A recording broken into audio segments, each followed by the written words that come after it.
A few years ago, when someone said machine learning, most people thought of robots or sci fi movies. But today, it's really a part of your daily life, even if you don't realize it. Like when Google Maps finds the best route, or Spotify recommends song you love, or YouTube shows you the video you didn't even know you wanted to watch. That's machine learning quietly working in the background. Now, here's the real question: do you just want to use it, or do you want to learn how to build it? This free machine learning course from Intellipaat is for anyone who wants to go from user to creator. No fancy degree needed, no years of experience, just curiosity and the drive to learn. By the end of this, you won't even feel like just another course. It will be the one where it all made sense, where you actually started building. So, if you're ready to stop scrolling and start creating, let's dive in. And don't forget to subscribe and hit the bell icon, there's a lot to learn. If you're just getting started in data science, here's something important you need to know. You don't have to be a hardcore programmer. That might come as a surprise, but it's true. Data science is not about building complex apps or writing thousands of lines of code. It's about making sense of data, understanding patterns, finding insights, and solving real world problems using numbers. And to do all that, the tool you'll use the most is Python. When you first start learning Python, you might feel the urge to dive into data structures and algorithms. And while it's useful to know the basics, you don't have to spend months solving binary trees or linked lists. Yes, you do need some programming, just enough to be able to work with data, read it, clean it, transform it, and get results out of it. Before we dive into the main concepts, let me quickly give you an overview of some basic Python that you'll need along the way. Now, if you've worked with languages like C or Java before, you'll find Python a lot easier to pick up. Let's start with creating a variable. In Python, you don't need to mention whether a variable is an integer, a string, or a float. You just need to assign a value and Python figures it out for you. For example, writing height equal to 175 is enough. Python knows it's a number, and if you write name equal to John, it understands that it's a string. Now let's say you have two variables representing the heights of two people. You can use a simple if condition to check who is taller. After that, one of the most important things in programming language is functions. And in Python, creating a function is as simple as using def keyword, giving it a name, and writing the block of code you want it to run. Then there's something you'll use a lot in data science, that is lists and dictionaries. In Python, a list is just a collection of items. It can hold numbers, names, or even a mix of different data types. You can add, remove, or change items easily, and Python gives you a lot of built-in tools to work with them.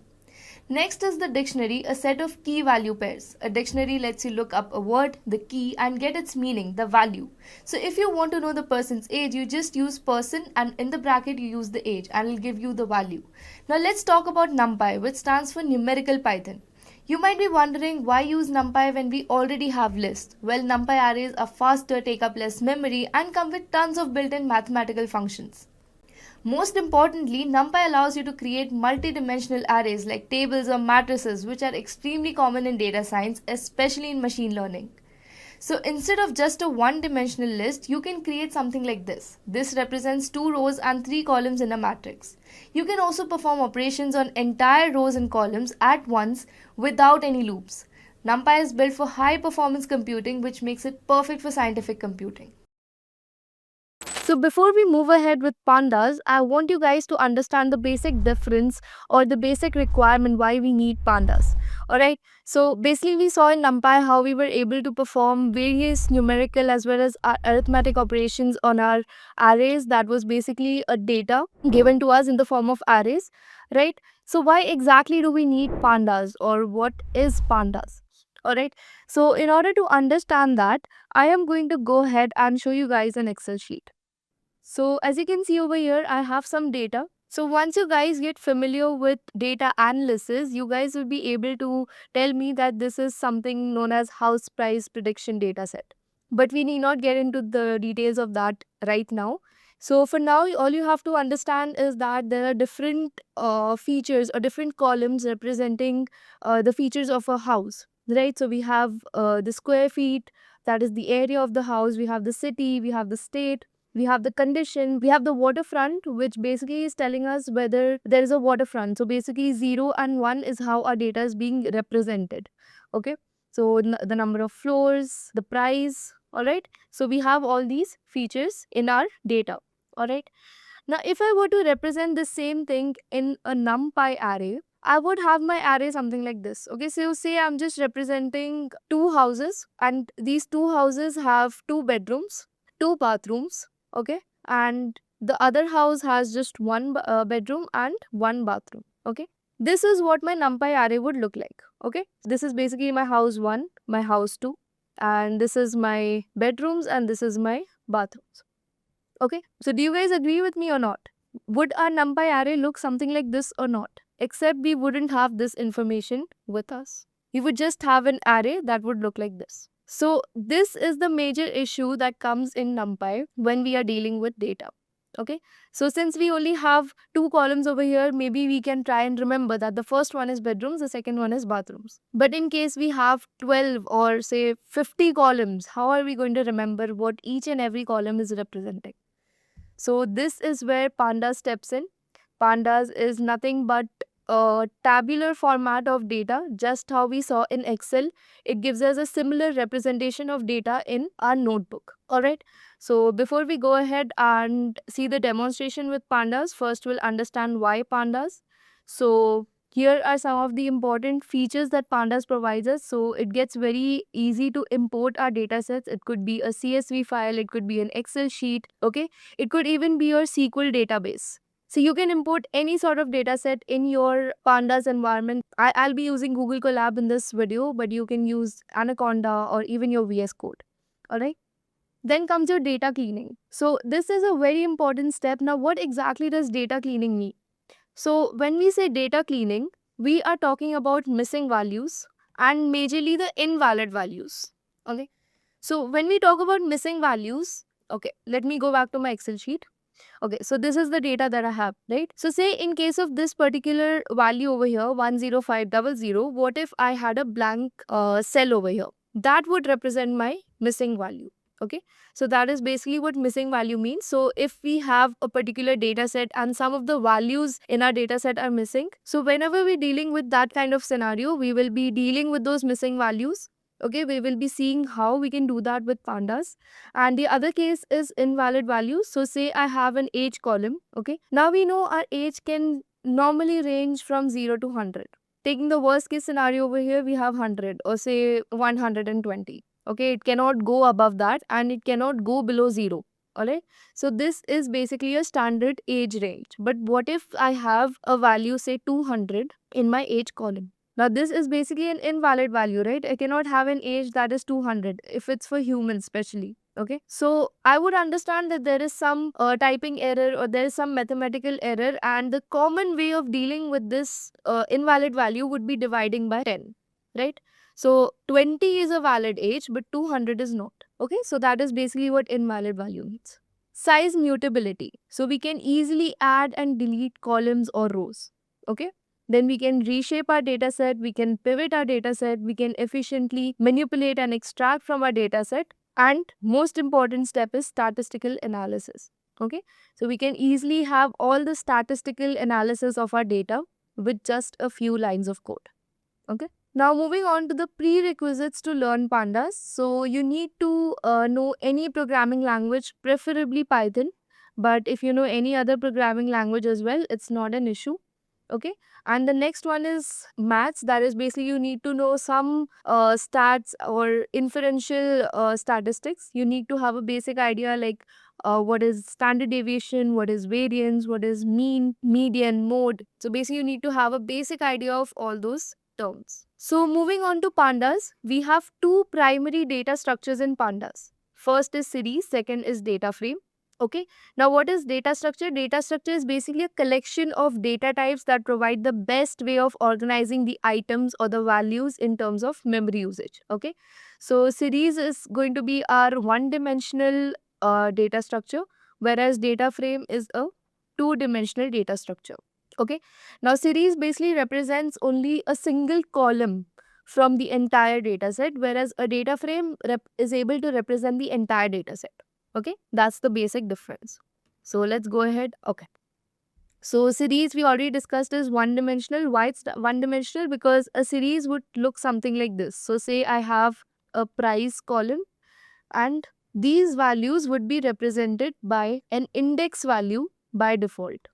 Okay, and remember our index is always and always going to start from 0. So this is our series. Okay, so over here you cannot say this is a two-dimensional or it has two columns. This is the index and this is our one and only column. Okay, so this is why series is a one-dimensional data structure, because it can accommodate only one column and you can extend it to as many rows as you want. Okay, so it is a one-dimensional labeled homogeneous array. Homogeneous array means it can accommodate only either integers or string values. Now, it's not that if I were to add, say, a string ABC, I would get an error.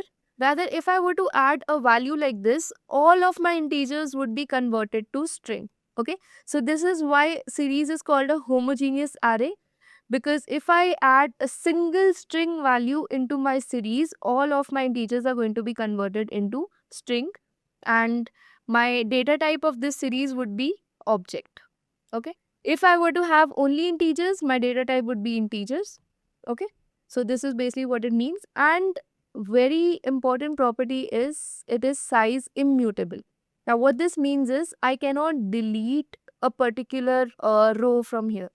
I can only remove it, and when I perform the remove operation, basically I am going to be returned a new string. That is, my string originally is not going to get manipulated, rather I'm going to be returned a new string where my values would look something like this. Okay, so this is basically what size immutability means. And even if we try to append a new element, we would be again returning a new series rather than manipulating or rather than changing the original series itself. Okay, now moving on to data frames. It is a two-dimensional data frame because we can have multiple columns. So we can have a price column, we can have number of bedrooms, number of bathrooms, and so on. Okay, we can have unlimited, or you can say n number of columns and n number of rows. So basically it can be extended in this direction as well as this direction, whereas series was able to extend itself only in this direction. Okay, and this is going to be a size mutable tabular structure, and it can be heterogeneous type. Heterogeneous means we can have, say, integers in this column and a string, all the string values in this column. Okay, so we can have multiple data types supported in data frames, and it is size mutable means you're easily able to add and delete the rows and columns. Okay, so I hope the difference between series and data frame is clear. So let's go ahead and look at the implementation in our notebook. But before we do that, I hope you guys remember you are supposed to install pandas using pip install command. Let me just show you guys quickly. So you can go to your terminal or any command prompt, and all you have to do is type pip install pandas. When you run it, you're going to have a few lines of code run for you, and then finally you're going to get your requirement is satisfied, and then after that you can proceed with importing pandas as PD. Okay, so again, this is an alias. Just like we used an alias for NumPy, we are going to use one for pandas, which is PD. Okay, so I'm going to run it. And if you guys remember, I told you guys in the NumPy video that NumPy is going to be used throughout your data analysis process. So right now we are going to focus only on the pandas features, but when we come to real data sets, which I'll be showing you, I'll be importing a real data set also using a CSV or an Excel file, and then I'm going to show you how NumPy and pandas both are going to be used to perform various operations on that data set. Alright, but right now we are going to be only focusing on pandas, understand the features and the implementation. Okay, so as you can see, I have successfully imported my pandas, and the green tick over here basically represents that the operation was successful. Okay, so now what I'm going to do is I'm going to create a basic series using pd.series, and I'm going to do so using a list.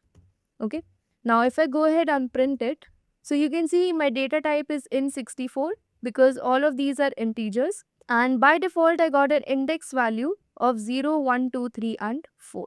Okay, so as I told you, my index is always and always going to start from 0. And now if I were to add another element, say a string value ABC, you can see now my data type is object, and all of these that were integers earlier have been converted into a string form. Okay, So I'm going to remove this for now because I want to show you guys some operations that we can perform in series. So I can go ahead and check the data type of my series. It's in 64. Then I can go ahead and check the values of my series. Okay, so you do not need any parenthesis. So these are the values of my series data structure. So you can use s.index to check the index of your series. So you can see over here my starting value is 0 and my stop value is 5 and my step value is 1. Alright, so basically I have my index from 0 to 4. So here you can get an idea about your index as well. Okay, and lastly you have s.name. So it's not printing anything because it's none. So if I print s.name, you can see it's none because we have not given any sort of name or any sort of value to a column. Okay, in order to assign a value to our column, we can just say s.name and we can assign a value to our column, say those are just numbers. So I'm going to write numbers, and if I print my series, you can see this is what my series is going to look like. Alright. So that was it about the random functions. Now we're going to look at an important topic called indexing. Okay. So you can do indexing using square brackets like we normally do for lists, and we have also done for numpy arrays. So similarly, you can do it for your series in pandas. So if I want the first element, I'm going to say S0 and I get the first element, that is 10. Okay. So if I want multiple elements, all I'm going to do is S0 to 2, and you can see my ending index or my ending value is not included in my output. So let me just comment it over here, and then we have the step value. So we have done this indexing in list as well, and you guys are well aware that your starting value is always included, whereas your ending value is never included. Alright, so whichever value you want at the end, you give your stop value plus 1 to your desired value you want in the end. Alright, so say I want values at index 2 and 3. My syntax for that would be S2 to 4. Okay, so as you can see over here, I got my values at index 2 and 3. Alright. Now, another way to perform indexing is by using a function called ilog, which basically does location based indexing. So, what this means is it is going to use the indexes, that is the 0, 1, 2, 3, 4 that you have as indexes, and it is going to fetch the values at those particular indexes for you. So, all you have to do is say s.ilog and value at 3, and I print it, and you can see I got 40. So at index 3, I have value 40 and it's giving me the correct value. Okay. Now, if I want multiple values, all I have to do is s.ilog and use double brackets and pass all the indexes that I want my values at. Okay. So I want value at index 1, 3 and 4. So as you can see, I got my output just as I intended. So this was all about location based indexing. Now another important feature in series is that you can change the index according to you. Okay. So instead of 0, 1, 2, 3, 4, these numbers actually represent the calories. Okay. These are the different calories. So you can see I have changed the column name to calories. And now I want these calories to represent the fruit. Okay. So I'm going to create a list of all the fruits that are present in my carries. So you can see I've created a random list of fruits and I've stored it in the variable index. Now what I'm going to do is I'm going to say s.index and I'm going to pass my index variable. And then I'm going to print my series. So you can see over here, I am basically trying to say my apple has 10 calories, banana has 20 calories, grapes has 30 calories and so on. Okay. So this is how you can change your indexes according to the information you are trying to represent. Now do not comment that I have put wrong calories for the wrong fruits. This is just a random data that I have created just to show you guys how indexing works. Okay. So now if I try to access any value using my indexes, so if I want to find the calorie of grapes, I can just say S grapes. Okay. In square brackets. Now can I use ilog function over here? Let's try it. Okay, so I get an error because this is not a location anymore, right? So when I had my numerical indexes, ilog was working absolutely fine. So I can still use ilog, but for my numerical indexes, right? The original indexes, that is, we have indexes in lists, we have indexes in numpy, we similarly have indexes in series as well, okay? So we can do that by ilog, but again, how will we remember what is index 3? right? So that is why we have another function called lock. This is label based indexing. Okay, so using lock, we can go ahead and say, and you can see I get my value. Okay, now another important thing you need to remember is in label based indexing, your start as well as stop value both are included in the output. Okay, now this is a very important thing that you need to remember, because unlike normal indexing or the indexing that we do in list, numpys and all, whenever we're using a normal list, our stop value is never included. All right, now say I want my calories of banana, grapes and orange. Okay, so what I'm going to do over here, so you can see my banana, grapes and orange. So all three of them, that is my starting value as well as my ending value, both have been included.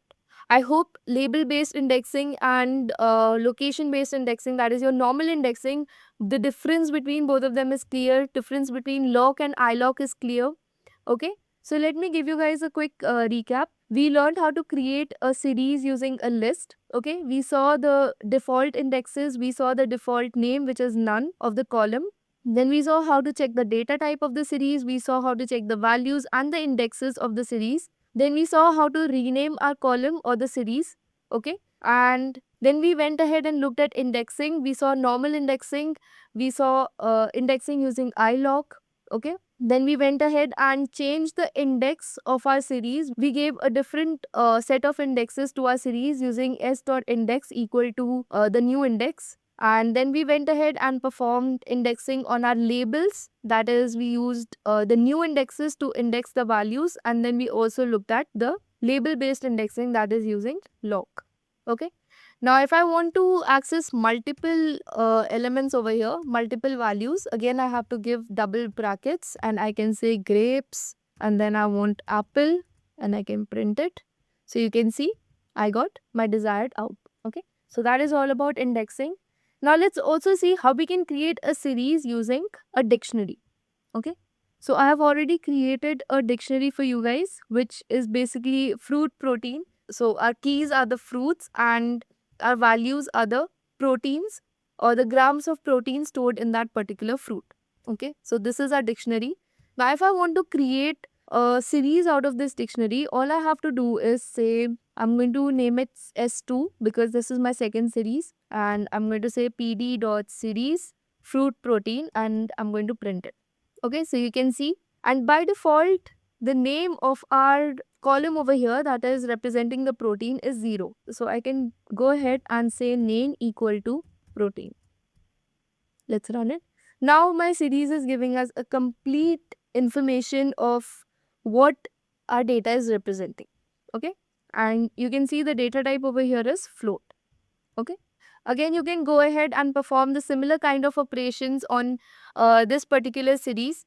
I will be sharing this notebook with you guys in the description below, so you can download it and do the necessary operations that we saw in our earlier series, that is our series S.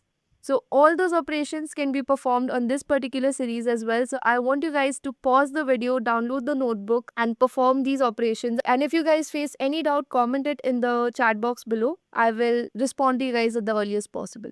Okay. Alright, so I'm assuming now you guys are done with the earlier operations. Now we'll be looking at something important and something new, which is called conditional selection. Okay.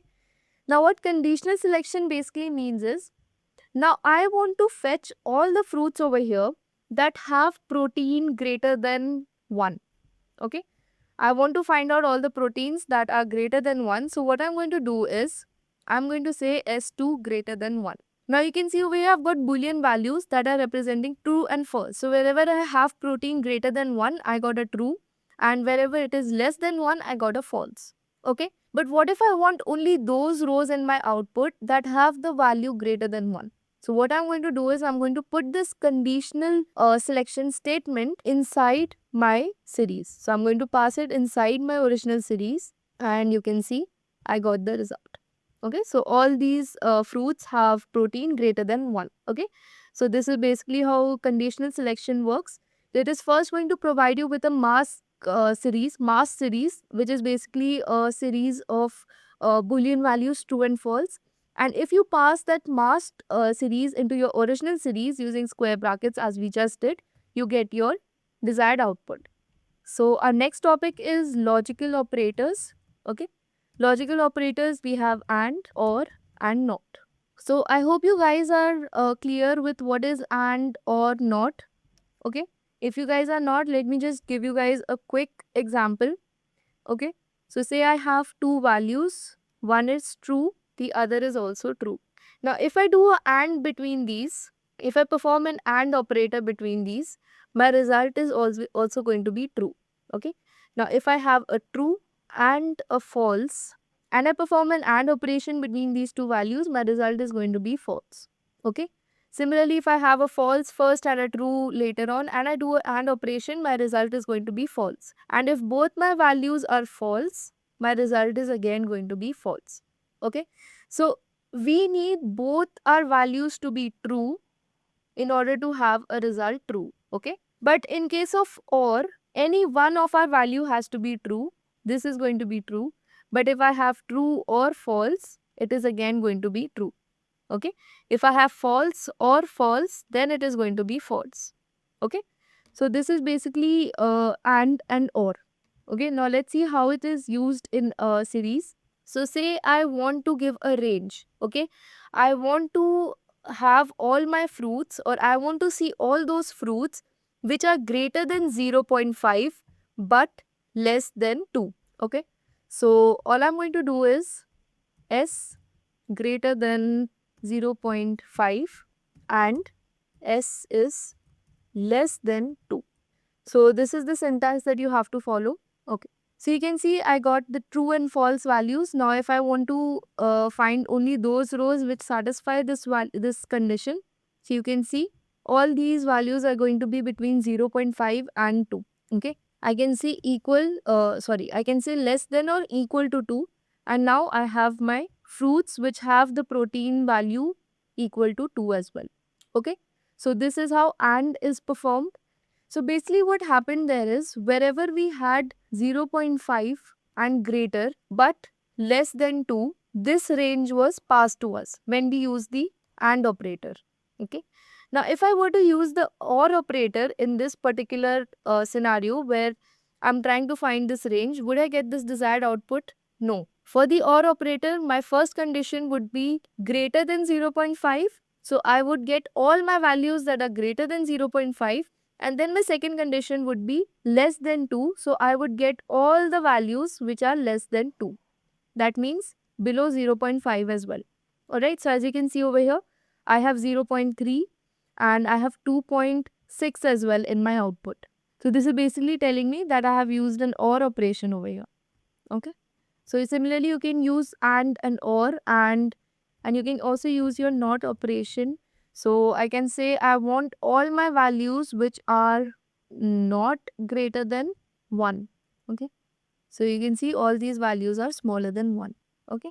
So this is how the logical operators like and, or, and not are performed. And then finally we have a topic of modifying the series.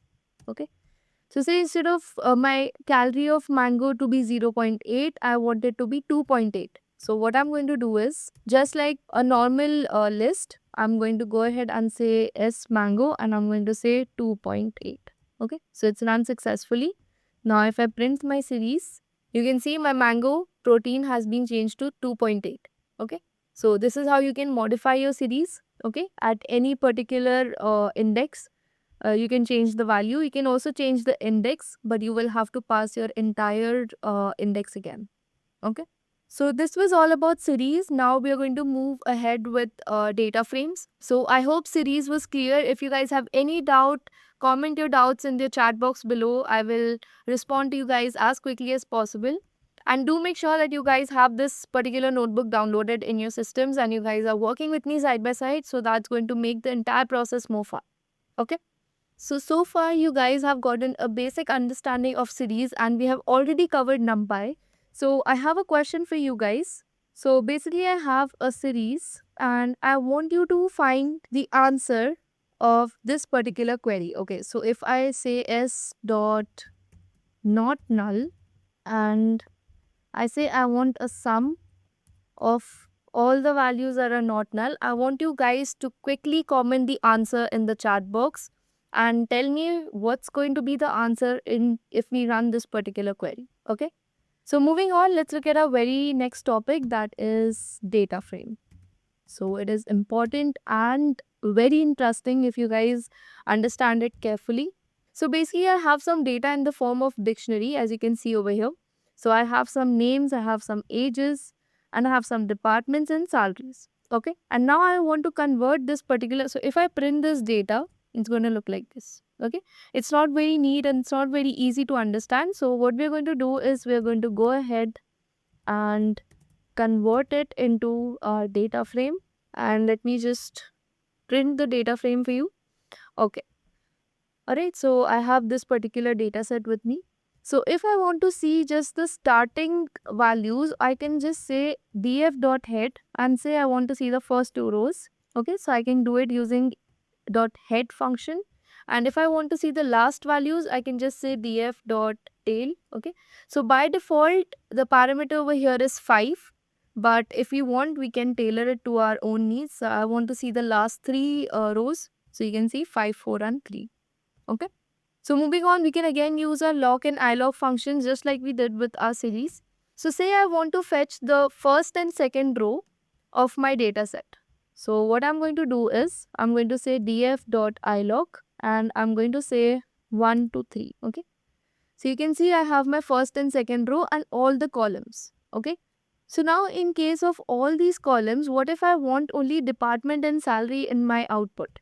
So what I'm going to do is I'm going to say df.log. So instead of ilog, I'm going to use log and I'm going to say rows 1, 2, 3 and I'm going to say I want columns age and department. So I'm going to have a comma over here to separate the columns. So you can see over here I have age and department and my 3 rows. Okay. So we discussed earlier, whenever we use the log function, our starting as well as ending indexes are going to be included.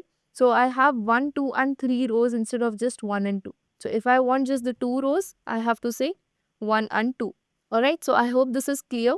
Okay, so we can use ilog and log in this manner. But if I wanted to include my first and second column in my ilog column itself, so you can see I have my first two columns in my output. Okay, so basically when we're using ilog for data frames, we have to pass our rows and our columns, and the range for these are going to be separated by a column. Okay, so we can do that using ilog and log.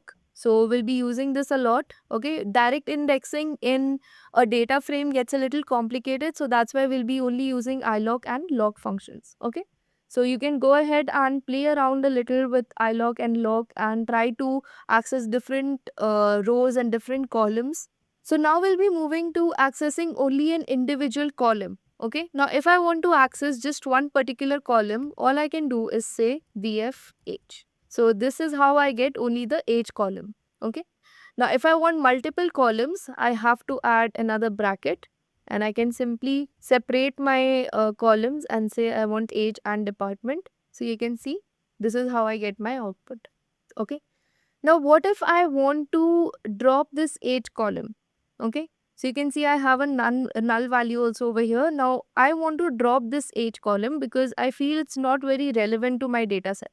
So how I can drop it is, I will just say df.drop and I will say age, okay, and I will pass axis equal to 1 because I want this entire column to be gone, okay. If I want a particular row to be gone, my axis would be 0, okay. So it is a particular row wise operation, but if I want a column gone, I want my axis to be 1, okay. So if I run it, now you can see my age has been disappeared from this particular output. But if I print my data frame, you can see the age is still there. Okay, so until and unless we use the parameter in place equal to true, by default in place is equal to false. Okay, so in place is basically telling us to perform the operation in the original data frame. Okay, so if we want the changes to be displayed in our original data frame, we are going to use in place equal to true. Otherwise, by default, it is going to be false. And it is only going to return a new data frame and our original data frame is going to remain unchanged. Okay. So as you can see, it has been unchanged. Now this is a missing value over here, this and this. So we'll be dealing with these missing values later on. But first let's understand a few more functions. So we can go ahead and check the shape of our data set using df.shape. So this is telling us that we have 6 rows and 4 columns. Okay. 1, 2, 3 and 4. Okay. So again, the indexes are not counted as a part of a column, just like we did in series. Okay. So these are by default values over here. And we have 6 rows. Okay. So we basically have 6 samples. Okay. These are known as samples. This is the sample sets. Okay. So we can also go ahead and check the data type of our data frame. So we can also go ahead and check other information about our data set. So using info. Okay. So this is telling us that we have these particular columns: name, age, department and salary. Okay. And these are the data types in our column. So we have 2 columns having float data type and 2 columns having object data type. Okay. So name has object data type, age has float data type, department has again object data type and salary has float data type. Okay. Now over here we have a non-null count. Non-null count basically means that we have 6 non-null values, that is we have total 6 samples and all of these 6 samples are non-null. Okay. So basically in the name column we have 0 null values. Okay. And we move to the age column and over here we have 5 non-null values. That means we have 1 null value over here and over here also we have 1 null value. Whereas over here we have 0 null values. Okay. It is also displaying the memory usage to store this particular data set. Okay. And another operation that you can perform on your data set is describe your data set. So over here you get statistical information on your data. So over here we only have 2 data sets that are of type float or integer. Okay. So we can perform these particular operations, that is the count, mean, standard deviation, minimum value, and these 25%, 50%, 75% are basically the outliers in our data set. Okay. And the maximum value. Okay. So using the describe function, you get a basic information about your data, like you have 5 values in your age column and 5 values in your salary column that are present. Then the mean value of your age column is 28, whereas mean value of your salary column is 58400. Standard deviation is this. The minimum value of age is 25 and minimum salary is 50,000. Then you have other information about your data set. Okay. So in NumPy, we saw an important concept called broadcasting. Okay, we also looked at the rules for broadcasting. Now we'll see how broadcasting is performed in Pandas. Okay, so I have a salary feature over here. So our columns are also known as features. Okay, so these are our columns or our features. Okay, so if I want to say increase the salary of all the people over here, okay, of all these people, I want to increase the salary by say 5,000. All I have to do is say df salary and I will say df salary plus 5,000. Okay. Now you guys must be wondering, this is a scalar digit or an integer, whereas this is a one-dimensional array, right? If I just print df.salary, let me go ahead and print df salary. If I print this, you can see this is a one-dimensional array, right? This is basically an array having 5 rows and 1 column, right? And this over here is just a scalar value. Now I want to increase all these values by 5,000. So do you think if I perform this particular operation, I will get an error or will it successfully perform? So if you guys said it will successfully perform, you guys have understood broadcasting really well. So if I go ahead and print my salary now, so you can see it has been increased by 5,000. Okay. So what's happening over here is instead of treating this as a scalar value, it has been broadcasted to match the shape and size of this particular column. Okay. And then the operation has been performed over here. Cool. So moving on to the next concept, we have renaming columns. That is, we can rename the columns in our data. Okay. So if I want to rename a column, all I have to do is call df.rename and pass my columns. Okay. So I want my department column to be displayed as DEPT. Okay, and I'm going to say in place equal to true because I want this operation to be performed in my original data set itself. Okay, so if I go ahead and print my data, so you can see my department has been changed to DEPT. Okay, so this is how you can go ahead and rename your columns using dot rename function.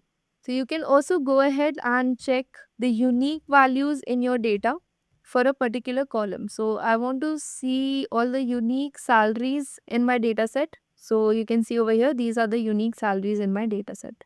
Okay, I can check it for another column. So I can check the unique departments. So again, these are case sensitive. So if I check the unique departments in my data set, so I have 3 unique departments, that is HR, IT and finance. Okay. Now, if I want to see how many employees are in which department, I can go ahead and do the value count of these departments. So I will say DPT dot value counts. Now, as you can see over here, HR department has 3 counts, IT has 2 counts and finance has 1 count. Okay, so basically it's telling us that there are 3 people in HR team, 2 people in IT team and 1 in finance team. Okay, so this is how you can check the distribution of one particular column across your data set using value counts. Now, what if I want to create a new column called promoted salary? That is, I want to check the salary of all the employees after the promotion. Okay, so say some of my employees have been promoted and I want to create a promoted salary column in my data set itself. So if I want to do that, all I have to do is say DF original salary, and after the promotion, their salary is going to be, say, multiplied by 10. Okay. So if I run this particular query and then print my data set, my data frame, so you can see the salaries have been increased in my promoted salary column. Okay, so they have been multiplied by 10. Again, this is a broadcasting rule again. Okay, so this is how you can go ahead and create a new column in your data set or your data frame. Alright, so now that we have learned how to create a new column, I think it's time to dive into data cleaning. So as you can see, we have a few null values in our data set. So I want to get rid of them because till I have those, I will not be able to perform some operations, plus it doesn't look very good. Okay. So first I'm going to check how many null values exactly I have. So all I did was I checked for my null values inside the entire data set and then I did a sum of all those values. So as you can see over here, my name column has 0 null values, my age column has 1 null value and my salary column also has 1 null value. And so does my promoted salary column. Okay. So I have a few options over here. I can either just get rid of all the rows that have these null values. Okay. So I can do that by using df.drop na. NA stands for null values. So I'm basically dropping all the null values. And if I just run this prompt, if I just run this without any sort of argument or without any sort of parameter, as you can see, I'm just left with 4 rows. Okay, so basically any row that had null value has been removed. And again, I have not used in place equal to true, so my original data set is still untouched. Okay, so this is basically just a new sort of data set that has been altered and returned so that I can see how it's going to look. All right, so by default over here, you can see my argument of how I want my null values to be deleted or dropped is any. So basically any row that has any sort of null value has been dropped. Okay, so if I run this using how equal to any, so again my result is the same. So we saw one sort of parameter in drop NA, that is how equal to any. Now the other parameter in drop NA is all. Okay. Now the other argument that drop NA takes is all. Now what this is representing over here is particular row. Okay. When we said how equal to any, we were just saying any row that had any null value. Okay. So whichever row had any null value was dropped. Now over here we are saying if all the values in a row are null, we are going to drop that row, otherwise we are not going to touch it. Okay, so we do not have any row that has all the null values, we just have this row that has 2 null values, but again we have 3 non-null values as well in this particular row. So again, none of my rows were altered and the data remains as it is. Okay. So this is one option when we are dealing with missing values. We can just get rid of those null values. Okay. The other way is to fill those missing values. Now, how I can do that? So let me just find. Okay, here is my null value, right? So I can either fill this null value with the most repeated value in this particular column. Okay, that is one option. Let me just write it down for you guys. Okay, so dealing with missing values is one of the most important aspects when it comes to a data set, because you will be dealing with a lot of unclean and messy data sets, and missing values is going to be one of them. Okay, so let me just write missing values. So one way of dealing with missing values is getting rid of them, which we just saw by using drop NA. Okay, and the next one is by filling them up. And for filling those missing values, we use the function fill NA. Okay, so this is the second method. Let us see how it works. Okay, so all I have to do is say df.fill NA. Okay, and let me just run it. So I must specify a fill value or a method. Now I want to fill all the null values with say 0. So you can see this is what my data set is going to look like finally. Okay, but this is again a very noob method to perform on a data set, because I do not want my age to be 0 or my salary to be 0 just because it's missing, right? So instead what I can do is, for my age column, I am going to fill all my missing values with the mean. Okay, and I'm going to say, okay, let's not keep it in place equal to true, because I do not want to modify my original data. But if you guys want to, you guys are free to do it. Okay, so I'm just going to replace all my missing values in the age column with the mean of the age. Okay, so initially my third row had a missing value and now it has been replaced with the mean. All right. Similarly, for the salary column, what I'm going to do is, if I replace it with the mean, it's not going to be very technically or mathematically correct. So instead, what I can do is, I can replace it with the median, right? I can go ahead and replace my salary in my df column, and I'm going to say I want it to be filled with the median of my salary. So you can see over here, my fourth row was missing in my salary column, and now it has been filled with the median value. Okay, so this is another way that you can fill your missing value. Okay, now this is something that we can do mathematically, right? But what if I want to just randomly fill my value? So this was the missing value, right?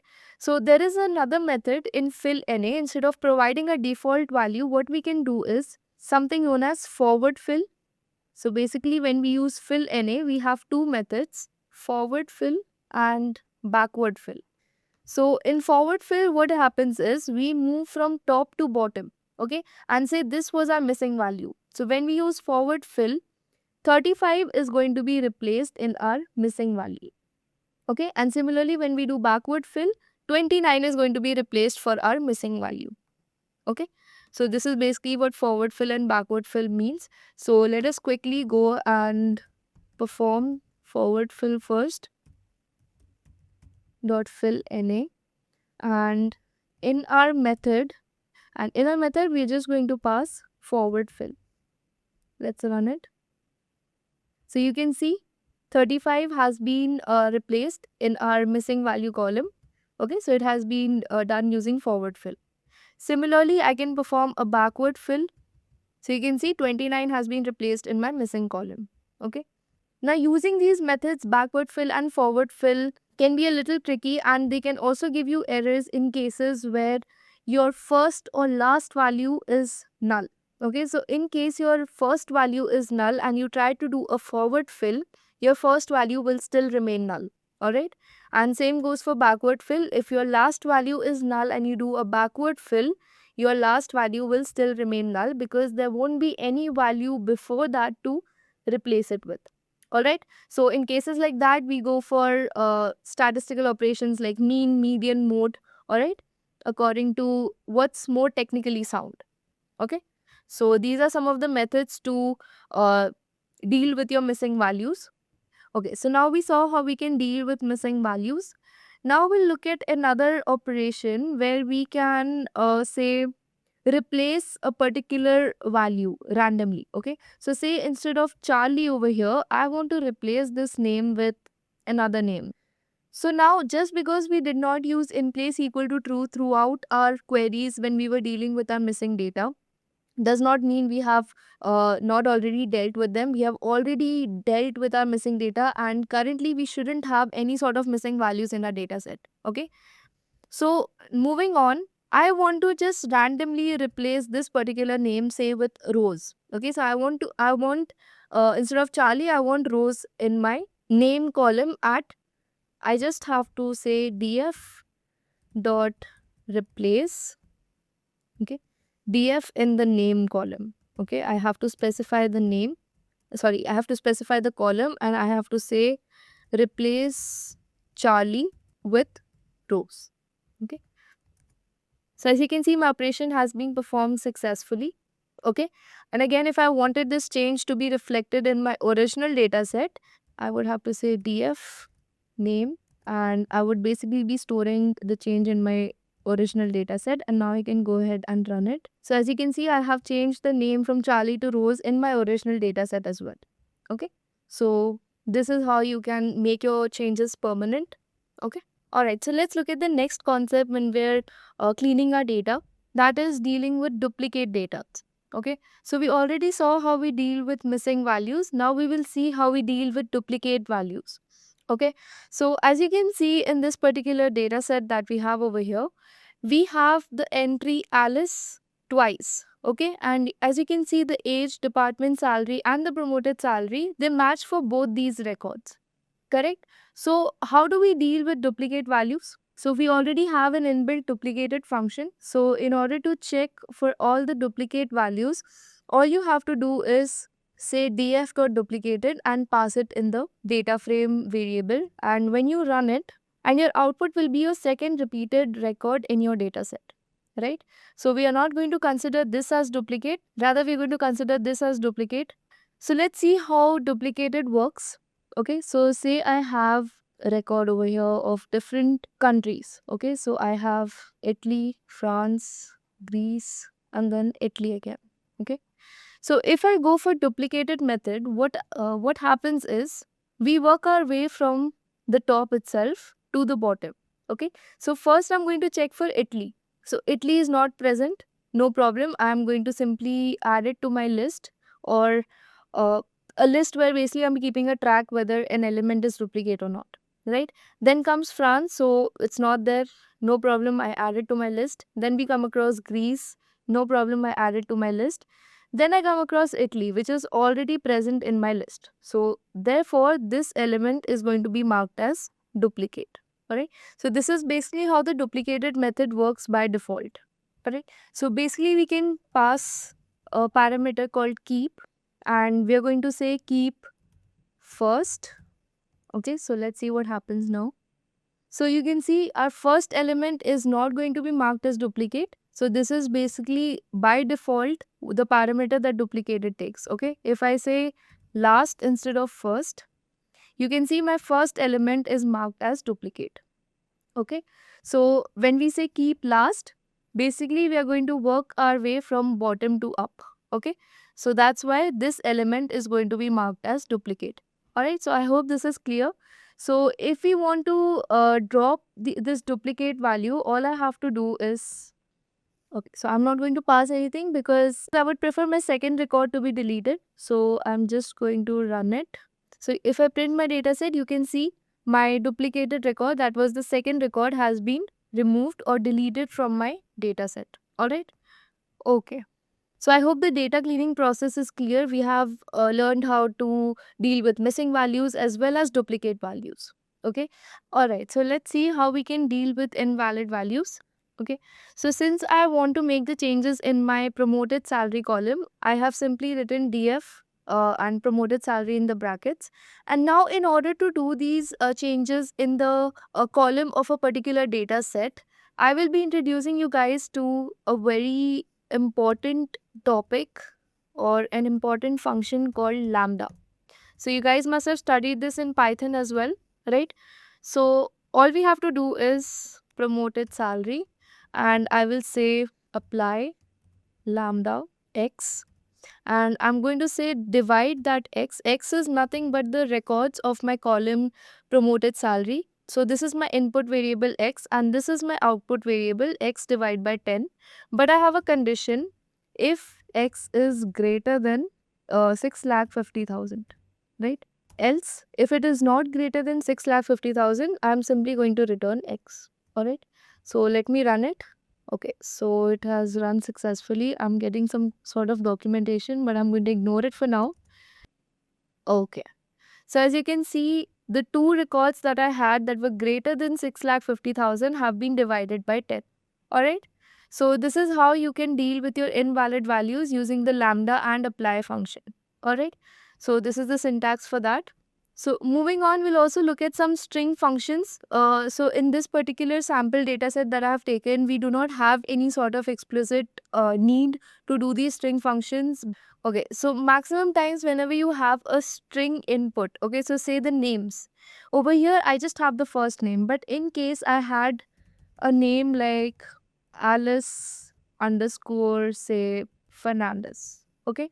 So in order to deal with inputs like this, all I would have to do was df, and I would create two separate columns saying first name and last name, okay. And then all I would do was VF, and I would split my name column. So basically I'm using name as this name instead of my column name because I do not have any sort of input like this which I want to demonstrate to you guys. Okay.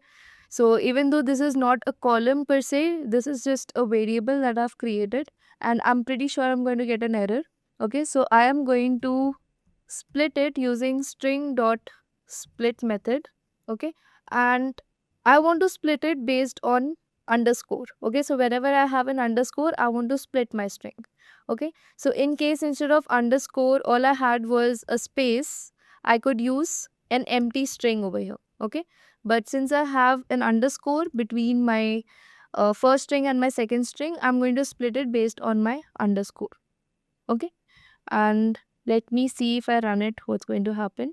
Okay, so I do not have any column name, but again, this is how you would split your data set. So obviously this code is not going to run for me because I do not have any column called name, and wherever I have name, I do not have any sort of connectors between two strings. These are just single names. Alright, so I will not be able to split these particular strings over here that I have. So this is just a demo for you guys that in case you have a column like this is how you're supposed to deal with it using string.split method. Alright. So now that we are clear with data cleaning, I want to show you guys a few more examples of apply and lambda. Okay, so because there will be instances where these methods are going to be very useful because they let you change the single entries of a column or a row, right, based on particular conditions. All right, so let me create another scenario where I want to multiply the age. Okay, I want to multiply all the ages by 2. Okay, so all I'm going to do is age, and then I'm going to call my age function age column over here, and then I'm going to say I want to apply.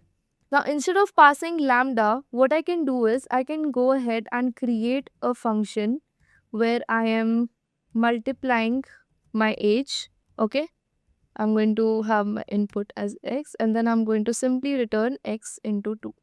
Okay, so instead of calling lambda over here, what I can do is I can say multiplying age and pass x. Okay, so it will not take any input. I'm sorry about that. So let me run it. Okay, so now if I print my data frame, you can see my values of age have been multiplied by 2. Okay, so let me bring back my ages to the original value. Now this time I will use lambda instead of creating a function by default.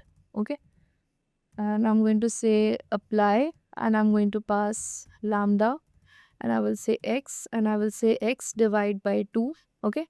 Now there are no conditions, there are no if else conditions. I want all of these entries in the age column to be divided by 2. So I'm not going to pass any if else like we did previously, right? So I'm going to run it, and if I print my data frame, my ages are back to the original values.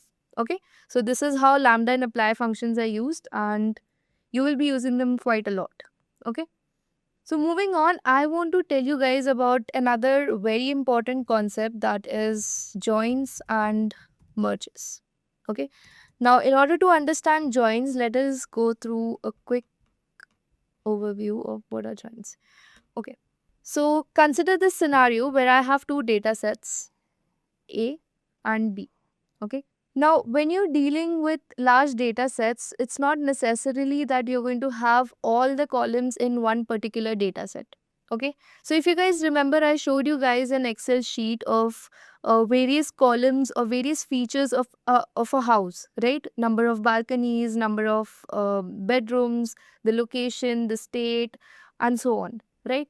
Now I had all those columns in one particular sheet. But what if I had two sheets, A and B, where in one sheet I only had, say, the features of the house, that is, the number of bedrooms, the number of bathrooms, the balconies, and in another sheet I had the different features, say when the house was built, where it's located, what's there nearby, and stuff like that.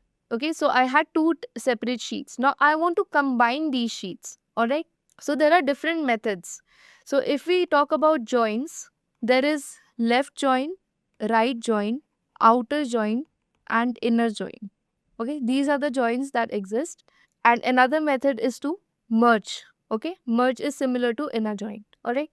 So let's quickly see what left join would look like. So if we were to combine these two data sets on, say, a particular property, and we perform a left join, our left side of the data set, okay, whatever there is common between the two data sets is going to be ignored. Whatever exists in only data set B is going to be ignored. Rather, we are going to have something that is solely available with data set A, and this happens in left join. Okay. Similarly, in right join, it happens the opposite way. We're going to have only the properties of B in our data set.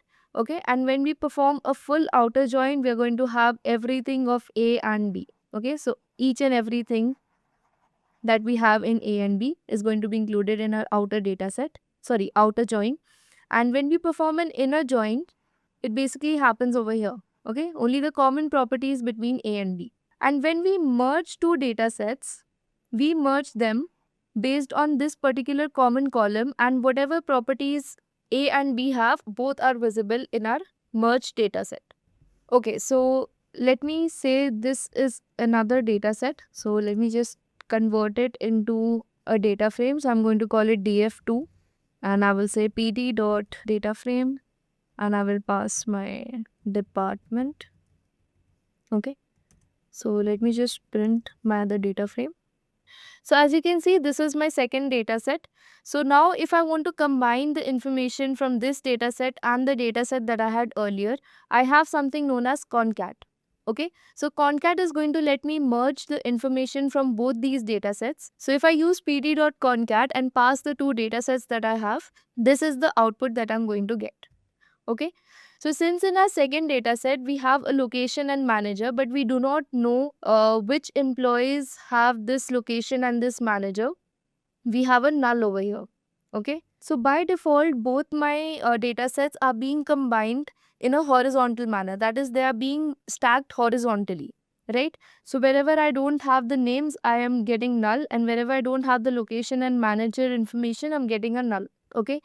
But if I were to do the same operation column wise, that is, if I were to combine these two data sets in this particular direction, I would have to say pd.concat, pass my two data sets df and df2, and I would say I want it to be joined on axis 1. So as you can see over here, wherever I have department HR, my location and manager is for the department HR, right? So this is how you can combine or merge two data sets using pd.concat. Okay. There is another function called pd.merge. Okay, so you can pass your data sets df, df2, and I want it to be merged on my column department because that is the common column. So as you can see over here, my department is being repeated twice. But if I do not want that to happen, I can use merge, and as you can see over here, my department column appears only once and my data is managed accordingly. So wherever I have HR department, I'm going to have my location as New York and manager is going to be Laura. Okay, it is, you can see it over here as well, New York and Laura. All right, so this is also how you can merge or combine your two data sets into one. Okay, so these were basically all the operations that were there to know on data sets. The basic operations, obviously, as you go down the line, you deal with bigger data sets, your operations get more complex, but this is the standard basic base that you require to get started with Pandas. All right, so now we're going to look at how we can import a complete data set file, that is an Excel or a CSV file, in our notebook. So since I'm using a Google Colab notebook, I cannot directly pass the entire path of my file or my CSV or Excel sheet. If you're using Anaconda or VS Code, you can do that. So if you're using those platforms, all you have to do is right click on your data set and click on copy as path and create a variable and just say pd.read underscore CSV because this is a CSV file, and all you have to do is pass the path inside the parenthesis as an argument. Alright, but since this is a virtual environment and it is not going to be able to access my local environment, what I have to do is I have to upload my data on Google Colab. Okay, so I'm simply going to select it. So as you can see, it's uploaded over here. Okay, so now all I have to do is, in quotes, I have to say data.csv. So you can see it's run successfully, and now I can do data.head. That is, I'm trying to get the first 5 rows of my data set. So you can see this is the date, price, bedrooms, bathrooms. So I can easily access all the columns and I can go ahead and perform the basic operations, like I can check the shape of my data set using data.shape. So I have 4,600 rows and 18 columns. All right. So accessing such information in an Excel sheet would have been a much more difficult task. So this is why we use Pandas, which helps us gather information like this in a much more efficient and easy manner. All right. So I can also go ahead and check the information of my data using data.info. So you can see I have 4,600 non-null values. That means I have 0 null values in my entire data set. I have 0 null values. Okay. So you can also check the data type of each and every column. Now you can see over here, this is an object data type, but date is supposed to be in a time format, right? You're supposed to be able to access the day, time, and year of a particular date in an efficient manner, but this is stored in an object manner. All right. So I'm just going to quickly show you guys how you can convert this date time from an object to a time. Okay, so this is the syntax that you have to follow. So I'm going to pass my date and then I'm going to use pt.datetime to convert my date from object to, okay, so it is data.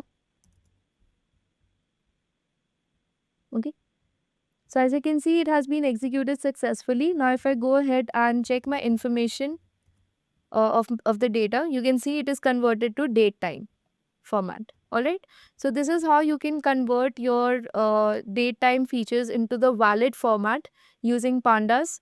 All right, so this is again only a one line code, but you should be aware that it can be done, and this is how you bring your data to the correct format. All right, so this was it for this video. I think we have covered almost everything there is to know about Pandas, and I'm sure you guys got a basic understanding of how you guys can implement Pandas on even a large data set. And I am going to give you guys this notebook link in the description, so you can go ahead and download it and practice on this data set, or you can download data sets from Kaggle.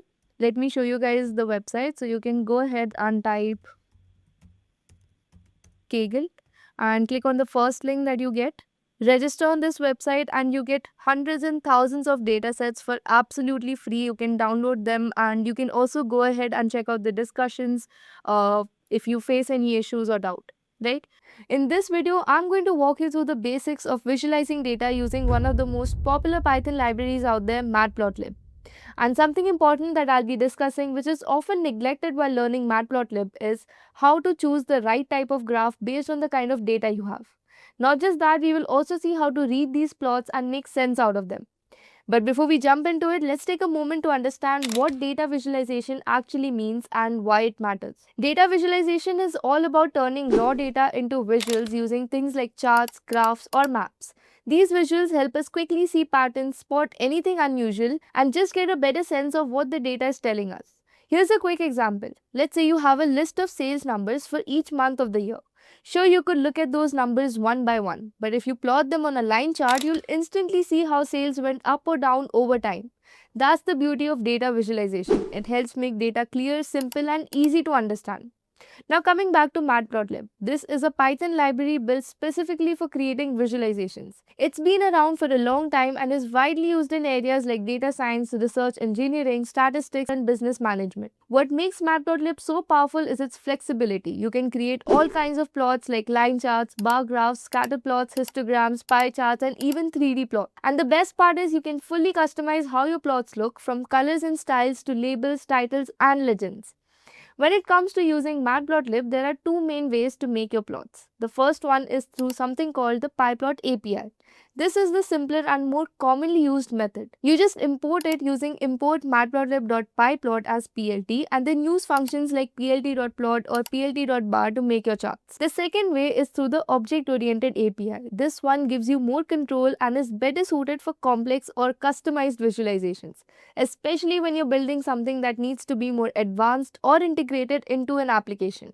In this tutorial, we are going to explore both methods using easy examples. So go ahead and open your Jupyter Notebook or Google Colab and let's get started with Matplotlib and the world of data visualization. So before we get started with the implementation of Matplotlib, I want to quickly show you guys the anatomy of a Matplotlib figure. So a figure in Matplotlib is basically the entire window or page. It's basically the entire canvas that represents the various components like legends, your axes, the grids, your labels, everything, right?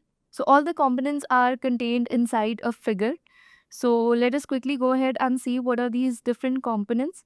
So first we have the axis. So we have x-axis and the y-axis, and what these axes are representing is basically shown by the labels. So we have x-axis label and y-axis label. So say for example, I have the data of number of hours studied versus the marks scored.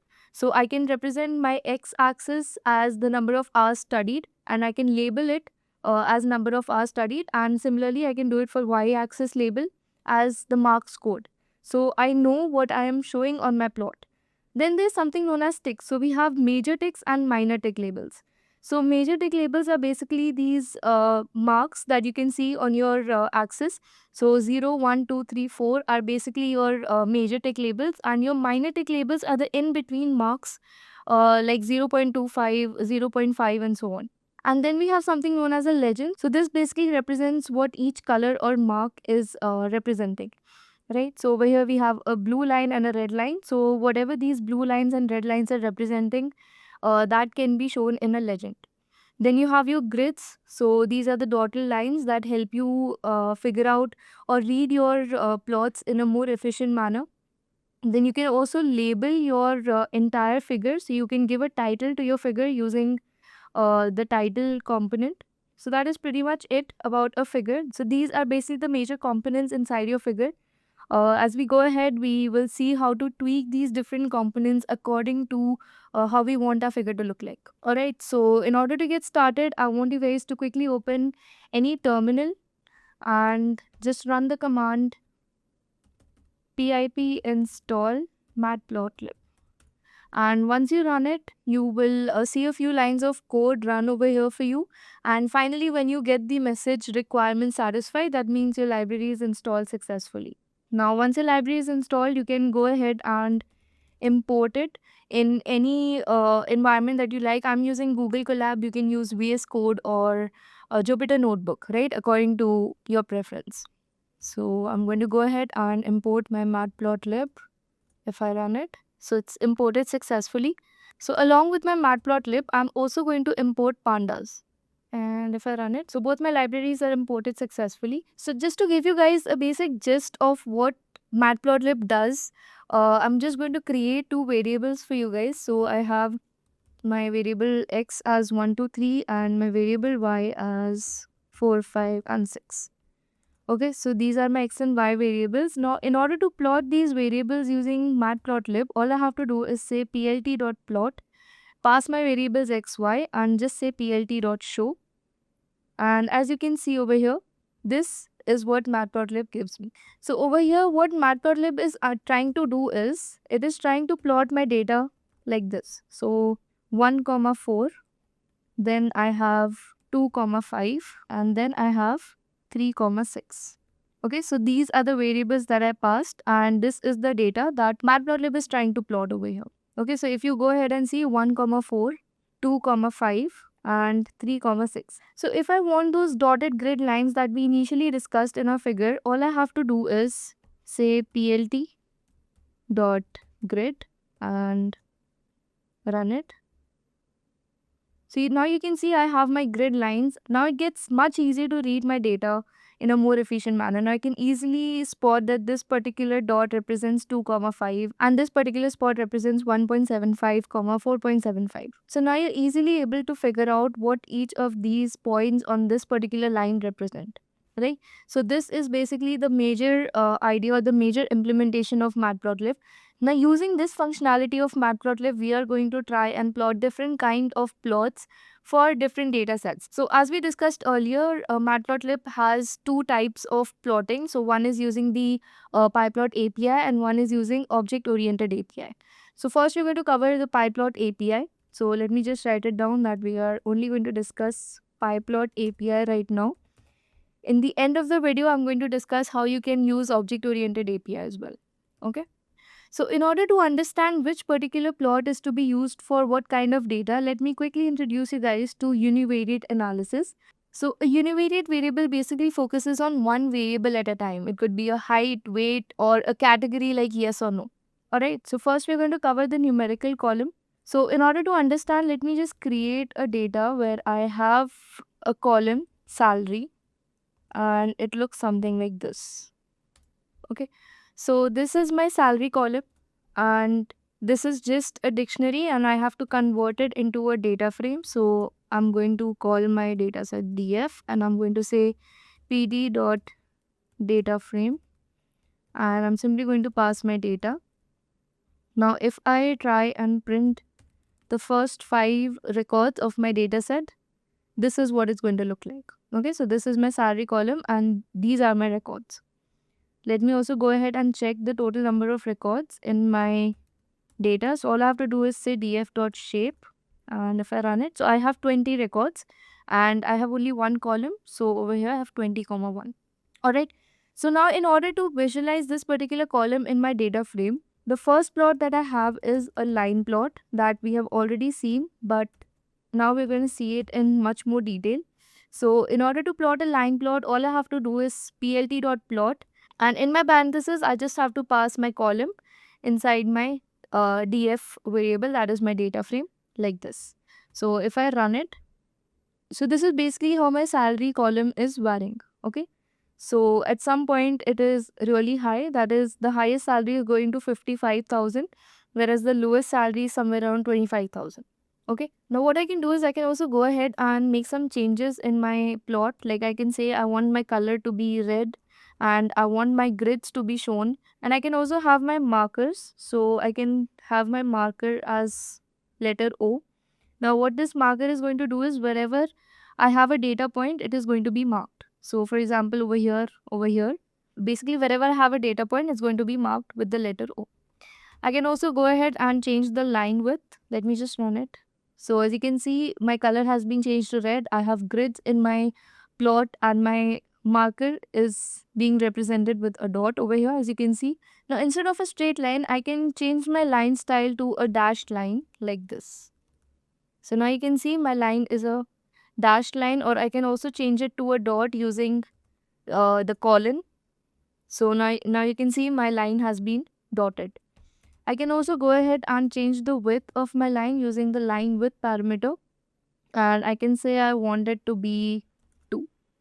Okay, so as you can see, the width has been increased. So if in case I want my marker to be represented with a star, all I have to do is pass this particular symbol, and you can see the marker style has been changed. Okay, so you can go ahead and play around a little with the parameters that are available in Matplotlib. Again, Seaborn offers a bit more functionality compared to Matplotlib, but this is great when you want to deal with your plots at a lower level. Okay. Then the next way we can visualize our column is through a histogram. So in order to plot your histogram, all you have to do is say plt.hist and pass your column in the parenthesis. And for now, I'm going to exclude the bins parameter and just show you guys how the salary column is going to look like in a histogram. Alright, so histogram basically tells us the frequency of our data distribution. So what this graph is basically telling us is that there are around 3 people that have the salary in the range 25,000 to 30,000. Then 2 people have the salary in the range 30,000 to 35,000. And there are 3 people again in 35 to 40 range. Okay, so this is basically how our data is being distributed. Now, in order to make it more clear, I can go ahead and pass bins, and I'm going to, no, I don't want grids for this particular graph, and I'm going to say my color is going to be green. So now I have divided my plot in 5 bins. So now it's more clear and more readable. Okay, so I have 6 people earning 25,000, then 5 people earning 30,000, then 3 people earning 35,000, and so on. Okay, so this is how you can read your data through a histogram. Then the next plot that we have is a box plot. So in order to plot a box plot, all you have to do is say plt.boxplot and pass your column over here and simply say plt.show, and this is what your box plot is going to look like. Okay, so whoever is not clear with what a box plot is exactly, let us quickly understand it with the help of this image. So a box plot has 2 endpoints. One represents the minimum value and one represents the maximum value. Then there's a line that is connecting the minimum value to the lower quartile, and it's called the whisker. Now your lower quartile is known as Q1, which basically represents 25 percentile. So basically 25% of the data is below this particular point. Okay, then you have your mean value and your median. Median is also known as Q2 and it's the 50th percentile. This represents 50% of the data is below this particular point. Then you have Q3, which is 75 percentile. So 75% of the data is below this particular point, and then you have your maximum value. Okay, so Q1 to Q3 is known as your interquartile range. And then you have something known as outliers. Now, outliers are basically the extreme values that are either lower than the minimum value or greater than the maximum value. Okay, so these are basically the extreme values and they are plotted outside the box plot. So, box plot makes it very easier to identify whether there are any outliers in your data or not. Okay, so as we can see in this particular plot over here, there are no outliers currently. But if I were to add a salary, so at index 20, I'm basically adding a salary 0. Okay. Now, if I run it, now I go ahead and plot a box plot. You can see over here, I got an outlier value which is at 0. So this is the value I just inserted, as you can see over here, through df.loc. So we have already covered loc and ilog in my previous video of Pandas full course. If you guys have not watched it or you guys do not understand how I have added a new record in my dataset, I suggest you guys to quickly go ahead and watch that video before you continue with this video, because we will be using Pandas somewhere or the other throughout this video. Alright, so as you can see, I've got my outlier value over here, which is really far away from my entire box plot. So it's suggesting that whatever range my other salaries are in, this particular salary does not match that range. Okay, so I can simply go ahead and remove this value from my dataset in order to avoid any bias in my entire calculation when I'm going ahead with prediction models and all. Okay, so I'm just going to go ahead and remove this value. Okay, so I'm back to my original data set. Now this was all about when you have a single numerical column. Alright, so salary was something that contained all numerical values. But what if I had a column that had all categorical values. So now we're going to deal with a univariate categorical column. Okay. So in order to deal with a categorical column, let me just quickly go ahead and add another column to my data set called department. So now let me go ahead and check my data frame, what it looks like. So as you can see over here, I have a salary column and a department column. And my department column is a categorical column. I can also go ahead and check that using the info parameter. So you can see this is of type integer and this is of type object.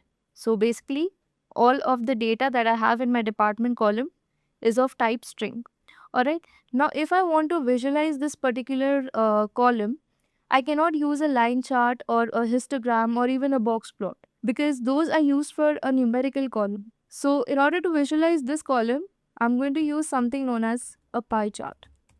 Now, in order to plot a pie chart, what I have to do is I have to create a count variable where I am simply going to count the number of unique values in my department. So this is what it's going to look like. So I have 8 HR departments, 6 IT and 6 finance departments. Okay. Now I can go ahead and plot this data in my pie chart using plt.py. Simply pass my count variable, and if I print plt.show, this is what it looks like. Now over here, I do not know what these different colors are representing. So in order to have that on my pie chart, all I have to do is say labels equal to count dot index, and if I print it now, you can see the green color represents my finance, blue represents HR, and orange represents IT. But again, another issue is I do not know the values of these sectors. So in order to get my values printed in my pie chart, all I have to do is say auto PCT and pass 1.1%, 1.1 F. So you can see I have 40% HR, 30% IT and 30% finance. Okay. So the format I've given over here basically represents that I want one decimal. If I were to pass 1.0, I would get only my integer parts over here. If I were to say 1.2, you can see I got 2 decimal values in each of my sectors. Okay. And another important parameter in pie chart is explode.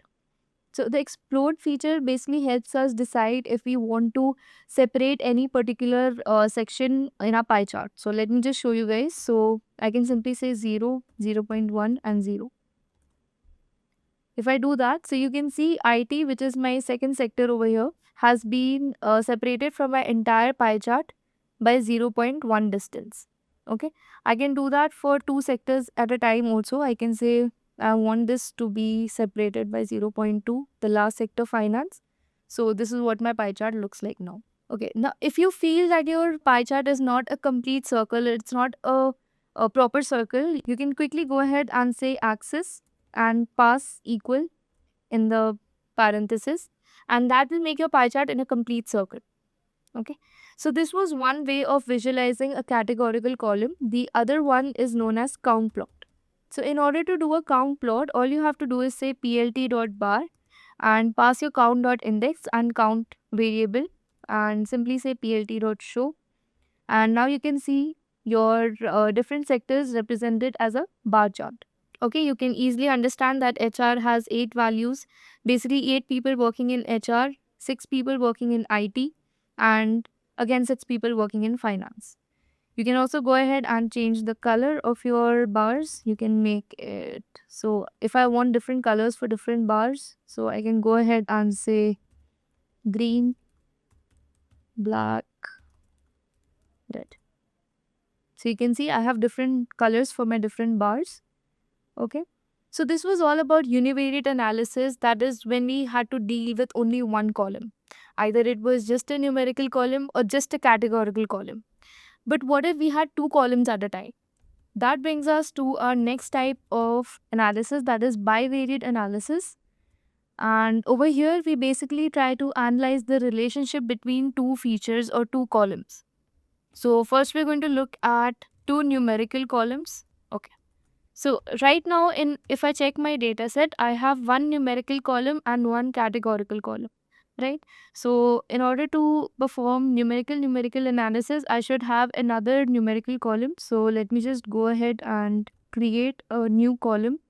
I'm going to call it age. And okay, so this is my new column called age. And if I go ahead and check my data frame now, so you can see I have three columns. Two are numerical columns and one is a categorical column.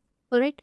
So now if I want to visualize salary and age column together, the first plot that I have is known as a scatter plot. So a scatter plot is basically going to help us analyze the direct relationship whether salary increases with age or not. Okay, so if you want to check that, all we have to do is say plt.scatter and pass my age column, my salary column, and I'm going to give the color orange. And I'm simply going to say plt.show. So as you can see over here, my age and salary are increasing together. Okay, so this is also known as a positive correlation. Alright, so when my age is around 20 to 25, my salary is somewhere around 25,000 to 30,000. But as my age increases, so when I reach the age of 40, my salary is somewhere around 55,000. Okay, so this is how you can analyze the relationship between two numerical columns. And the next way of visualizing two columns is again by using a line plot. So as we saw in our initial example, we had two features x and y.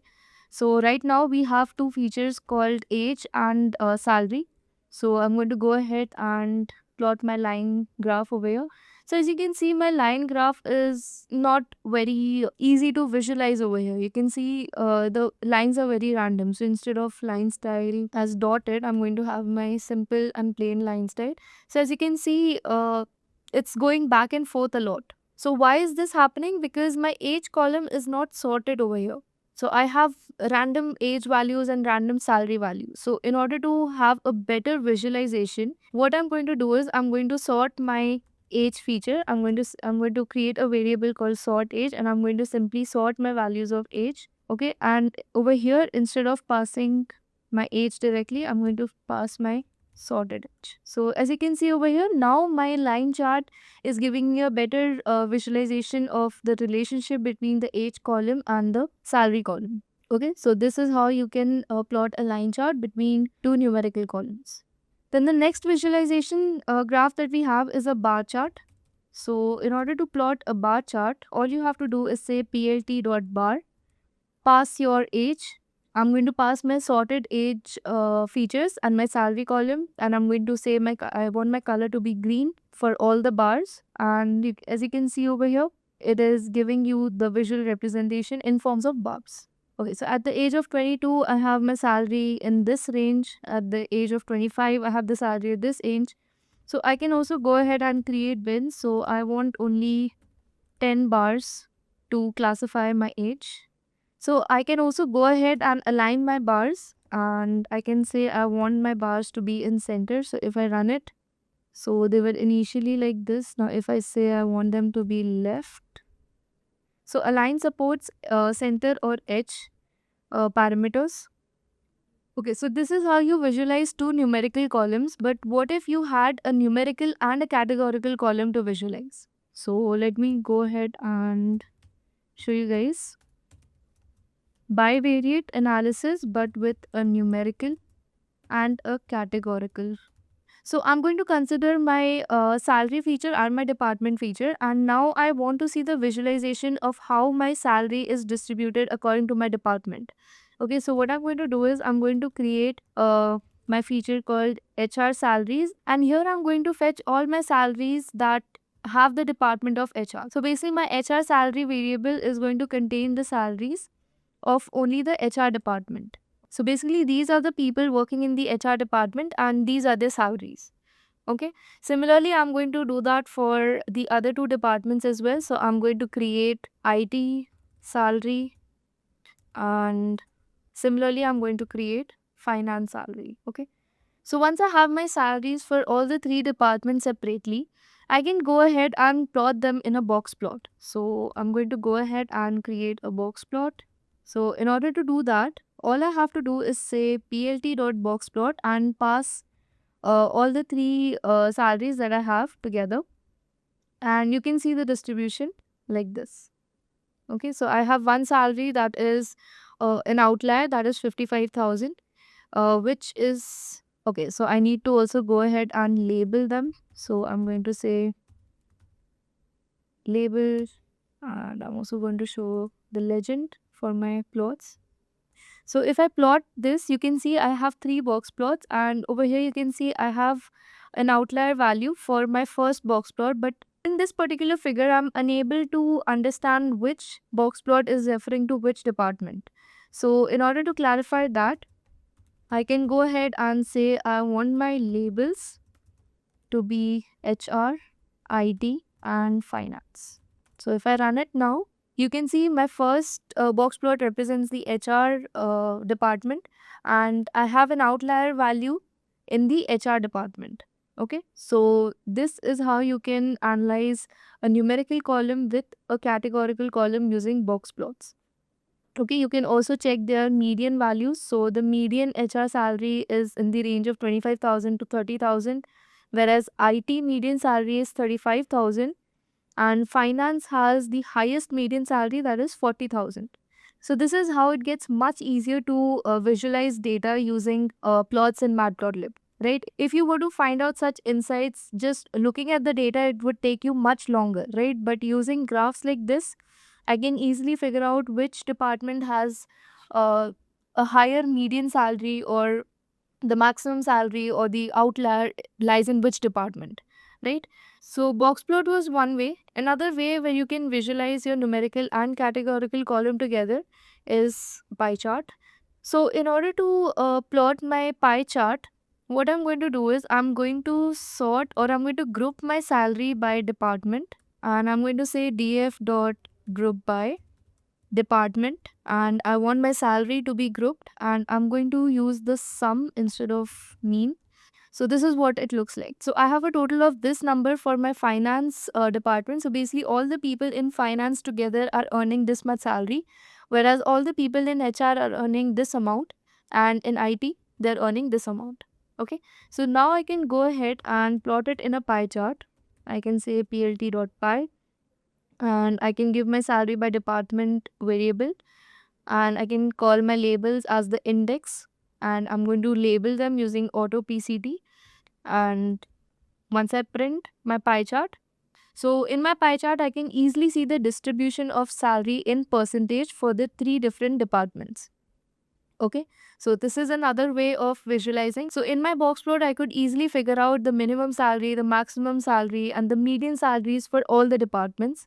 And over here, I can see the distribution or the percentage for each department, that is the total amount being earned by each department. Okay, so another way when you can visualize your numerical and categorical column is by using a bar plot. So I want to show the mean salaries of all the departments in my bars. So what I'm going to do is I'm going to say HR mean, and I'm simply going to say sum of HR salary and I'm going to divide it by the length of HR. And similarly, I'm going to do it for IT and finance as well. So once I run it, I can simply go ahead and plot my bar chart over here. I'm going to say plt.bar, and I'm going to pass my HR, IT, and finance as labels. And I'm going to pass these as variables as well, and I'm going to say I want my bars to be of color green, black, and red. And once I print my chart, this is what it's going to look like. Okay, so in my bar chart over here, I can easily see the mean or the average salary for the three departments in a very clean and neat manner, right? So my HR mean salary is somewhere around 35,000, whereas IT is a little more, and finance is almost crossing 40,000. Let me just use my grids over here. So you can see now you get a better visualization of the mean or the average salary for the three departments. Okay, so this is going to further help you in analysis where you are building large predictive models. Right now I just have three columns and the values are really small, so I could even look at the data. But when you have a larger number of columns and larger values, visualizing your data becomes a much more easier, or you can say efficient way to understand what the data is trying to tell you, right? So with this we finish our bivariate analysis. Next comes our multivariate analysis. So basically, this is where we're trying to understand how the three columns affect each other and how they change with each other, right? So first, we're going to look at three numerical columns. That is numerical, numerical, numerical. So I'm just going to write three numerical columns. So in order to have three numerical columns right now, I just have two in my data set. Let me just check. Yeah, so I have two numerical columns, that is salary and age. I need to add another numerical column in my data frame. So let me just say DF and let me add experience. Okay, so you can see I have added another numerical column, that is experience. So basically, this column is telling us how many years of experience the person has. So over here, there's 1 year of experience. Here, over here, the person has 2 years of experience, and so on. Okay. Also, another thing that I missed over here is a few parameters in pie chart. So over here, there's something known as shadow. So if you want to give these effects to your pie chart, you can simply say shadow equal to true, and over here you can see a shadow like structure has been created below your pie chart. Okay, so it kind of gives your image a 3D effect, right? And you can also go ahead and say explode and pass a list of the distance that you want your each sectors to be away from the radius. So I'm going to say 0.1, 0 and 0.1. So basically this makes your pie chart look a little more interactive and different from the normal images that are out there.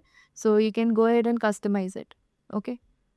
Alright, so moving on with our multivariate analysis. So I have three numerical columns as you can see over here. So now in order to analyze these three columns together, I'm going to use something known as a bubble plot. Okay. So a bubble plot is nothing but a scatter plot where your third numerical column, so in this case we're going to use experience as our third numerical column, and this experience column is just going to define the bubble size. Okay, so with that you get an idea of how much experience the person has. So basically the larger your bubble, the more the experience the person has. Okay, so let me go ahead and quickly create this plot for you guys. So I'm going to say plt.scatter. So basically I've passed my age column, my salary column and my experience column as the size of my bubble. And I'm saying I want orange bubbles. And if I print this, okay, so as you can see, the size of my bubble by default is very small. So basically the smallest bubble is representing 1 year of experience and the largest bubble is probably representing 5 years of experience. But in order to have a better visualization, what I'm going to do is I'm going to multiply this by 20. Okay, so now you can see the bubble size has increased and now it's much more easier to visualize this particular graph than earlier. I can also go ahead and increase the number of multiplication. Okay, and I'm going to give the color blue because that would give a better bubble effect. So this is what my bubble plot is going to look like when I have three numerical columns. Okay, so you can go ahead and easily visualize that person of age 27 is earning around 35,000 and again the experience is also good, right? So I'm simply going to give the color as sky blue and I can also go ahead and customize it as edge color. So I'm going to give my edge color as black so that I have a better understanding of my bubbles. Alright. So see, this is what my bubble plot is going to look like. Again, I can give a title to my plot. I can say plt.title, age versus salary versus experience. And my X label is going to be age, my Y label is going to be salary, and I do not need a grid. So now you can see my plot looks much neater and easier to read, right? So this was when we had three numerical columns. But what if we had two numerical and one categorical column? So in this case, we are going to again use a scatter plot. So the two numerical columns are going to be our age and salary. And our categorical column is going to be the department column. Now, in order to plot this on a scatter plot, instead of using a bubble plot, we're going to use a scatter plot again. But for the different departments in our department column, we are going to use different colors. Okay, so what I'm going to do is I'm going to say plt.scatter and I'm going to pass my age column, my salary column, and I'm going to say I want my colors to be of the different departments, that is DF department. And I'm going to say I want the colors of a rainbow. So I want different colors in a rainbow. Okay. Or if I didn't want rainbow, I'm going to show you guys how I can customize the colors in my own way. So I'm going to say X label, and my X is going to be age, then Y label, plt.x label, and plt.y label. My Y label is going to be salary, and I'm going to give a title to my plot, and I'm also going to print my legend. Okay, so I cannot use a rainbow color. Rather, what I'm going to do is I'm going to say df.map, and I'm going to map the different departments. So if I have an HR department, I'm going to map it with, say, color yellow. And similarly, I'm going to map my other two departments as well. So I'm going to say IT, I want to be mapped to color blue. And finally, I have finance, say orange. Print it now. So as you can see over here, I've tried to print my legend, but I am not really getting an output. So I can resolve this by simply saying labels equal to df department. So as you can see over here, I have tried to print my legend using plt.legend, but I am not really getting any output for that particular line. So the reason being, I have explicitly defined what colors each of my departments are going to get, and Matplotlib is unable to read that. So I have to explicitly define the labels using label, and I'm going to say HR, IT, and finance. So if I print it now, so as you can see over here, even though we've passed the plt.legend parameter, our legend is not getting printed. So the reason is because we have explicitly defined the colors over here, and even if we try to get the label parameter as df department, so you can see it is not going to work for us. So we cannot use this particular strategy. Rather, we have to follow a different kind of format over here where we explicitly define our color using a variable. So I'm going to say my HR is going to be linked with yellow, IT is going to be with blue, finance is going to be with orange. Okay, now I'm going to iterate through each of my color and my department. So I'm going to say for DPT and color in color.items, and basically I'm going to classify each of the departments separately, and then I'm going to print my scatter plot of age and salary. I'm going to say my color is going to be the specific color for each department, and I'm going to label my department. And if I run this and I go ahead and print my legend, so now you can see I've got my legend successfully, because now Matplotlib knows which department is representing which color. Alright, so that is why it is able to generate a legend successfully. Earlier in this case, Matplotlib had no idea about it. So this is how you can create a legend when you're plotting two numerical and one categorical column in a scatter plot. Alright, so that was all about our PyPlot API plotting for a single numerical column, a single categorical column, then two numerical columns versus a numerical and a categorical column. Then we went ahead and saw multivariate plotting, and we did all that using the PyPlot API. That is, we directly went ahead and used terms like plt.bar, plt.boxplot, and so on. Now we're going to dive into object-oriented API. That is, we're going to create objects before we start plotting. Okay, so let me just comment it over here. So object-oriented API basically allows subplots or multiple axes or multiple plots in a particular figure. Okay, so till now we saw one particular plot in one figure, but now what we can do is we can have multiple plots and subplots in a single figure. Okay, so let's quickly see how. So first I'm going to create two objects called figure and axis, and I'm going to say plt.subplots, and I'm going to pass 1 comma 3, and I'm going to say my figure size is going to be 10 comma 5.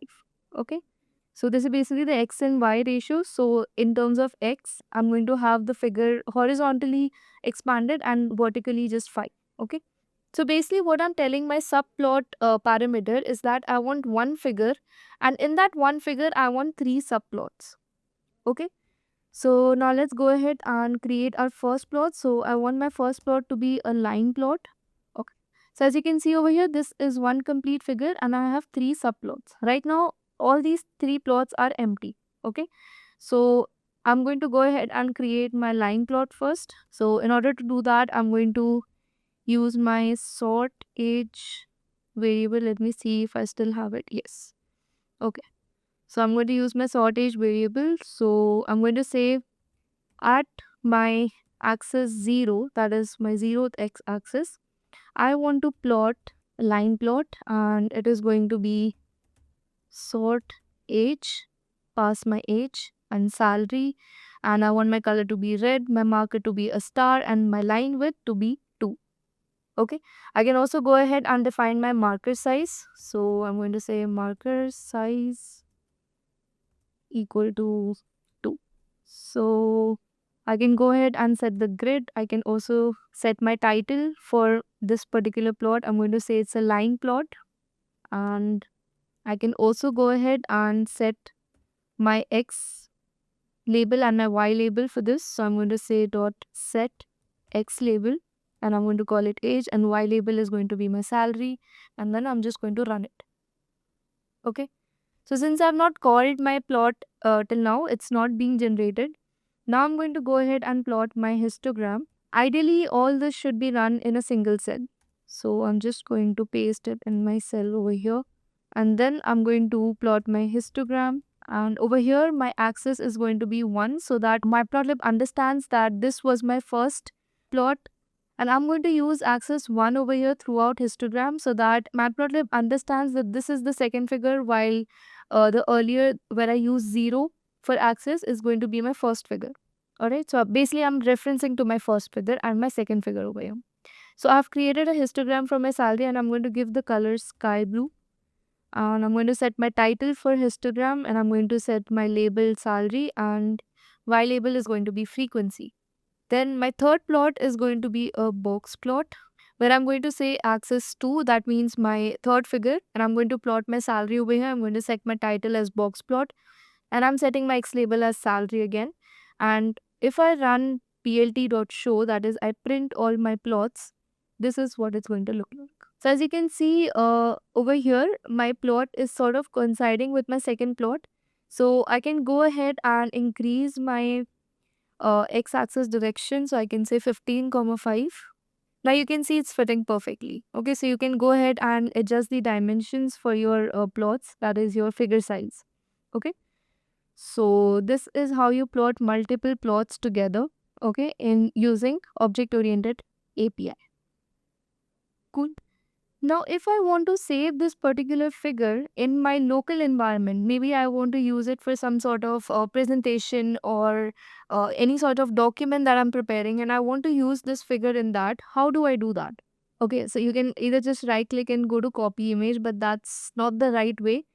So Matplotlib offers an inbuilt feature where you can save your image. So all you have to do is say plt.save fig and give a name to your image. So I'm just going to say multiple plots. And now you can use any particular extension. So I'm going to use PNG. You can use the JPG format, or you can use the PDF format. Okay, any format that you want to download your image in, you can just use that particular extension in the end using the dot. So whichever image I need to save, I just need to run this particular line before the plt.show. And if I run this, so let me see if my image has been saved. So as you can see over here, multiple plots.png has been saved in my drives. So since I'm using Google Colab, it is unable to access my local environment, and hence my image is saved only in my drive, that is my disk space over here. If you're using VS Code or any other notebook like Jupyter Notebook, you can specify the path that you want your image to be saved in. Okay, so you can directly go and say, I want it to be stored in my C drive, Okay, so you can use a path like this so that your image is stored in that particular folder. And I can also go ahead and download it from here. So this is how you save an image. I can also save it in, okay, let me just go ahead and, so if I click on this is what my image is going to look like. Okay. Now, before we wrap up with our 3D plots, I want to show you guys another interesting scenario where we have a data somewhat like this. Okay, so basically I have multiple numerical columns. Now, if I want to visualize all these particular metrics over here, like the sales and profit and expenses all together in one chart with reference to the year column, this is how I can do it. So first I'm going to convert it into a data frame. I'm going to call it df2. This also ideally should be data2 because I already have data variable initially. Okay. So in order to do multiple plots, all I have to do is say plt.plot and pass my year as my x variable. So this is going to be fixed throughout. All my x variables are going to have the column year because I want all these particular metrics to be represented with reference to year, but in a single plot. Okay, so this is how I'm going to do it. So I do year and let me plot sales, and I'm going to label it as sales. So similarly, I'm going to do it for profit and expenses column as well. Okay, and I'm going to label it as profit and expenses. So if I give my plot a title, financial analysis, and I'm going to label my X label as year and Y label as the amount. So now my Y label, that is the amount, is going to vary according to sales, profit and expenses. Okay. So if I run this, okay, so as you can see over here, I have my profit, my expenses and my sales. Now how do I know which line is representing what? I can see it through the legend over here.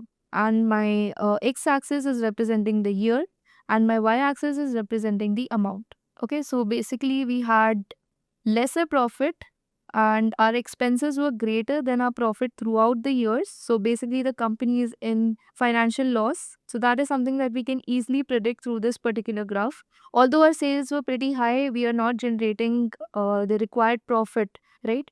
So this is how you can analyze financial data in just a few lines of code. All right. So now coming to the last topic for this particular video, that is a 3D plot. So let's plot a 3D plot for this particular data frame that we have. Okay, so in order to do a 3D plot, all you have to do is create a variable. So I'm going to call it AX and I'm going to say plt dot figure and I'm going to say projection equal to 3D. Okay, and now I'm going to create my scatter plot and I'm going to pass my variables. So I'm going to pass my age, salary and experience column and I'm simply going to say df plt.show. Okay, sorry, it's not going to be plt.figure, it's going to be plt.axis and my d is going to be small. Okay, so as you can see over here, I've got a 3D plot. So in order to clarify what each of these axes is representing, I'm going to label these axes.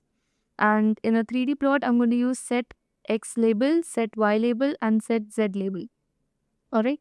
So once I run it, so as you can see over here, this particular axis represents age, this represents salary, and this one over here is supposed to represent experience, but I'm not really getting the label over here.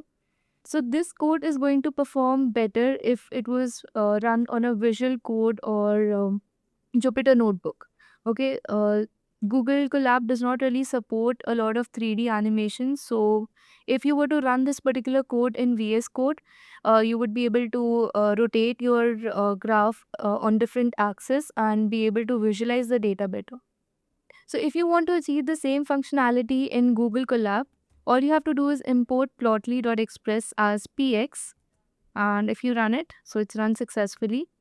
And then you can simply go ahead and create your figure, which is going to be your scatter plot 3D. So it directly comes with a 3D scatter plot and you can pass your data frame and your variables are going to be age, salary and experience. So what I've done over here is I've created a figure variable and I've used px.scatter3d. So it's directly going to plot a 3D scatter plot and I've passed my data frame, my age, salary and experience variables and I've titled it as 3D scatter plot. Okay. Now all I have to do is say fig.show, and if I run it, so as you can see over here, now I am able to rotate my graph. I can visualize the data on a 3D level. Okay, so this is how you can do it using Plotly library. Okay. Matplotlib also offers this particular option, this particular functionality, but just not in Google Colab. Okay, you can do it on Visual Code or Jupyter Notebook. So this was it for this video. I hope you guys were able to understand Matplotlib, the functionalities, and most importantly, which plot is supposed to be used for what kind of data set. So we've discussed univariate, bivariate, and multivariate analysis along with PyPlot API and object-oriented API. Just a quick info, guys. Intellipaat offers an advanced certification in machine learning and AI in collaboration with Microsoft. Through this course, you can learn all the important concepts of Python, machine learning, deep learning, NLP, computer vision, and much more. The course features live classes with IIT faculty and industry experts, campus immersion at iHub IIT Roorkee, and includes certification from both Intellipaat, Microsoft, and iHub Divya Sampark IIT Roorkee. With this course, we have already helped thousands of professionals successfully transition into careers in AI, ML, and data science. You can check out the testimonials on our Achievers channel. The link is given in the description below. With the 24/7 support, placement assistance, and EMI payment options, this course can definitely set your career on the right track in the field of machine learning and AI. So visit our course page link given in the below description and take the first step towards your career growth in ML and AI. All right, so let's get started now. Now, I'm assuming that all of you have a basic understanding of Python, NumPy, Pandas, visualization. Now, till now, you can assume that you have had. So let's say if you wanted to do something on a computer, right? If you, let's say, wanted to use Microsoft Office, MS Word, and things like that, the first thing that we need to do was what? That we had to familiarize ourselves with a computer, right? So till now, what you guys have done is that you guys have actually uh, familiarized yourself with Python, right? What is Python? Python is a tool which will help us in creating these machine learning models that we are going to study about, right? So we have familiarized ourselves with the tool. Now that we are familiar with the tool, we will move on to the machine learning part of the course, wherein we will be picking different kinds of machine learning models that we have, and we will be implementing them through Python, right? What is going to come now is what exactly machine learning is, right? So let's get started. Machine learning using Python. This is just a basic visualization which we'll be covering. Let's get started with machine learning around us, right? Now, there is a lot of machine learning, there is a lot of data science that we are able to perceive around us as well, right? If you go back 10 years from today, maybe not as many companies, maybe not as many websites and applications were using data science, we're using machine learning per se, right? But now you can see that every platform, right? Because there are so many users, there is so many data that they are collecting, right? There is so much amount of data that they are collecting that they cannot do without the implementation of, let's say, data science in their application, website, whatever system they have, right? Now we are going to go through some of the common examples that we have of machine learning around us, right? Some examples from personal life: Alexa, recommendations on Netflix, reel suggestions, Instagram, Facebook, YouTube, Spotify, yes, Google Ads, Siri. The way we use our phone changes the way battery charges. That's a very specific example. YouTube, songs, autoplay. Autoplay, it will, let's say you go ahead and you select one song. And then on the basis of that, let's say that song was a Kishore Kumar song, right? It will go ahead and it will start selecting old songs, right? Amazon, Swiggy food suggestion, facial detection, self-driving cars, prediction of weather, mobile unlocking through face, Google Maps, face recognition, Spotify, Hi Siri, Gmail, spam emails. You see that automatically your spam folder gets on getting like keeps on getting updated, right? Even though you are not marking emails as spam or not spam, but automatically your inbox will know that okay, these mails might be spam, the probability of them being spam might be high, and hence your email right your service provider will automatically take them to the spam folder, right? Chatbots, exactly. Autonomous vehicle, that is your self-driving cars, right? Your ADAS, right? ADAS level 1, ADAS level 2, 3, 4. This is nothing but the complexity of the machine learning deep learning models going up, right? Ad suggestions, smartphone cameras, YouTube ads, chatbot, traffic signals. So there are certain traffic signals that actually work on the incoming traffic, right? Now your timing of the traffic signals will be adaptive, right? Depending upon, let's say, the timing of the day, or depending upon a feed from camera, which actually gives you the real time number of vehicles, right? That might be present in the different lanes that you have, your traffic signals can be adjusted. So not all traffic signals, but I'm pretty sure that the major cities that we have, there will be certain traffic signals. I know that in Delhi we have certain traffic signals. I'm from Lucknow. I know that in Lucknow there are certain traffic signals where you can see that the timing actually adapts itself automatically, right? Same goes for Bangalore, Mumbai and all. So that's a good example. Speech recognition, fingerprint sensor, stock market prediction, chat GPT and Bard, right? So let's go through these, right? Very quickly, right? So recommendations of products, right? The recommendations of products that we see on Amazon, right? That is generally a recommendation model, which is nothing but data science, right? Alexa, your Siri, your voice-based assistants coming from any other, let's say, uh, product, right, is nothing but your pure play data science, right? It is pure play voice to text translation, and then on the basis of that, you go ahead and you do whatever the person is saying to do, right? Is asking you to do. All right. Movie recommendations on Netflix, right? On Netflix, Instagram, Facebook, YouTube, everything. Now, how does this work? The recommendation works on your historical data, on your historical behavior. Now, you would have seen that nowadays the recommendations have become so dynamic that even if you go ahead and if you, let's say, even let's say 5 minutes back, you were watching, let's say, a couple of reels on cricketers, on Virat Kohli, on, let's say, World Cup, right? You will start getting recommendations on that. And the moment that you start not watching those, right? So, see, when you are watching the reels, you are being exposed to every content that is out there. But there will be some reels wherein you are just going to swipe up, right, within maybe a second, because the content might not be interesting to you. There might be some which you watch more than one times, there might be some which you like, there might be some which you share, right? So all of this behavior is being tracked, all of your historical behavior is being tracked, and on the basis of that, your recommendations are getting more dynamic in nature, right? Even within a short span of, let's say, 20-25 minutes of you using social media, right, your recommendations can keep on getting changing if you keep on changing your behavior, right? So that is the level of recommendation systems that we have today. Traffic prediction in Google, right? So if you want to go from point A to point B, so Google comes up with an estimated time, right? So that estimated time is not a random time.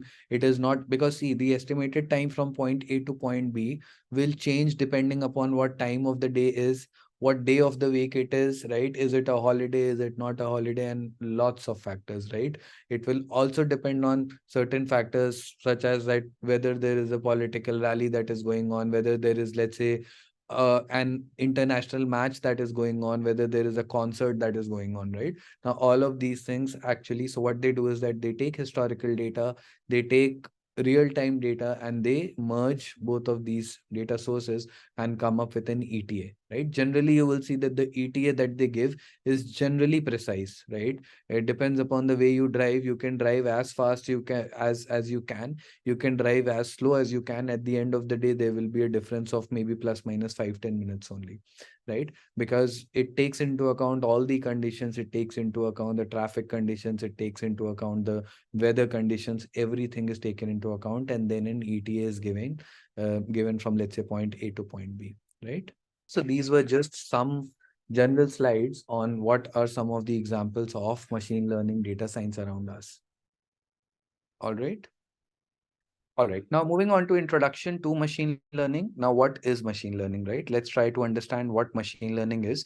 We know that there is enormous amount of machine learning products and let's say solutions that are around us. But what exactly machine learning is? Let's try to understand that, right? All right. So what is machine learning? Now, machine learning is a subset of artificial intelligence, gives machine the ability to learn without being explicitly programmed, right? I'm going to explain all of these textbook definitions to you. But before that, let's try to understand what machine learning exactly is, right? All of you just think of a skill that you would have developed, right? Maybe in your childhood, maybe playing the piano, maybe playing a particular sport, maybe driving a car, anything, right? Was it something that you were able to perfect right in one attempt, or you had to, let's say, practice, and then you were able to, let's say, perfect that? Obviously, let's say I take playing the piano, for example, right? If you play the piano, or let's say let's take something more common, let's say driving a car, right? Now, driving a car, most of you would have maybe driven a car, maybe driven a bike, active or whatever, right? Now, see, you might know the basics from day one. You might know that, okay, accelerator, brake, clutch, steering, gear, and things like that, right? But once when you actually go on the road and once when you start accumulating data, right? Once when you know, so maybe the first time when you go on the road, you hit the brakes too hard, right?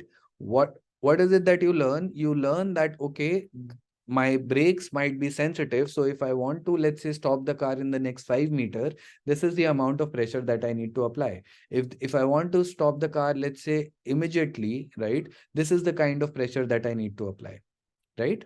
Maybe the second time when you take the car out, you realize that, okay, for the steering wheel, when you have to take a U-turn, right? Maybe you make some space towards your right hand side, only then will you be able to make a U-turn in only one attempt. Otherwise, you might have to reverse the car and then you have to adjust and then you would have to do that, right? So there is a lot of learning that you do, right? And on the basis of that, finally, maybe let's say an year down the line, maybe a couple of years down the line, you can say that, okay, I am a skilled driver, because there are so many aspects. And historically, taking whatever experiences you have had, right, taking whatever data you have collected, you have actually gone ahead and you have perfected the process of driving, right?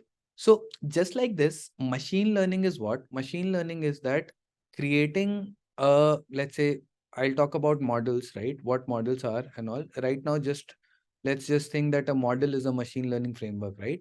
Creating a model which takes in historical data, right?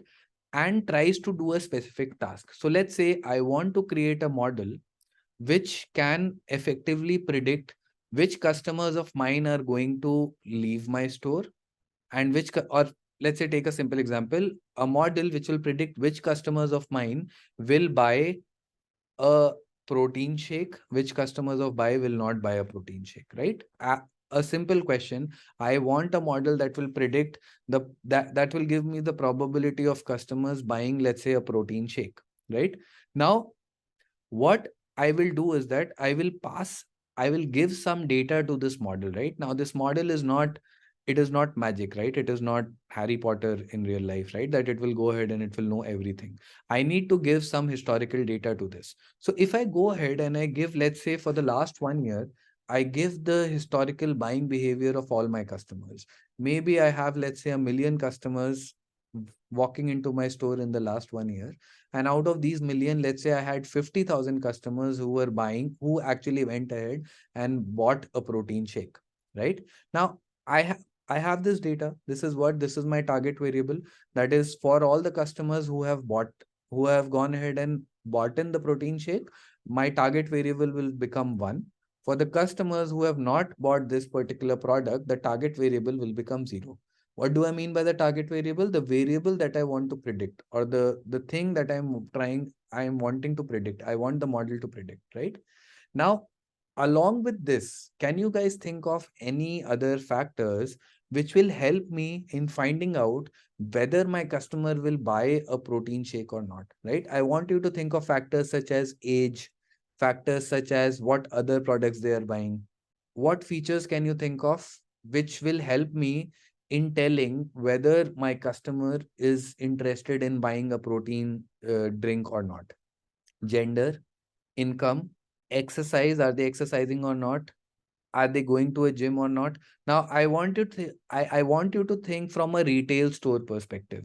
If you're a big bazaar, will you know things such as whether my customer goes to the gym or not? Will you know the profession?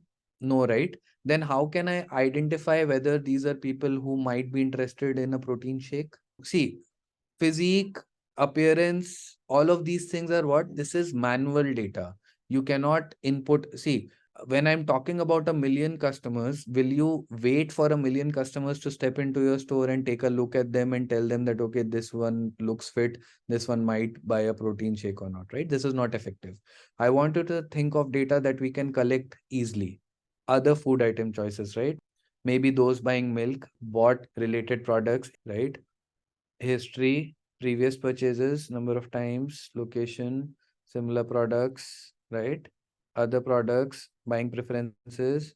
So the gist of this is what? The buying preferences. See, how can I differentiate between someone who is interested in a protein drink and someone who is not, right? Let's say I as a customer go to the store and buy Maggie. I as a customer go to the store and I buy cake. I buy, let's say, chocolates. Do I look like the kind of a customer who will go for a protein shake? No, right? Maybe if I'm a customer who is buying, let's say, granola bars, who's buying oats, who's buying, let's say, healthy stuff, right? Maybe the probability might be higher there, right? Now, if let's say I'm able to collect this data, let's say for every customer, I'm able to collect data about the kind of products that they have bought in the last 1 year, right? Do you think that for people who have gone ahead and bought in, let's say, a protein drink, the products that they have bought along with this, will they be different for those from those who have not bought a protein drink? The patterns will be different, right? People who are buying the protein drink, they might also buy oats, they might also buy, let's say, fruits and vegetables and paneer and chicken and whatnot, right? People who have not bought in a protein shake, maybe they are buying chips and wafers and Maggie and whatnot, right? Right? So if I pass the correct data to the model, right? If I pass the target variable along with that, if I pass the correct data, if I have a model, a mathematical model, which is able to extract these patterns out from the features and relate them to the target variable, just like when we were learning how to drive our human brain, right? Our brain was the model over here, which was able to extract these patterns, right? Your brain was able to figure out that when you apply the brake with this pressure, the car will come to a dead stop, and maybe passengers who are traveling might bang their head on the dashboard, right? Then you went ahead and you adjusted the force. Just like that, if I have a model in place which is able to extract these patterns from this data, the data about the products that these customers are buying, and correlate that with the target variable, which is whether they will buy a protein shake or not, right? Now, this process is known as machine learning, right? This overall process of collecting the data, tying it to the target variable through a model, a mathematical model, is something which is known as machine learning. All right. So, Jyotsna, the target variable is the question of interest, right?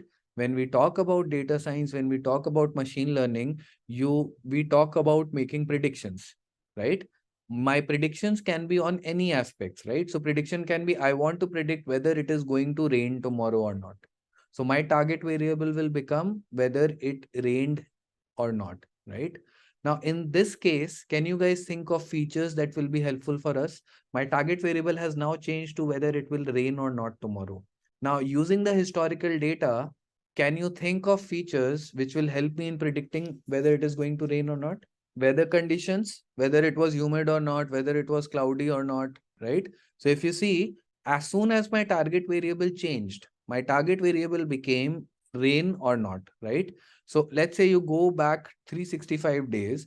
For each and every day, let's say you collect the target variable, that is whether it rained on that day or not. And along with that, you also collect other factors such as the humidity, the precipitation amount, whether it was cloudy or not, whether it was summer, winter, autumn, spring, whatever, right? You collect all of these factors.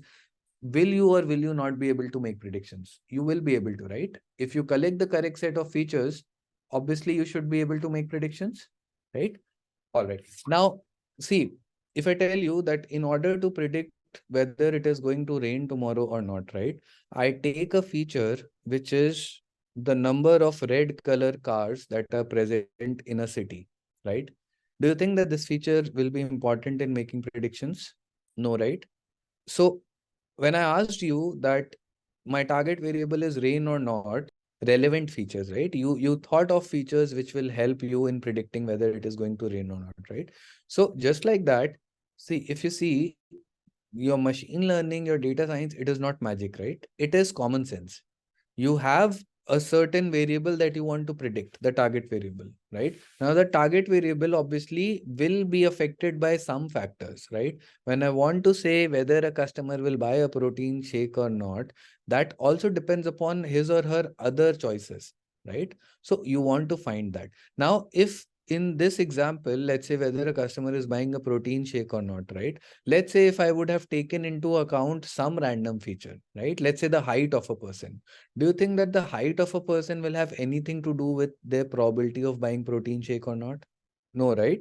So first skill that you need to have as a data scientist is understand this concept, right? That see, there will be random data that will be given to you, right? But first thing that you need to do is that you need to ask the question, what is it that you want to predict? Then you need to sit and decide what features will be important, because if I would have taken random features and if I want to go ahead and predict whether it is going to rain or tomorrow, no model in the world will be able to do that, because the features that you have collected are totally random. They are not related with the target variable that you have, correct?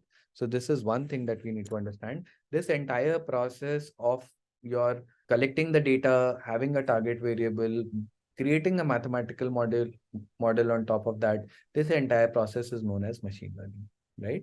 Now, if you look at this over here in this definition, one key term that we have is it gives the machine the ability to learn without being explicitly programmed, right? Now, this is important because if you see, if I pass the correct data, if I pass the target variable, I don't have to manually sit and I don't have to tell the model that this is this and this is that, right? It will automatically extract the patterns. It will automatically extract the relationships. So machine learning is I just need to provide the correct data to the model and it will automatically uncover the patterns that are out there, right? All right. So machine learning is not this. Do not imagine a set of robots studying in a class. This is just Intellipaat being humorous, right? So how does a machine learn? If you look at this over here, right? This is an example. If you look at this, right? How can you just focus on these images, right? Just focus on these ones of a chihuahua and a cookie, right? Muffin, right? How are you able to identify which images are of a dog and which images are of muffins? What are the things that you are focusing on? Placement, maybe the texture, right? Muffins can be rough. Dogs are mostly smooth, right? The shape of the head for a dog, it is kind of triangular. For a muffin, it is kind of round, right?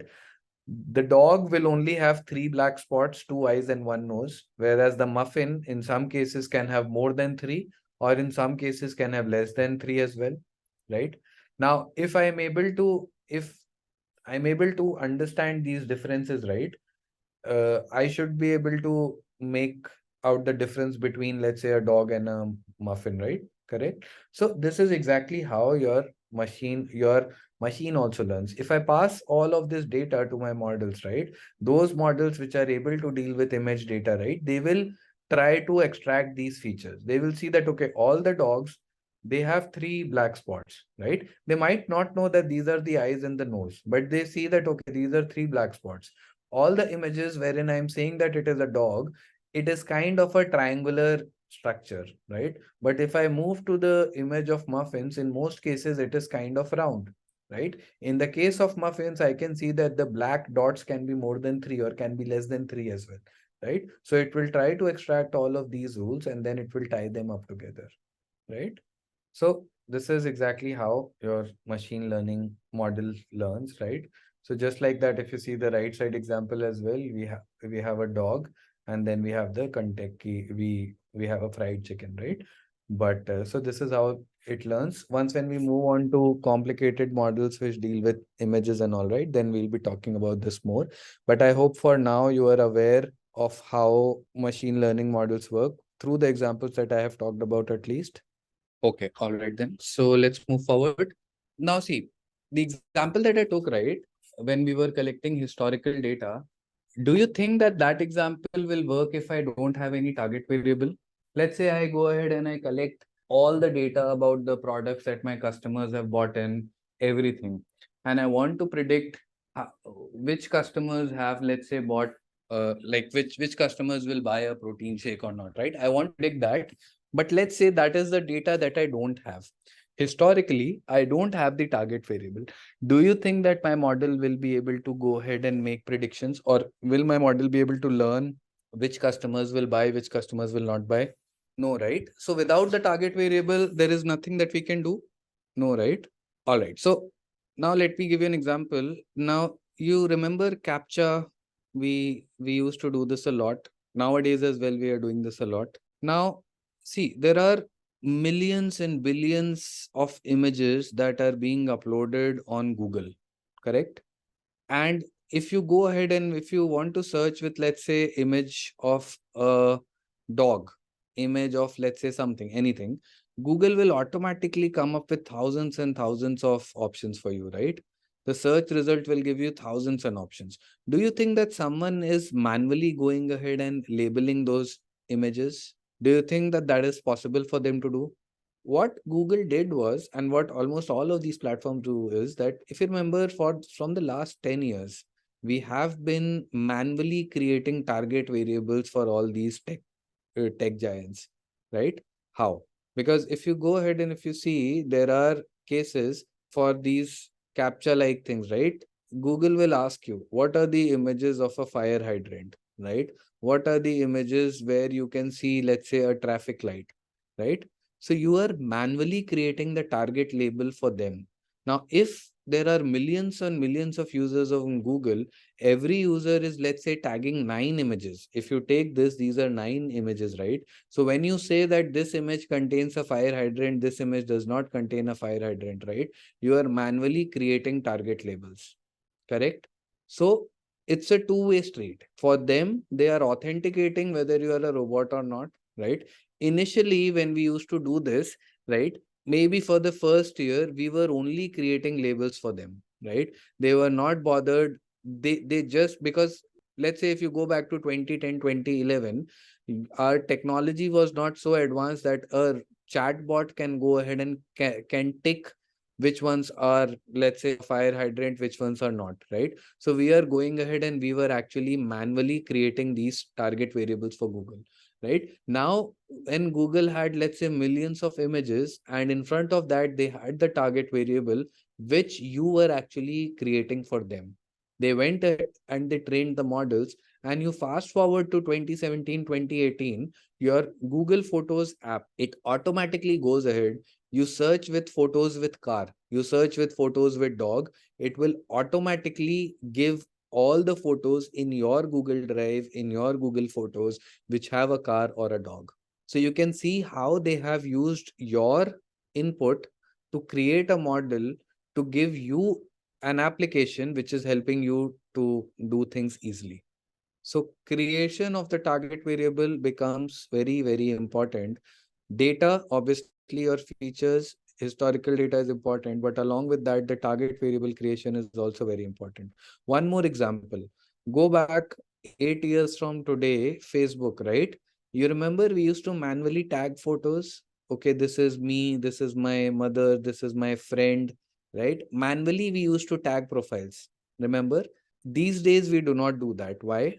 Facebook was asking you to create the target variables for them because it doesn't know that the image contains you, your mother, your father, your sister, brother, friends, and all, right? So we were actually creating target labels for them.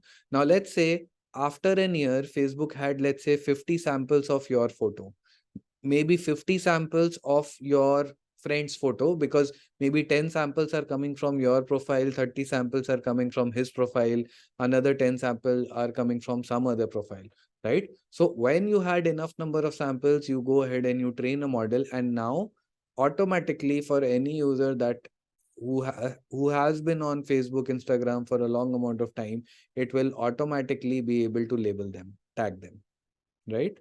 Okay. It will also ask you, is this you, right? For images which are blurred, for images wherein maybe your face is not visible completely, maybe a side face is there. So if you see, it is constantly improving the model.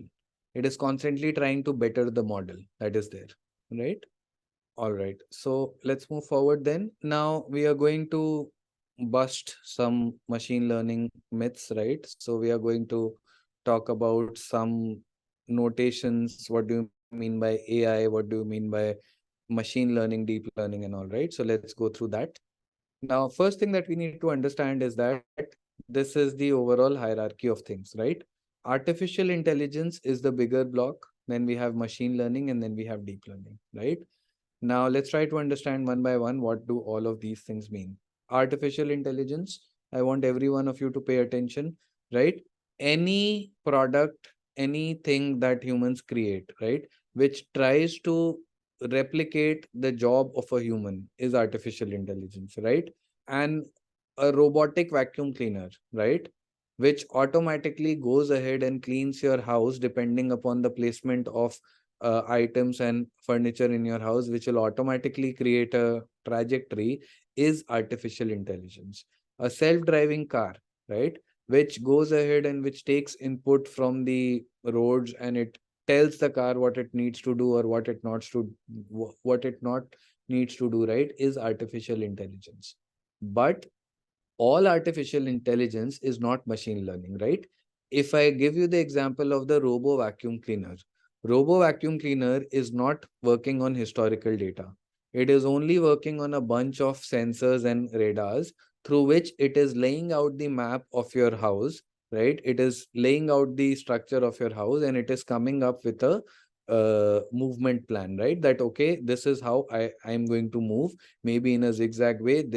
Let's say that there is a table in front, it is going to change the route. So it is totally an optimization model, right? It is not machine learning. It does not need any historical data, right?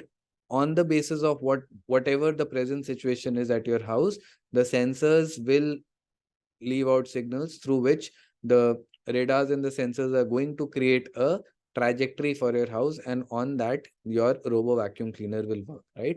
This example is not machine learning, but this is artificial intelligence. Why? Because the robo vacuum cleaner is actually helping you do something which otherwise a human would have done, right? So artificial intelligence is something that is artificially created which assists a human. All right. On the other hand, a self-driving car is also artificial intelligence, but a self-driving car cannot work without historical data, right? Now, a self-driving car will come under deep learning or machine learning, because so artificial intelligence, there can be two kinds of outcomes. One, you can have products which are artificial intelligence products, but they are not using any historical data, just like a robo vacuum cleaner. But you can also have those products which are using historical data, just like a self-driving car, just like a recommendation system, just like Alexa, just like Siri, correct? So your functional robot as well, right? Let's say you go ahead and you create a robot which will help you in cleaning your dishes, right? So that is artificial intelligence. It might not take any historical data, right? So anything that you are creating, right? So you have seen robot restaurants, right? You would have seen in most of the cities nowadays we have a robot restaurant wherein a robot will serve food to you, right? Now, that is not machine learning, because the robot cannot improvise on what it needs to do. There is a predefined set of steps that it will have to do. But so that is artificial intelligence, but that will not be considered as machine learning or deep learning, right? Now, within artificial intelligence, we have, if you see the smaller bubble, is what machine learning. Machine learning is that all of the products within artificial intelligence which can work only with the presence of data, right? The ones that, so if you see over here, so If I talk about the robo vacuum cleaner, right? The robo vacuum cleaner will be here. Okay. But if I talk about, let's say, a recommendation system, right? A recommendation system which is working on historical data will be here. Correct? Because a recommendation system cannot work without your historical data. So it will be within machine learning. All right. AI is the superset, ML is the subset, DL is not the intersection of both, DL is a subset of ML. Right. So now I will come to deep learning. Within machine learning, right, there are certain advanced models, right? There are certain machine learning models which try to imitate the functionality of a human brain, right? If you see, the human brain is the most complicated model, right, which can learn things on its own, correct? We know that we have been learning so many skills right from the day when we were born. We learned how to walk, we learned how to sit, we learned how to speak, and gradually we keep on learning more complicated things, right? Now when you are 20, 25, 30 years old, right, with the combination of movements of your hand and foot and whatnot, you can do so many complicated things, right? You can multitask. The potential of the human brain doing stupendous things is unlimited, right? Correct? So there are some models which are highly advanced, right? Which try to imitate the functionality of the human brain. How does it try to do that? All of that we will be covering when we get started with the deep learning part of this course, right? But those models within machine learning which are way too advanced, right? So it is just like in the world of cars, if let's say all cars were machine learning, right? So your electric cars can be deep learning, right? Because they are actually slightly more advanced, right? They are actually working without the need of, let's say, fuel, right? They are working on a battery. But both of the cars are doing the same thing. They are transporting you from point A to point B. So all the machine learning that you have, their end goal is to go ahead and make predictions using data. But within that, there will be a subset of models which are highly advanced, which try to imitate the functionality of the human brain. And that is what those models are known as deep learning models. So deep learning, right? Within machine learning, there is a separate bunch of models, right? Inside machine learning, which are known as deep learning models, right? Now, the deep learning models are specific models which are highly advanced, which try to imitate the functionality of the human brain. How it does that and all, that is something that we'll save for later. Right now, all you need to understand is that you would have heard of models such as neural networks, right? Artificial neural networks, deep neural networks, recurrent neural networks. And have you heard the word neurons in a human brain? Presence of perceptrons, neurons in a human brain, right? So just like the neurons work in the case of a human brain, right? When you do something, there is a certain part of your brain, there is a subset of neurons within your brains that actually fire, that gives signals to the different body parts that you have to do this, you have to do that, right? Just like that, there are certain deep learning models which try to imitate the functionality of the human brains. They try to create artificial neurons. These neurons only fire when the need is, right? Right now, it's not the time to go ahead into the technicalities. All you need to understand is that these are complicated models which try to imitate the behavior of a human brain, all right? And that is deep learning. So now if you see, if I talk about chat GPT, now chat GPT is something that will come over here, right? So chat GPT is if you see, chat GPT exactly behaves like how a human will, right? You ask something and it comes up with an immediate response, right? A dynamic response. And that is what you have over here in chat GPT. All right. So all of this we have explained. Artificial intelligence area of computer science emphasizes the creation of intelligent machines that work and react like humans, that is AI. ML, a subset of AI which gives the machine the ability to learn without being explicitly programmed. We have talked about this as well, that when we give data to a machine, it will automatically learn what it needs to do, what it not needs to do, that is ML. DL, it is a subfield of ML which is concerned with algorithms which are inspired by the structure and function of the brain, called artificial neural networks, right? So I hope all of this is clear to everyone. AI, ML, and DL. Now we will move on to myth number 2. Robots will take up our job, right? What do you guys think? Is this a myth or is this a reality? So partially true, right? It's not totally true. See, it is not going to take up your job. It is going to make your job simple, right? See, 50 years before, when the computers were invented, people were scared that computers will take up their jobs. Did it take up jobs? It might have, right? Maybe 10% of the jobs. But did it create extra jobs? So many, right? India, Bangalore, Gurgaon, cities like these, right? They are existing. They are into, they are dominating the Indian ecospace. Why? Because of computers, correct? So with the advent of computers, yes, there were jobs that were taken, right? But then there were, maybe if 10 jobs were taken, 100,000 jobs were created as well, right? So yes, there will be certain recurring jobs that might be taken away. But then that is why you guys are here, right? That is why I have a batch of 190 people who want to learn about ML and DL and what data science is, right? Because you guys want to upskill yourself.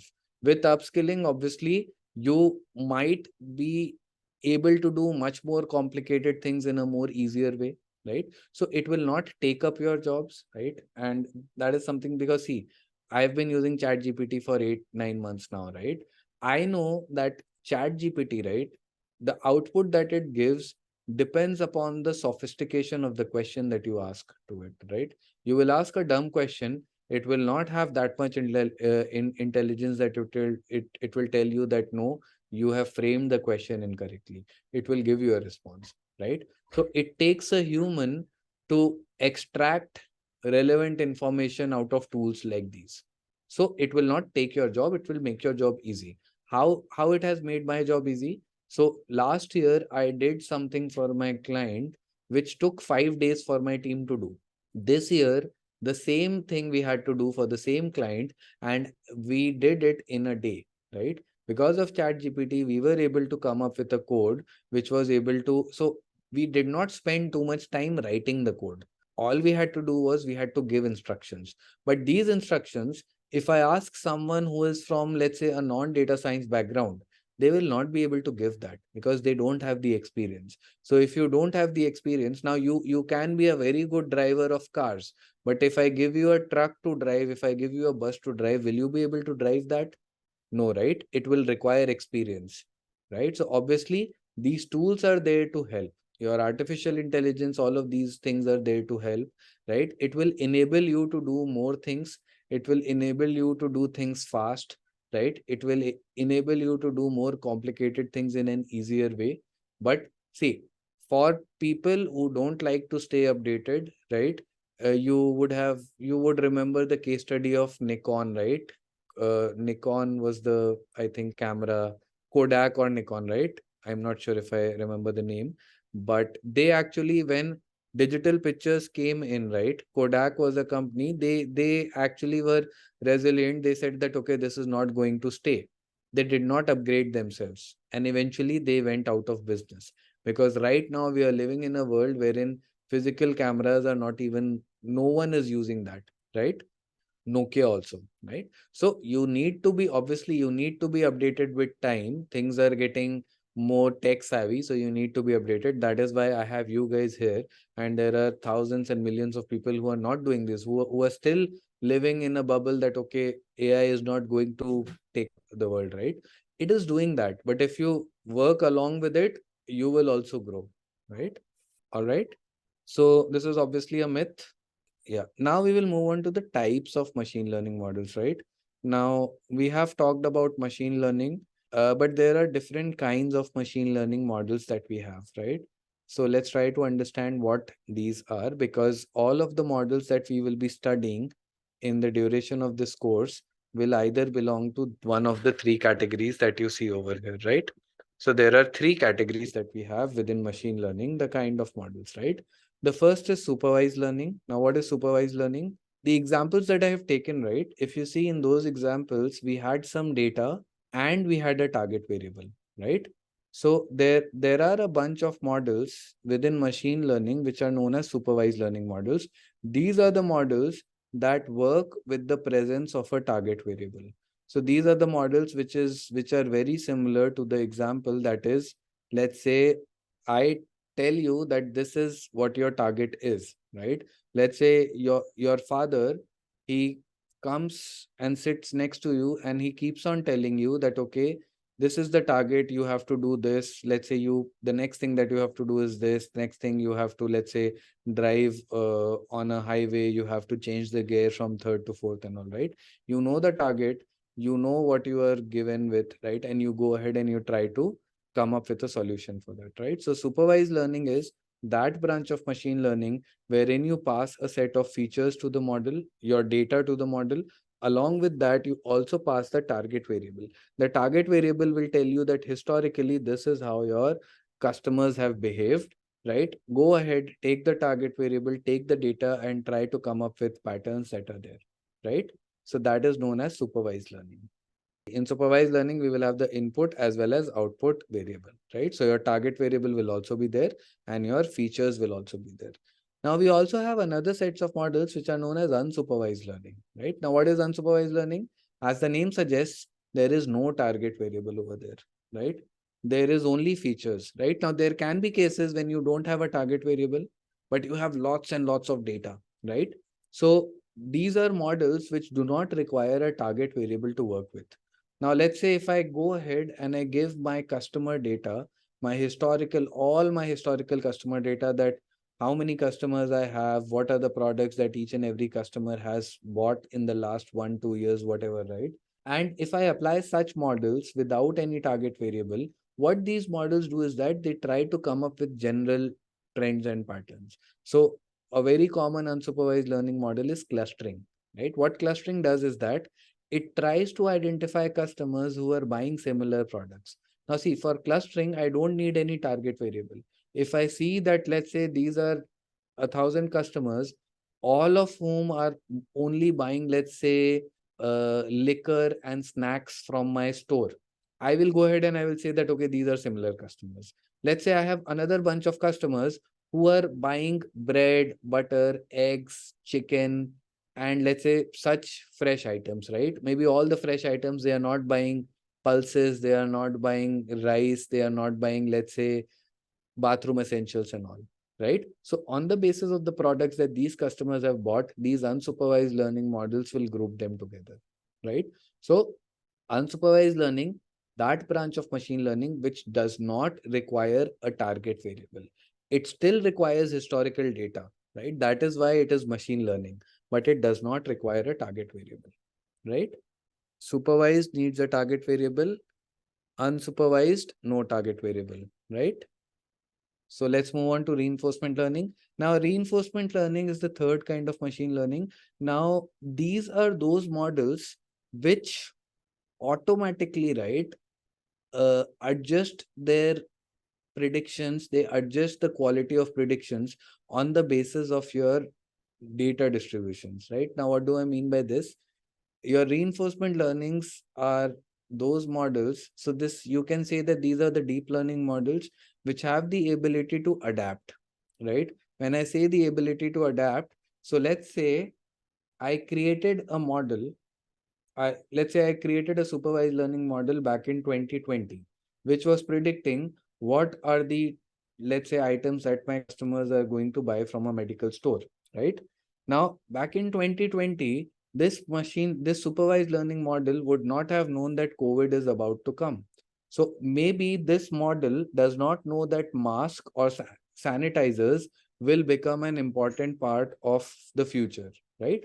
So this model, even today, if you go ahead and use this model even in 2023, because it was created using 2019, 2020 data, it does not know that masks and sanitizers have become a crucial part of every human's life today, right?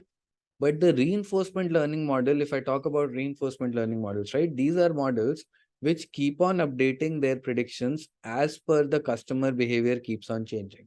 So what the reinforcement learning models do is that they have a feedback loop. That is, from the prediction, the feedback loop will go to the data. Now, let's say back in 2020, my customers were buying something.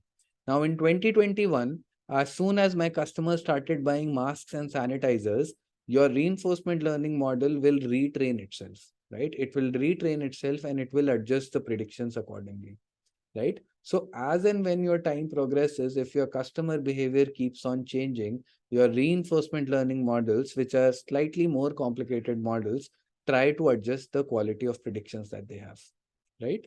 So that is your reinforcement learning. We are going to talk about all of these in detail as and when we proceed to the course, right? Right now, all you need to understand is that what are the differences between these three, correct? So if you see, supervised learning is nothing but you have a teacher which is actually helping you in understanding what is an apple, what is not an apple and all, right? Okay, so if you see, that is supervised learning. What are the use cases of supervised learning? Use cases are spam classifiers. We have spam classifiers automated in the emails, which will automatically detect whether an email is spam or not spam.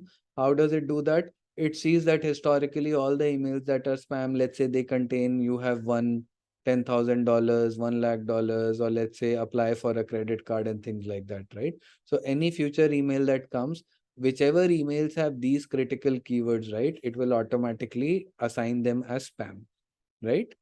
Fingerprint analysis, right? All of this is what this is supervised learning. Your historical data is there. As soon as you go ahead and let's say you enter your fingerprints on the sensor, whatever, right? It knows automatically that this is you. It will have all your details, right? Maybe Aadhaar card or things like that. Unsupervised, if you see, there is no target variable. If I give this data to my model, it will automatically find out on the basis of similarity. Now it sees that these three bananas look very similar, so maybe I should group them together. It sees that orange is right, these three look very similar, the color is same, the texture is same, so maybe I should group them together.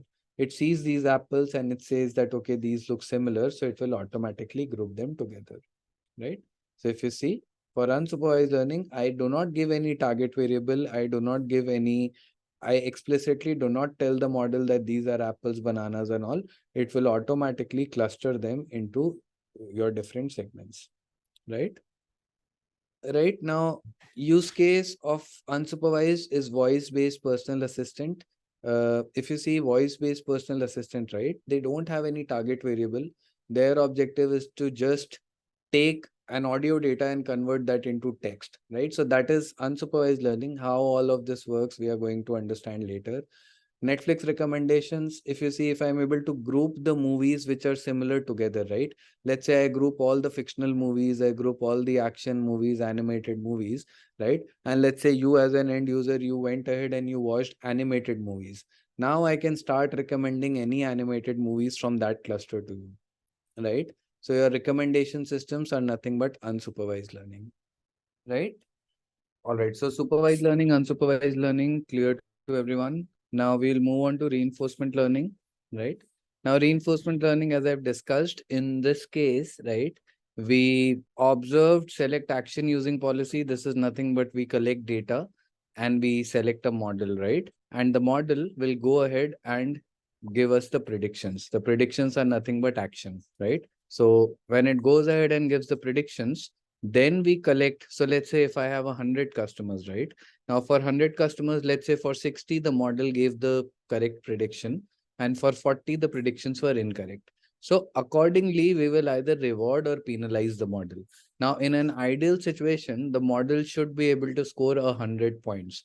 Let's say one customer, correct prediction for one customer attributes to a single point. Ideally, the model should collect 100 points, right? But let's say if it gives 60 correct predictions and 40 incorrect, let's say there is a +1 point for a correct prediction and -1 for an incorrect, the model will end up gathering only 20 points, right? Because 60 plus 60 minus 40 will be 20. Now the model tries to optimize, or the model tries to maximize the points that it can achieve, right? So if you see after that, in step 5, it will update the policy. It will try to update the rules, that is because something that it is doing is incorrect, right? Because of which these 40 predictions are coming out to be wrong. So it will try to improvise on that, right?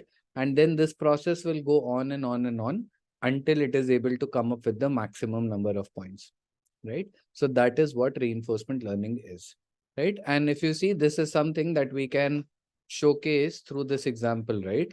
Now, let's say before conditioning, there is a dog, and this dog, let's say, goes ahead, and whenever this dog sees food, it starts to drool, right? Now, reinforcement learning is forcing something to do something which you would want this person or this object to do, right? Now, let's say the next time, whenever you give food to this dog, you ring a bell, right? Every time you keep on doing this, whenever you give food to the dog, you ring a bell. And finally, let's say that you have done this process for many number of iterations. Now, one day, if you just go ahead and ring a bell, you don't even give any food, the dog will automatically start drooling, right? Now, this is kind of reinforcement training that usually people do, right? In order to train dogs, in order to train, let's say, animals and all. This is not very close to the example that we have taken, but this is just an example of how Pavlov was maybe a scientist or something, how he actually trained his dog using reinforcement learning, right? So this is just a general example of how exactly reinforcement learning works, right? Now, the typical use case for reinforcement learning is self-driving cars. How? So now all of these cars that you are seeing, right? XUV 700, the self-driving cars, right? With ADAS level 1, ADAS level 2 and all your Teslas and all, right? Do you think that these cars are straight away made and then just rolled out for public? No, right? There is years and years worth of testing and training that has already happened. When let's say if I take an example of an XUV 700, when it is, let's say when it was rolled to the public, right? The model that it is using, that would have that would have been trained on using years and years of data. Maybe XUV 700, the inception of the car would have also not been thought of at that point of time, but the model training would have actually commenced, right? Because you can train the model on any car, right? Now, what is this training? This is, see, let's say when I want the car to apply a brakes, right? Let's say in the first iteration, it does not go ahead and it does not apply the brake, and maybe it rams into an object, right? Now, what will happen? I will go ahead and I will give a penalty to this particular action, right? Now, the next time the model that is running the car will try to update the policy, and on this basis it continuously, we expose the car to different scenarios, we expose the car to different let's say locations and different situations, right? And we expect the car to train automatically. Why do we want to do this? Because when I don't want to create a model which is limited by its learning capability, right? As and when, because see, when, let's say, I buy an XUV 700 and I am, let's say, an aggressive driver, right? Some other customer buys an XUV 700 and this person is a safe driver, right? Now, the ADAS that you have, right? It needs to adapt as per the driver, right? Now, if the driver is aggressive, then maybe the reaction time needs to be slightly fast, right? Now, right now, we are not at a stage wherein we are actually able to see such level of autonomous driving, but eventually, once when these models keep on training, right? Just like in the case of Facebook, now that it is automatically able to tag photos, just like that, eventually when we would have collected enough amounts of data, right? We will reach a situation wherein this automated driving can actually be made seamless in, if not all, then probably most of the driving situations, at least in India, right? But this is the, at the back end, the model that is working is nothing but a reinforcement learning model, right? So this was supervised, unsupervised, and reinforcement learning, right? So now moving on to what we can do with machine learning. So if you see what kind of questions we can solve, right? Now, we can answer any kind of questions using machine learning, right? Questions such as, is the email spam or not spam, right? Questions such as, what is the price of a house, right? Questions such as, will my customer buy a product? Questions such as, how much spend my customer is going to do in total, right? So there are any kind of questions that you have, we are able to answer those through machine learning. But depending upon the type of questions, we again go ahead and we divide these models into the different categories. Let's try to see what these mean actually, right? All right. Now, if you remember the supervised learning models, right? So if you remember when we talked about supervised learning models, right? Now, supervised learning models were what? They'll have a target variable, right? The difference between supervised and unsupervised was that there should be a target variable.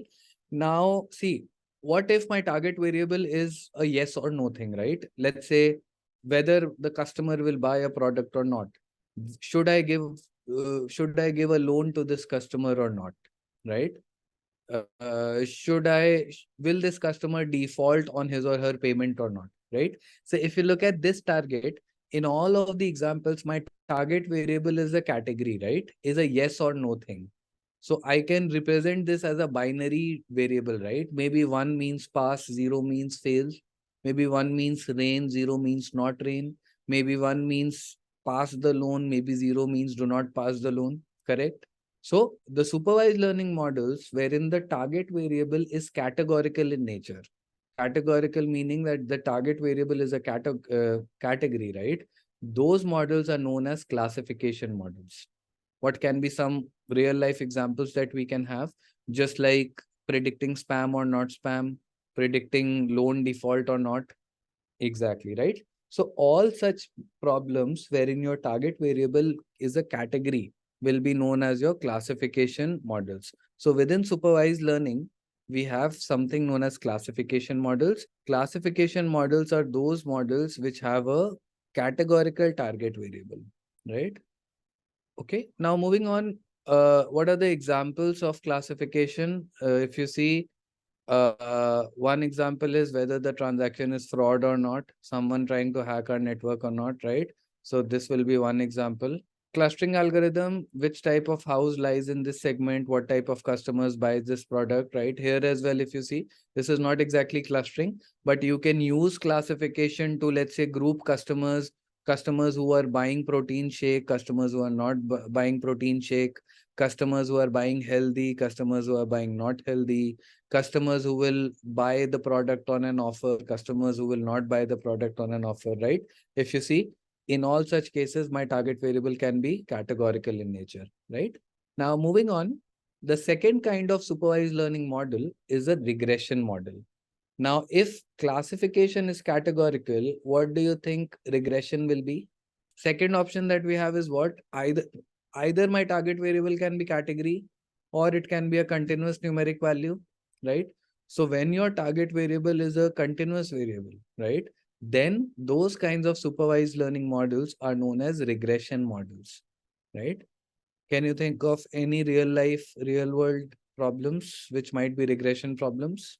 So height prediction, price prediction for houses, weight, BMI, COVID numbers, stock prices, predicting the exact stock value is regression, weather forecasting. So your temperature forecasting, predicting the age can be regression. If you group the age, then you are actually creating categories, right? How many runs will Virat Kohli score? Yes, that is a regression problem. Air quality prediction, if you are looking at AQI index, right? Exact AQI index, that is regression. Share market, number of employees leaving my company, that can be regression. Road accidents, blood pressure, taxi demand and supply, right? So if you see regression, wherever my target variable is continuous in nature, my supervised learning models will be known as regression models, correct? All right. All right. So now supervised learning, if you remember, we can divide it into two types, right? One when my target variable is categorical in nature, one when my target variable is continuous in nature, right? How do we name those? What are those models within supervised learning? What will we call a model which has a continuous target variable?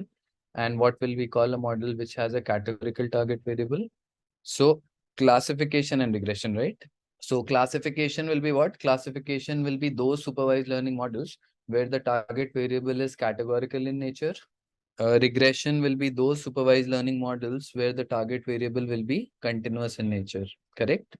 Now, the kind of model that we are studying is a linear regression model. So when I say linear regression, can you tell me something about the kind of target variable that we will have over here? Continuous, right? So now, since the model name is linear regression, so by the name itself, you should be able to understand that this is a regression model. And if this is a regression model, this is a supervised learning model which takes into account continuous target variables, correct? Okay, so let's get started with this model. Now, linear regression, what is linear regression? Now, if you look at the name, right, linear regression. Now, what do you understand by the word linear? So linear may be a line, or maybe, so if you talk about, let's say, processes, let's say if I increase the speed of my car from 30 kilometers per hour to 60 kilometers per hour, how much distance will I be traveling in an hour? The first case, I would have traveling 30 kilometers. In the second case, I would have been traveling 60 kilometers, right? So if you see, there is a direct relationship between, let's say, the speed of the car and the distance that it travels, right? So there are many processes in and around the world which have a linear relationship. So by linear, so see, let's assume that you study for 10 hours and you score 50 marks, right? Let's assume that if you would have studied for 20 hours, you would have scored 100 marks, right? But if you study for 40 hours, will you score more than 100 marks? No, right? The maximum cap will be 100. So maybe the number of hours you study and the marks that you get, it might or it might not be a linear relationship. But if you look at the speed that a car travels with and the distance that it will travel, right, in a fixed amount of time, this will be a linear relationship, right? If my speed is low, the distance traveled will be low. If I increase the speed, let's say 5 times, my distance traveled will also increase by a margin of 5 times. Is that correct? Okay, so if now let's try to understand what we mean by linear regression, right? Now, linear regression, it is a technique of finding the relationship between two or more variables, right? Now, change in dependent variable is associated with change in one or more independent variables. Now, before jumping into this definition, let's first try to understand what we mean by dependent variables and independent variables, right? So dependent variable is the target variable, right? The variable that is dependent upon other factors, right? So see, whenever I'm saying target variable, whenever I'm saying dependent variable, whenever I'm saying, let's say your label, right? All of these words refer to the same thing, that is your target, right?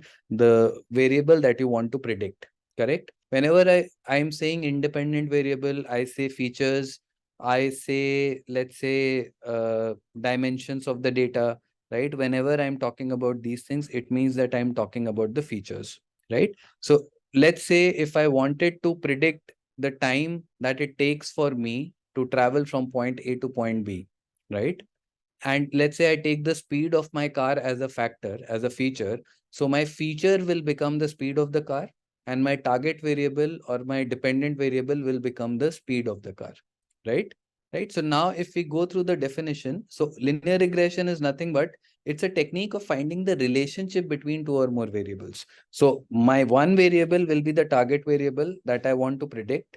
The other variable will be the independent variable, or it can be a host of independent variables. Either you can have a single independent variable, or you can have 2, 3, 4, whatever, depending upon however independent variables you have or you need, right? So linear regression is a model which basically establishes a relationship between the target variable and the independent variables or the features that you have. Okay.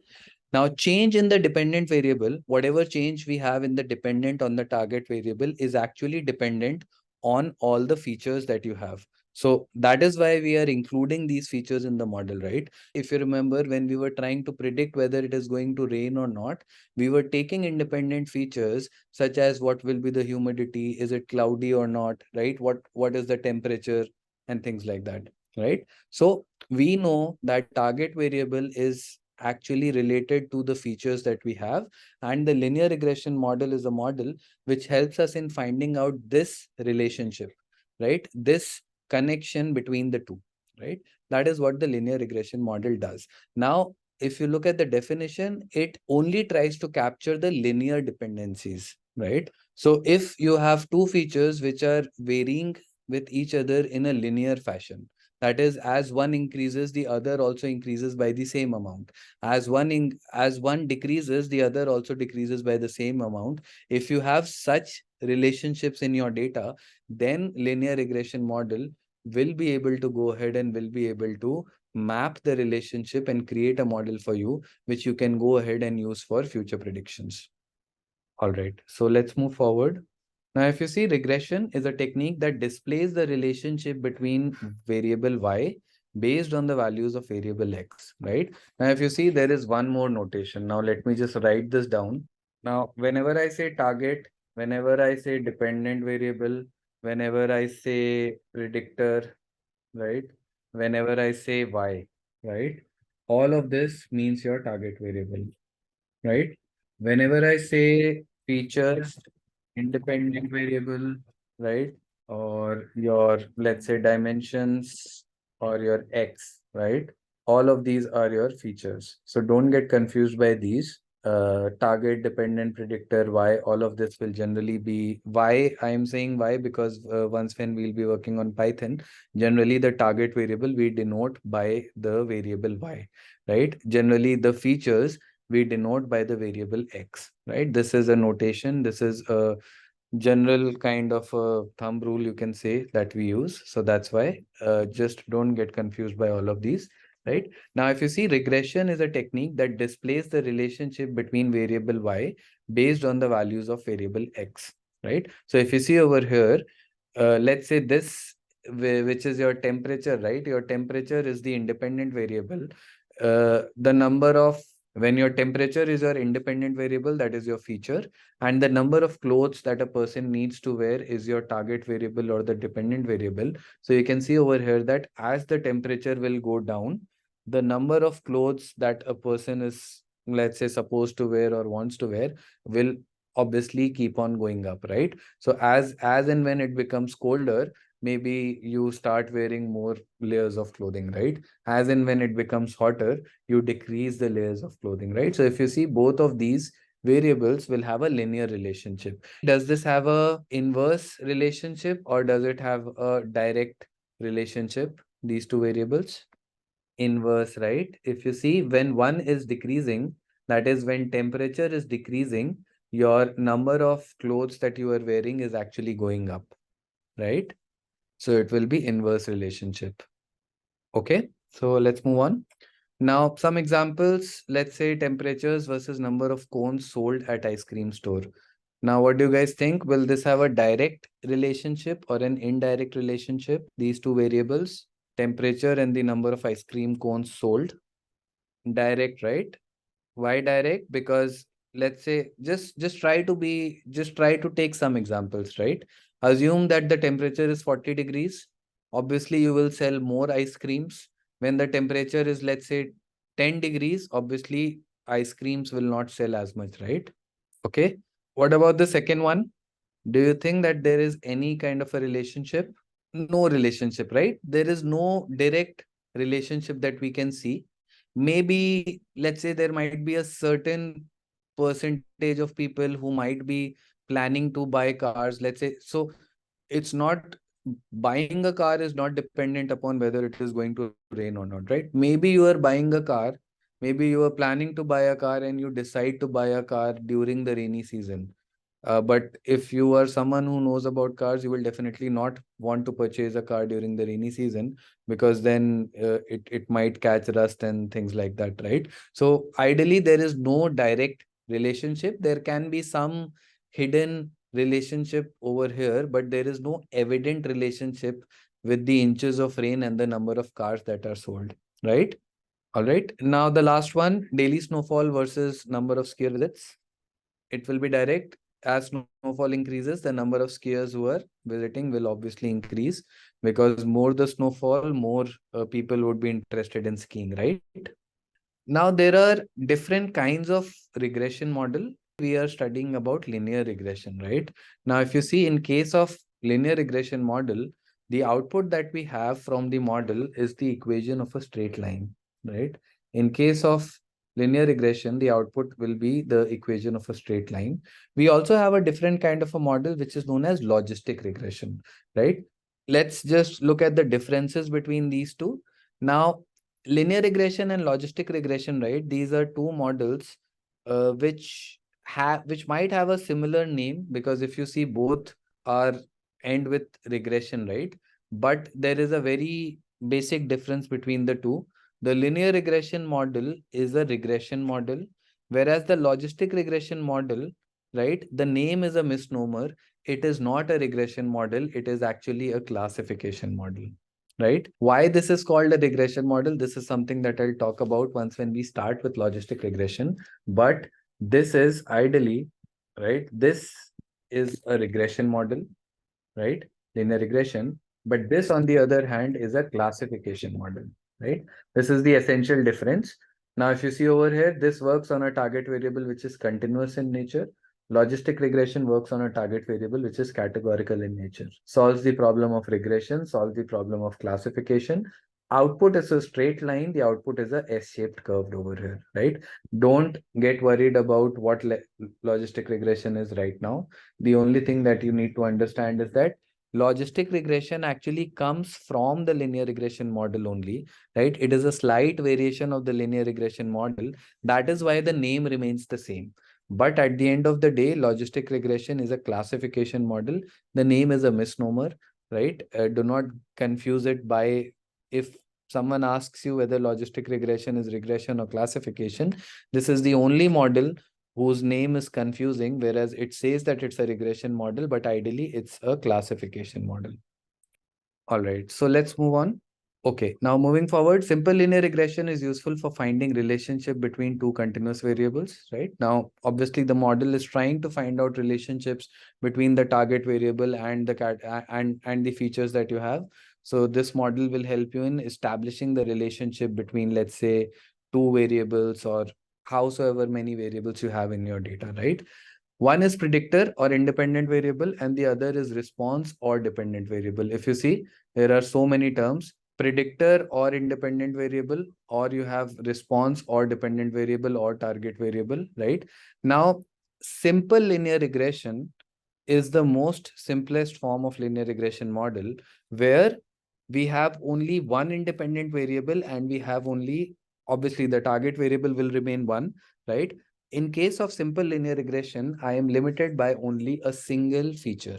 Only a single feature is used to predict the target variable, right? So let's try to first understand how simple linear regression works. Once when we are able to understand that, then we will move on to the complicated model, which is multiple linear regression, wherein we will be using more than one independent variables, right? All right, so let's look at an example, right? So let me give an example from, let's say, a separate example, right? Okay, so let's assume that I have an x-axis, something like this only. Let's say I have the x-axis here, right? Let's say I have the x-axis and I have the y-axis. On the x-axis, I have my independent variable, which is the, let's say, the quantity of products bought, right? Let's say the quantity of milk purchased, right? How many units of milk someone is purchasing, right? On the y-axis, which is my dependent variable, I have the target variable, which is the overall spend, right? So this will be your, right? This is your overall spend. This is my target variable, spend. I have on my x-axis, I have the independent variable, which is quantity. Now let's assume if I start marking this, right? If I mark this, so this is 0. Let's say 1, 2, 3, 4, 5, 6, right? And let's say on the y-axis, you have your spend. So I will take, let's say I start with, this is 100.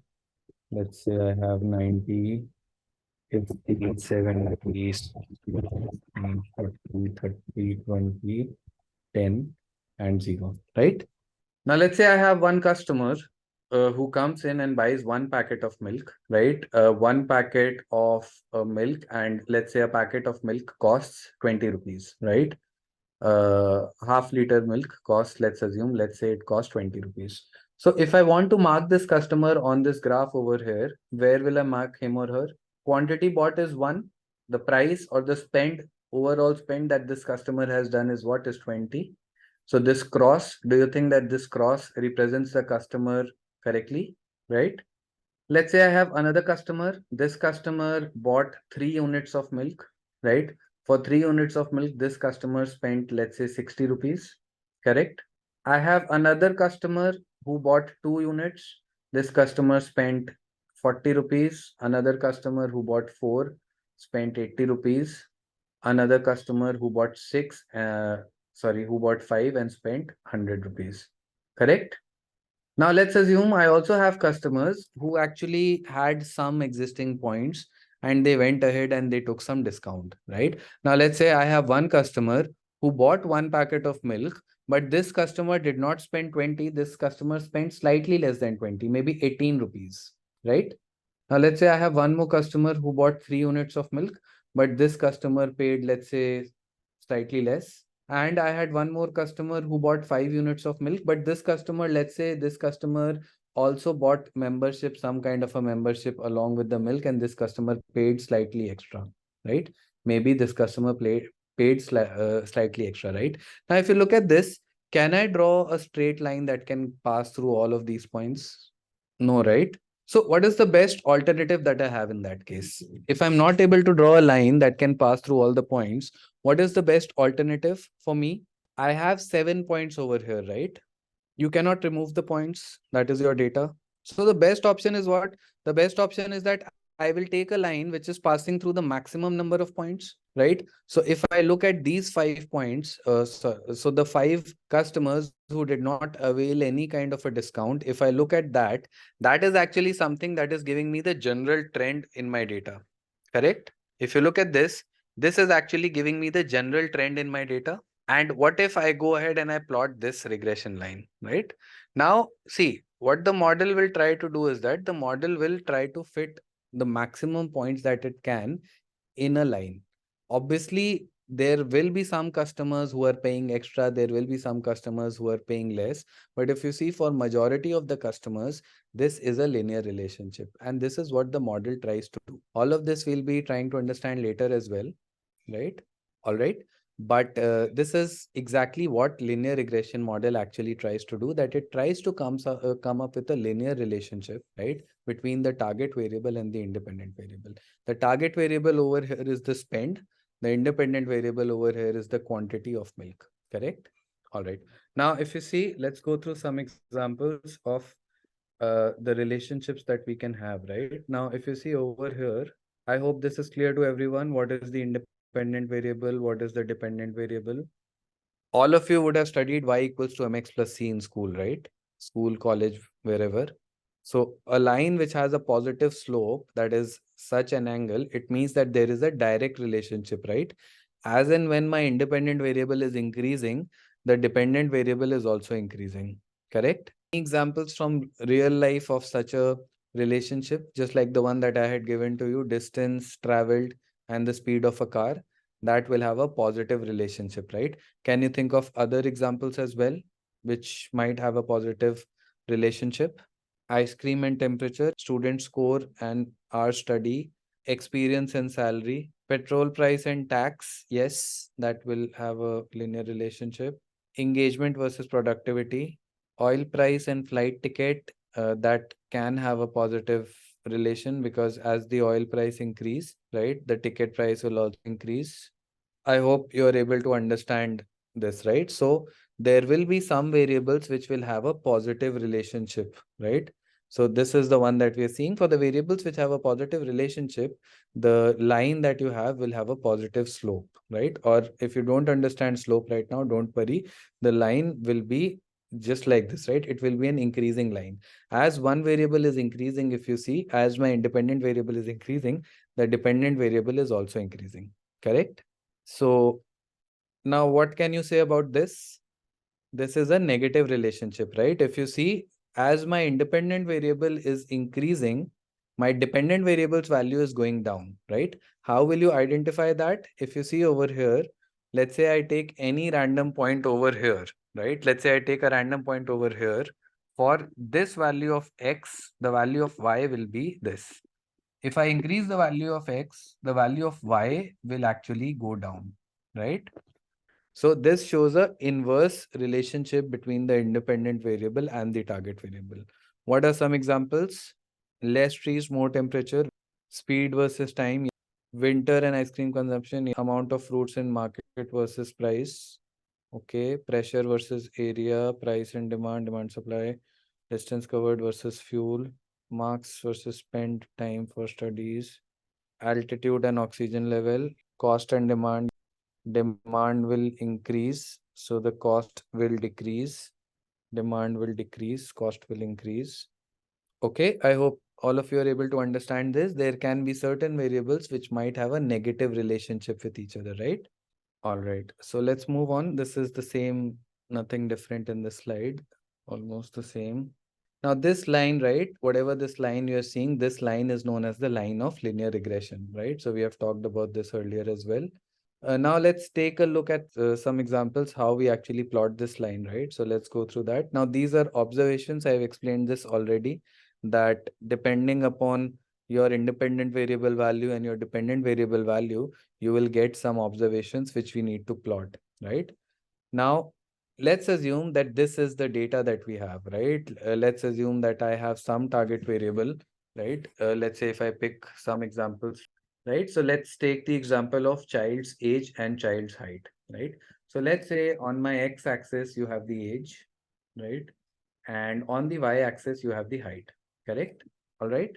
Now let's assume that these are the actual distributions. These are the actual data points that have been distributed, right? Now, there will be different children. So let's say I have a child whose age is whatever this represents. And according to that, this is the height, right?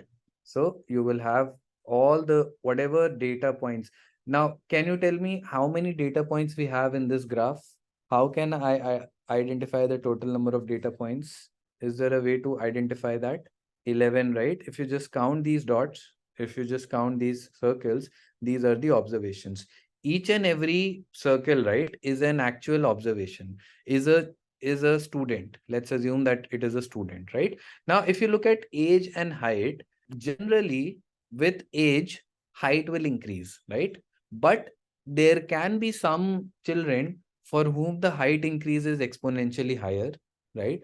And there can be some for whom the height increases, let's say, slightly lower as compared to the normal, right? Not exponentially high, but let's say if a couple of years, if let's say the age, if let's say the height increases by 6 inches, maybe there can be some children for whom it increased by 7 inches or 8 inches. Maybe there can be some for whom it increased by 4 to 5 inches only, right? Okay. But if you see the general trend, as and when my age is increasing, my general trend is saying that your height will also increase. There are outliers that are present in this data, and outliers will be present in every data, right? If you see this is an outlier, right? If you see this one is an outlier, if you see this one is an outlier, to a certain extent, the points that are far apart from this particular line are outliers, right? But then we have gone ahead and we have created this particular regression line, right?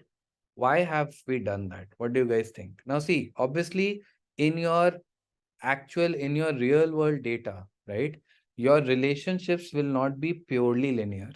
There, you can estimate them as a linear relationship, but it will not be purely linear, because obviously there will be certain outliers. There will be slight variations that might be happening in the data, but that is fine, right? When I'm creating a model, I'm predicting the general range, right? I might not be able to predict for outliers, but at least for, let's say, 90% of my population, I will be able to go ahead and come up with a decent prediction value, right? See, now we will try to understand how do we arrive at this line of best fit, right? I hope you guys are able to understand what this graph is talking about. What are these data points? What is this regression line? Now, the next topic that we'll be talking about is how do we identify this regression line? Because, see, if I talk about this data, I can have n number of regression lines that can pass through this data, right? I can have, let's say this is one line. I could have had also one line which might have gone through this, right? I could have had one line which would have gone like this. Why did I go ahead and why did I create this as my final regression line? Why did I not create the other brown lines that you are able to see on the screen? Right? Because the model will have the option to go ahead with n number of lines. But from those n number of lines, it will choose the best fitting line. How does it identify the best fitting line? Right? How does it arrive at the equation of the best fitting line? That is something that we will try to find out now. Okay. Okay. So let's move on. Now, if you see, when we are trying to find out the line of best fit, right? Let's try to understand certain things about this, right? Let's go back to this particular graph and let's try to understand some things or how we actually work with this data, right? Now all of these blue points, right? All of these blue points are your actual data points. If you remember, I have talked about training and then I have talked about once when you will train the model, after that you will go ahead, you will use the model to make predictions. So having that thought in mind, just remember that these points that you are seeing, right? These blue points that you are seeing, these are the training data samples. Imagine that these are 11 children in your class for whom you have gone ahead and you have just taken their age and you have taken their respective heights, right? That is it. Okay. I'll just write this down once again. This is age over here and this is height over here, right? So imagine that these are your current students in your class, these 11. For them, you have gone ahead and you have plotted the age and height, right? From these data points, let's assume that you arrive at this particular best fitting line. How did we arrive at that? Don't worry about that right now. Just imagine that you arrive at this particular point, right? Now, this regression line will become your final model, right? Let's try to understand how we use this model to make predictions, right? Now, let's assume that a new student, your teacher informs that a new student is coming to your class and the age of the student is 13 years, right? Is 12 years, let's say, right? Now, 12 years on the x-axis, let's imagine that 12 years sits somewhere over here, right? 12 years is something, or let's say 12 years sits somewhere over here, right? On the x-axis. Now, as per the model, my model will go ahead and my model will make a prediction that the height of this particular student should be this, right? Let's assume that this is a point that intersects at 5 foot 4 inches, right? Let's say this on y-axis intersects at 5 foot 4 inches. All right. So what you can say is that for this student, when the age was, let's say 12 years, my model's prediction actually came out to be 5 foot 4, right? Okay. Now let's say that once when this student walks in my class, right? Once when I see this student, I realize that the height of the student, the actual height of the student is actually, let's say over here only, right? Let's say the actual height is somewhere over here, right? So your model actually went ahead and predicted 5 foot 4, but your real height for the student, when the student walked into your class, when you saw the student was actually, let's assume 5 foot 6, right? So now can you calculate the error that you have? You have the actual height of the student, you have the predicted height of the student. By how many inches are we off in predicting the height of the student? 2 inches, right? If you see, if instead of doing all of this, if I would have just gone ahead and if I would have just taken this difference of the point from the line, would I have not gotten the same 2 inches value? If you see the distance of this point from this line, the vertical distance of this point from this line will give you exactly 2 inches, right? So can we say that the vertical distance of this point from this line is actually the error of the model? Not the model, but for this particular point. Now, if I ask you to go ahead and calculate the error of the entire model, or if I ask you to calculate the error of all the data points, how can you calculate that? If you go ahead and if you calculate all of these vertical distances, would that not give you the error? I will go ahead and I will calculate all of these vertical distances, right? Summation of all the distances. If I do that, will I not get the error of the model? I will write, right? So let's say that the vertical distances or this error for this line, right? Let's say the error for black line comes out to be, let's say, some value, right? Let's say the error comes out to be 25. Just a random value I'm taking, right? Let's say this error is 25. Now, I'm drawing one more regression line, right? Let's say I draw one more regression line, and this line is, let's say I'll change the color. The new regression line is, let's assume this. Not the new, but let's say one more option that we had for the regression line. Let's say it was this, right? And let's say the next option was this, right? Now, if I ask you to go ahead and calculate the error of this line, right? This particular orange line from all of these points, right? This error of orange line will always be greater than this 25, right? Why? Because the black line, let's assume that this comes out to be 40. Now, the black line is my best fitting line. When I say the line is a best fit line, it means that the vertical distances of all of these points from this line is the least. So any other line, you can try drawing any other lines through all of these points, and you will always realize that the error of all the rest of the lines will actually be greater than the line of best fit. And that is the reason why it is known as the line of best fit, because this is the line that is giving you the minimum error. This is giving you the minimum vertical distance of all the data points from this line, right?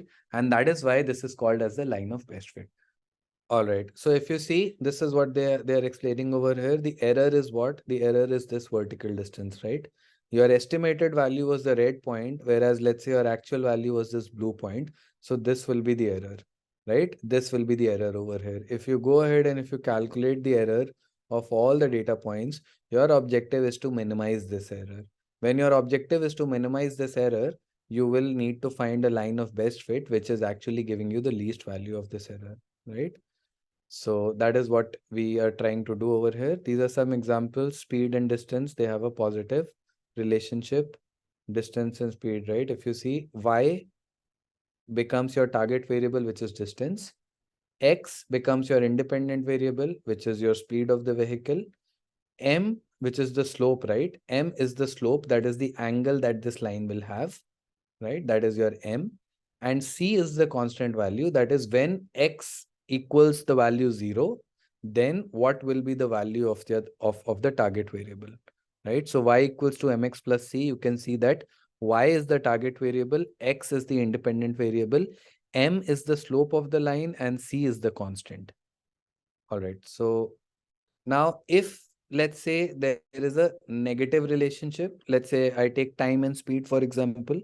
So when I will take time and speed, in that case, your y remains the same. Let's say y becomes time. My x becomes the independent variable. Over here, if you see in this example, your slope will become negative, right? As soon as the relationship of the target variable with the independent variable becomes inverse, the slope of basically the coefficient that is involved with the independent variable will actually become negative, right? If you look at this over here, right? When my speed is, let's say 10 kilometers per hour, the time taken will be more. When my speed is, let's say 60 kilometers per hour, then the time taken will be less, right? So let's start with one example, right? One mathematical example as well. So now let's assume that I have two variables, x and y. The value of x is such 1, 2, 3, 4, 5, and the value of y corresponding to the value of x is 4, 3, 4, 2, 5, right? Let's go ahead and let's plot these data points on this line, right? One by one. First point is what? X is 1, y is 4, correct? So when x is 1 and y is 4, it will be plotted somewhere over here, right? Similarly, I plot all of these points. You can go ahead and you can check. First one is 1, 4. The second one is 2 and 3. The third one is 3 and 4. Fourth one is 4 and 2. And the fifth one is 5 and 5. Now let's move on. Let's see what happens. If I calculate the average of x and if I calculate the average of y, right? the average of x will come out to be 3, and the average of y will come out to be somewhere around 3.6 something, right? 3.6, 3.8, whatever.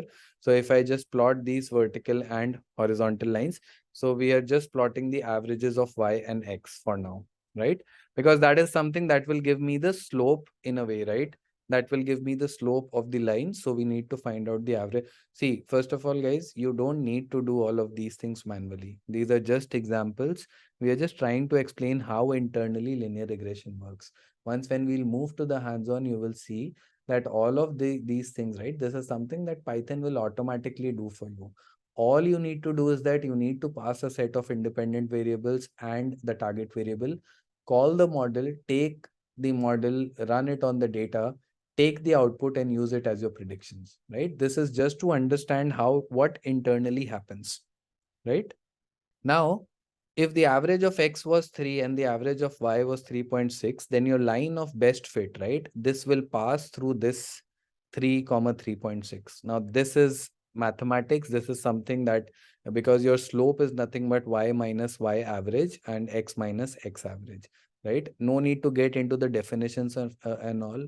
No need to get into the mathematics. But generally what happens is that your line of best fit will pass through the average of x and y both, right? That is what you can see over here, right? Now, if this point is 3 comma 3.6, my best fitting line is the line which is passing through this particular point, right? Okay, let's try to map. Let's try to see how we arrive at these values. Now, the definition of slope is this, right? You don't need to, you can go ahead and if you want, you can calculate the slope using this formula. But once again, as I've said, no need to do that because Python will automatically do this for you. Slope is nothing but summation of x minus x bar, right? So all the values of x, you are going to subtract it from the average of x multiplied by y minus y bar. All the values of y, you are going to subtract them from y bar, and you are going to divide it by the summation of x minus x bar whole squared, right? We are going to do this manually. Let's try to find out how, right? So in order to calculate the slope, right, which is m, I need to find out x minus x bar, y minus y bar, and x minus x bar whole square. I have the values of x and y. I have the value of x bar and y bar. Can I calculate x minus x bar and y minus y bar? We can, right? So we'll do that. So for the first point, my data point was 1. The average of x was 3. I do a 1 minus 3, right? Similarly, so I get the value minus 2. Similarly, then I move ahead to the second point. For the second point, the data point was 2, the average was 3. So I do a 2 minus 3, this becomes minus 1, right? Like this, I will do this for all the x data points, right? If you see, 3 minus 3 becomes 0, 4 minus 3 becomes 1, and 5 minus 3 becomes 2. Now, can I go ahead and can I calculate y minus y bar as well in a similar way? So you can go ahead and you can do that. We will be calculating y minus y bar, right? And it comes out to be 0.4 for the first, then it comes out to be minus 0.6, and I get all of these values, correct? Now I have both of these. I also need to calculate x minus x bar whole squared. I will just take a square of this particular column and I will get the x minus x bar square as well. I get those. I substitute these values, right? So I calculate the sigma. First of all, if you see it's sigma, so I need to multiply x minus x bar with y minus y bar. I do that. Minus 2 into 0.4 minus 1 into all of this, right? So I do this and I get these values. And then we calculate the summation of all of these values, right? Sigma of x minus x bar whole square and sigma, that is summation of x minus x bar into y minus y bar, right? And I do that, I get this value. This gives me a slope of 1 by 10, right? So I was able to find out the slope of my line, right? Now, this is exactly how internally the linear regression model comes up with the slope of the best fitting line. There is no need to plot n different lines and all. Mathematically, this is what we need to do, right? So now that we know the slope, right? I know that the slope is 0.1. I have my data points as well, right? I can go ahead and I can substitute these values to find out the value of C as well. So my x becomes 3, which is the x average. My y bar becomes 3.6, right? So my y average was 3.6, my x was 3. So if I go ahead and if I multiply this, right, 3.6 equals to 1 by 10 into 3 plus c, I will be able to find out the value of c, which comes out to be 3.3, right? So now c becomes 3.6 minus 0.3. So eventually your c becomes 3.3. So you are able to find out both your m and c for the linear regression equation. And the final equation that you have actually becomes y equals to 0.1x plus 3.3. The 0.1 was the slope that we have found out. After finding out the slope, we have imputed the slope and the values of y average and x average in the equation to find out the value of c, right? Once when I find out the value of c, I get the final equation, which is the equation of my linear regression line, right? And this becomes my final line. Now, if you see, this line is not passing through all of the data points, but this is the line which is giving you the minimum distance, or this is the line which is giving you the least error from all of these points, right? If you take a vertical distance from all of these points and calculate the error, try creating any other line that passes through these points or that passes far away from these points, you will realize that the minimum error you are getting is from this particular line only. And that is why this is what the linear regression model tries to do. So now you can also calculate the mean square error, right? Now you have the regression line and you have the actual data points. When you have the regression line and you have the actual data points, all we need to do is that we need to get the predictions. So now for x equals to 1, from the line, I am getting the value 3.2, right? From this particular red line, I'm getting the value 3.1 and so on and so forth. So I will get the predicted values. I have the actual values, right? Using the actual and the predicted, I can go ahead and I can calculate the mean square error or whatever error you want to calculate. Now, finding the best fit line, we have gone through that. This is just kind of an output that we get from the Python model. So I will be showcasing this to you once when we start with the hands-on. So let's hold on for now. Now, the next thing that we need to understand is the evaluation metric. Now, for our linear regression model, there is an evaluation metric that goes by the name of R square, right? Now, what is R square? R square is basically a metric that tells us how good your line of best fit is or how good your linear regression model is, right? So let's try to understand what do we mean by R square, how do we calculate it, right? And what does different values of R square tell us about, right? So first of all, R square is a metric that is also called as goodness of fit, right? Goodness of fit or R square. And this is a value, nor this is a metric that you get after running your linear regression model, right? In Python, you will be getting outputs, and in the output, you will be getting the R square value as well. Now, R square value ranges from between 0 to 1, right? So first thing that you need to understand about R square is that it ranges between 0 to 1. The second thing that you need to understand about this is that let's say I have a model A, right? So let's say model A has R square of 0.5, right?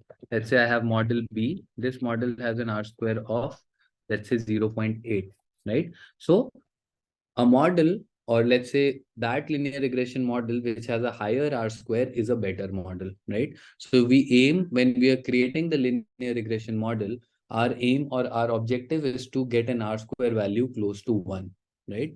So generally any model which has an R square of, let's say, greater than 70%, right, is considered to be a good model, right? Anything less than that, it means that you might probably need to add more features to the model, right? You might need to, let's say, do some feature engineering. Maybe you need to look at whether the variables that you have included are actually correlated to the target variable or not, right? So an R square value of anything less than 0.7, 0.6, that is not a very good R square value. Anything which is greater than 0.7, 70% means that you have created a decent, or you have created a good model, right? Right. Now let's try to understand what R square is, right? Now, let's say, let me take an example, right? So let's say I have the target variable of customer spend, right? And I take one feature, which is, uh, let's say, the age of customer, right? I take only one feature, the age of customer, and using this, I get an R square value of, let's say, 0.5, right? Now let's talk about a second model. In this model, my target variable remains the same, but now I am using the age of the customer. I am using, let's say, whether the customer is a member of my store or not, right? I am using what is the income of the customer, right? Let's say now I'm using three features. In order to predict the same variable, that is customer spend, now I'm using three features: age of customer, whether the customer is a member or not, and the income of this customer. Now let's assume that my R square increases to 0.8%, right? 0.8. Now what does this mean? Now, how do we interpret this value, right? How we can interpret this value is R square of 0.5% means, or 0.5 means that given whatever features you have used in the model, you are able to capture 50% variation of the target variable, right? The 50% variation that is happening in the target variable, you are only able to capture that, right? As soon as you added more variables which are important, right? If you see, if I add the whether the customer is a member or not, what is the income of the customer, my R square increased to 0.8, meaning that now I am able to explain 80% variance of the target variable, right? Using these three features, right? So you can understand that you need to include relevant features in your model, right? Your independent variables should be relevant. If you are including garbage variables, let's say where you go ahead, you include 20 different variables, but all of these 20 variables are random variables, they are in no way related to your target variable, your R square will not increase, right? Only when you add significant variables to your model, your R square value will increase, right? That is the only way to increase the R square value. All right. So R square signifies how good the prediction of the model will be, right? So the more relevant or the more significant features we will have in our model, the better the model's R square value will be, right? Now the formula for R square is the one that you can see over here at the bottom, right? That is the predicted value, right? Whatever your predicted value is, subtracted by the mean and divided by the actual, whatever your actual data point is subtracted by the mean, right? So this is just a formula. Don't worry about this. You don't, if you remember the formula, that's okay. No one is going to ask you the formula and all, but you should just understand what we mean by R square and how the R square varies when we are adding significant or insignificant variables to our model. How we find YP, Yatharth, I assume YP, you mean the predicted value. YP is the predicted value, right? That you will get from the model. Just what we have done over here, this substitute the values of X in your equation and you will get a predicted value, right? So this is just an example of how we can calculate R square. But once again, there is no need for you to do this. We'll go through this, but at the end of the day, Python will do all this calculation. Now, if you see, if my Y predicted was 3.2, right? And my average of Y, if you remember, that was 3.6, right? So you will calculate all of these values, right? Then you have your actual Y, it is 4, and you will subtract it by your mean of Y. You will get all of these values. You will square these values up. And after doing this, if you look at the R square of the model, if you substitute all these values, right, you will find out that the R square of the model, if you see, they're just calculating all the values, yp minus y mean whole square, y minus y mean whole square, all of this is calculated and we get an R square. I get sigma 1.9 and 5.2. I substitute these values and I get an R square of 36%, right? So 36%, you can see that this model is actually not a good model because the data points are actually way far off, right? Hence the R square is coming out to be a smaller value as well. right? Now, see, the linear regression model cannot do anything. If you are giving in data points which are having a non-linear relationship, over here, if you see, these data points do not have a linear relationship at all, right? These are distributed in a random way. Obviously, linear regression model will not be the best fitting model, and hence that is why you are getting an R square value of 36% only. So what is good R square value? I told you that just now, Arundhati, right? Anything above 70% is generally good. Anything below 70%, it means that you can add more significant variables, right?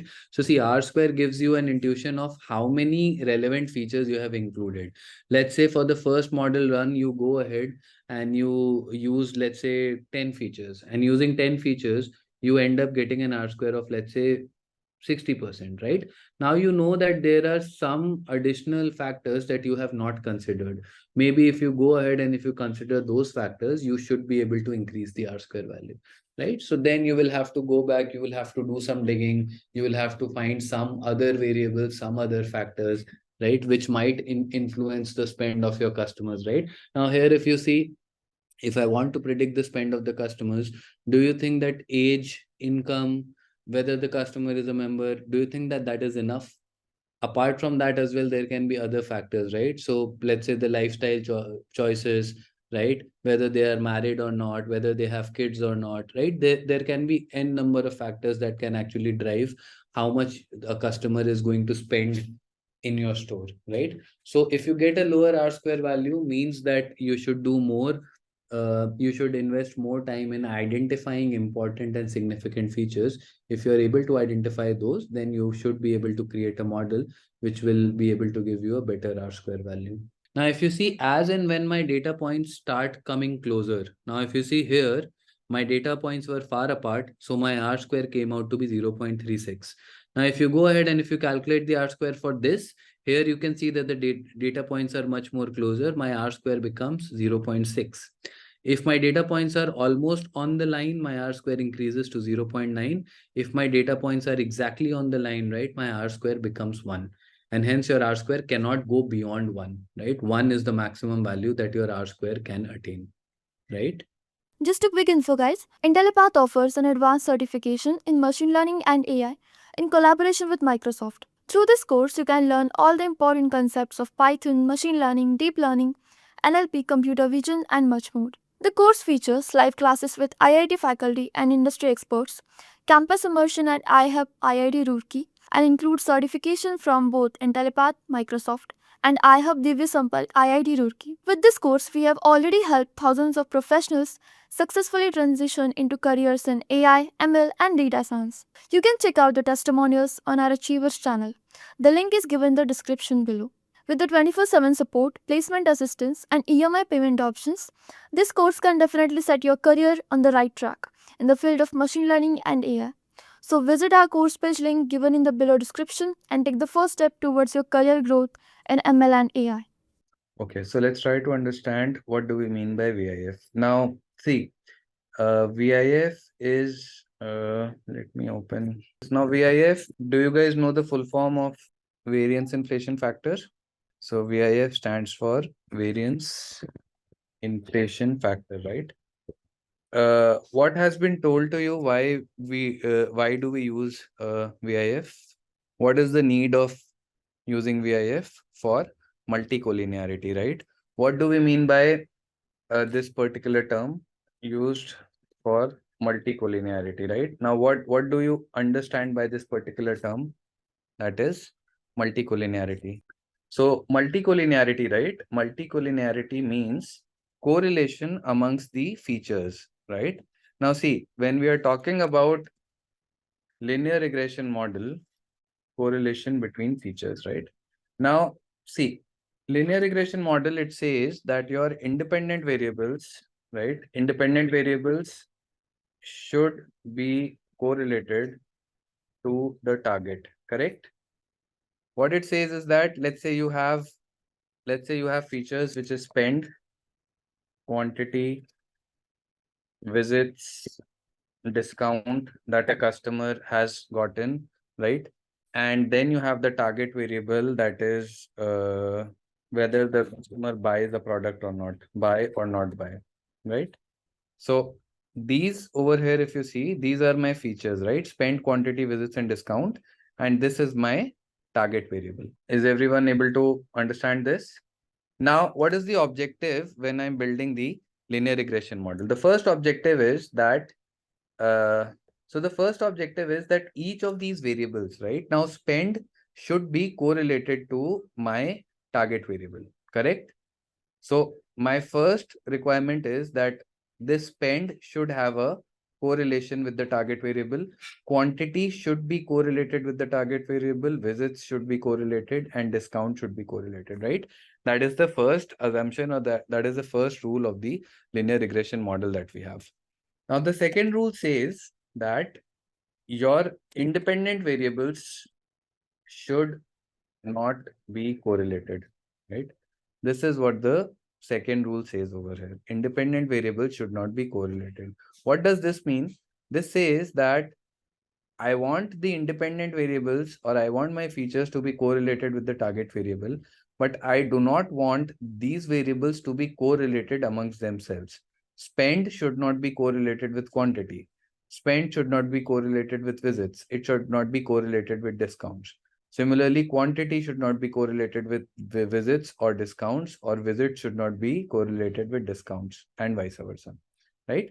Now, first of all, let's try to understand why do we have this particular assumption, right? Now, let's assume that I give you two variables, right? I give you a variable which is spent in dollars, right? And I give you a variable which is spent in rupees, right? And I have the target variable, which is whether the customer will buy a product or not buy, right? Now, these two variables, do you guys think that these two variables will be correlated to each other? The spend in dollars and spend in rupees. Now, see, spend, let's say you spent 100 rupees. You can have two variables, that is the spend in rupees was and the spend in dollars was, let's say, $1.1, whatever. You can have that, right? So these variables will be what? These variables will be correlated between themselves, right? Now, what will happen if I go ahead and if I use these two variables in my model, the same effect, right? Let's say that this spend in dollars has a correlation with buy not buy of a 20%. This spend in rupees has a correlation with this buy not buy of, let's say, 20%.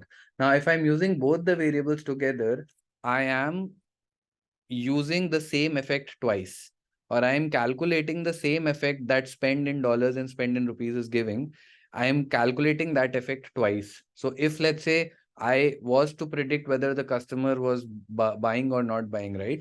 This, using these two features, I might be able to capture the same effect. Whatever information these two variables contain is exactly same. So I am feeding similar data to my model, but it's just I'm saying that the name of the columns is different, right? So what will happen is that if I'm passing variables which are correlated, then my prediction of the target variable will get wrong, right? Because you might be calculating the same effect more than once. If you're calculating the same effect more than once, obviously your predicted value will become way more off, right?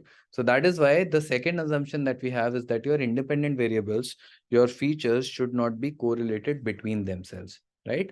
And in order to find that, the method that we use is known as VIF, that is variance inflation factor. So now let's try to understand what do we mean, like how do we apply VIF, right? First of all, do you guys know the formula for VIF? So the formula for VIF is 1 minus 1 divided by R square, right? I hope everyone remembers R square. What was R square? R square was the explained variance divided by the total variance, goodness of fit, right? Not the evaluation matrix. R square is just a, yeah, not evaluation matrix. You can say evaluation metric, right? Metric is still fine, not matrix. So the formula for VIF is 1 minus 1 upon R square, right? So let me take one example. Let's say I go ahead and I have these features. I have the spend. I have the spend in dollars. I have the spend percentage. I have quantity, and I have quantity ratio, right? Now, or let's take only two of spend in percentage and spend rupees, right? Now here you should be able to see that your spend percentage and spend dollars will be related to each other, and your quantity and quantity ratio will be correlated to each other, correct? Now see, one simple way of dealing with highly correlated variables is what? That you go ahead and you either select one of each, right? Let's say you go ahead and not use spend dollars, or you go ahead and not use quantity ratio. You just go ahead, use spend percentage and quantity, and that's it, right? That is one way to do so. But generally, see, it might happen that spend percentage and spend, maybe 80% of the information that these two variables contain is same, but maybe there is some amount of information that spend percentage has which is extra as compared to the spend variable, right? Similarly, quantity and quantity ratio, it might be that these two variables are correlated with each other only by 80%. So meaning that only 80% information that they contain is very similar. The remaining 20% might be dissimilar. So if you're going ahead and if you are directly dropping spend dollars and quantity ratio, you might be missing out on some critical information that you might have wanted to feed to your model, right? So generally, we don't do that. We do not try to get rid of correlated variables manually. If you see that there are 2, 3 variables which are such highly correlated that you're getting correlation values of 90, 95, right? 80, even greater than 80, then you can go ahead and you can exclude those. But in the real world, this will not happen. In the real world, you can have variables which are correlated by, let's say, 30, 40%. So if you get rid of one variable, the 30-40% correlation aspect that was about to get doubled, you have dropped, but the remaining 50-60% information that was new in this variable, that also you have dropped. So you might have dropped some important information from the model, right? So that is where the application of VIF actually comes into play, right? Now if you see VIF, when we apply VIF, right, you remember, if you would be remembering what, you would have realized that they would have applied the VIF function only on your feature space. They would have not applied your VIF function on your target variable. So now, let's say what I do is that now I am assuming that one of the variables, or there are some variables in these which are highly correlated, right? So what if I do one thing, right? I take one of these variables as a target variable, right? Let's say I take spend percentage as the target, right? I take this as a target and I build a model, right? I'm just explaining to you how VIF works, right? I build a model using spend dollars, quantity, and quantity ratio. Now, just answer me one thing. If assuming that this spend percentage has variables which are correlated with itself, right? Spend dollar, quantity, quantity ratio. Do you think that the R square of this model will be high or low? R square is the same metric, right? That we have talked about. If we have variables which are correlated with spend percentage, the R square of this model will be high, right? Okay. So if my R square will be high, can you tell me what my VIF value will be? VIF value will be small or large in that case? VIF will also be large, right? Because if you see 1 upon R square will be small, but if you do if you do 1 minus 1 upon R square, it will also be large, right? Deepak, it is R square, not R. Goodness of fit, we have, right? So just try to understand this thing, that if I go ahead and if I try out different combinations over here, right? Let's say the next combination that I try is spend dollars. I regress it with the remaining features, which is spend percentage, quantity ratio, right? Similarly, I take quantity, I regress it with spend percentage, spend dollar, and quantity ratio, right? And I take quantity ratio and I regress it with, let's say, spend dollars, spend percentage, and quantity, right? Now, let's assume that what happens is that the R square for this model, right? R square for this model is high. Let's assume the R square for this is medium, for this is low, and for this is also low, right? If my R square is high, correspondingly, what will happen? My VIF value will also be high, because you can see that the formula for VIF is 1 upon 1 minus R square, meaning that your VIF value will also be high, right? Here VIF will be medium, here VIF will be low, and here VIF will also be low, right? Now, out of all of these variables, which variable would you want to remove from the model? Is it the variable which has a high R square, or is it the variable which has a low R square? The variable which has a high R square, it means that it has variables which are correlated with itself, right? Because if the variables are correlated, only then your R square will be high. So what I'll do is that I will go ahead and I will exclude this first variable from my model, right? Okay. Now I will repeat this process again and again and again. I will only get rid of one variable per iteration, right? Now in the second iteration, I will be left with only these three features, right? Now with these three features, I will run the VIF code once again. If let's say I get a VIF value of high for any variable, I will exclude that. Let's say I get VIF value as low for all three, right? I will go ahead and I will use my model, or I will build my model using only these features. Now for VIF, right, the general principle is that, see, your VIF value will never be negative, right? If you look at this over here, 1 minus 1 upon R square, the formula, right? Your VIF value will always be in the range of 0 to infinity. It can go from 0 to infinity. Let's assume that your R square value is very small, right? Right, so this is the formula for VIF. Right, now if you see, if your R square will be high, that is close to 1, then 1 minus a value which is close to 1 will be a small value. If you divide that by 1, so this overall VIF will be a very large value, right? If your R square is close to 0, then your 1 minus 0 will be 1, and 1 divided by 1 will be equal to 1, right? So for those variables which are not correlated to the rest of the features, your R square will be low, and hence your VIF will be close to 0, right? Not 0, close to 1. So your VIF can range between 0 to infinity. The general rule of thumb that we have is that anything in the range of 0 to 5 VIF is considered, you can go ahead and you can accept those features. Any variables which have a VIF of in the range of 0 to 5, you can accept that. Anything which is greater than 5, right, or greater than equal to 6, right? Any variable that has a VIF value of greater than equals to 6, you have to remove that from the model, right? That is the general rule of thumb that we have. Calculate the correlation after converting categorical variables to numerical. But as I said, right, let's assume you have a couple of variables which are correlated and the correlation between them is only 50%. Now, how will you decide which feature you want to take away? Because both of the features contain 50% information which is mutual, but both of the features contain an extra 50% information that is new as well.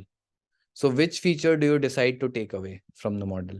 So manually, if you're trying to identify correlated features, then generally it becomes a very cumbersome process. You might get rid of an important variable in the process.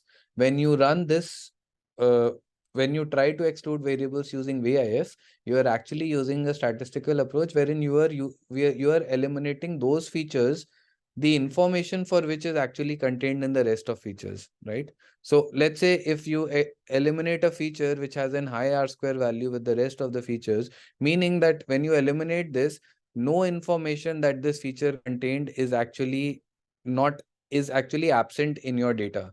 Everything is still there. Even when you go ahead and you drop this variable, whatever information that variable contained is being accounted for in some variable or the other that you have in your data, right? So that is why VIF is a more robust solution. It is a more statistically accurate solution and method, right? We'll get started with the hands-on of the linear regression model. So the case study that I have for you is a Boston house price prediction case study. We have Boston house price data.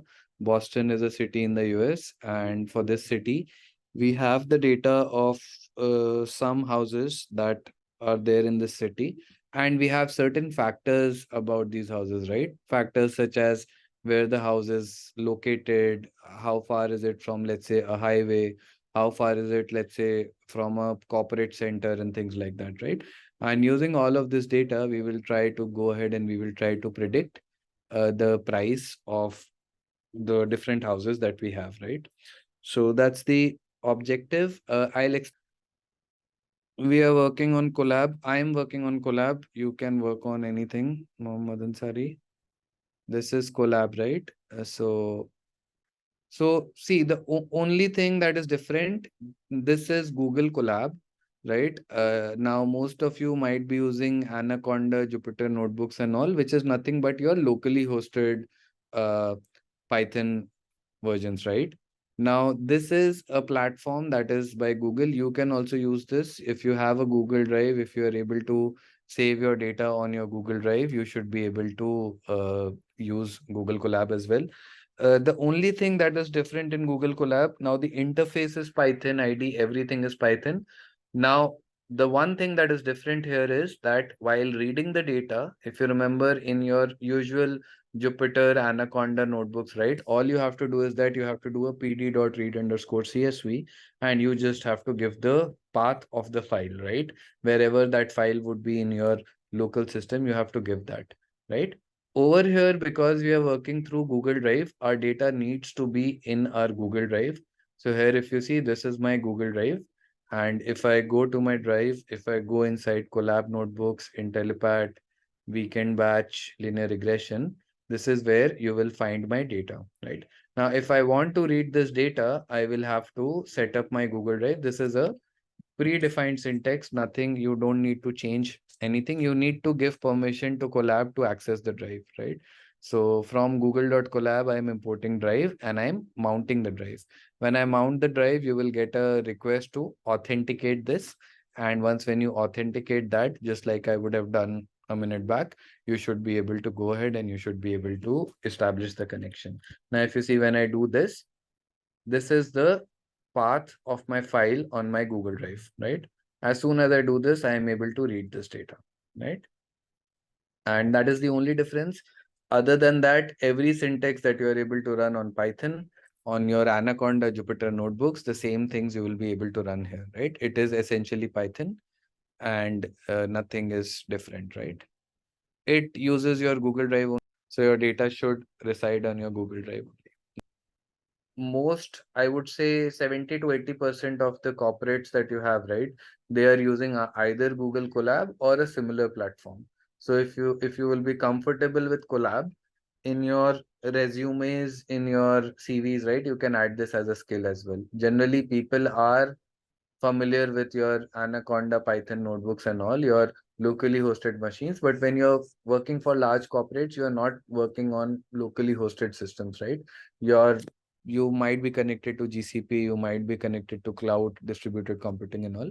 And in those cases, Collab or similar platforms are much more easy to use. Audrey content drive will remain the same. And then from here, so till content drive and my drive, everything will remain the same. Even collab notebooks will remain the same. After that, you will have to create your folders. Wherever your data is present, you will have to add that. So we have been able to read the data and this is how my data looks like, right? So let's first try to understand what does this data contain? What is our problem? What is the objective? Let's try to understand all of these things, right? Now, if you see over here, I have the description of all the variables, right? This is the description that we have for all the variables. Let's try to understand this. Now, see, each and every row over here in this data is the data about a particular house, right? So if you look at this is the data for a particular house. This is the data for maybe, let's say, some other house located in Boston. This is the data for some other house, right? Let's focus on one row. Let's focus on the first row. If I focus on the first row, the first variable that I have is what? Is the variable which is crim. Crim is nothing but crime.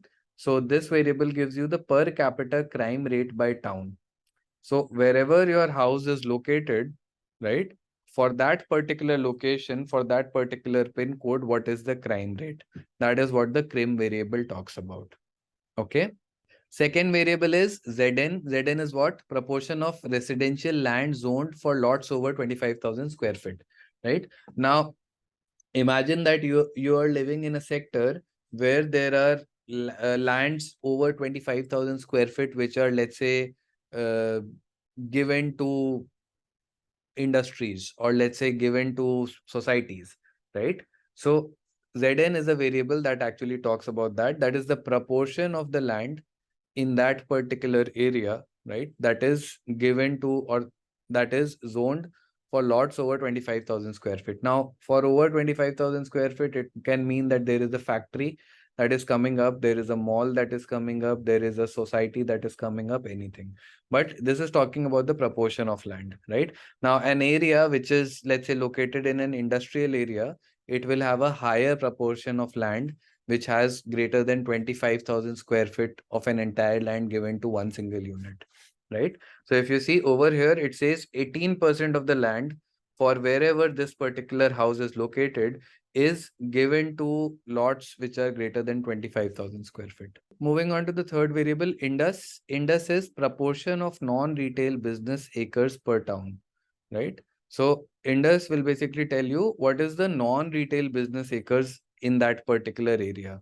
So when I say non-retail business, once again, you can have retail specific businesses which can be there around your house, right? You can have malls, you can have a big bazaar, a Spencer, and things like that. But let's say when you start having industries, right? Let's say when you start having the shop for a footwear, right? Or let's say you start having the shop for, let's say, some other thing, maybe for a car showroom or things like that, right? So it is talking about that. It is talking about the percentage of non-retail business acres. Now you can imagine that an area which is a proper housing society, all of these percentages will be low, right? Zn and Indus and all. For a house which is located in an industrial area, or let's say for a house which is located in a corporate area, right? For those houses, all of these proportions will be high, right? Moving on to the fourth variable, it is CHAS, CHAS. It is the short form for Charles River Dummy Variable. It is a binary variable. It just says that whether or not your house is situated along the Charles River. Now, Boston as a city, it has a river that flows through it, which is the Charles River. So this is a binary variable which tells you that whether your house is situated on the banks of the river or not. Now, do you guys think that this is an important variable in predicting the price of a house, or all the variables till now? Do you think that these are important? These are important, right? Because a house which is situated on the on a river bank, obviously it should have a high cost. A house which has a low crime rate, it should have it should have a high cost, and so on and so forth, right? NOx is your pollution related variable. So it talks about nitric oxides concentration. So if NOx percentage will be high, then it means that this house is situated in an area where pollution is high.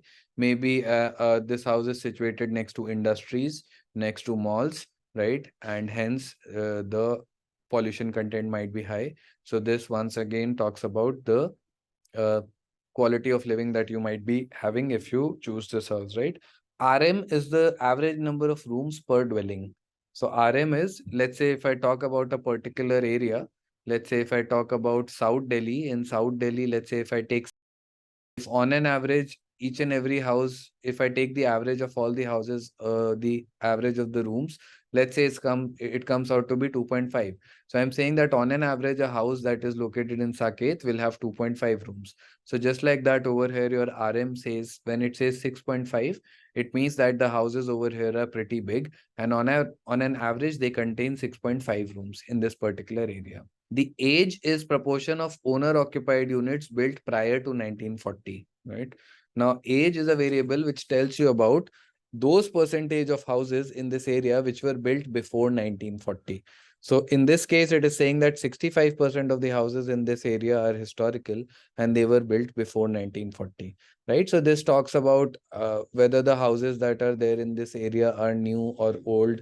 If the houses might be old, maybe the price might be more high, or maybe it might be lesser, right? So age variable talks about that. Moving on to the dis variable, this is the weighted distances to 5 Boston employment centers, right? DIS variable. So this gives you the, so let's say if you want to purchase a house, right? Now, if you're aware with Gurgaon, a house which might be situated closer to Cyber Hub, which is a corporate hub which has all the companies, will probably be the best option for someone who works in a company, right? So the distance, if I go ahead and if I calculate the distance of this of a given house from the 5 important corporate centers of the city, right? So this distance will give you that information, that is whether this house is situated centrally, whether this house is situated close to the corporate centers, or this house is something which is maybe situated on the outskirts of the city, right? Now, RAD, the next variable, is your index of accessibility to radial highways. So just like distance was talking about the distance to corporate centers, RAD is talking about the index of accessibility. How far are the highways from this particular house, right? Is it situated inside the city, which might be far away from the highways, or is it something that is situated close to the highways that you have, right? Then tax is the full value. What would weighted mean in distance? So weighted is, if you have 5 corporate centers, right? Let's say the distance from one is 5 miles, the second one is 10 miles, third is 20 miles, and so on and so forth. So you'll just take the average of that, right? Now, tax is the tax that you are paying for that particular house, right? So that is the tax amount per $10,000, right? So per $10,000, you are saying you are paying $296 for this house. PT ratio is pupil to teacher ratio, right? What do we mean by this? So PT ratio tells me that in this area, if there are 15 students, then there is one teacher, right? Now this tells you about the number of schools that you have in and around this particular area. Do you think that a PT ratio of a high PT ratio will be a good thing, or a low PT ratio will be a good thing? Low is good, right? Low means that there are more number of schools in and around your locality. So low PT ratio will actually give you tell you that this area contains more number of schools. If there are more number of schools, then obviously you have more options to put your children in, right? Then black is the percentage of black population. If you see, black will be the proportion of blacks in this town, right? So this, once again, not the proportion of blacks, but count of black people per 10,000 people in total, right? So if you see 396 and all, so this is now generally in the US, if let's say a locality contains more number of black people, maybe there is a high chance of uh, let's say robberies and all, right? So maybe the price of the house might not be very high there, right? So this is talking about that. LSTAT is the percentage of the lower status population that is living in that particular area, right? So LSTAT is, if you see 4.98, so 5% population belongs to the lower status, 10% belongs to lower status, and so on and so forth, right?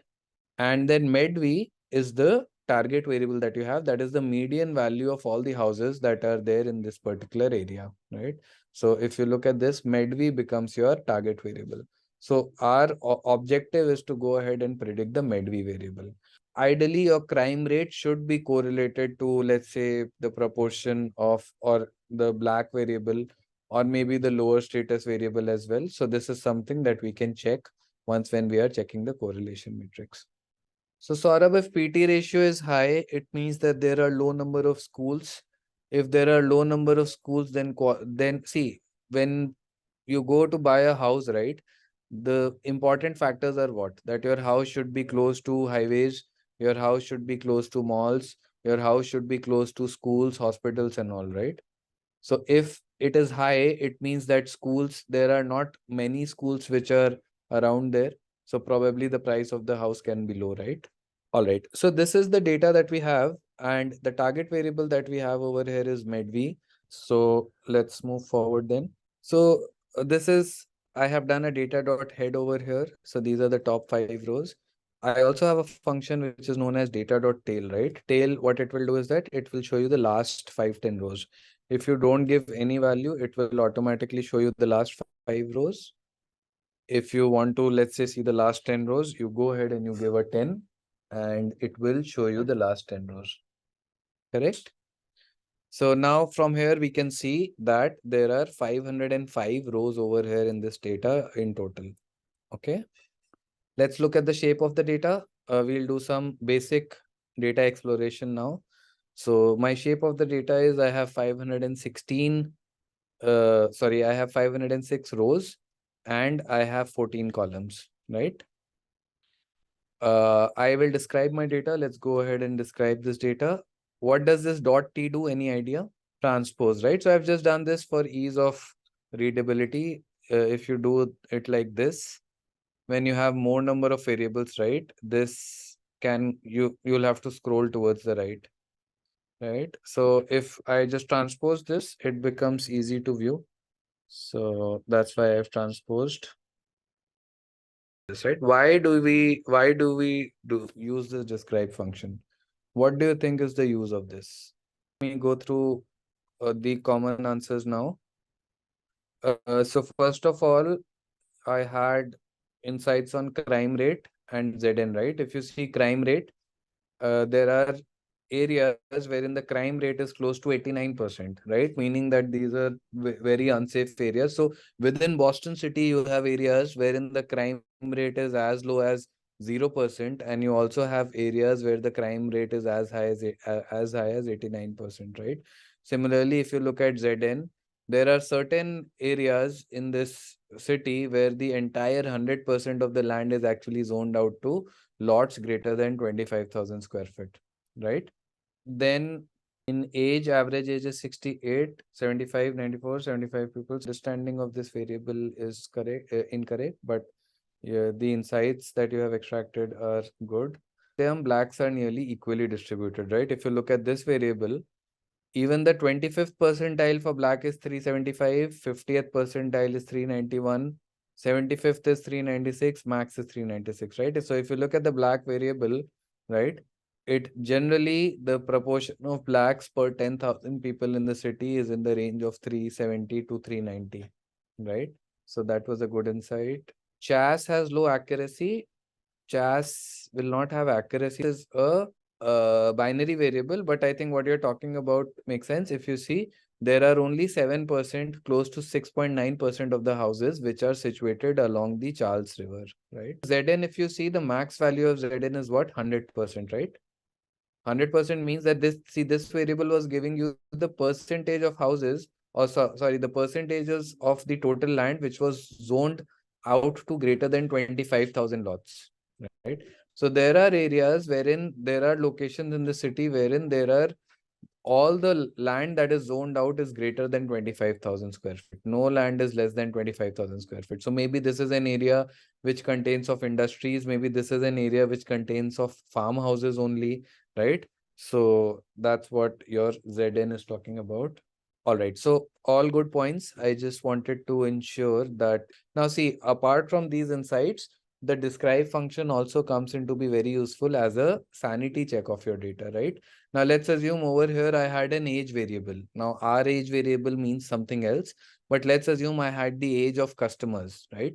Now let's say you go ahead and look at the minimum and maximum value, and you're seeing that the minimum value is coming out to be 0 and the maximum is coming out to be 200.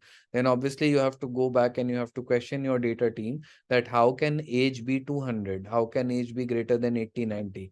How can age be less than, let's say, 10, 11, 18 years, right? Whatever your minimum age might be. So your describe function, it helps you in understanding your data, but it also helps you in identifying anomalies, identifying outliers that might be present in the data, right? All right. So let's go ahead and do some basic visualization. First thing that we need to do is that we need to start with the visualization of the target variable. What is a target variable over here? A target variable is medv, which is a numerical variable, which is a continuous variable. So I go ahead and I import cbond as SNS, and I call the dist plot function, right? This will be the distribution plot. Uh, this is the histogram, and this is what I can see, right? What do you guys think? Is this a normally distributed data, or it has some amount of skewness? Or looking at this data, anything that you can make out, any insights that you can think of? Not left skewed, right skewed. It has a tail towards the right, right? Right skewed, but if you see towards the end, there is a very high percentage over here, right?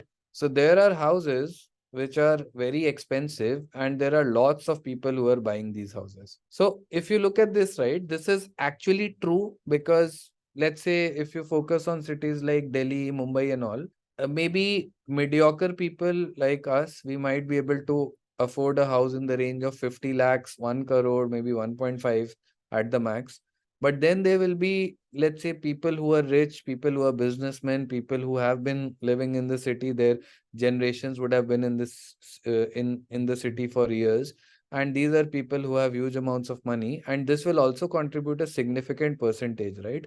And these are people who are living in, let's say, villas and farmhouses and all, and hence you can see that for your extremely expensive houses as well, there is a good percentage of distribution that I can see over here in this data, right? So this looks like that this actually looks like real world data, because most of your data is populated towards the left hand side, meaning this focuses on your let's say people who are below average, or let's say mediocre families, maybe average families, right?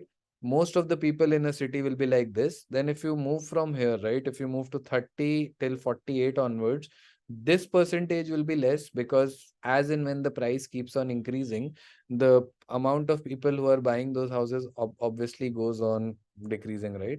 But then there will come a point wherein you are going to reach to the audience which is super rich. The super rich audience, they don't care, right? Even if a house is priced at 50 crore, they have the potential to go ahead and buy it. And that's what we are able to see over here, right? So looks good. I think this is something that tells us about how real world interaction also happens, right? How you identified medv as the target column? I know that medv is the target, how I have created this case study. Now if you want, you can use any other target variable as well, right? But because I know that all of these variables will be correlated to the price of a house, I have taken medv as the target. You see, you do not identify medv as a target variable. uh, you take a business problem and you convert that to a mathematical problem. If your business comes to you and they say that I want you to predict the spend of the customer, and they give you 20 features, will you identify the target variable, or do you already know the target variable? Your target variable, you know that it is the spend of customers, right? Now you will try to collect data which is correlated with spend. This case study is a case study which aims on predicting the price of a house, right? So that's why your medv is the target variable. Aishwarya, go back to the basics of your distributions, visualization and all. This is right skewed because this has a tail towards the right hand side. All of this is basic stuff. This is a normal distribution, right, with no skew. This will be a normal distribution which is skewed towards the right hand side, or positive skew. This will be a normal distribution with a negative or a left hand skewness, right? Left side skew. All right. Now, like this, you can go ahead and you can plot all the rest of the columns as well, one by one. I will not be doing that. But you can see that this is the distance variable. Now for the distance variable, this was the distance from highways. So you can see that most of the houses that you have are actually situated very close to the highways in the city. But then there is certain percentage of houses that you have which are actually situated very far apart from the highways, right? So just like this, you can go ahead and you can visualize it for all the variables one by one. But this is an EDA that you can do. Now let's try to clean this data slightly. Let's see, uh, either you can check if the data has dropped, if the data has duplicates or not, or you can just directly go ahead and drop the duplicates, right? So what I'm doing is that directly, I'm not checking if there would have been any duplicates in the data, they will be automatically dropped, right?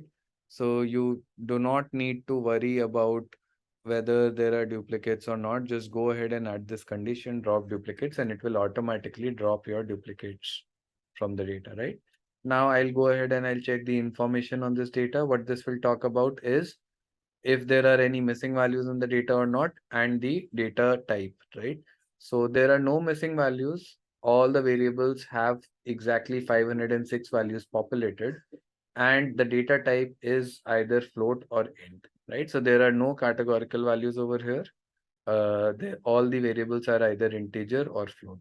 Now let's go ahead and let's check for correlation of all these variables with respect to our target variable, which is medv, right? So what I do is that I go ahead and I call the correlation function. and I limit the output to only the medv variable. So if you see, this output tells you about the correlation of each and every variable with your target variable, right? I want you to go through each and every variable and check if there are any null values. We have checked that over here, right? It says that there are 506 values populated in each and every column, and there were 506 values in my data in total. So means that there are no null values. What is the difference between dist plot, hist plot? Both seems to be histogram. So there is not a very big difference. See, dist plot and hist plot. Hist plot is the histogram directly. Dist plot, in case of dist plot, right, you can also have a distribution along with this. There are certain parameters that we have. I don't remember. Just let me check. So, bin range. There was one parameter which is different in his plot. I'm just trying to find that out. Otherwise, there is no difference between his plot and dist plot as well. Okay, so this is his plot, right? This was this plot. So let's look at this. Yeah, so here I think you can also play around with the kind, right? So kind, if I give as, let's say, there are options which I can give. I'm not sure what options are there. But in the kind, actually, you can change this histogram to a kernel density estimation as well, I think. Let's try KDE. Yeah, so if you see KDE, yes, kind equals to KDE. Disk plot, we have options. If you go ahead and if you can convert this to a distribution plot as well, right? If you want to plot a histogram, you go ahead with the standard option, or you can mention this over here. Let's come to this correlation. Now, I want you to go through these correlation values and see if they are making sense, right? I'll give you one example. So if you look at this over here, my crime rate has a negative correlation with medv, telling me that if crime is higher, then the price of the house will be low and vice versa. And this is something that makes sense, right? This is something that is expected. Now, just go through each and every variable one by one and see if all of the variables are, or the sign of the correlation matrix for all of the variable is making sense or not. Okay, just do this once. It does not mean that. It means that houses which are situated next to the river have a higher price. More number of rooms, obviously more the price of the house will be high. So for the black one, the correlation looks out to be counterintuitive, right? That is, where there are more number of blacks, the price of the house is high, right? Now, see, this is something that you can see. Ideally, you will have assumptions about the data. Now, Boston as a city might not be that much affected by, let's say, blacks in a negative way, right? So this is what our data is telling me. So although the correlation value looks out to be counterintuitive, ideally from a normal point of view, maybe if there are more number of blacks, then the crime rate should be high and all. But as you see in our data, for 10,000 people living in an area, there are only blacks in the range of 350 to 400, which is what? Which is only 40 4% or 0.4% of the population, right? Just 0.4%. So that's a very low value. So hence, over medv has a negative correlation with tax. So that means that if tax will be higher, the price of the house will be lower. So maybe the tax structure in Boston would be such that the more that you're paying, right? So see, generally in certain US cities, the flat structure, the tax structure is flat. Even if you buy, let's say, a house of, let's say, $1 lakh, you are paying, let's say, 10,000 as a tax. Even if you buy a house of $5 lakh, you are paying the same 10,000 as a tax, right? So maybe they have a flat structure for tax. That is why we are seeing a negative correlation. So LSTAT is negative, right? So LSTAT says that lower status population. So the lesser lower status population, the higher the price, and vice versa. RAD is negative, meaning that houses which are situated close to the radial highways, their prices are less. houses which are situated far apart from the radial houses, their prices are more. Maybe this indicates on the fact that people do not want to live near busy highways where it can be noisy, where maybe the pollution can be high. So people in Boston, they prefer living in areas which are slightly far apart from the highways so that they have more peaceful and quiet living, right?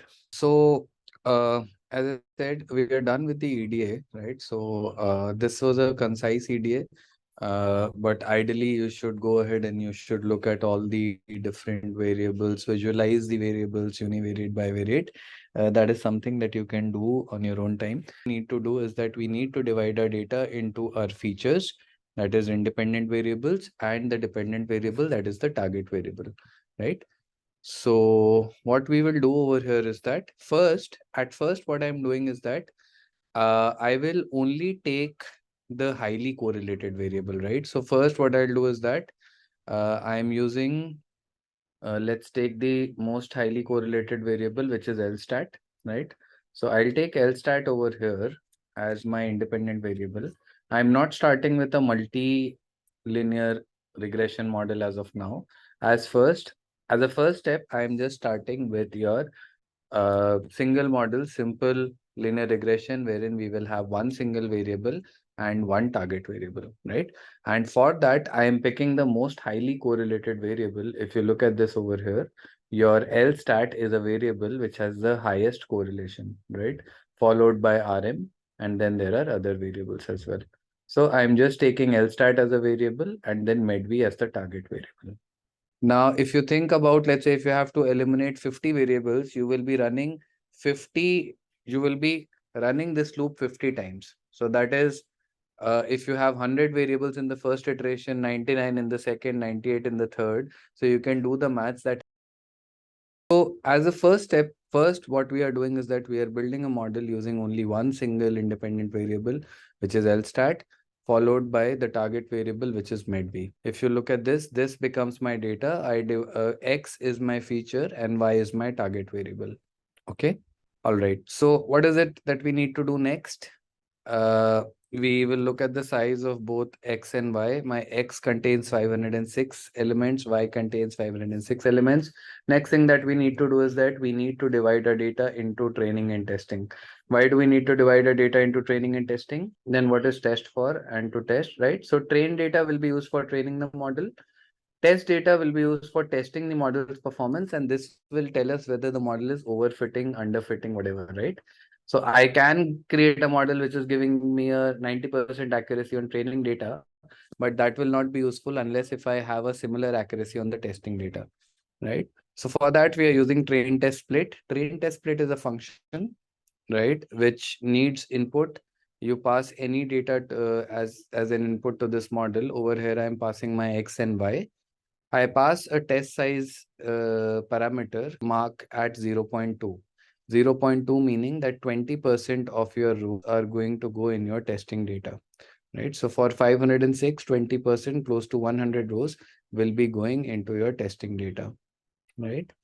Now, random state equals to 23. What this hyperparameter does is that, so let me explain this to you through an example. Now, let's say I run this. Let's take away the random state variable. I will run this and I will show you what xtrain contains, right? Just look at the index of xtrain values. I will run this once again, right? And I will plot xtrain once again. Now compare this xtrain with this xtrain. Do you see the indexes to be same or different? Different, right? So if you do not specify any random state, then what will happen is that each and every time random values will be going into training and testing, right? Now random state you can specify as any value, right? Now let's say if I go ahead and specify this as 20, I go ahead and I run xtrain, right? 7, 268, 80. I will run this once again and I will show you what xtrain looks like once again, and you can see that the exactly same indexes are going into your trained data each and every time.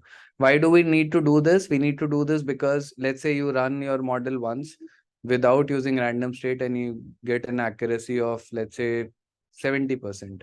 Now, let's say you run the same model in front of your senior, and this time you get an accuracy of 68%. Now they will come to you and they will say that why you were saying that it was 70, why is it 68, right? So if you want to replicate the same outputs each and every time, then you should be using a random state value.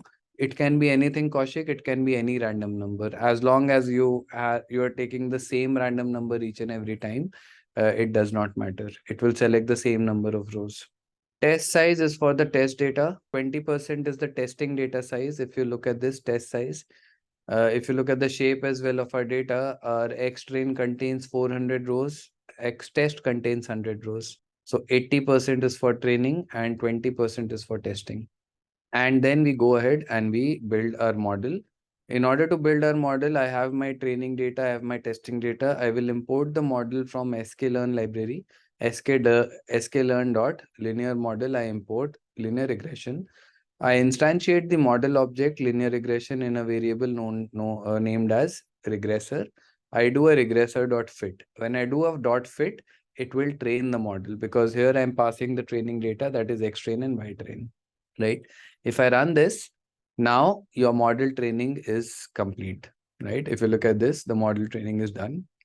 It can be 70-30, it can be 80-20. As in, when we proceed during this course, I will be talking about instances when it can be, let's say, 70-30, when it should be 50-50, right? But as of now, for 90 to 95% of the use cases, 70-30, 80-20, anything between this will work fine.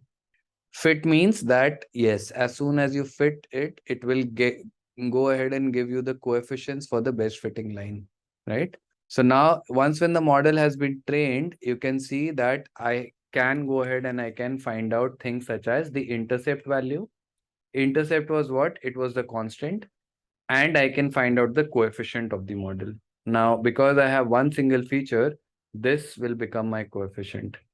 So if you look at this, my equation has actually become medv is equal to 34.927 minus 0.966 multiplied by lstat. Lstat was the variable, right? Yeah.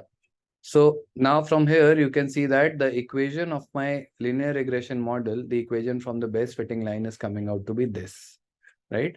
Because my intercept was the constant, that is 34.927, and my coefficient corresponding to the single variable, which is lstat, is coming out to be 0.966, right? So this becomes my equation. Although you don't need to use it manually, you will still be able to arrive at this equation, right? Usually you will take more data points on training and a decent size on testing. Now that the model training has been done, what do we need to do? We need to make predictions on our testing data, right? So I will go ahead and I will use the same model object, that is regressor. And this time I use the predict function. For training my model, I had used my fit function. For predicting using the same model, that is the same line of best fit which we have gotten, I use a predict function. I do a regressor.predict and I pass my testing data. And whatever values I get, I save it in a variable known as ypred, right? Now ypred, I just convert this to a data frame. If you look at this over here, if I show you ypred, this will be an array, right? Now these are your 104 values of your testing data, 104 predicted values of your testing data, right? So we go ahead and we convert this to a data frame. This is the predicted output. You have created a model to get predictions, right? So this is the predicted output that you are getting. Now, what do we need to do in order to check the performance of the model? We need to compare these predicted values with the real values, right? Actual values. So what I'll do is that I'm converting this to a data frame first of all, right? This array has been converted to a data frame using pd.dataframe function. I pass the array and I pass the column name as predicted, right? To this array, I will append my actual values as well. If you look at this, y test was my actual values, right? These were my actual 102 values. So what I'll do now is that I will add both the actual and the predicted to a data frame known as df underscore pred, right? and I'm just doing some resetting, right? My actual becomes my test data, and my predicted becomes my ypred. Because both of these were data frames, I'm just resetting the index, because if you see over here, these have different values. I want the index to have these values 0, 1, 2, 3 till 101, right? And this becomes my actual versus predicted. Now, can you go ahead and can you calculate the error, different kinds of errors? First of all, before going ahead and calculating the different errors, just having a look at this, do you think that the predictions are somewhat close to the actual values, or they are far apart, or they are, let's say, decently apart? Right? So for some cases it is close, for some it is off. If you look at this over here, actual was 21, model is predicting 14. Here 13 and 12 very close. Here 18.9, 18, 13, 16, right? So how can we check the overall performance of the model? We can calculate our error metrics. Now, either you can calculate the error over here in the data frame. So what will be the error? If I go ahead and if I calculate the just the error, right, it will be actual minus predicted. So you can calculate it either like this, right?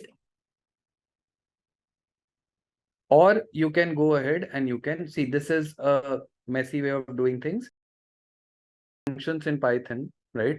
Sklearn, from sklearn I import metrics, and this metrics will contain all the different kinds of errors that there are. So if you look at this, it has mean absolute error, it has mean squared error, it has your root mean square error. Anything that you need, it will go ahead and it will give you that. So if you see, what I'm doing is that I'm calling all of these functions one by one, and I'm passing my actual and the predicted values here. If I run this, this will give me the overall error of the model, right? If you see, your mean absolute error is 4.5.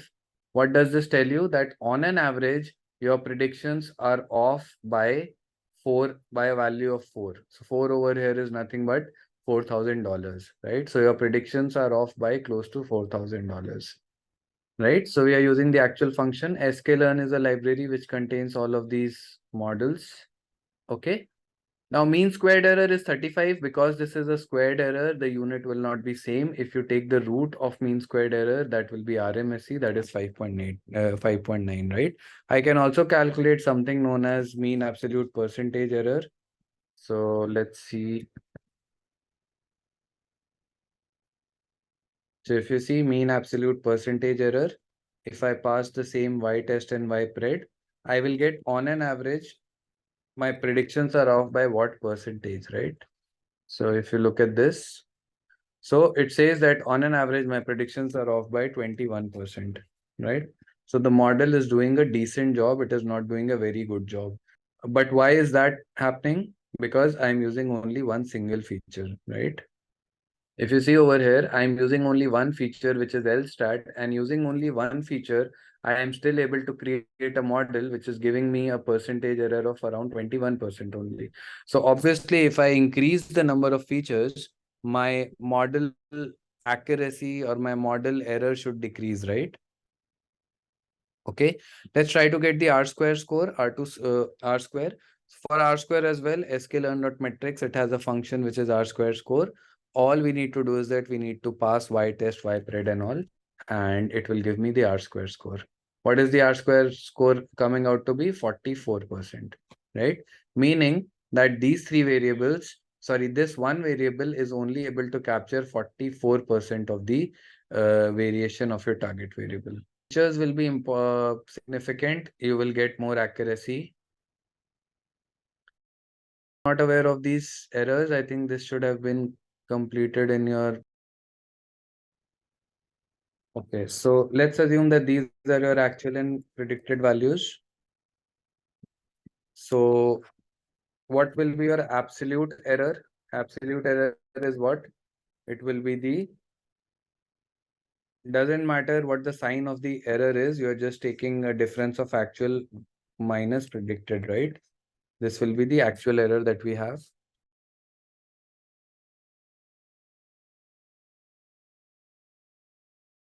If I take the average of this, that will be what? That will be mean absolute error, right? So this will be MAE. Okay. If I take the average of my actual values, all the actuals, and then I just calculate a percentage, right? That is error divided by the actual average of actual. This will give me mean absolute percentage error. Because here, if you see, I'm converting this error to a percentage with respect to my actual average. Okay. Now there is also something known as MSE. MSE is what? MAPE is percentage error. This 4.86, what percentage is that of your total average of actual value? If you calculate the percentage, this is 4.86 divided by 36 is what? Is around 14%. Now we have something known as mean squared error. Over here, what we do is that we take the square of the error first, right? So if this was my error, I'll do this into the same value, right? Okay. And then if I take an average of this will become your mean square error. Right? This will become your MSE. This is the squared error. And if you take a root of this, if you take a under root of this, that will become your RMSE, root mean square error. Why root mean square error? The logic of root mean square error is that the values which are more away, the predicted values which are more far apart than the actual, you want to penalize them more. If you look at this over here, this absolute error squared becomes 1. Square of 0 becomes 0, but the square of 9 becomes 81. So it means that you are giving more weightage, or you are penalizing those data points more, which are far apart from the actual value. All right. So these are your standard errors and how they are calculated. You have the Excel. Actual value is the actual value, right? You will have the actual value for the data, whatever your target variable will be. Right now, my R square is coming out to be 44.4%. So now what can we do next? Next, let's do one thing, right? I will add the second highest correlated variable, and ideally, through the assumption, my R square should increase, my errors should decrease, correct? Does that make sense? So what I'll do is that over here only, right? I will repeat the same process, and I will add one more variable, which is RM to this. I hope that makes sense. So here what I'll do is that I will add the RM feature as well, because RM you can see is the next variable which has close to 70% correlation, right? So let's add RM and LStat. Now my features become two, LStat and RM. Target variable remains the same. I divide my data once again into training and testing. You can see that now the shape of your training data becomes 404,2. Why? Because now you have two variables. I fit the same model. This time in the model, I will get one intercept value as usual, but I will get two coefficients, right? If you look at this, I am getting two coefficients. My equation will be what? My final equation will be equation that we'll get from this model. What will be the equation? Med V equals to, give me the values, right? You're able to see the values of coefficients. My intercept is 0.24, coefficient is 66 and 4.98. So it will be minus 0.24. That's my coefficient. Minus 0.66 into LStat, because that was my first variable, plus 4.98 into your RM variable, right? Now here, if you see, the signs are actually telling you whether the variable has a positive influence or a negative influence on your target variable. You see, my lower status variable, because it was negatively correlated with the target variable, it has a negative coefficient over here, meaning that when the value of lower status will decrease by 0.66, your med-V, that is the price of your house, is going to increase by $1,000. If you look at this, when you are going to add one room to a house, the price of your house is going to increase by $5,000, right? All right. So now let's go ahead and let's check the performance of this new model, right? So let's get the predictions. So these are the new predictions. I will once again do the same things. I will convert this to a data frame. I will take my y test. I will calculate the overall data frame, right? Now here you can see that this prediction, which was way more off earlier we were getting a value of somewhere around 20, right? Now I'm getting a much more closer value, right? Let's look at these errors, although this is just the overall error. I'll calculate now in a new line, I will calculate the new errors, right? Now I want you to compare the errors from above to below, right? This one was the errors when I used only one single variable. These are the errors when I use two variables. Do you see for each and every error metric, do you see the error value going down?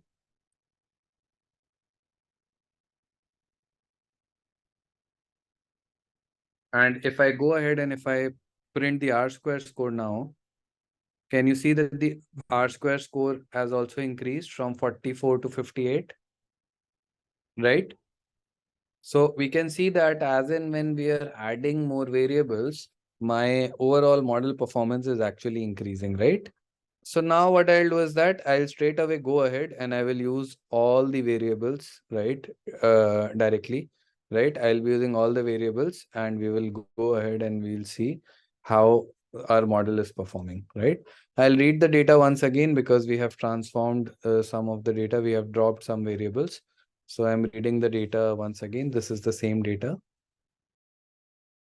So what I'm doing is that I'm selecting all the features, but the last one as my X, that is the independent variables. I'm selecting only the last feature as my target variable.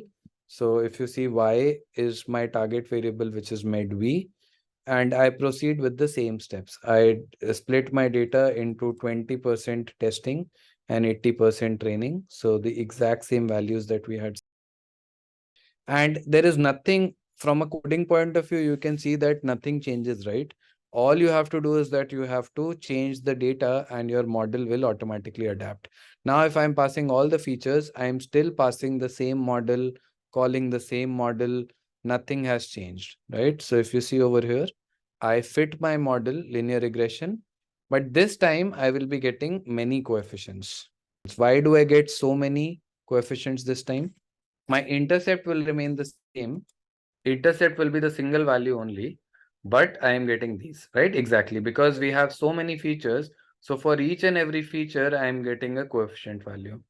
So let's go ahead and let's see what are the coefficients for the different features that we have. So what I do is that I create a data frame of my coefficient values. I create a data frame of my column names, right? And what I'll do is that I'll combine both of these data frames together to get these into one column, right? So I do a pd.concat. I concatenate these two and I get this data frame, which basically tells me that the attribute is crim and the coefficient is this. The attribute is Zn and the coefficient is this. Now you can do a very quick sense check that whether the signs of these variables is actually in line with the correlation. You see NOx, this was negatively correlated with my target variable. That is higher the pollution, lower the price. That is why the sign of this variable is coming out to be minus, right? You look at, let's say, anything else, maybe let's say Chas. So if a house is situated next to the Charles River, then the price will be high. Hence, it is positively correlated. Hence, the sign is positive. We go ahead and now we take the same model and make predictions. I do a regressor.predict using my testing data and I get my predicted values. And then I'll follow the same process. I have my actual values and I have my predicted values. I calculate the error of my model. And now, if you remember previously, let me show you the error from the last values. From the last model, it was 4.09, 26, and 5.17, right? And now it is coming as 3.2, 20, and 4.5, right? So you can see that the errors have actually reduced even more. If I look at the R square score now, you can see that the R square score has also increased to 73%, right? Talking about a new model, right? Logistic regression. If you remember when we started, when we were going through the introduction, uh, if I talk about, let's say, machine learning, right? Machine learning as a whole, I can go ahead and I can divide machine learning into what, two buckets? Does anyone remember? We have two broad buckets, right? What are those? So supervised and unsupervised, right? So those who are saying regression and classification, that is, before that you will have supervised learning and you will have unsupervised learning, right? I hope everyone remembers this. Then if we double click on supervised learning, this is something that we can break down into regression and classification, correct? Within supervised, you will have regression kind of models and you will have classification kinds of models. But can we go ahead and can we use a linear regression model for problems such as, will the property have a good neighborhood? Will it rain tomorrow or not? Is the email spam or not? No, right? We cannot use the linear regression model for these cases, right? I cannot use the regression model over here. I cannot use it over here. I cannot use it over here, right? Then in that case, what do we need to do? We need to move on to some other model, right? So if we have a classification problem, that is, my target variable is categorical in nature, we need to go ahead and we need to apply logistic regression model, right? So the objective of all of these 12 slides was only to lay the foundation of logistic regression and what kind of questions logistic regression will be able to. All right. Now this is again the same thing. Machine learning can be divided into supervised, unsupervised, right? Just go through this. I hope everyone is able to understand this. So let's move on. Now, before getting started with logistic regression, let's try to understand some basics, right? All right. So guys, I want volunteers our from you all only, right? I want to collect some data, right? Name, age, and target, that is working or student, right? I want 10 samples over here, right?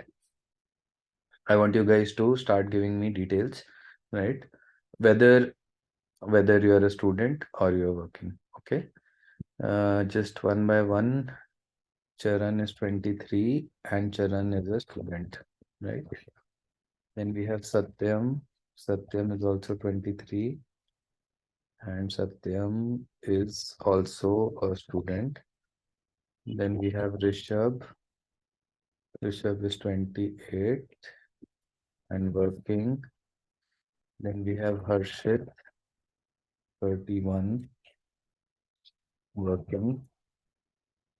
Then we have Mohan, 25. I'll see how many I'm able to accommodate. I'll take all those. We have Jaya is 23 and Jaya is working, right? Itin 28 working. Itin 28 working and Vidya 23 working. Okay. 1 second, let's see how many we have. Gaurav 25 working. Then we have Audrey 33 student. Then we have Praneeth 21 student. I'll take some student examples now. Nandini 81 student, right? All right, so I'll stop here only, or let's take one more. This is the data that we have, right? We have around 12 data points, right? Now let's try to plot this data. What will we have on my, what will I have on my x-axis? What will I have on my y-axis? If I start plotting this data. So let's say on the x-axis I have age, right? And on the y-axis I have the target, that is, let's say, status, right? I'll just write it as status. I'll start my age from 18. I think we have the minimum age as 18, right? So 18, 19, 20, 21, 22, 23, 24, 25, 26, 27, 28, 29, 30, 41, 32, 30, right? I think 33 is the maximum that I have in my data as well, right? Yes. Okay. And then how will I plot my target variable over here? So my x-axis is fine. I am able to plot that. How do you guys, my target is what? My target is categorical in nature, right? So how can I plot that? So see, in Python, obviously, we will convert that into labels. Maybe 0 means that a person is a student, 1 means that a person is working, right? Over here, I'm just writing down the label over here, right? Just for our convenience. I'm just saying that if it is this particular, I'll just give the line. This is a student and this is, let's say, working, right? So I'll draw two horizontal lines which will just tell me whether the person is working or whether the person is a student. Does this make sense? There are just two lines wherever a person will be working. So I'll just give you one example. Let's start from the smallest, that is Nandini, right? The youngest in our batch or in this example. So we have Nandini. Where will we plot her name? She is 18 and she is a student. So I need to mark Nandini over here, right? Does this make sense? X-axis is on 18 and the Y-axis is on student, right? Now let's move to the next person. After 18, we have Praneeth, who is 21, right? Do we have anyone else in the range? No, right? So Praneeth is 21 and Praneeth is also a student. Then we have 23, we have three people, right? Or four people. So 23 is interesting, correct? So if you look at 23, at 23, we have, we'll start from the top. We have Charan, who is a student, right? Then we have Satyam, who is also a student. So I will just give two crosses over here, right? Slightly above. Okay. Then we have Jaya and we have Vidya, both of whom are working, correct? So for Jaya and Vidya, we will have 2 marks over here, right? So this I will just mark slightly above so that you are able to see. Then who's next? After 23, we have 25, right? We have Mohan, who is 25 and who is working. So this is Mohan. Then we have after 25, what do we have? We have Gaurav as well, who is working. Yes. So we have Gaurav at 25 who is working. Then who's next? 28, right? We have two people who are 28, Rishabh and Nitin. And Rishabh and Nitin both are working.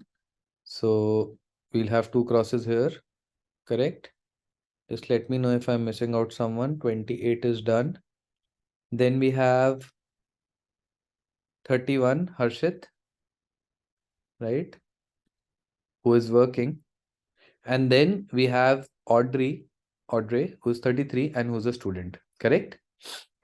So Audrey will be over here. I think we are done, right? We have 5 over here, 4 and 5 over here. All right, yes, 6 and 7 over here, right? 12 are done. Okay. So this is how our data looks like, right? Correct? Now, all of you know how linear regression model works, right? If let's say, can you try, first of all, can you try fitting a line of best fit which will cross through all of these data points or which will be closer to all of these data points? Or let's try to apply the linear regression model using the mathematics that we have understood. What will the model try to do over here? See, you can still apply the linear regression model over here, but the how how will you try to get the best fitting line is the question, right? Now see, if I try to, let's say, fit a line which passes through all of these data points or which is, let's say, closest, what I will get as an output will be something like this, right? Because if you have a line which is something like this, then what will happen is that if you calculate the vertical distances, right, the vertical distances will be somewhat the minimum in for this particular line, correct, right? Let's assume that we went ahead. Let's say that we actually went ahead with a linear regression model.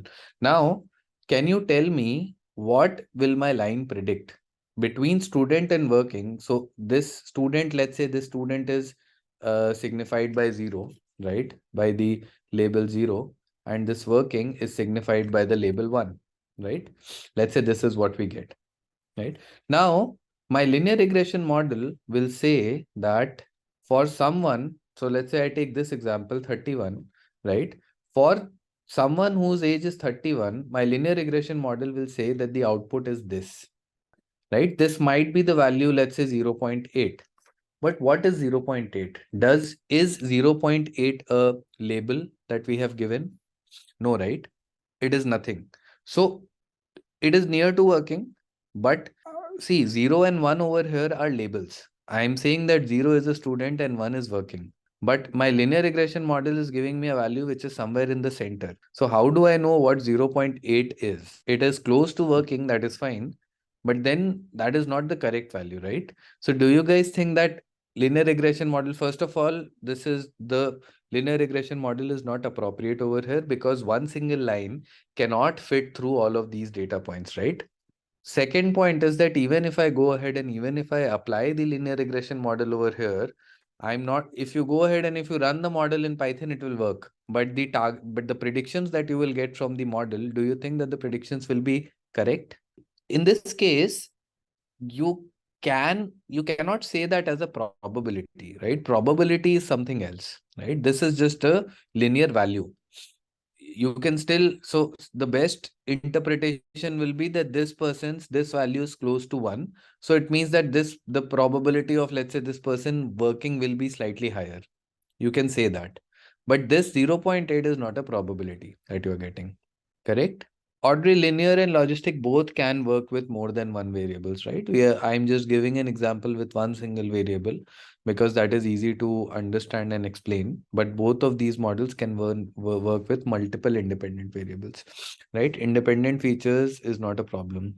Now, let's say that what if I went ahead, what if I went ahead and I changed this output to, let me change the color.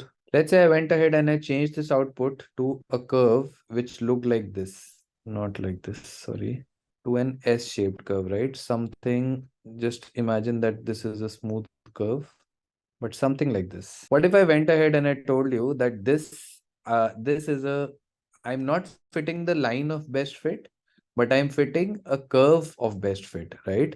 An S-shaped curve. If you look at this looks like an S-shaped curve, not exactly an S over here. But what if I get this? Will this fit our data points? Most of our data points, there is one data point which we are not able to fit, obviously. But the general data points that we have, the data points which are basically which are depicting the general trend in your data, if I go ahead and if I use this curve, do you think that it will fit the data points much clear? I will add one more data point. This is a random person, right? XYZ. And this person's age is also 23, right? And they are also working, let's assume, right? So I have added one more data point with 23, and this person is also working, right? Just to support this example slightly more. So let's assume I have one more data point over here, right? Now you have 3 points which are saying that at 23 you are working, and you have 2 points which are saying that at 23 you are a student, right? Now if I go ahead and if I try fitting a curve of best fit, right? Maybe I get an output which looks like this, right? Right. And this, if you see, this is an S-shaped curve. Now, at 23, we had we had 5 instances. We have 5 now. 3 people at 23 are working. 2 people at 23 are students, right? So what my model has done, so what this S-shaped curve has done is that using all the other rest of the data points. Now at 23, it has realized that the probability at 23 to be working is slightly higher as compared to be a student, and hence it has gone ahead and it has adjusted this line, right? But given whatever data we have, do you guys think that this is the best fitting output that we can get? What are these values, right? Now see, this equation or this curve that you're seeing, this is a curve which will always give you values in the range of 0 to 1, first of all, right? And now let's assume I pick up a point. Let's say I pick up, let's say I go ahead and I get some new data, right? I get a new student whose age, let's say new student is uh, ABC, and the age of the student is let's say 27, right? What will happen as soon as I get a student whose age is 27, my model will go ahead and draw a vertical line from here to here. As soon as it draws a vertical line from here to here, it will go ahead and it will map this over here, right?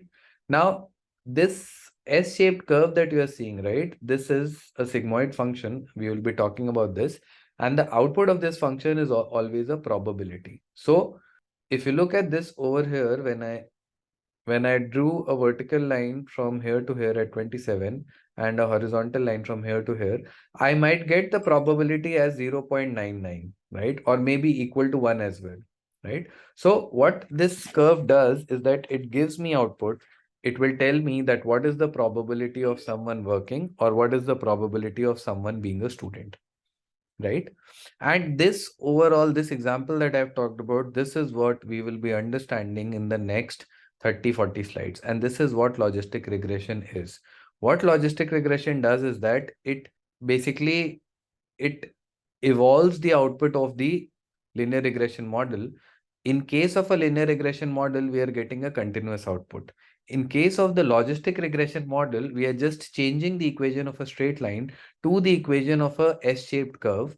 This S-shaped curve is a curve which gives us probability of a class either being, let's say, true or false, either being, let's say, a student or a working professional, right? So from this S-shaped curve, I will get probabilities. So my logistic regression model will give me probabilities. If it says that the probability of you being a student is 99%, it means that you are lying somewhere over here on the top. If it says that the probability, if the probability of you being working is 99 or 1, then you are on the top. If the probability of you being, let's say, you working is coming out to be 0, right, then it means that you are a student. 22, if you see this curve, if you draw a vertical line, this is cutting somewhere over here, this will cut somewhere over here, and this might give you a probability of around 0.4% maybe, right? So on the basis of the data, right, what we are getting, what we are saying is that maybe 21 to 23 is a critical age wherein you will find a combination of people. At 22, you can have people who are pursuing their masters, and at 21, 22, you can have people who have pursued their bachelor's and who have started working as well, right? So using only age as a variable, probably you cannot go ahead and you cannot just for the age of 21 to 23, the probabilities might be confusing. But what if I added another variable over here? What if I added the number of degrees that you have, or what is the current degree that you are pursuing? Now, let's say if someone is 22 and they are pursuing their masters, then the probability is more that they are student. Now, let's say someone is 22 and the maximum degree that they have is, let's say, a bachelor's degree, then maybe the probability of them being working will be higher, right? Now, see over here as well, let's say if we had additional features, let's say if we had features that the background, right? Maybe Audrey is from a different background, or maybe let's say uh, if I captured marital status, maybe, right? Now, marital status, maybe there are people who got married at a very young age, and then let's say they went ahead and they spent 5 to 6 years in their marriage, and then they decided to come back at their career, right? And when they decided that maybe I'll go ahead and I'll pursue a higher degree, right? Anything. So if you are able to capture other factors which are helping you in quantifying, then the model will be able to predict. But over here, the model will still predict that at 33, you should be working, right? Now, there can be cases, or see, the model will just try to find out the general pattern. The general pattern is that generally 18 to till 22, right, you will be a student. Generally, after 22, you will be a working professional, right? Now, the model, obviously, the predictions that you are getting will be the generalized trend in the population that you are seeing, right? We have given the model that 33 is a student, right? But all the rest of the data points are saying that anyone who is greater than 23 is a working professional. So the model will not make an exception, right? The objective of the model is to generalize the patterns, right? Not to see if my model would have gone ahead and would have, let's say over here, I would have gone ahead and I would have changed this curve from here to here. Do you think that that would have been correct? Let's say I would have gone from here to here. Do you think that this would have been correct? What will this lead to? I'm sure there will be many people who will be greater than 30, let's say in our batch. So for those people, your model will start giving incorrect predictions, right? Now, what do you think? Let's say I have 10 people who are greater than 30 in this batch.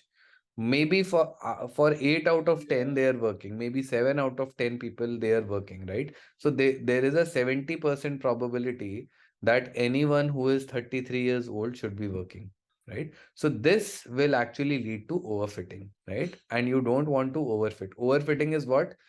Uh, Overfitting is capturing specific rules with respect to the training data. That is not what you want to do. You want to capture general patterns. You want to capture the general trend. See, after 33, let's say if you have a age range of 33 to 35 wherein you are seeing many students, then the sigmoid curve will shift, right? But generally that will not happen, right? Okay, so now let's move on to the logistic regression part, right? Let's try to understand what happens in case of logistic regression, right?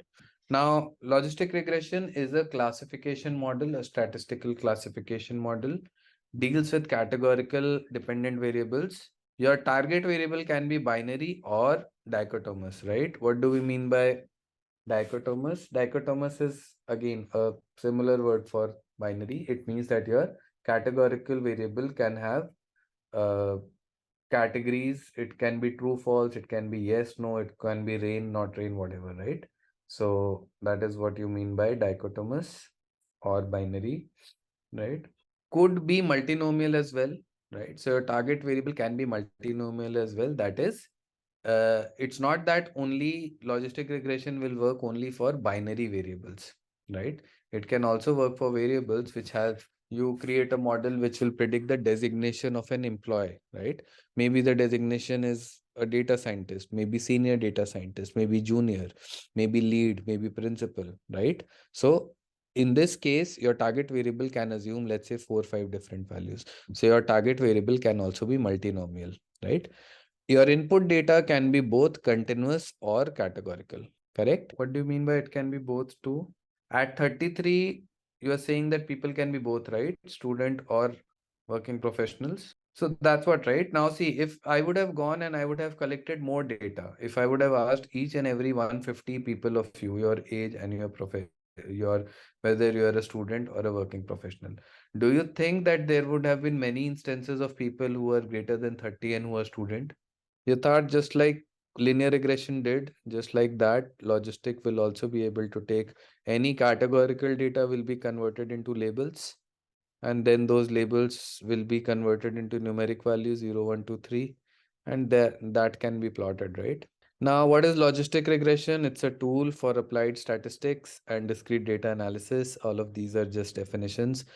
It gives outcomes in terms of probability. You have seen this.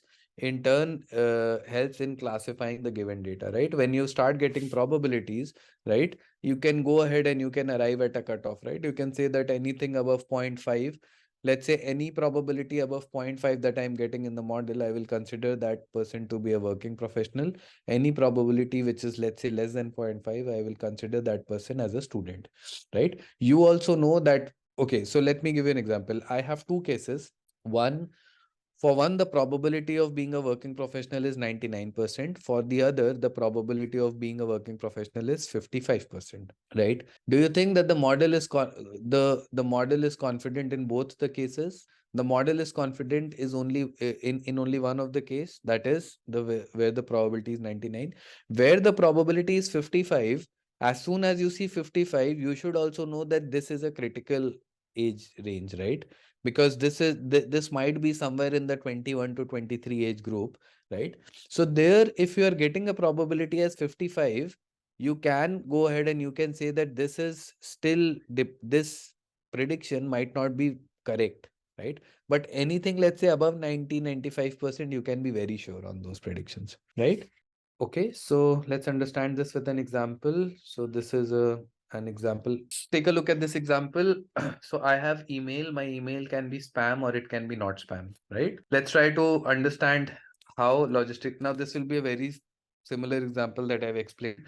So you should be able to understand this with ease. We will understand the variable, plot the data, draw the curve, and then we will find out the best fitting line, right? Let's get started. The independent variable that we are taking over here is the count of spam words, right? Now, in order to predict whether an email is spam or not spam, what do you guys think is the most important thing? The most important thing is that your email can be containing, let's say, thousands of words. But if in those thousands of words, let's say there are words such as lottery, right? Or let's say $1 million, right? Or let's say free gift, things like that. Do you guys think that these words are trigger words for something being spam or not spam? Correct? So let's assume that I have 100 emails, and for all the 100 emails, through some tool, I'm able to count the total number of spam words that are there, right? Now, obviously, mails which are coming from your known contacts, they might not contain these words a lot, right? And the mails which might be coming from unknown contacts, they might be getting some words such as, let's say, gift, or let's say business trip, or let's say thousands of dollars, $1 million, you have one thing like that, right? Now, if we go ahead and if we just take a count of these words and make that as my independent variable, right? So if you see most common spam words, buy, get paid, guarantee, winner, unlimited, things like that, right? So what I can do is that I can plot the data. Now, this, if you see, is the data that we have, right? Now, the emails that you're seeing over here, which do not contain this disclaimer mark, right? These are the emails which are not spam. The emails which are marked over here, right? These are the emails which are spam. On this axis, you have the count of words, right? The count of spam words. So you can see that when the count of spam words is less than 4, then the email is not spam. When the count of spam words is greater than 4, I can see that the email is coming out to be spam, right? And if I go ahead, now see, this is our data, right? This is our data, just like the data that I had created, right? This is a similar data. This is data that we have collected, right? Now, see, it might have happened that, let's say, a friend of yours has gone ahead and has sent you let's say, some kind of an email which is a joke, right? Or some kind of like something, maybe anything, right? So although the email contains 8 spam words, but it is not a spam. See, this is actual data, guys, right? See, your model. So just like in our case, we had people who were 25, 28 and who were working. And we had one case wherein the age was 33 and they were not working. So you will not go ahead and you are not going to change that, right? That is your actual data. So in your actual data as well, okay, so see, this is just a bunch of rules. If you are going ahead and you are identifying whether an email is a spam or not spam, it might happen that you have gone ahead and you have classified an email as spam because it contained, let's say, some words which were related to a spam email. But let's assume this was an email which came from your friend. Let's say this was an email which actually came from a bank, or let's say which came from a company wherein actually you would have won something. So in that case, obviously, in reality, it is not a spam, right? Let's assume that you applied for a contest and you actually won. Let's say you went ahead and you paid your bills through cred, and let's say you won a ticket for a match.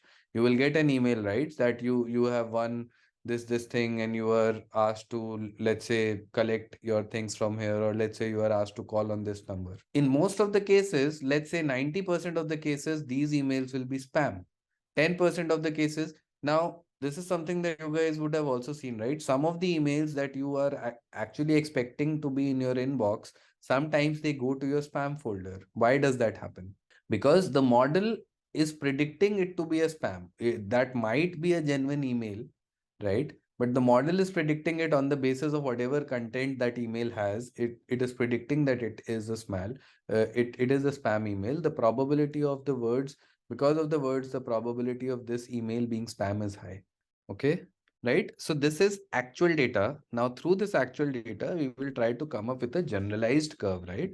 That's what the objective of machine learning is. There will obviously be outliers. There will always be outliers when you are working with actual data, right? Let's say when you are predicting whether a customer will buy a product or not, do you think that there will be a very linear distribution of data that, let's say, anyone who is greater than age of 30, they will buy a diaper, anyone who is less than 30 will buy it? No, right? Even you can be 18 years old, maybe you go to the store and you go ahead and buy a diaper for your sister, for your brother, right? Not for your sister, brother, but maybe the child of your sister or brother.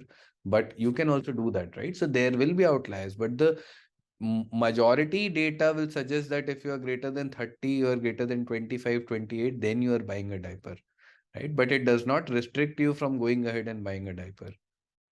Okay. So can we go ahead and can we plot this data just like we did in the last case? We can do that, right? I have a 0, I have a 1, which is my target variable.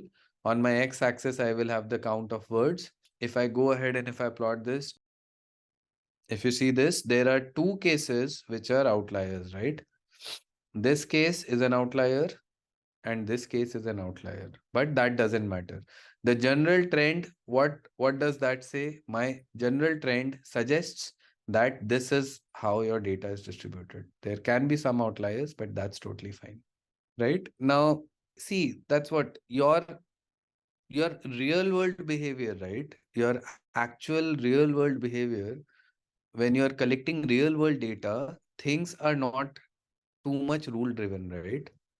Exactly. Because see, in the real world, you can have a 20-year-old person driving a BMW and you can have a 40-year-old person driving a Maruti 800, right? But the general trend will say that, let's say, someone who is greater than 40 might be driving a BMW, someone who is in the age of 18 to 20 might be driving a bike or let's say a two-wheeler or let's say a small car, right? But obviously there will be outliers.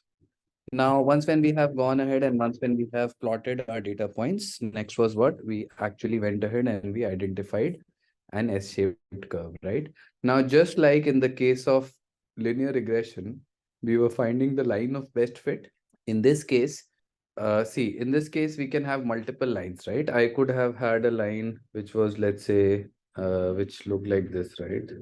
I could have had an S-shaped curve which would have looked like this, right? I could have had an S-shaped curve which would have looked like this. I could have had an S-shaped curve which would have looked like this, right?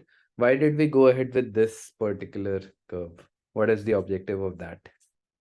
Less error, minimal error. But in this case, right, the error, can we see if a class is, let's say, if the actual value is whether the person is working or a student, and the predicted value is a probability, right? Then error per se, calculation of error. So in this case, right, we do not we find something which is known as the maximum likelihood estimate, right? So I'll talk about that once when we arrive at that point.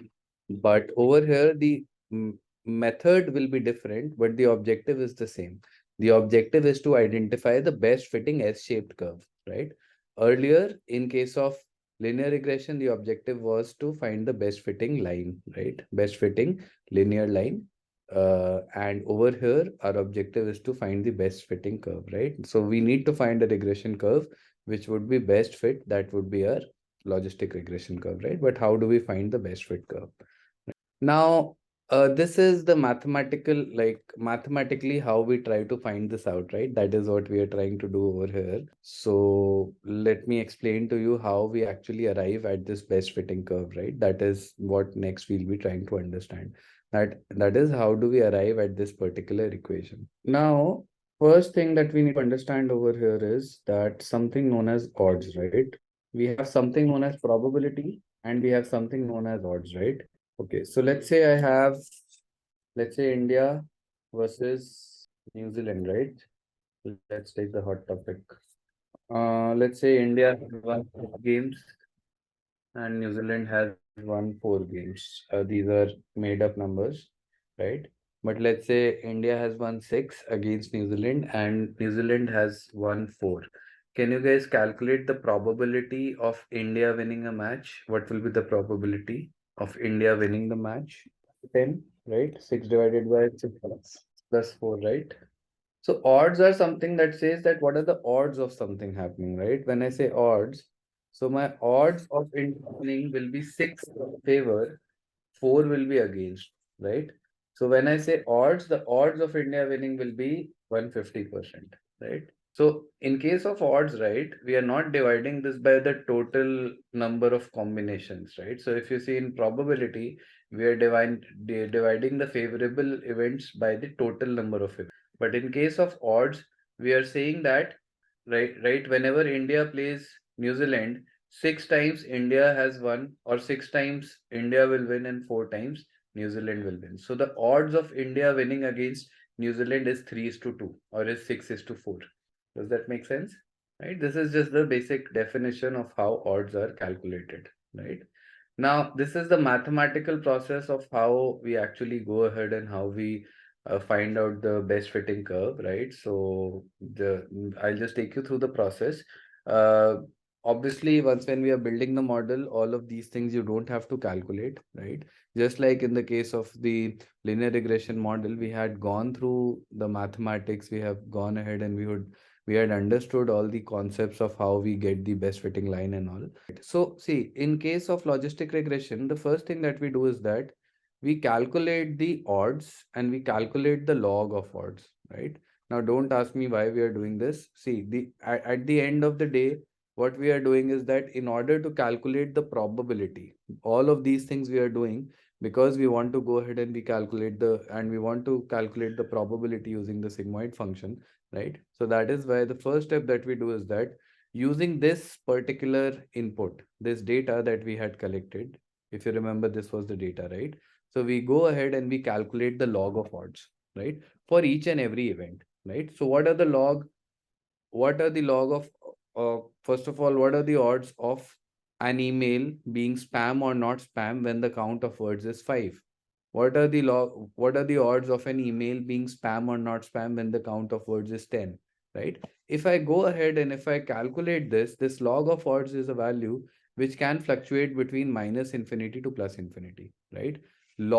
Any log, if you take, right, your log of any particular number, right, it can fluctuate between minus infinity to plus infinity, right? So that is why this log of odds is also something that will fluctuate between minus infinity to plus infinity. And this generally is a straight line, right? That is what we get as an output of this particular thing. But do you think that this is the output that we need? This is first of all a straight line, and this is giving me values in the range of minus infinity to plus infinity. So this obviously is not what we need, right? What we need is an S-shaped curve which gives us values in the range of 0 to 1, correct? So somehow I will go ahead and we will try to convert this line, this straight line, into an S-shaped curve, right? That is what the model tries to do. Now, the objective over here, if you see, is this input. This is something which is varying between minus infinity to plus infinity, right? I want to convert this from which looks something like this to an output which looks like this, right? If you see over here, I am getting my outputs in the range of 0 to 1, correct? And this is something that we do through the use of a sigmoid function, right? Now, a sigmoid is the function that we are basically using in our case in order to go ahead and in order to convert this equation of a straight line, the one that you're able to see over here, into an S-shaped curve. The sigmoid function takes any possible input, right? You can give any possible input to the sigmoid function in the range of minus infinity to plus infinity, right? The output of the sigmoid function will always be a number in the range of 0 to 1. Okay. Now, if I talk about the sigmoid function, for sigmoid function, the definition or the function is 1 plus e to the power minus x, right? This is the formula or this is the definition of the sigmoid function. Now, if I give you an example, right?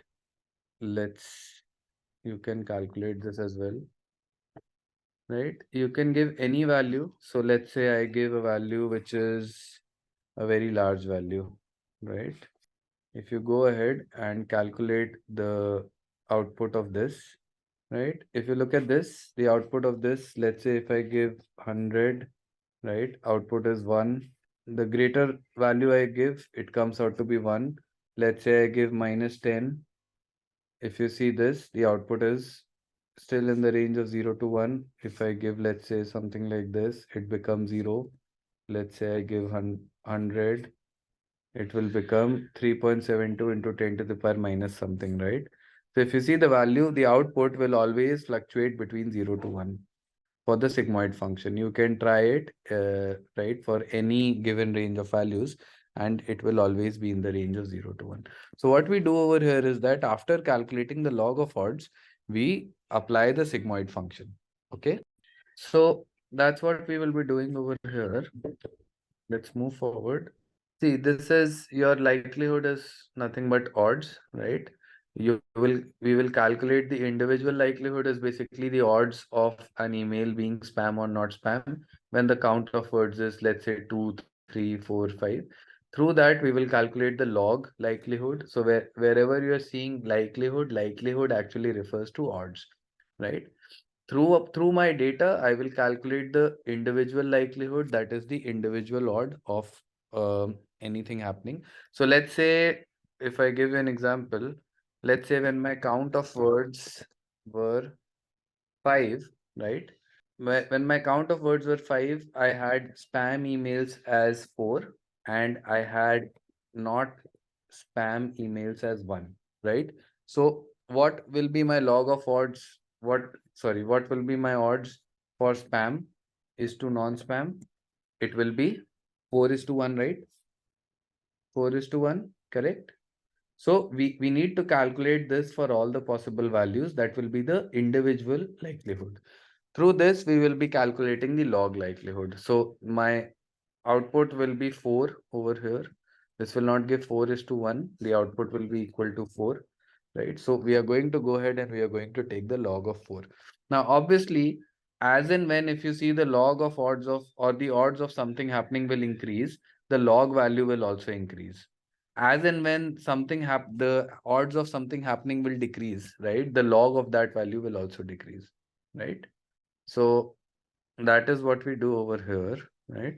Once when we have calculated the likelihood or the odds, we will go ahead and we will calculate the log likelihood. And then we will go ahead and this value, whatever this value is coming out to be, we are going to take it through the sigmoid function and this will give me the S-shaped curve. That's what the objective is. More than 2 labels, what happens is that in case of multi-classification models, right, there will be multiple equations that will come out as an input, right, as an output. So let's say if your target variable is, your target is, let's say high, medium, low, right? Let's say first value is high, second is high, third is medium, then fourth is low, then this is medium, then this is low, right? So you are actually creating 3 separate models. First will be, let's say, target 1, right? Or let's say target high. Over here, all the values which are high will be 1, rest all will become 0, right? Second will be, let's say, target medium. Over here, all the values which are medium will become 1, rest all will become 0. Third will be target low, and everything which is not low will become 0, right? Now this, you will go ahead and you will fit 3 different logistic regression models, uh, right? You are not going to do that. The model is going to do that internally. But through this, the model will give you 3 probabilities. So let's say it gives you the probability of high as 70%, the probability of medium as 20%, and the probability of low as 10%, right? So that's how you will do. So if you are able to understand binary, The same binary model will be applied many times whenever you are working with multi-class models. So whatever value 6 by 4 you will get, you go ahead and you calculate the log of that. So see, likelihood is nothing but odds. So if the odds of India winning is 6 by 4, which is 1.5, if I take a log of that, log of odds or log likelihood, right? Both of these things are same. So log likelihood will be nothing but log of 6 by 4. Okay. Each and every word. So let's say I have 6 spam words, right? For my data, which contains 6 spam words, can it happen that let's say 10 emails are spam and let's say 2 emails are not spam? So can you calculate the probability of an email being spam or not spam in this case? What will that be? What is the probability of an email being spam when 10 are not 10 are spam and 2 are not spam when your word count is 4? What is the probability that you will get? 10 by 12. What will be the odds that you will get? Odds in favor 10 by 2. So that's what we are calculating, right? Now this we will calculate for each and every word count, right? So spam words 1, what is the odds? Spam words 2, what are the odds? Spam words 3, what are the odds? And so on and so forth, right? And then you will calculate the log of the same values. This will give you an output which will look like a straight line. The output can be anywhere between minus infinity to plus infinity. This output, if I want to go ahead and if I want to convert this into a value which is in the range of 0 to 1, we will be applying the sigmoid function, right? Now over here, they are explaining, we will be explaining, we are explaining odds, right? So the same examples that I have taken. So this guy went fishing 5 times, caught a fish 2 times, failed to catch 3 times. What is the probability? So the probability of catching a fish is 2 by 5, right? But the odds are 2 by 3, right? This is the same example that I have explained. For your historical emails, you should be knowing what emails were spam, what emails were not spam, right? And then you should also have additional variables such as how many spam words were there, how many spam words were not there, right? Your data collection will obviously happen. And for your historical data, for your historical emails that are already there in your inbox, you can manually label them, right? That whether they are spam or not spam. So using that data only we are actually going ahead and calculating all of these words, right?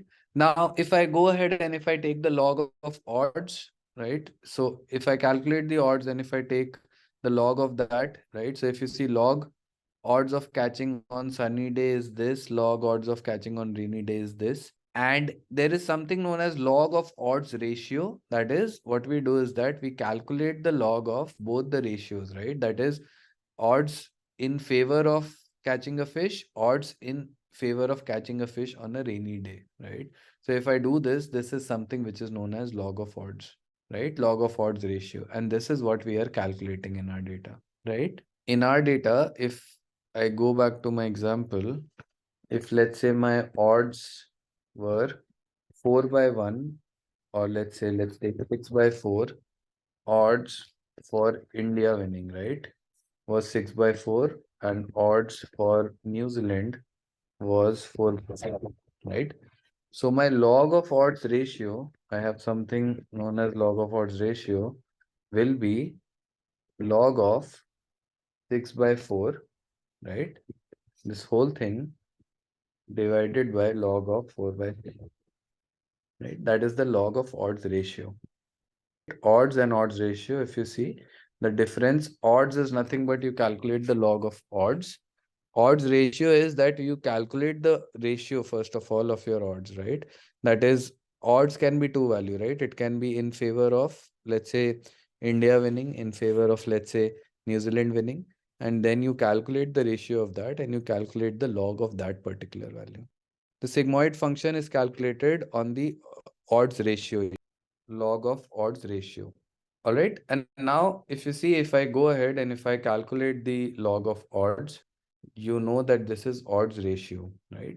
So what we do is that we calculate the log of odds ratio for each and every. Now, see, if for my input data, which look like this, if I calculate the log of odds, my output will look like this, which is minus infinity. My output will go in the range of minus infinity to plus infinity, right? Now, once when I get this, the second option is that I go ahead and I apply the sigmoid function. We are getting the log 0.44. So how will we see the impact of the database? Database, there is no database. Your original data, which was class 0 or 1, these were categorical, these were hard classes which were converted into labels, right? Now these labels we are converting into a numerical value by taking the log of odds. Now this value can be anywhere in the range of minus infinity to plus infinity. So your 0.44, if let's say you are getting 0.44, that will be somewhere over here in this curve. Do you understand this now? So basically we are converting our classes, our hard classes, to log of odds, because till now our 0 and 1 were actually just representing whether an email is spam or not spam, right? And these were categorical, this was a categorical variable converted into labels. Now through that I am getting a numerical value which is giving me the log of odds. Now, this is just an explanation of why your log of odds can be minus infinity to plus infinity. Now, see, log of anything divided by 0, right, will always be infinity, plus infinity, because this will be a non-defined number, right?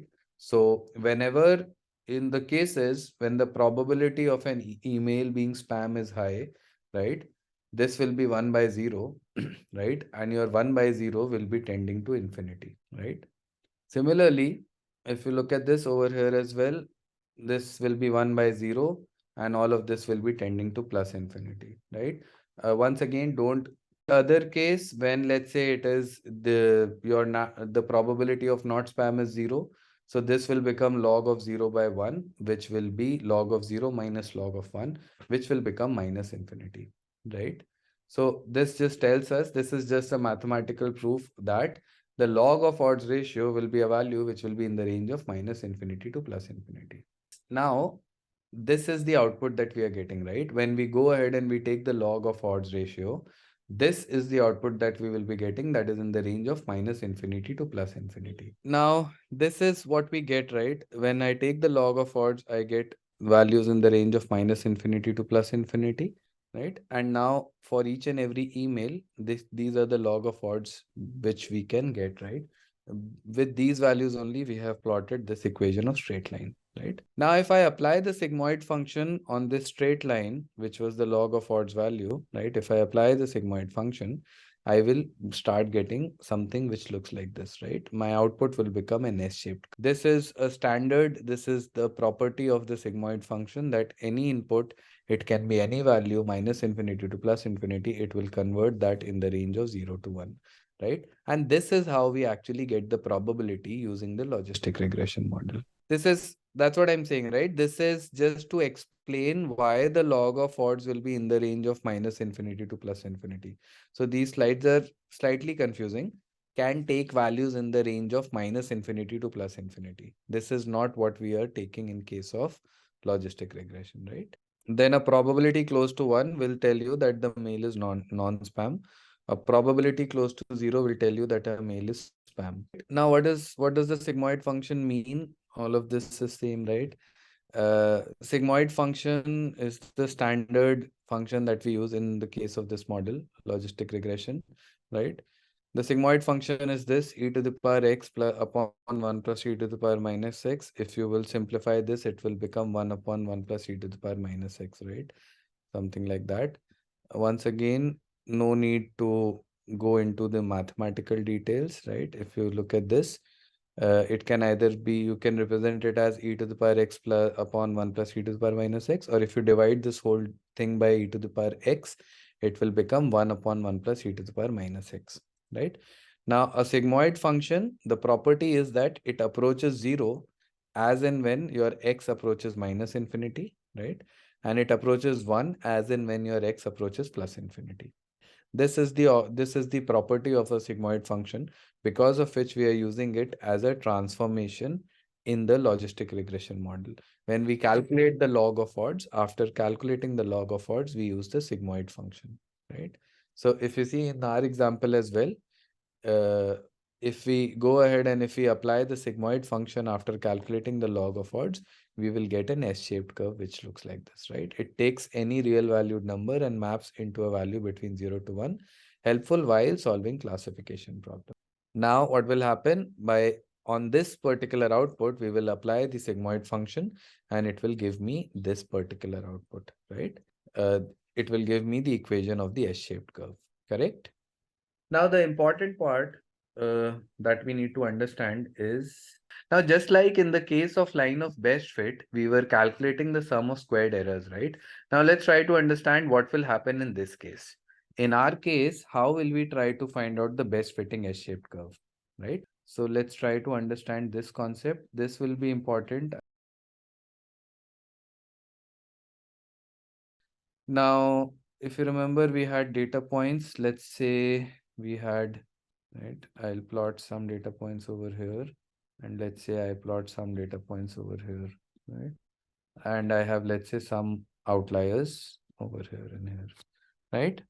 Now, obviously, from these data points, I can pass many S-shaped curves. Is that correct? There can be many different S-shaped curves that can pass through these particular data points, right? So let's say this is one. Let's say this is one, right? Let's say this is one. And let's assume this is one, correct? Let's take 3 examples, multiple different outputs, right? Right now, let's try to see. Now, see visually, can you tell me which is the best fitting S-shaped curve out of these 3? Is it the red one, the blue one, or the green one? Visually, it is green, right? But over here, can we apply any concepts such as calculating the vertical distances from the line? And because this is not a regression problem, right? This is a categorical problem. It is green, right? Because green, if you see, is passing through the majority of the data points correctly. The red one is not passing through these 4 and these 2, 6. The blue one is not passing through these so many data points, right? So the green one is the best fitting one.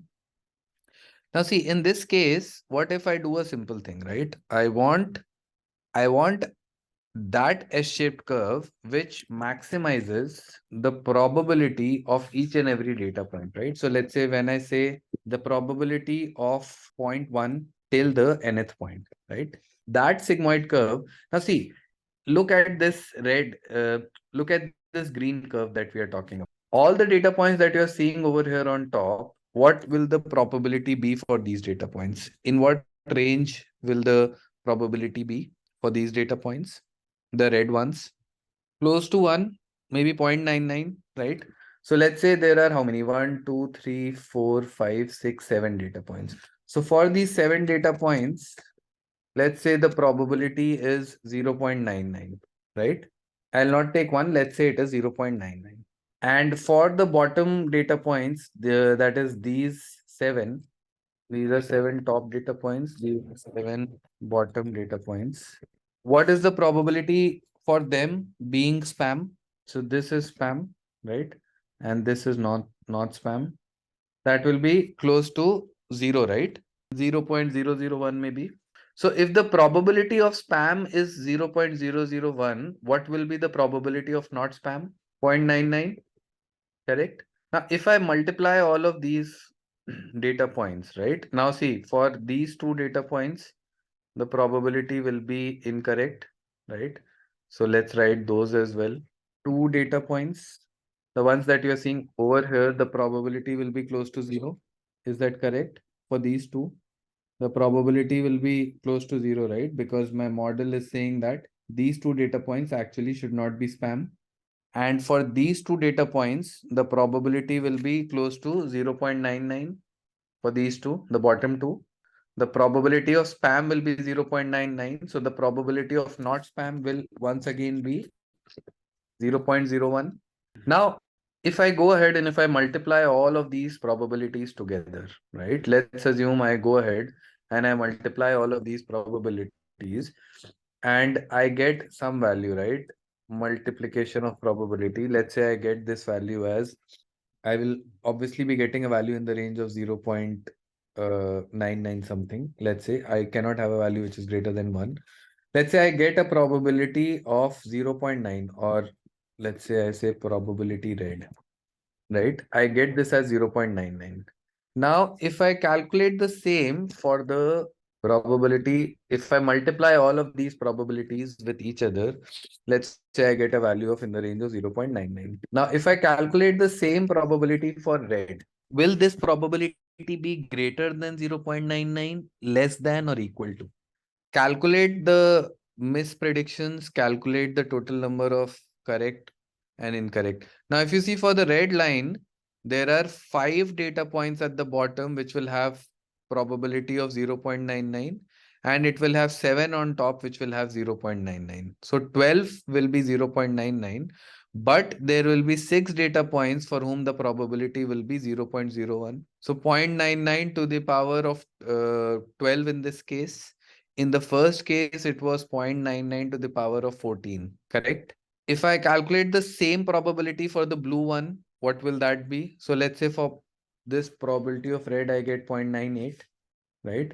If I calculate the same thing for probability of blue, the probabilities for blue will be in the range of 0.99. Can you give me a count? One is on the top, but at the bottom as well, you will have 0.99 as well, right? So 6, 7, 8, 9, right? So I will have 0.99 to the power of 9 and then 0.01 to the power of 7, 8, whatever, right? So let's say I get probability of blue as 0.96. Which line is the best fitting line? The green one, right? Because it is actually, see, the green line is the line which is accurately predicting most of the probabilities. So obviously, if I multiply all of these probability values, whatever value I'm getting will be the largest possible value, right? And this is what is known as maximum likelihood estimate, right? Maximum likelihood estimate. So just like in the case of linear regression, we used to calculate what? In the case of linear regression, we used to calculate sum of squared of residuals, right? In order to find the line of best fit. In this case, in the case of logistic regression, we are finding the maximum likelihood estimate. The maximum likelihood estimate is that S-shaped curve, which is giving you the maximum probability. Okay. So now if you look at this, right, the probability that we calculate, right? If we go ahead and if we calculate these probabilities for each and every data point, right? So this, if you see, we are just calculating the sigmoid function to find the line which is maximizing these probability values that we are multiplying. Yes, we need to maximize. We need the line which is maximizing these probabilities, the multiplication of probabilities. Hence, we are using MLE, maximum likelihood estimate. All right. So let's look at this. Let's say that, let's assume this is my X and Y axis, right? Now, within my X and Y axis, you will have some, let's say your X axis is the age, the same example that I had, and your Y axis is the status, that is whether you are working or you are a student, right? Now this variable, this could have two values. If I label encode my classes, I can have, let's say, working encoded as value 1, right? Or I can have, let's say, student encoded as value 0. I'm keeping it slightly above so that it is easy to see, right? Now let's say for people who are less than a given age range, I was getting that in most of the cases, these students or people who are less than a given age, right, are students. And for other cases, let's say we were seeing that beyond a given age, right, generally you will be working, right, something like this. Then there could be outliers as well. Maybe let's assume that there is a 19-year-old person who is working. Maybe they have their own startup, right? I can have, let's say, a 30-year-old person who is a student. Maybe these are people who have pursued their jobs for 10, 12 years and now they have opted to go for their master's or PhD or whatever, right? But if you look at the general trend of this data, what does the general trend look like? If you look at the general trend, I can see that beyond a given age, right, the probability of you working will be higher, and below a given age, the probability of you being a student will be higher, right? Charan, yes, combination of two or more models is possible.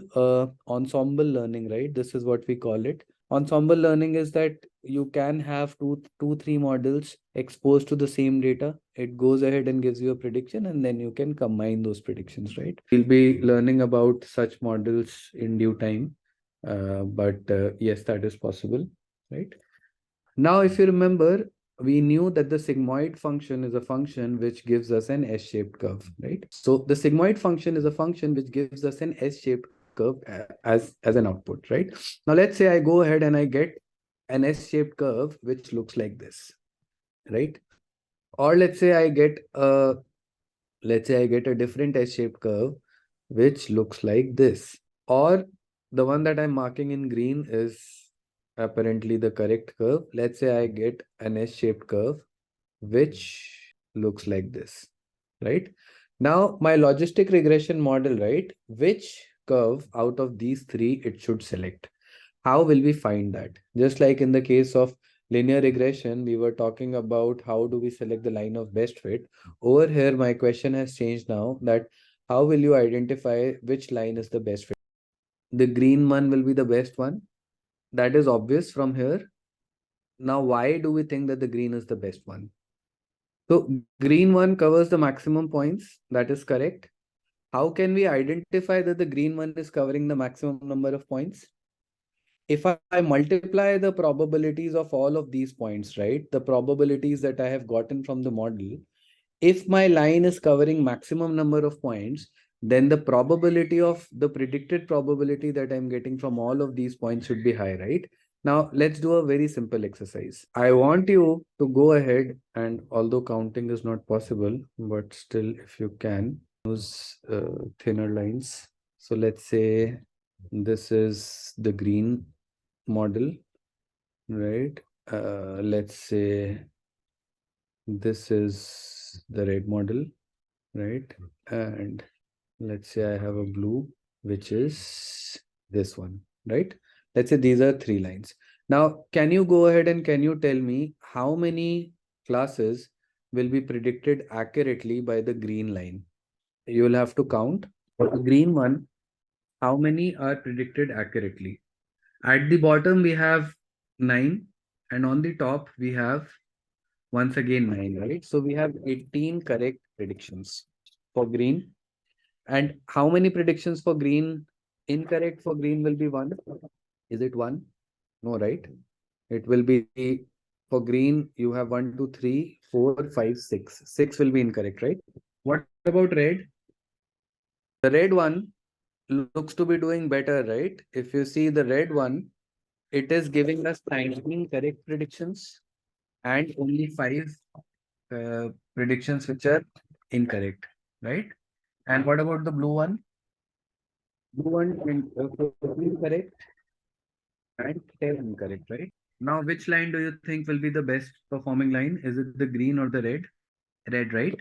Why is red? Why will red be the best performing line? If I go ahead and if I multiply all the correct probabilities, right? Now the correct probabilities, the 18 ones that we are seeing, the ones that are there on the top will be close to will be close to 1. So let's say I take 0.99. So I will have 0.99 to the power of 18, correct? This will be multiplied by let's say I say the incorrect probabilities are coming out to be 0.01, right? So this will be multiplied by what? Multiplied by 6, right? This is for the green one. Similarly, for the red line, what I will have is that I will have this to the power 19 and this to the power 5. And for the blue line, we will have this to the power 14 and this to the power 10. Which value which value do you think will be the maximum out of these three? The red one, right?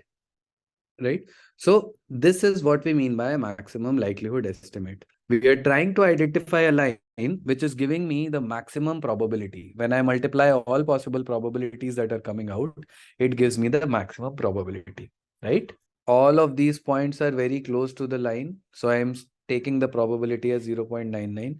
But obviously the points which will be closer to the line, the probability will be might be greater than 90%, 95%. This is just to explain to you how maximum likelihood estimate works. That for an incorrect probability, if you look at these points, right?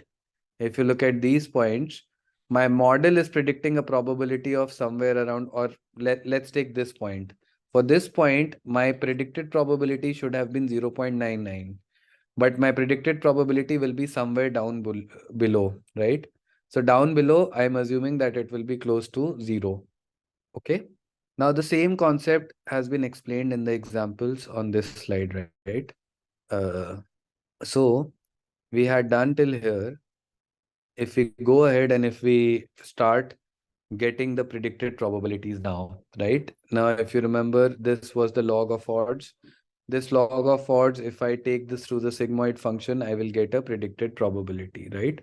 If I get this for all the possible values, right? If I go ahead and I get this value for all the possible emails that I have in my training data, right? I will get the probabilities for each and every point. If you see, for this point, second point, I am getting the probability as 0.99. For the third point, I am getting the probability as 0.01. After passing through the value, whatever value we got through the log of odds, if we pass that through the sigmoid function, these are the probabilities that we are having. If I go ahead and I generate the probability for all the data points using this transformation, using this particular log of odds, right? I will be getting these as the probability values, right? Probability of a mail being spam. The first point, it is around 0.01. Second point, once again, same. Third point, 0.03. Fourth, 0.05. For the fifth point onwards, it is coming out to be 979999, right? Okay. Now, how will I find the maximum likelihood value over here? I will have to multiply these probability values, right? Now, if you compare this with actual data, these are the emails which were spam. In the real data as well, these were the emails which were spam and these were the emails which were non-spam. So the probability of these mails being spam is coming out to be high, which is good. How will I be able to calculate the probabilities of these emails not being spam? How can I get that? If the probability of being spam is 0.01, then what will be the probability of these mails not being spam? Probability of not spam. If my probability of spam is 0.01, then what is the probability of not spam? So 1 minus 0.01, so that will be 0.99. So now, since these points, since these points in reality are not spam, right? I am marking them by green.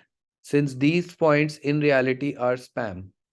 So what I need to do is that I need to multiply these 4 by 0.99, which was the probability of being spam.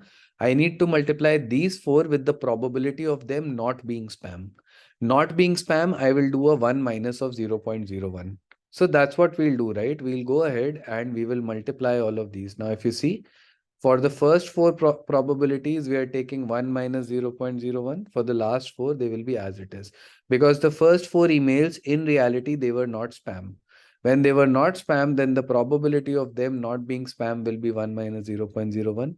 For the last 4, these emails were spam. Since these emails were spam, the probability remains as it is. Now this, if I multiply, I will get a value, right? If I multiply this, now generally what we do over here is that we take the log of this as well, right? In order to calculate the log likelihood. So I am taking the log of this. When I take the log of this entire thing, I get a value which is minus 0.084, right? This is the log likelihood that I'm getting for this particular equation, that for this particular sigmoid curve, right? Instead of just multiplying the probabilities, we have multiplied the probabilities and calculated the log of the sigma, right? Not a very big difference. Calculated appropriately. This is all values are less than 1, right? Log of 1 base 10 will be equal to 0, right? So log of anything less than 1 will be equal to less than 0, right? Log of 10 base 10 is 1. Log of 1 base 10 is 0. And log of anything which is less than 1 base 10 will be negative. So now, see, I drew this line as one. What if I go ahead and I rotate this line slightly, right? If I will rotate this line slightly, my sigmoid curve will also change. If I rotate this line like this as well, my sigmoid curve will change, right? So if I rotate this curve multiple times and I calculate this same value, this log likelihood that you are seeing over here, right? This log likelihood, what do you think this value will be the maximum for which curve? The curve which is covering the maximum number of points, right? This value will be maximum for only that curve which is going through the maximum number of points in my data. If the point is going through the maximum number of points, then it means that we are able to cover the majority proportion. Hence, that is the best fitting S-shaped curve that we have, right? So what we do is that we go ahead and we rotate this line further. Now see, all of these things you don't have to do. I'm just explaining the concept of internally how the logistic regression model tries to come up with the best fitting S-shaped curve, right? If I rotate this line further, let's say like this, my probabilities will change because my sigmoid curve will change. Now, maybe you get these values, right? If you go ahead and calculate the log of this, you are seeing that the value has gone down even further, minus 0.207. Line A, my log likelihood was minus 0.084. Line B, my log likelihood was minus 0.207. Which line has the maximum value of the log likelihood out of these two, out of A and B? B, right? Or A? Which line has the maximum value? Is it A or B? A is minus 0.084, B is minus 0.07. So obviously it will be A, right? These are negative values. So line A has a better likelihood value than line B. Hence, you will go ahead and you will choose the line A as the best possible. Now, the model, what it tries to do is that it rotates and tries to come up with multiple sigmoid curves and sees the one which is giving you the maximum likelihood value, right? But that is the overall process. You will keep on rotating the line until we get the maximum log likelihood value, right? Whichever line is giving you the maximum log likelihood, that particular line will become the logistic regression model's output. All right. And this is what we do while when we are finding out, when we are trying to find out the best fitting S-shaped curve using MLE. MLE is nothing but maximum likelihood estimate, wherein we are calculating the log likelihood. All right, so this is logistic regression. Summary, we have taken a look back at the linear regression model, looked at the kind of problems that linear regression would not be able to solve. That's where we laid the foundation of logistic regression. And after doing that, we go ahead and we have understand what logistic regression model is. Why do we need to use the logistic regression model? How does the model work? And through that we have been able to understand how this particular model works, right? So we start by plotting the data, we draw a regression line, pass it through the sigmoid function which will give us an S-shaped curve. We keep on rotating the line. While rotating the line, we are trying to identify that S-shaped curve which is giving me the maximum likelihood, right? And we use MLE to find out the best fitted regression, not line, it will be the curve. And this is what the process is, right? We start with the log of odds, then we use the sigmoid function, and then we use MLE in order to estimate the equation of the line of best fit, right? Or S-shaped curve of best fit over here. To that now. Now, you guys remember for our uh, linear regression model, what were the uh, uh, uh, evaluation metrics that we had? Evaluation metric for the regression models. What were those? We had many, right? Mean squared error, yes. R square, yes. MSE, yes, that is the same. Root mean square error, that is RMSE. These metrics, are these sounding new to you? Mean absolute percentage error, absolute error. Same evaluation metrics will be applicable when we are working on a classification problem. So ideally, no, right? That will not work. Now, why it will not work? Let me explain that to you. Say I had a target variable of rain, right? Or let's say I take some other target variable. Let's say whether the customer will churn or not, right? I believe everyone is familiar with churn, right? attrition churn. I have discussed this. So let's say I have I have my customers, right? My customers are over here. Let's say I have customer IDs.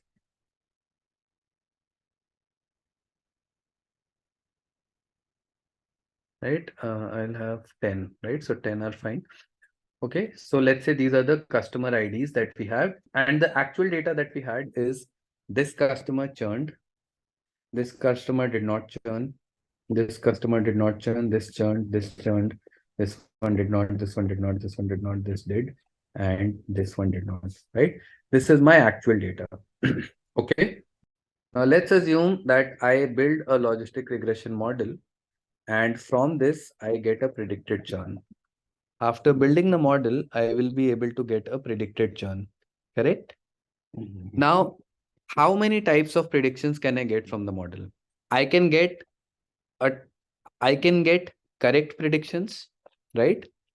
Correct predictions will be what? Correct will be, let's say, actually my customer churned and my model also predicted the same. Or let's say, actually my customer did not churn and my model also predicted the same thing, right? So these will be the correct predictions. Okay. I can also have incorrect predictions, such as my customer churned, but my model said that no, they are not going to churn. Or my customer did not churn. In this case, my customer did not churn, but my model said otherwise. Or I can have the vice versa case as well. That is, the customer churned, but my model said that no, your customer did not churn. Do you think that these are the 4 kinds of predictions that we can get from a classification model? Does this make sense? The first 2 are correct predictions. If you look at this, whatever my model is predicting is actually correct. And the second 2 are incorrect predictions. Does this make sense? All right. So let's do one thing, right? I will go ahead and I will generate this entire data randomly. So let's say this value, this is correct, this is correct, this is incorrect, this is correct, this is correct, and this is also correct, right? Let's say these were the actual and the predicted values, right? Now, can you calculate the accuracy of this model? How can we calculate the accuracy of this? We cannot do actual minus predicted over here, right? That is not correct because these are classes. What I can do is that I can, let's say I create a flag variable that is whether the predictions are correct or not, right? Okay. So let's say this one, actual and predicted both are correct. This is correct prediction. This is correct prediction.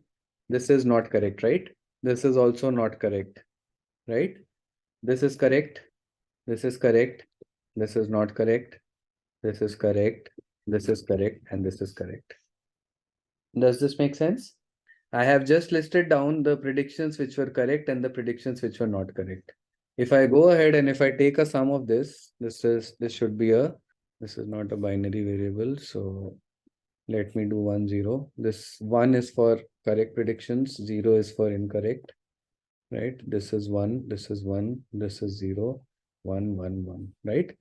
Now, if I take a sum of this will give me how many predictions were correct for me, right? And what were my total number of predictions? My total predictions were 10, right? Now, can you give me the performance of this model? How can I calculate the performance? Accuracy will be what? It will be this divided by this, right? Which will be 70%. Okay. Now, this is the accuracy, right? But if you look at the incorrect predictions, right? If you look at the incorrect predictions, there are 2 kinds of predictions that we have in incorrect as well. Even in the correct predictions, there are 2 kinds of predictions we have. This over here is known as a true positive, right? TP. What is TP? TP is that your actual value was also positive and the predicted value was also positive. This is a true positive prediction from my model, right? If I look at this one, that is 0 and 0, these are true negatives. That is, my actual value was also a 0 and my predicted value was also a 0. Both of them were 0. Both of these are true predictions, but Between the correct predictions as well, I also have two types. One are the positive predictions, that is, people who are churning out, right? The model is able to predict them correctly. People who are not churning, the model is also able to predict them correctly. So the true positives and the true negatives, these are the two kind of correct predictions that your model will be able to give. Now let's come to the incorrect predictions, right? If I come to the incorrect predictions, this one over here is what? In reality, my customer did not churn, but my model is saying that the customer is actually churning, right? So this is something which is known as a false positive. My model is incorrectly predicting that this customer is going to churn. So this will be a false positive prediction. And similarly, this one over here will be a false negative. Why? My model is incorrectly predicting that this customer is not going to churn, right? I think I'm looking at the flags. Uh, I had to look at these two, right? So let's focus on these two. This is true positive, right? Because my actual is also 1 and my predicted is also 1. These ones, 0 and 0, are your true negatives. Why? Because your actual is also 0 and the predicted is also 0. This one over here is what? This one is a false positive. Why? Because this model over here for this row, the model is incorrectly predicting that this customer is going to churn, whereas in reality, the customer did not churn. Similarly, this last one is a false negative, right? My model is predicting that this customer is not going to churn, whereas this customer has gone ahead and this customer has churned. Does this make sense to each and everyone? Any questions? Now, can you go ahead and can you tell me the labels for the rest of the classes? What will this be? This will be TP. Next one, TN. This one, FP. This one, this will be TN. This will be TP. And this will also be TN. Correct? All right. Now, what if I go ahead and I now do something which is, so if you look at this, right? If I take the model predictions over here, and if I take the actual values over here, right? I can have my true positives over here. That is, my model was predicting correct, and actuality as well, my outputs were correct. I can have my true negatives over here, right? I can have my false positives over here, and I can have my false negatives over here, right? I'll explain what this is. This is something which is known as a confusion matrix, right? Now, what is a confusion matrix? I'm just trying to explain that to you. So if I go ahead and if I populate all of these things like this, right? I have my model results on the row. I have my actual results on the columns, and I just populate. If I go ahead and if I populate these numbers, right? Let me do that over here and see what happens. Now, can you give me a count of true positives that are there in this data? How many true positive predictions are there uh, in these 10 values? 3.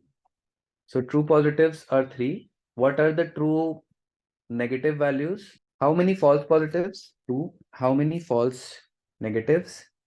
1. Right? Now, this is something which is known as the confusion matrix. You have the model predictions here. You have the actual values over here. And let's try. This is how we, first of all, calculate, or this is how we create the confusion matrix. Right? Now I will tell you what the use of this confusion matrix is, right? Now, from this confusion matrix, we can calculate many different metrics which will be used for any classification model, right? First, we'll start with accuracy. Can you give me the accuracy from this confusion matrix? What are the total number of correct predictions that we have? 7. What is 7? If you look at 7, 7 is nothing but TP plus FP, right? TP plus TN, right? Your correct number of predictions are what? Nothing but TP plus TN. If I divide this by the total predictions, right? Total predictions are what? TP plus FP plus TN plus FN. Correct? So your accuracy of the model will be this. Make sense? Now there is something known as precision, right? Now precision, the formula is TP divided by TP plus FP. Let's try to understand what this means. First of all, can you give me what the precision of this model will be using the count of values that we have? What will be the precision? What is TP? TP is 3. And what is FP? FP is 2. TP plus FP will be 5. So your precision will come out to be what? Your precision will be 60%, right? Now, what does this mean? If I only limit my model's predictions to the positive predictions, right? If I only go ahead and I limit the predictions to the positive ones.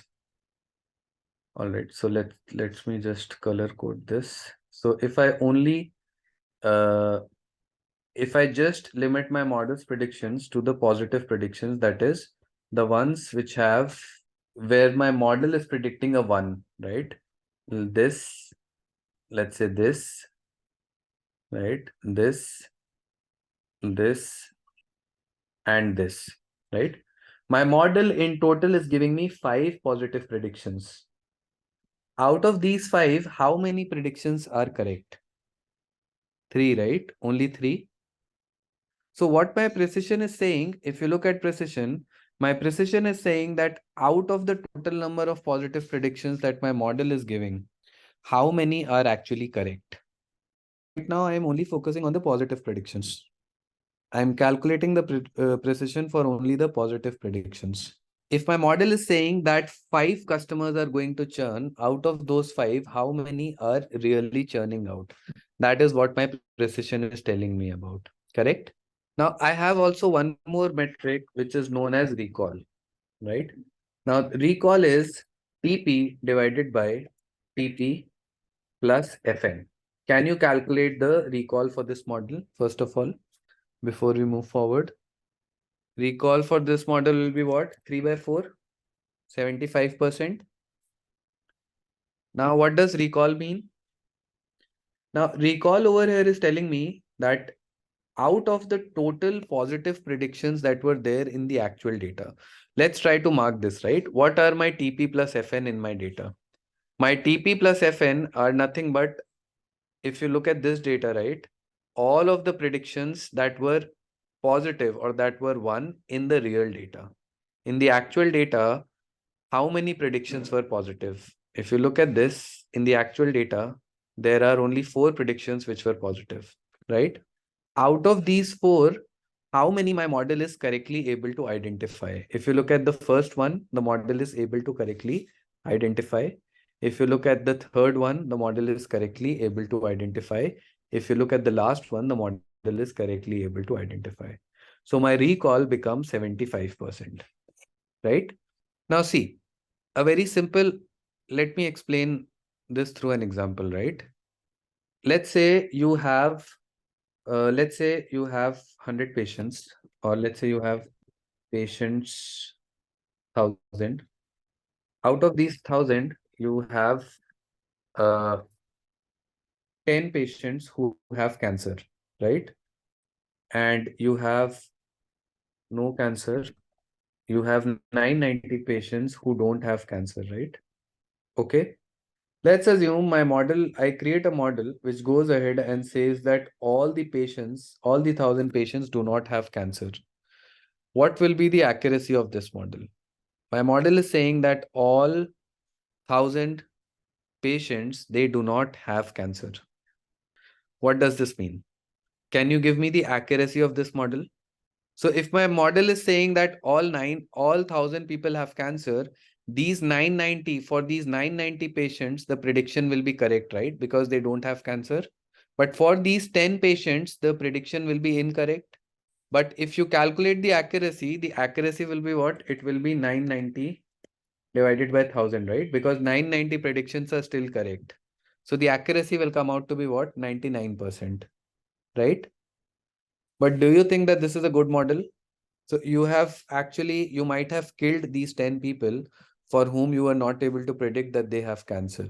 Maybe they went ahead, they did some tests, and through the tests, you were able to say that, okay, you don't have cancer. But in reality, these patients actually had cancer. So do you think that this model with an accuracy of 99% is going to help you? No. So the first point that I was making, that I have made over here, is that accuracy will not always be the key performing indicator for you, correct? Because depending upon the uh, seriousness of the predictions, right? It might happen that only 1% people have cancer. It might happen that only 1% people have COVID. Your model can go ahead and say that all 100% don't have COVID. Still, your accuracy will remain 99%. But that does not solve your problem, correct? So this explains the fact why accuracy is not the best performing evaluation metric for classification. Now let's come to the second aspect, right? Now, if not accuracy, then what, right? So let's try to understand this through another use case. Let's say in this data only, right? Let's assume I give an example from a similar domain. Let's say I have 1,000 customers. Out of these 1,000, let's assume that the customers who have churned are 50. Yeah, right? The model that you create, right? It predicts, model churn says that 100 customers are going to churn, right? Your model says that 100 customers are going to churn, but in the 100 customers that your model is saying that are going to churn, only 30 customers who have actually churned are there, right? Only 30 from the actual base are there, right? Does this make sense? See, your model can go ahead and can say that 100 customers have churned. Or 100 customers will churn, right? Or let me take another example, right? Let's say my model is saying that 20 customers are churning, and through this, it is able to capture 15 customers who had actually churned. Or let me make this simple. Let's say all the 20 customers who are churning, your model is able to identify those 20 correctly, right? I'll make this simple. In reality, there were 50 customers who were churning, but your model is only able to identify 20, right? Now, can you go ahead and can you calculate the precision of this model? What will the precision be of this model? My model is saying that only 20 customers will churn, and those 20 are actual customers who have churned in the data, right? These 20 in reality have churned. So my precision will be what? The true positives, that is 20, divided by true positives, which is 20, plus false positives. Are there any false positives? My model is not making any incorrect prediction. For all the 20 customers to whom it is, for whom it is saying that they will churn, they are actually churning. So this will be 0, right? So your precision will come out to be 100%, right? But do you think that this is a good model? Your model has not been able to identify 30 customers yet. If you calculate the recall of this model, the recall of this model will become 20 divided by 20 plus 30, because there will be 30 false negatives that will be there in the model, right? And your recall will come out to be 40%. So even though you can have a precision of 100%, your recall is coming out to be a lesser value, right? Now, if you go back to the definition of precision and recall, your precision looks at, out of the total positive predictions that you are getting from the model, how many are correct. It doesn't matter how many are there in the actual data.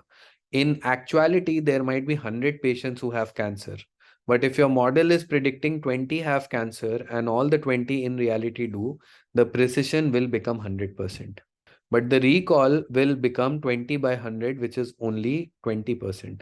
The recall will focus on what? On out of the total people who have cancer, how many your model was able to predict correctly.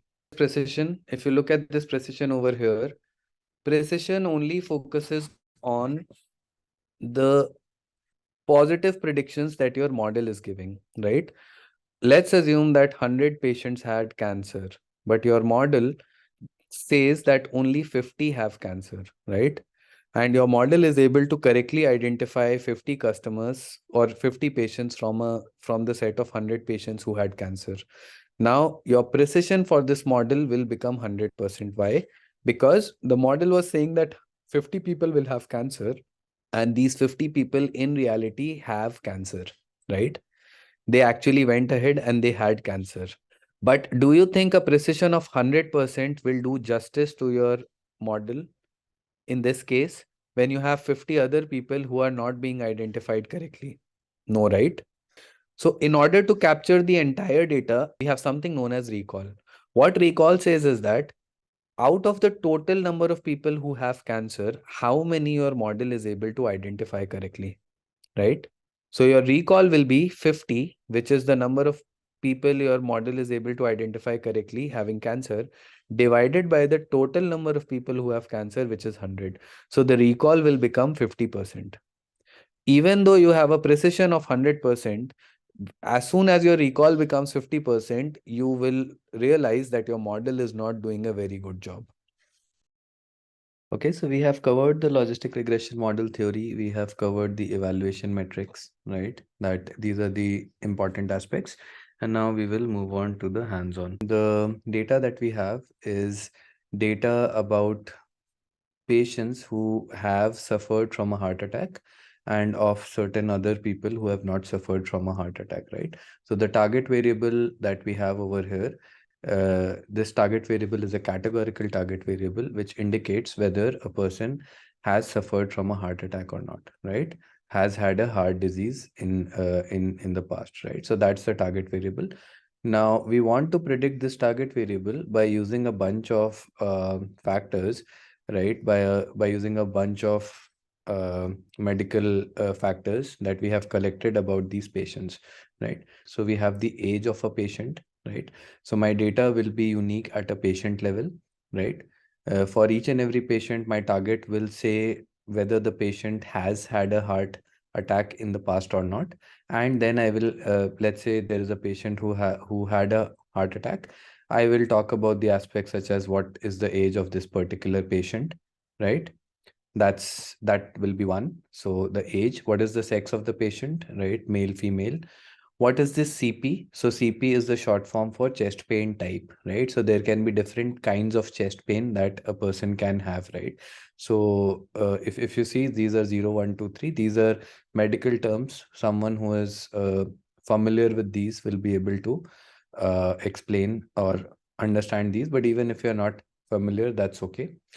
Then we have the rest BPS. This is the resting blood pressure of the patient, right? What is the resting blood pressure of the patient? So you will have that metric, right?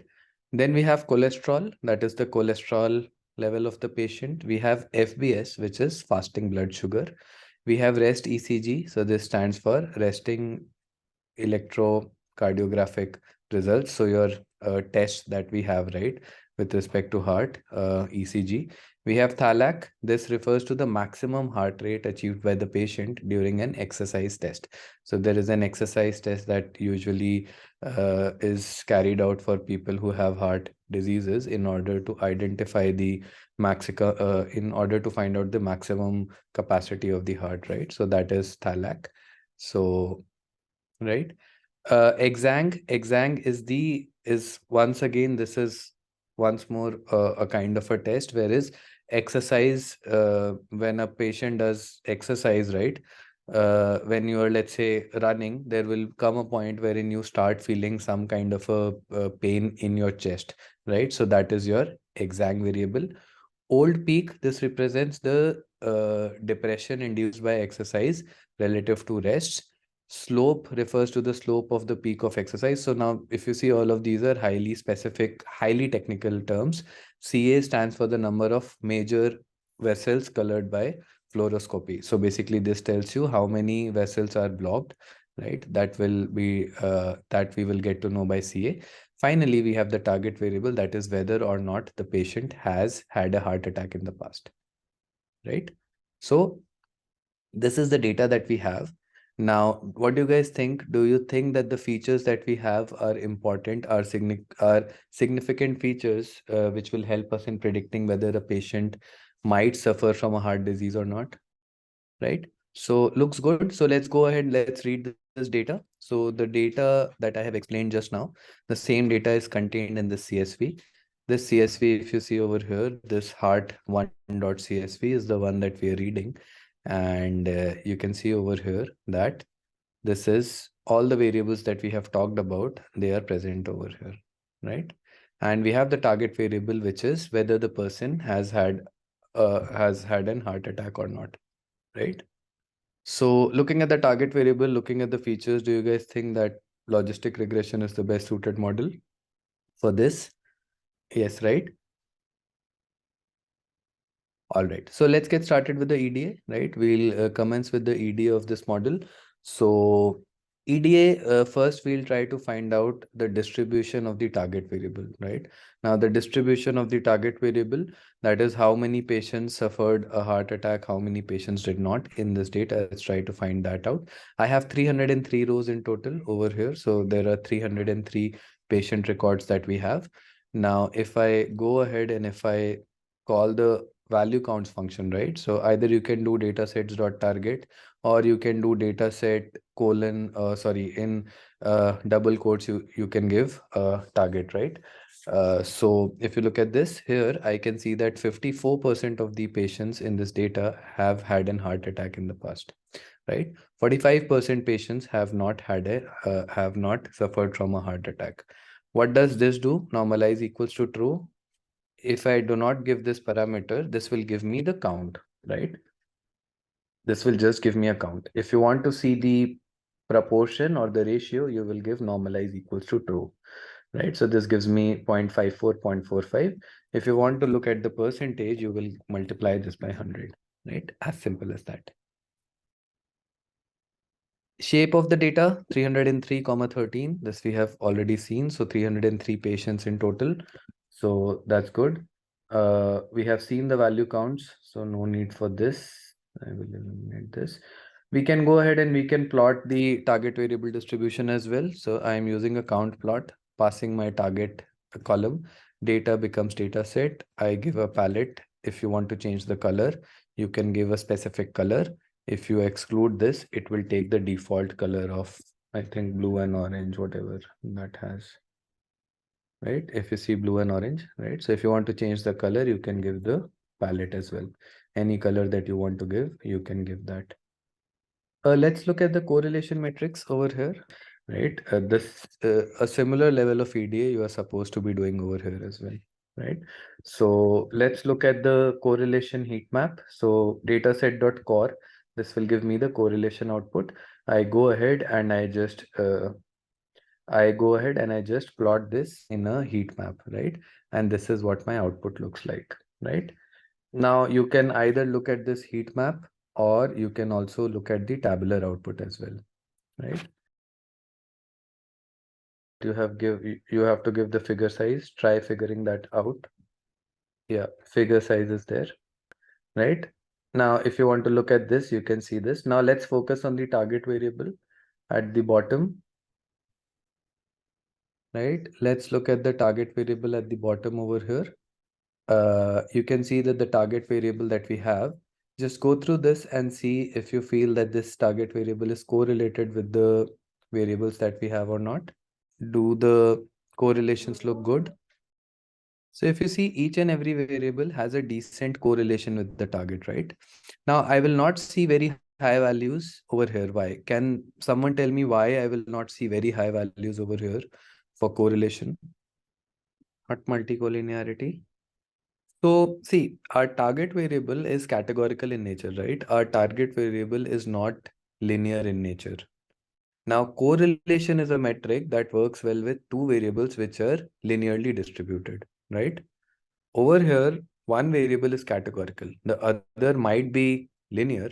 But if you are trying to find out the correlation of a categorical variable with some other linear variable, you will be able to get values, but the correlation can never become 1, right? It can not become -1, because what will happen is that your one variable can only assume two values, that is 0 and 1. The other might extend from, let's say, 0 to 100, 0 to 500, 0 to 1000, whatever, right? So, but for categorical variables, a correlation of 20-30% is also very good, right? So in such cases, what you are seeing, right, correlation of, let's say, 43%, right, 13-42%, all of these things are very good, right? This correlation tells us that there is a decent healthy correlation of my target variable with these variables. right? So it means that the variables are correlated to a good effect. Now, if you just wanted to see the correlation of the target variable, we could have also seen it like this, right? Just limit the output to the target variable. All right. In this case, although we have not checked this, but let's also look at the data set.info. This will tell us if there are any null values or not. You can see that there are no null values in this data set, right? We'll go ahead and we'll describe the features that we have, right? Have a look at this. What do you see over here? Can you come up with some generic insights? Anything which is out of the ordinary that you're able to see over here? Just go through just do a basic sanity check of each and every variable and see if it makes sense or not. If I eliminate t, this is the output. If I keep t, this is the output. And this is just for transpose. Okay, transposing it, if you have more number of features, it is easy to look at the output then, right? Otherwise, you'll have to scroll towards the right hand side. So everything looks good, right? Age minimum is 29, maximum is 77, right? Similarly, this is your heart rate, right? You can see that heart rate is minimum 94, maximum 200, right? You have all your thallic and all of these things, right? So everything looks good. So I think the data that we have is good. There are no funny values, there are no incorrect values that are there in the data. So I think we can get started with model building, right? Shall we get started with model building? So first thing that we need to do is we need to divide our data into features and target, right? So I will divide my data into X and Y. So for that, I'm selecting all but the last features in data frame X. I'm selecting only the last feature in my data frame Y. So if you see, this is my X variable, which contains all the features, and this is my Y variable, which contains only the target, right? Next, we will go ahead and we will split this data into training and testing, right? Now for training and testing, what do we do? I call the train test split function. I am passing both my features and my target variable. I give the test size as 20%. So 20% will be for testing, 80% will be for training. The same objective, whatever we were doing in linear regression, random state has the same objective here as well. The function remains the same, right? And this function will return 4 different values: x train, x test, y train, and y test. And x train, x test will have 80-20% values of your x data frame. Y train, y test will have 80-20% values of your y data frame, right? Odd rate, generally it will be either 20%, 30%, right? Your test size will generally fluctuate in these ranges only, right? Is getting divided into x train and x test, right? If x data frame had 100 rows, x train will have 80, x test will have 20. All right. So now this is how our data looks like. If you see, x train has 242 rows and x train will have x test will have the remaining, that is 61 something rows, right? 61 rows in x test, right? And this is all that we need to do with our data. And now we are ready with building the model, right? For building the model, just like in our linear regression, we had imported the linear regression model. This time we are importing the logistic regression model. From sklearn.linear model, we import logistic regression, right? I call the model object in the log model variable, right? I instantiate logistic regression. To train the model, I use the fit function and I pass the x train and the y train data, right? So this is my training data. X train will contain the features, y train will contain the target variable, right? Now my training is done, right? My training of the model is done. I can use this model to generate predictions, right? So what we'll do is that we will start with the predictions. Now, once when the model is fit, I can use this model to make predictions, right? I have my actual data. I have my predicted data, right? First, I will get my predictions. So I use my test data, right? I use the log model object and I predict Now this time I'm not using the fit function, I'm using the predict function. So log model.predict, I pass the testing data. As soon as I use log model.predict and pass my testing data, I will get predictions over here in Viperad, right? So I do this. You can see that this is the length of Viperad. I have 67 predictions, and you can see that this is what I'm getting as predictions, right? If you see, I am directly getting the predictions as 0 or 1. How do I get 0 or 1? Any probability which will be greater than 0.5 will become 1. Any probability which will be less than 0.5 will become 0, right? Automatically, the cutoff will be created by the model. If I want to print the accuracy of the model, I have a function which is log model.score. If I pass the training data over here, this will give me the accuracy of the training data. So the accuracy of this model on training data is around 85%. For the same, if I give the testing data, log model.score x test y test, you can see that the accuracy of the same model on testing data is 80%, which is decent, right? I do not see that the accuracy has gone down by a very high margin, right? The accuracy has remained almost stable. 85% on training and 80% on testing. This is a good enough number, right? All right. But now we know that accuracy obviously is not everything that we have to focus on, right? In this case as well, if you remember, we have heart patients. Now, it might happen that my model is incorrectly predicting someone to be not having an heart attack when they have a higher risk of getting an heart attack, right? So do you think that accuracy will be the metric that will help me, or do we need to go with any other metric? If yes, then which metric do you think we should use? Recall, right? So we will be using recall, precision recall together, but recall will have the higher weightage, right? So for that, let's try to generate the confusion matrix. So for the confusion matrix, what I do is that I call from sklearn.metrics, I import the confusion matrix function, right? This is a pre-built function that we have. You can see over here that this is your confusion matrix function, right?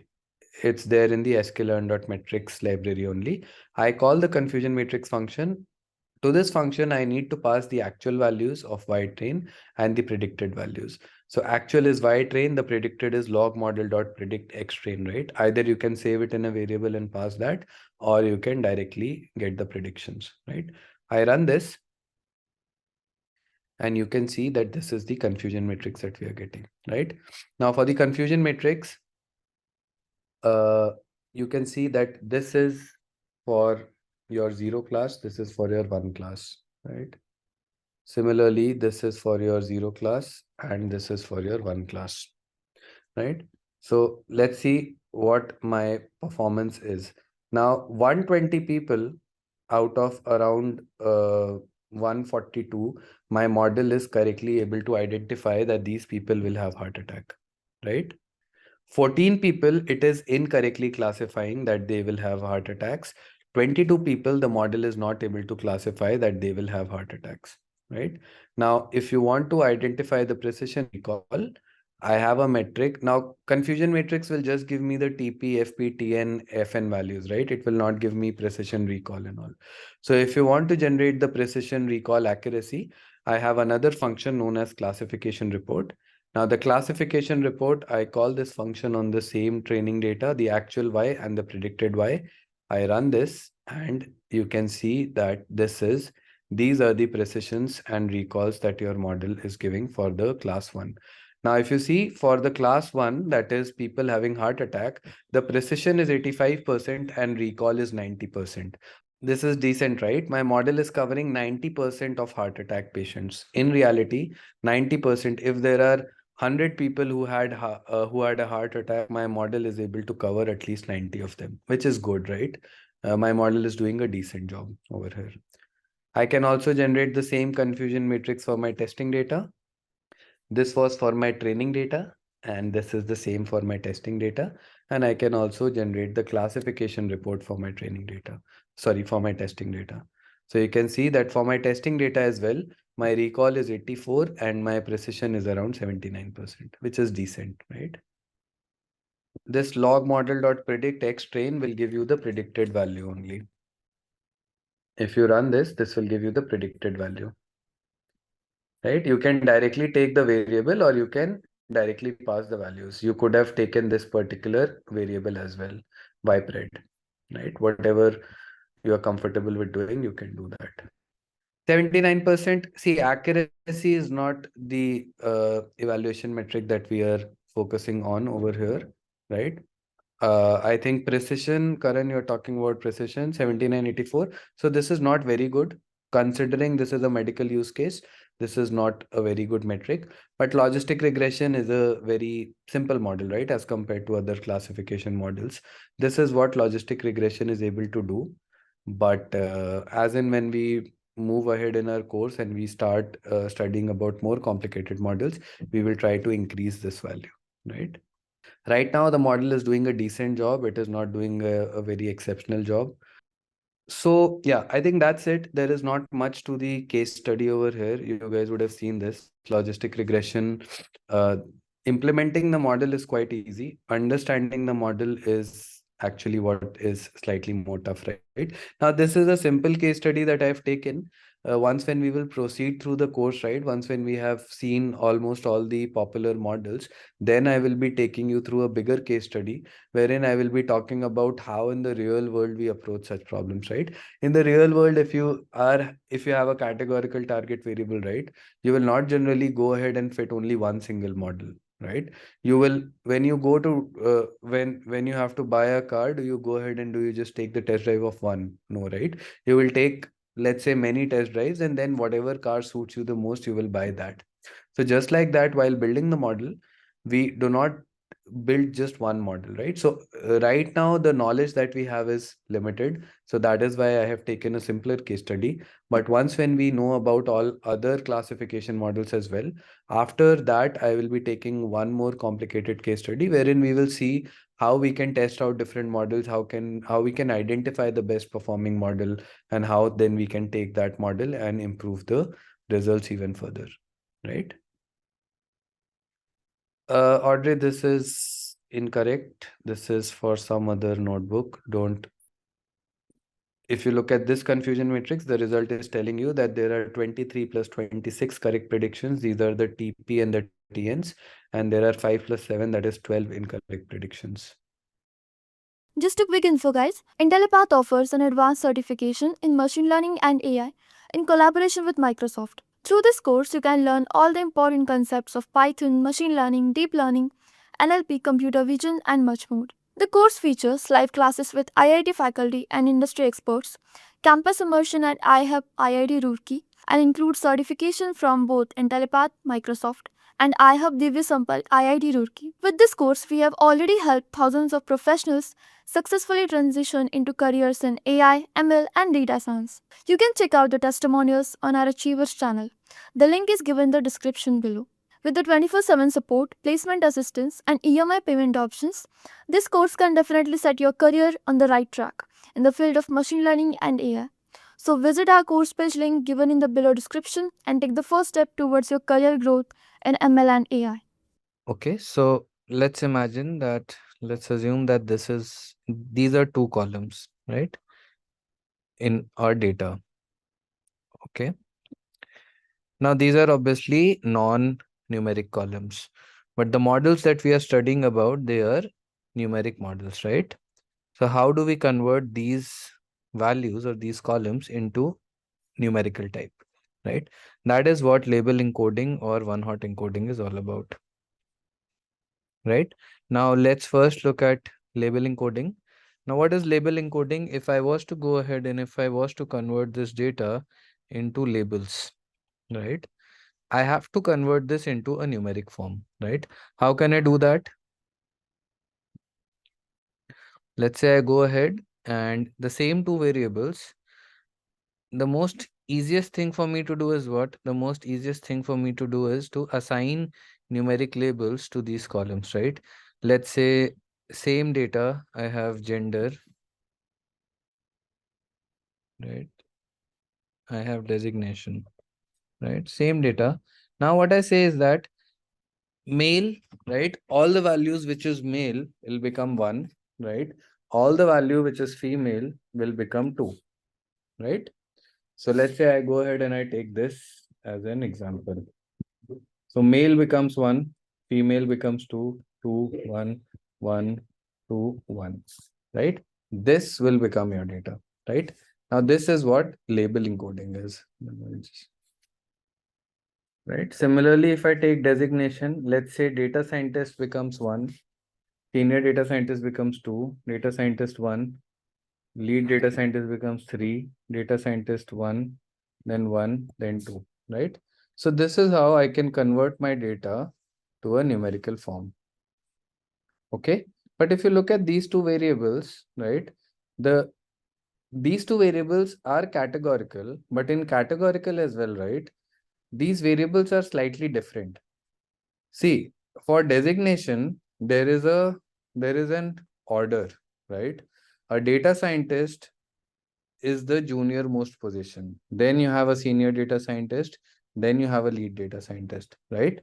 Over here, the values are related to each other, or there is a sequence, there is an order in the values.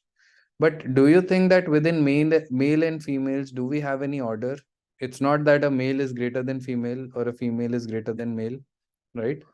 Such kinds of variables, categorical variables, where the values are not related to each other or do not have a specific order, are known as nominal categorical variables, right? I'll say nominal only, nominal variables, right? The second variable, if you look at this designation has an order, right? What is the order? I know that data scientist is junior, senior data scientist is one level up, lead is one level up, right? These kinds of categorical variables are known as ordinal variables, right? Now, now that we understand the difference between nominal and ordinal, now see, when I convert this gender to a numerical value of 1, 2, my model will automatically assume that 2 is greater than 1. That signifies that female is greater than male. Is that true? Do we have any implication wherein we know that female is greater than male or male is greater than female? Male is greater than female. Obviously, people have those thoughts, but let's talk about facts, right? These are things that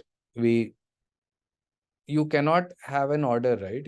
We cannot say, let's say if I have data about countries, right? I cannot say that, let's say country A is greater than country B. Obviously, on the basis of certain economical aspects and all, you can say that, but with respect to whatever problem you're solving, it doesn't matter, right? So do you think that converting this gender to these labels makes sense? This is incorrect, right? Because if I'm making male as 1 and female as 2, I am automatically inducing bias. I am introducing bias in my model. I'm saying that female is greater than male. If I do vice versa, I will say male is greater than female. So that's incorrect, right? And if you look for the second variable, designation, do you think that this label encoding makes sense for the second variable for designation? Second makes sense, right? Because 3 being assigned to lead data scientist, 2 being assigned to senior, 1 being assigned to data scientist, that's correct, right? So if you see, label encoding over here in this case was incorrect for the gender variable, but it was correct for the designation variable, right? So then how do we treat variables such as gender, right? How do we treat variables which are nominal in nature, right? Now let's move to another thing, which is known as one-hot encoding. Now what one-hot encoding does is that it takes the same data and it transforms it in a slightly different way, right? I'll take all 3, all 2. So this is for, let's say, the gender. This is for designation. I'm giving you examples of both, then we'll decide which one is correct, which one is incorrect, right? So now when I will do one-hot encoding, right, there are functions in Python that will automatically do all of this. But let's say this variable becomes gender underscore male, right? I'm just writing G because there's no space. This will become gender underscore female. This will become designation underscore DS. This will become designation underscore SDS, which is senior. this will become designation underscore LDS, which is lead, right? I'll explain what this means. Now let's focus on the first variable, which is gender, right? Now what one hot encoding does is, one hot encoding is this one, right? It creates binary variables for every uh, nominal variable that you have or any categorical variable that you pass, right? Now for the first row, it's a male, right? When it's a male, this will become 1 and this will become 0, correct? For the second person is a female, so male column will become 0, female column will become 1, right? Same for this one, right? Then we'll have this, then we'll have second last one will be female, and then we'll have this once again. Now, what I have done is that I have taken the gender column and I have created binary variables for all the unique values that this particular column can take, right? Now, if I do the same thing for the designation variable, what will happen? This is 1, 0, 0, right? This is 0, 1, 0, right? This is once again 1, 0, 0. This is 0. This is lead, right? So 0, 0, 1. Then once again this, and then 0, 1, 0, right? Now, first of all, if we focus on the male, or if we focus on the gender column, this is completely bias free now. That's correct, Charan, right? So do you guys think that this is a correct conversion of this particular variable gender? This is correct, right? I am not saying that male is greater than female or not. I am just replicating the same information in a numeric way with a bias free approach, right? I am not giving any bias to any of the values that are there. Why did I not give any bias? Because obviously gender is a nominal variable, right? Now, if I move to the second column, which is designation, now see this, we all should agree, right? That this is the correct approach. This one is correct, right? This is correct. Now, what do you guys think about these last three columns? Is it correct or is it incorrect?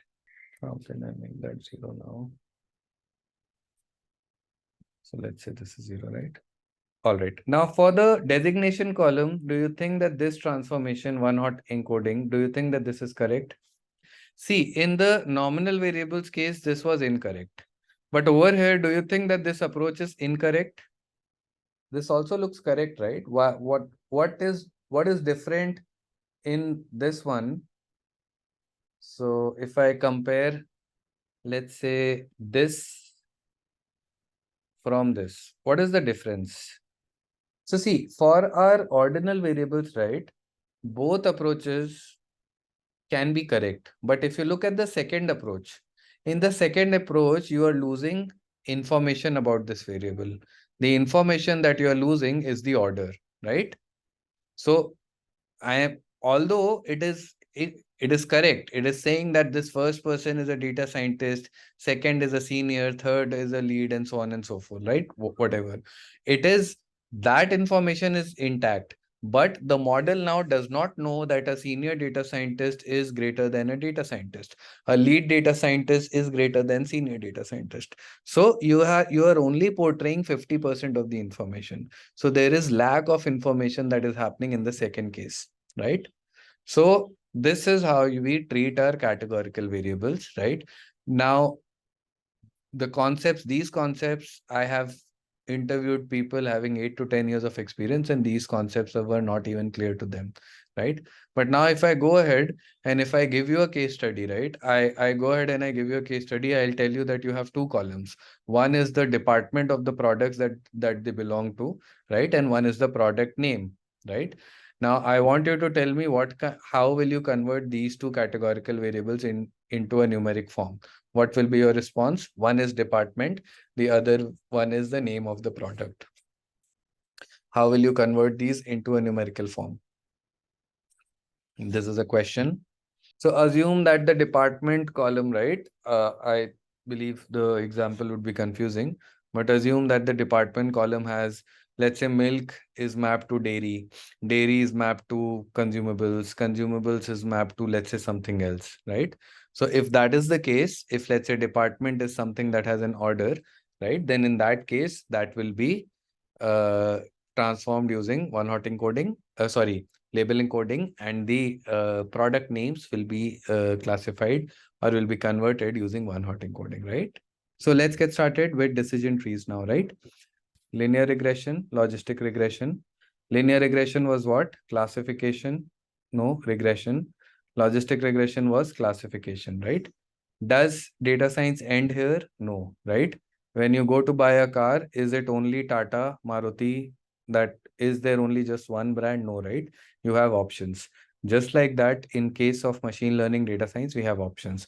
It's not that there is only one model for classification, one model for regression. There are different models. We need to go ahead and we need to explore all the models. We need to see which model is working the best, right? Whatever model is working the best for us, for our case, right? We go ahead and we choose that. Just like maybe for you, you might prefer, let's say, a Skoda car or a Volkswagen car. Your father might prefer a Maruti, right? Right. And your, let's say, someone else might prefer a Tata or a Mahindra, right? So just like that, depending upon what your requirements are, your requirement might be stability, your requirement might be features, your requirement might be anything. Just like that, from a model as well, your requirement might be a simple model, your requirement might be a non-linear model, your requirement might be explanation of the factors that are driving the model, right? On the basis of that, we actually select the model. Even on top of that, not every data will fit to all the possible models that are out there. Every data distribution is different, and every model that we are studying, the inherent architecture is also different, right? So when the architecture is different, then when we are exposing different distributions of data to the same model might respond well to one kind of a data and might not respond well to another kind, to which, let's say, some other model might actually do a better job, right? So hence, it is not only linear logistic that we use. There are other models as well, right? When I say other models, this week we will be focusing on decision trees and random forests, right? These are very common models in the world of data science, these tree-based models. So we'll first try to understand what a decision tree is. Then a decision tree, once when we understand decision trees, then we will move on to random forests, because random forest is nothing but it is a variation of the decision tree model. Decision tree, your random forest, they can be used for both classification and regression tasks, right? So the linear regression model that we have studied till now, it was only limited to regression, right? Logistic regression was only limited to classification, right? Whereas our decision tree models that we are studying are models which can do both the things, right? It can also help you with a target variable which is categorical. It can also help you with a target variable which is continuous in nature, right? So let's get started with the theory. Now, tree-based models are said to be the most used supervised learning models. They can be used for both classification and regression problems. We can create highly accurate and stable predictive models using these tree-based models, right? Now, tree-based models are very, very popular. Why? They are easy to use, right? They are explainable, and this is something that we have been doing a lot, right? So they are easy to understand as well. When I'll be talking about the concepts, right, you will find that you are able to relate with these tree based models, because generally that is what we also do in our life, right? That's what our objective also, whenever we have to do something, right, we go ahead and we apply a bunch of rules, right? We apply a bunch of conditions, right? So let's say I take a very simple example. Let's say that you need to hang out with your friends, right? And you need to decide on a place where you have to go and meet and eat, right? Is it a straightforward process? First of all, let's say you have 5 friends, and let's say one friend comes up to you and they say that, okay, we'll go and we'll meet, we'll have dinner in, let's say, a particular restaurant, right? Let's say Burger King, right? Not even a restaurant, a fast food joint. But does that happen this way? No, right? There will be so many factors. So let's say 5 friends, you get together, you go ahead and you decide that you have to finalize a restaurant, right? Now, can you guys think of what factors can be there which might affect which restaurant you might go or you might not go to? What factors drive food? What kind of food you want to eat? distance, proximity, ambience, is it dinner, is it lunch, season, cuisine, price, so many factors, right? So let's do one thing. Let's try to build a decision tree and see how the decision tree will actually help us in making certain decisions about the population, right? Now, let's say this is my entire data. This is my entire data. I will take restaurants in NCR, right? Delhi NCR, taking this as an example. You can extend this to your city. Let's say that the total number of restaurants in Delhi NCR are 1,000, right? Just for example, let's say I go ahead and I take this, right? Okay. Now let's try to identify. Okay, so what according to you guys will be the most important aspect over here? When five friends are meeting, let's assume one is from Noida, one is from Gurgaon, one is from Faridabad, one is from Ghaziabad. Then what is the first thing that you will have in your mind? Distance, right? Let's assume that the first aspect or the first condition for everyone is distance, right? So a very simple rule, let me go ahead and let me apply a very simple rule over here in this data. I will go ahead and I will say that, let's say every friend is saying that I don't want to travel more than 20-30 kilometers. The friend who is situated in Noida, if he has to go to Gurgaon, he or she might have to travel 50-60 kilometers, right? Similarly, Faridabad has to go to Ghaziabad 40-50 kilometers, right? So let's say the first condition that we apply is distance less than 25 kilometers, right? What are all the restaurants, right? That what are all the possible restaurants which have the distance of less than 25 kilometers or greater than 25, right? Now let's assume that distance less than 25 kilometers, out of the 1,000, there are only 200 restaurants, right? Which will have distance of less than 25 kilometers, right? These are 200, and let's say these are 800 restaurants, correct? Now, what do you guys think? What will be the next criterion? What might be the next criterion over here? Cuisine, maybe. I think let's go to cuisine. So, right. So let's say in cuisine, or let's say first, let's try to decide whether it is veg or non-veg, right? So you can have a condition such as, let's say, is it Navratri? Or let's say simple, right? I'll just write veg, all the veg restaurants and all the non-veg restaurants. Let's say on whatever factors you are able to arrive at a decision, do you want to eat veg or do you want to do you want to eat non-veg, right? Now let's say you decide that you have to go ahead and you have to eat non-veg, right? Let's say 80 are veg, 80 restaurants, 120 are non-veg, right? Okay. So let's say this is then 80 and 120. Now you will go ahead and you will split this further, right? Now this process will keep on happening, correct? Now the next filter can be, let's say, what kind of cuisine within non-veg do you want to go for? Mughlai? Do you want to go for Punjabi? Do you want to go for American, Italian, Mexican, whatever, right? So this, you can imagine, this tree will keep on growing. Does that make sense? Right? We can keep on growing this tree to any extent possible, but as long as we are keeping features which are important, right? As long as we are keeping features which are relevant, our decision tree will stay relevant and significant, right? Now let's assume that I take a case of five friends who are in college who want to select the best possible or a place wherein they can eat, right? So for them, what will happen? This decision tree will come from here to here, right? This will then come from here to here because they decided that they have to eat non-veg. And then let's say on the basis of all the rest of the conditions, they finalize that they are going to go to these, they have these five restaurants as the option. Now they will go ahead and they will decide these five amongst themselves, right? Now see, this decision tree can also serve a purpose for other cases as well, right? Now let's say the same in the same area, we have a group of friends who want to eat at a restaurant which is less than 25 kilometers, but they are looking for a veg option. Now, within the wedge option as well, if you keep on growing this tree further, right, you should be able to identify the best options for you, right? Even over here towards the right hand side, if you would have grown this tree forward, you would have seen that, okay, greater than 25 kilometers, maybe you travel to Gurgaon, maybe you go to Murthal, whatever, right?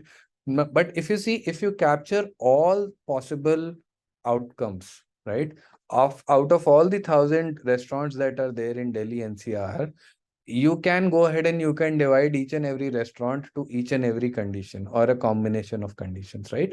And this is how we generally create a decision tree, right?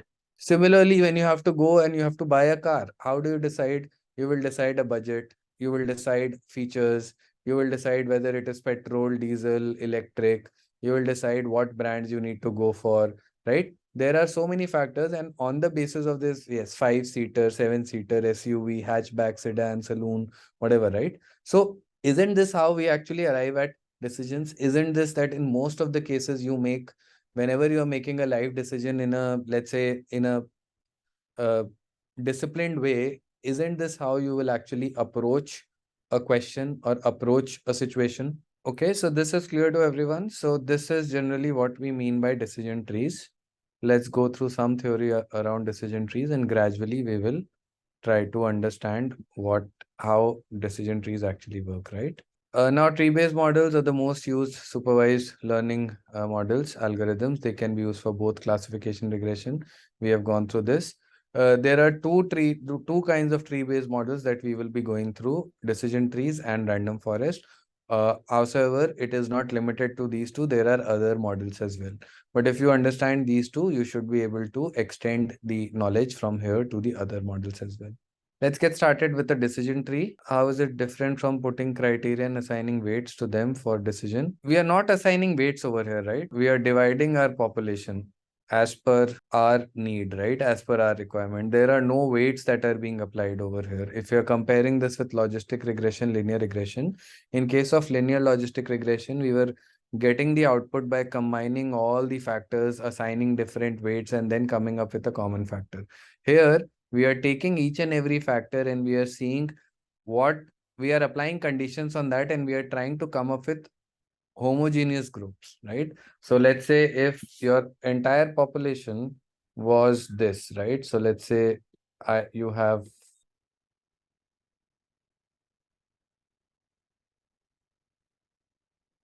so let's say these are the different options or the different, this is how your data is distributed, just an example. So what decision tree is doing is that it is creating boundaries, it is creating rules. It is saying anything which is from here to here will be a cross. Anything from here to here will be a tick. Anything from here to here will be a heart, right? During this process, there can be misclassifications, but over here, we are not assigning weights. We are creating these decision boundaries. The rules that we are applying, they are actually dividing your data into homogeneous groups, right? Kind of like if else, right? Now, decision tree, a graphical representation of all possible solutions to a decision. A decision tree is mostly used on classification problems. Decisions are mainly based on some conditions. Decisions made can be easily explained, right? So just go through this definition and see if you're able to understand this. Let's say distance has highest precedence, wedge is priority.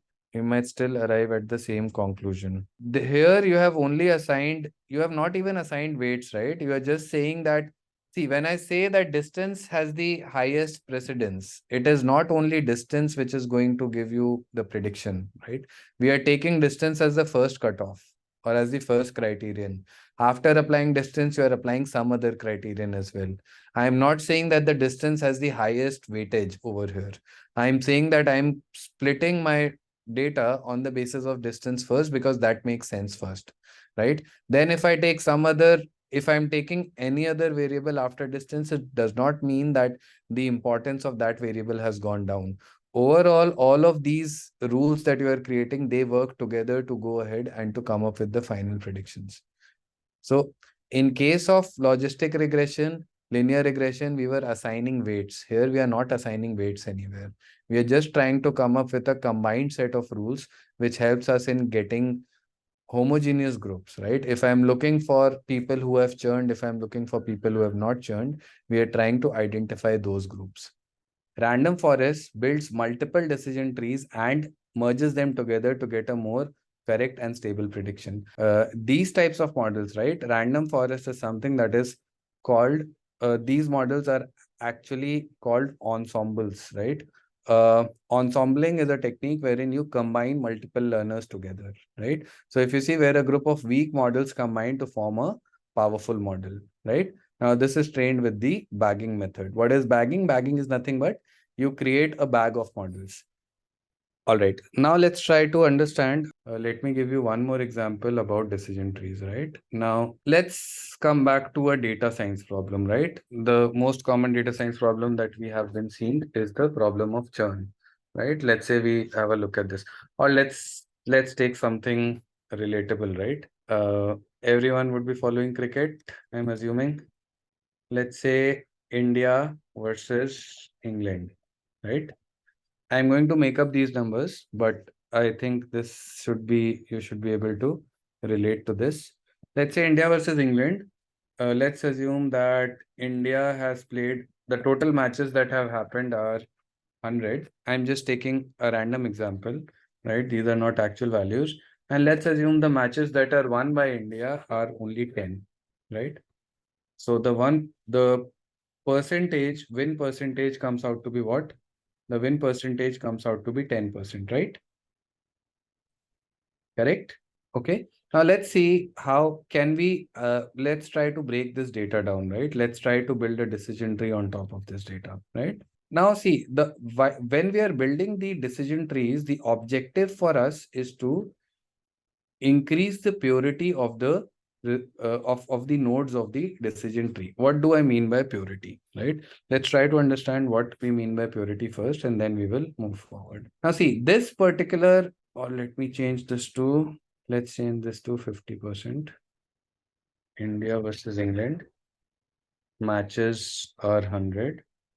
One are 50, right? So the win percentage becomes 50%, right? Now, if you look at this root node, this has 50% observations of India winning and 50% observations of India losing, right? Now, can you guide what can be some factors which can help us in identifying when does India win against England, right? Any idea? What are some of the factors that you can think of? What might be the most important factor over here? So most important factor is where are they playing? Are they playing in India or are they playing in England? Correct. So let's say if I divide my data, let's say if I apply the condition playing in India, right, and playing in England. Let's say when I do playing in India, out of these 100 matches, let's assume that out of these 100, India has played 40 matches in India and India has played 60 matches in England, right? Out of these 40, let's assume that India has won 30 matches, right? And over here, out of these 60, now the remaining are what? Remaining are 20, right? India has won 20. Okay. Can you calculate the percentage of winning now? What is the percentage of India winning when they are playing in India? It is 75%, right? 30 by 40 will be 75%. The percentage of win when they are playing in England is what? Is 20 by 60, which is 33%. Does this make sense? Now, essentially, what I have been able to do is that I have been able to increase this 50 from 50 to 75 over here. And I have been able to decrease this 50 from 50 to 33 over here, right? What if I also see there will be n number of factors? How do I know that this is the most important factor? Let's say I take one more example, or I take one more factor. Let's say the second factor that I take is, let's say, pitch spin friendly, right? And pitch is, let's say, fast bowler friendly, right? Okay. Now let's say using these conditions, if I divide the same data, let's say that India has played England in 60 matches when the pitch is spin friendly, right? And out of these 60, let's assume that India has won 40 matches, right? 140. And let's say when the pitch was fast bowler, it was a fast wicket. Over here, India has won how many? 10. Correct? Now, if you see the win percentage will be how much? Over here, the win percentage will be what? 40 by 60 will be 66%, right? And over here, it will be how much? It will be 25%. Correct? Now, you have been able to increase this 50 from 50 to 66 and decrease this 50 from 50 to 25. Out of these two, which one will you select? Both will matter, but which one will have a which one will be used as the first variable for split? What do you think? Now see, in the first case, the what I have, see, when I do 75 and see the 50% I was able to increase to 75. So basically 25% increase, and the 50% I was able to reduce to 33. So that is a 17% decrease. So if I add these two up, the amount of information increase or decrease that I'm getting over here is what? Is 42%. Right? Does this calculation make sense to everyone? See, I get 75 in one as compared to 50 in other. So that gives me a 25% increase. And for the second one, I get 50 minus 33, which gives me a 17% decrease, right? Overall, if I sum this up, I get 25 plus 17, which is how much? Which is 42% increase or decrease in the purity, right? This is the first case. If I look at the second case, I'm getting how much? I'm getting 66 minus 50, which is equal to 16%. And in the second case, I'm getting 50 minus 25, which is equal to 25%. If I sum this up, I will get how many? 41%. Which approach is giving me a higher increase or decrease in purity? Is it the first one or the second one? First one, right? Even though it is closed, but it is the first split that is actually helping me in a, or it is, see, at the end of the day, I will be satisfied if all of the matches that India have won was over here on the left hand side. All of the matches that India lost were over here on the right hand side, right? So what I'll do is that I'll go ahead and I'll take this first variable as the split, right? So I'll say playing in India, right? Or I will say playing in England, right? When I divide this data, I will delete this now, right? Now, when India is playing in India, then my stats were what? I had played how many? 60 matches, 60 or 40? 40 matches, 131, and percentage was 75%, right? And when India was playing in England, I had played 60 matches, I had 120, and my percentage was 33%, right? Make sense, everyone? Now let's take this further, right? I'll split this particular node even further. Let's say now the second condition that we apply is spin friendly pitches, right? Now this is, let's say, spin friendly pitch, and this is, let's say, fast bowler pitch, right? Let's assume if I had gone ahead and if I had divided this, right? Let's say from here to here. So let's say that out of 40, there were 30 matches which were spin friendly, right? And out of this, India won all 30, right? Just an example, so don't go on actual numbers. Let's say 10 were fast bowler friendly, and out of this, India lost all 0-1. Now you can see that the win percentage becomes 0%, right? Does this make sense? Now let's say over here as well, similarly, if I apply the same rule, right? That is whether the pitch was spin friendly or not. Let's say this was spin friendly and this was fast bowler friendly.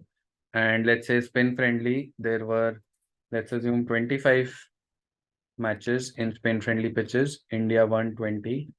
Your win percentage was how much? 80%, right? And let's say over here, we have the remaining matches, right? 35 matches were $1. India won 5. Win percentage was how much? 100 by 7. That will be how much? 14.3. Let's take 14.3%, right? So win percentage will be 14.3%. Does this make sense to everyone? Will it be 35? I'm not sure. 5 by 35, 1 by 7, 100 by 7, right? 7 will be 1, 4, yeah, 14 point something. Correct? Okay, yeah, this will be 0, 1 here. Sorry. Thank you, Charan. So there are no matches that are 1 here. So these are 35 matches. Sorry. Good catch. 0, 1. So 0%.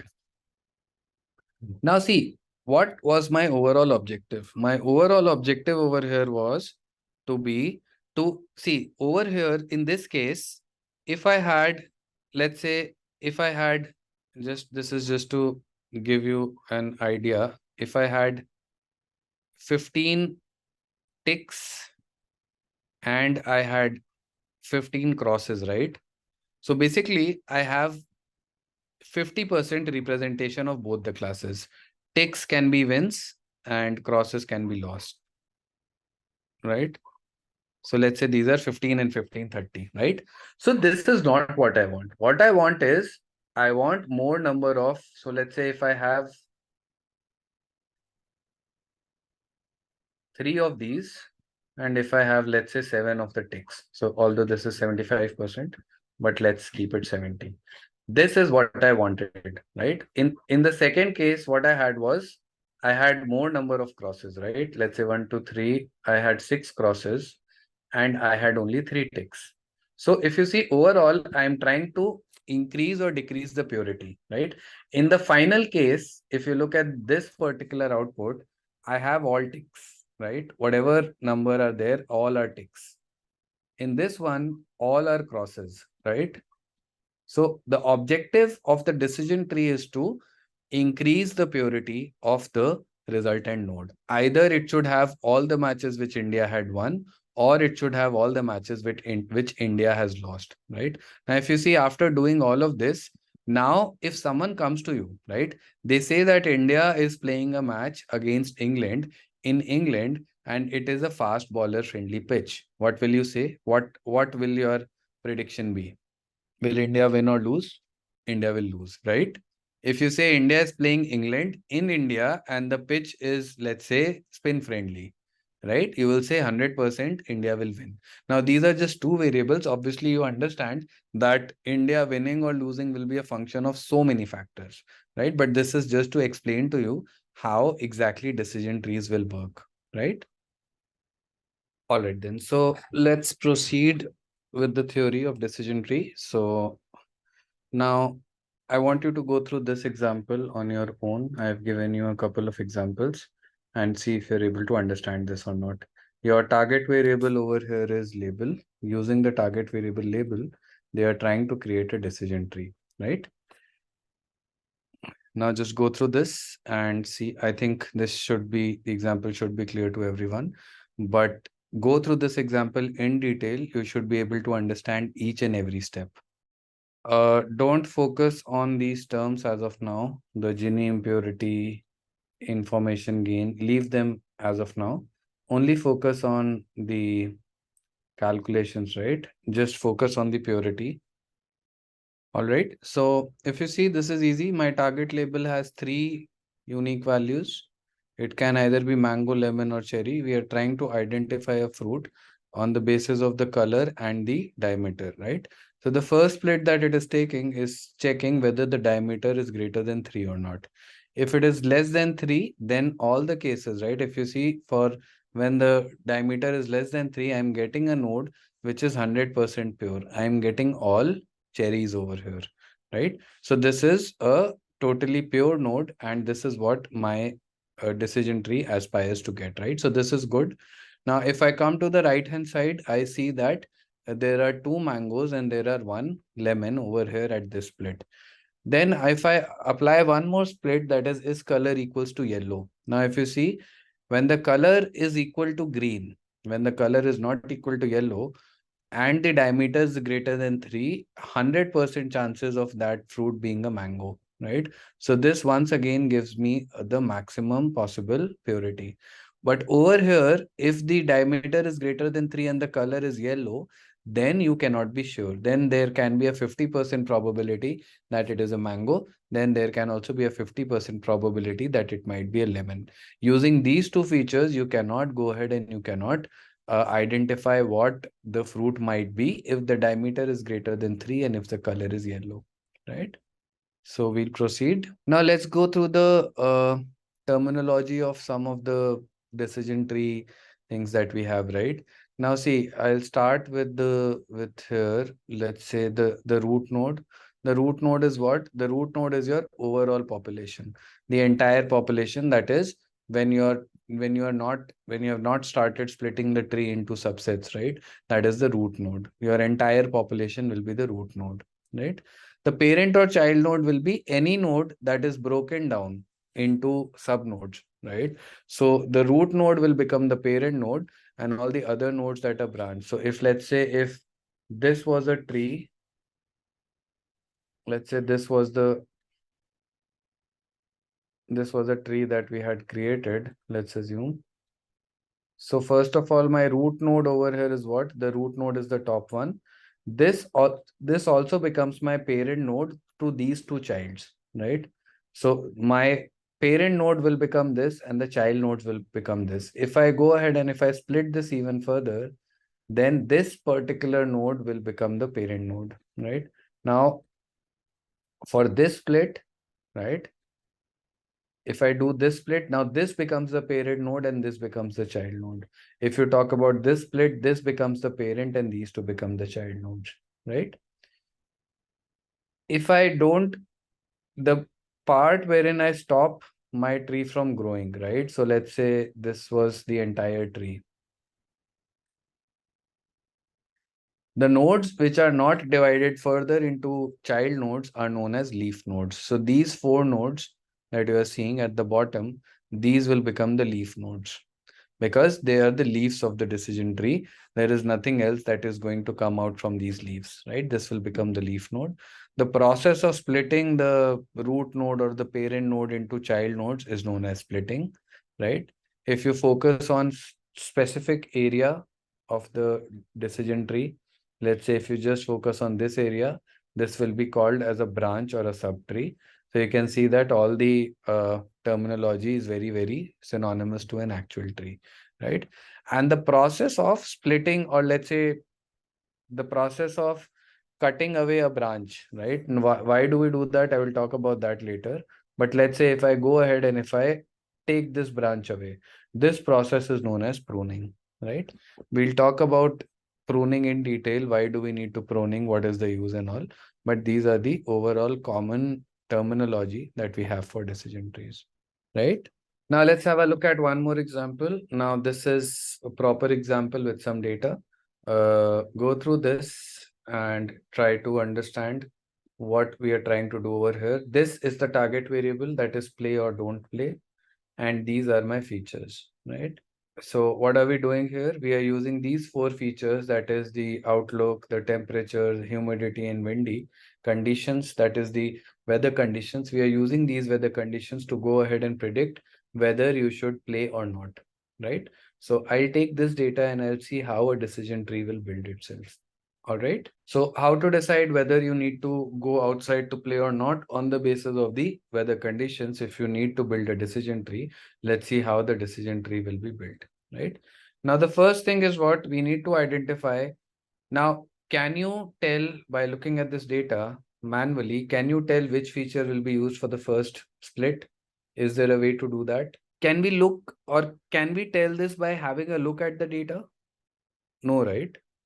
We will have to, just like in the previous case, I was taking examples of, let's say, India playing in England, playing in India. What was the purity like? I took the second variable, whether the pitch is spin friendly or fast bowler friendly. And then I went ahead and I actually found out that whichever split is giving me a more purity increase, I will go ahead and I will take that, right? So I cannot manually decide this. I need to decide which variable will be selected as the first variable by looking at the purity of the split, right? So all of you who are saying outlook, temperature, now see manually by having a look at the data, we can never tell. Now see here we have only 10, 12 rows. In the real world, you might have thousands and millions rows, right? Will you have a look at the data and say that this is the column that you need to use? No, right? We need a statistical way of identifying this. Make sense? Let's try to find out how does this exactly happen. Now, a decision tree, right? There are four criterions that we can use, right? Not all four together. One of these four can be used to go ahead and to identify the best split, right? Which feature needs to be accounted for the best split. So we have entropy, we have information gain, we have reduction in variance, we have Gini index. All of these four, the objective is simple. The objective is to identify how pure the resultant nodes are. If you remember from our previous example, when I had started with India and England, the overall distribution was 50% matches India had one, 50% matches England had one, right?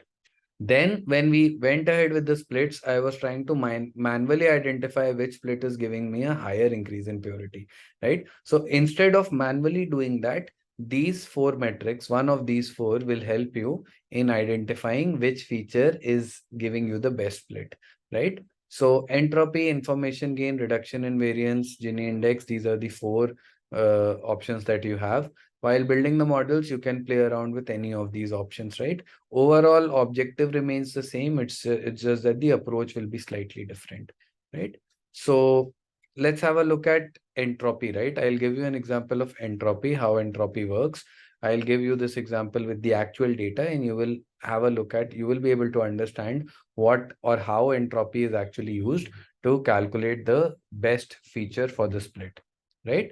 Now the formula for entropy is simple, right? Now if you would have studied entropy in school, entropy was what? I think you would have studied this in physics, thermodynamics and all, right? Entropy was what? And entropy was how much random your state can be, right? If you have a physical state which contains, let's say, 50% of one kind of values, 50%, or let's say we used to talk about entropy with respect to electrons and all, right? I don't remember everything now, but a system wherein the electrons are actually, let's say, moving in different directions will have a higher entropy. I am looking for a system which wherein the variance or wherein the electrons are moving in the same direction, right? I'm not sure if it was electrons, protons, neutrons, whatever, right? But it was something to do about mobility, right? Let's try to understand here. Entropy is nothing but the randomness of a state, right? The randomness of a given state. So here, if you look at this in our example, let's go back to our data. Let's calculate the entropy. The formula for entropy is simple. The probability of yes into the log of probability of yes minus probability of no into log of probability of no. Both of these values are coming out to be minus, right? Now, first of all, can you tell me from this data what is the probability of getting a yes and what is the probability of getting a no? How can we find that? Probability of yes is 9 by 14. I have 14 observations in total and I have 9 yeses and I have 5 no's, right? So probability of yes will be 9 by 14. Probability of no will be 5 by 14. If I apply this formula, right, over here, then I will get the entropy of the state, right? Now, see, let's try to understand this. Let's assume that the probability of yes in a system is 0.5. A probability of yes in a system of 0.5 means what? That there are 50% yeses and 50% no's, right?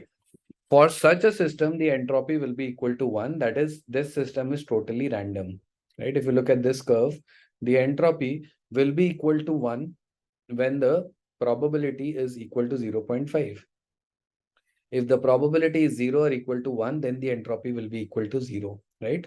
So in our case, let's have a look at what is the probability of the overall of the initial state of the decision tree, right? Now the probability of yes, or the number of yeses were 9. Number of no's were 5. We can go ahead and we can impute all of these values. So minus 9 by 14 into log 9 by 14 base 2 minus 5 by 14 into log 5 by 14 base 2. Calculate this and you get an entropy of 0.94. What does 0.94 tell you? Does it tell you that your system is totally random, or does it tell you that your system is totally pure? This value is close to 1, right?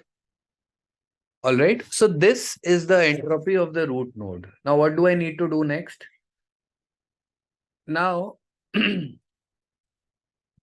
information gain, I'll come to this later. Let's first calculate the entropy of the overall system, right? Now, how do I identify which variable I need to take? Is it outlook? Is it temperature, humidity, or windy? So what I'll do is that one by one, I will use each of the variables to divide this data, and I will calculate the entropy of the resultant state, right? So let's start with the first variable, which is outlook. If I divide this data by outlook, my outlook has 3 values, right? Sunny, overcast, and rainy. Correct? So if I divide the data by outlook, my tree will look like this, right? It will have one branch for sunny, one for overcast, and one for rainy. Correct? Can you give me the probability of yes or no for sunny? What is the probability of yes for sunny, the probability of yes for overcast, and the probability of yes for rainy? 2 by 5 for sunny, for overcast, 1, for rainy, 3 by 5, right? Correct?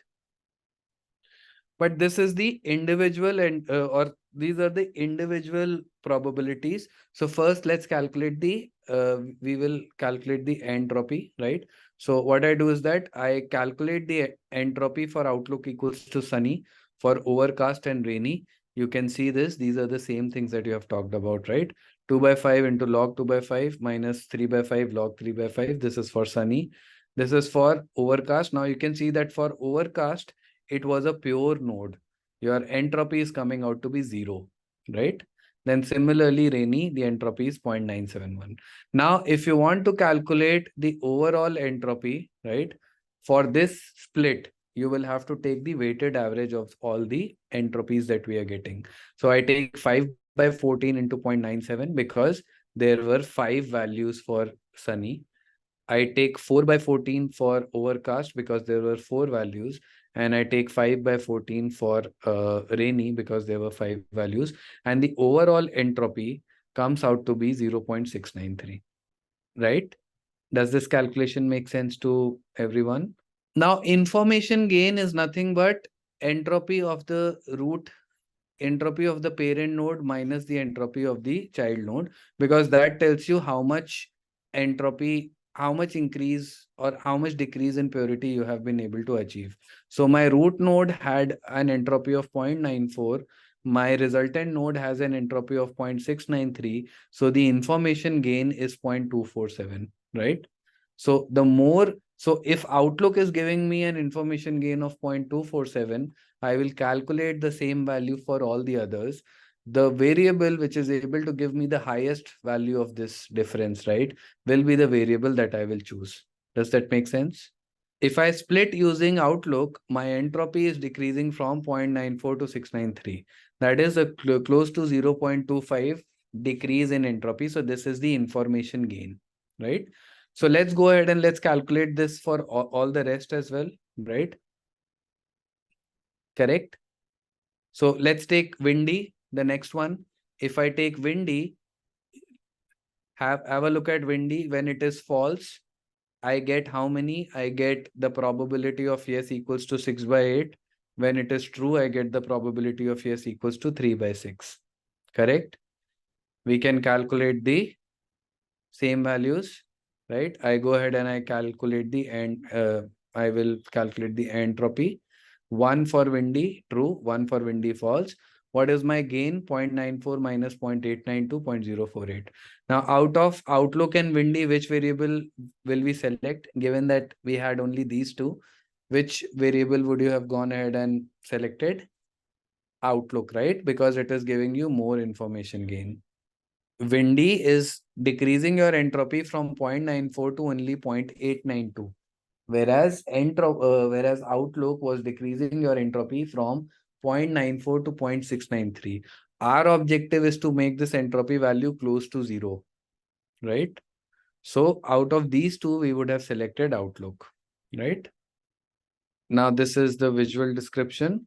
Now, if you go ahead and if you do this for all the possible variables one by one, right? I have done for Outlook, Windy, you do this for temperature, humidity and all, you will realize that Outlook is the one which is giving you the highest entropy value, right? Can you do this for temperature and give me what the entropy value will be? Let's do this for temperature as well. I will write the entropy values, the information gain for all. For Outlook, gain was close to 0.25. Windy, gain was equal to how much? For windy, it is 0.048. Can you calculate the same for temperature?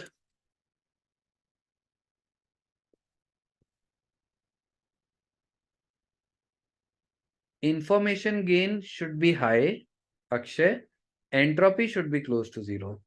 So my information gain is parent node minus the entropy of the child node. So this is the gain, right? Now let's calculate this for temperature. What are you guys getting for temperature? Let's have a look at hot. This is no, this is no, this is yes, and this is yes. So the probability of yes will be what? Will be equals to 1 by 2, right? For hot. Correct? Similarly, if you look at mild, this is yes, this is no, this is yes, and this is yes, and this is no. Right?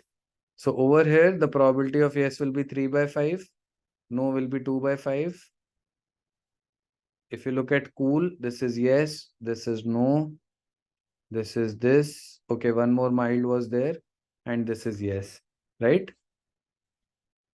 So I hope you can calculate this, right? This will be straightforward. We'll not do this. You can leave it if you want to, because we'll have to calculate logs and all.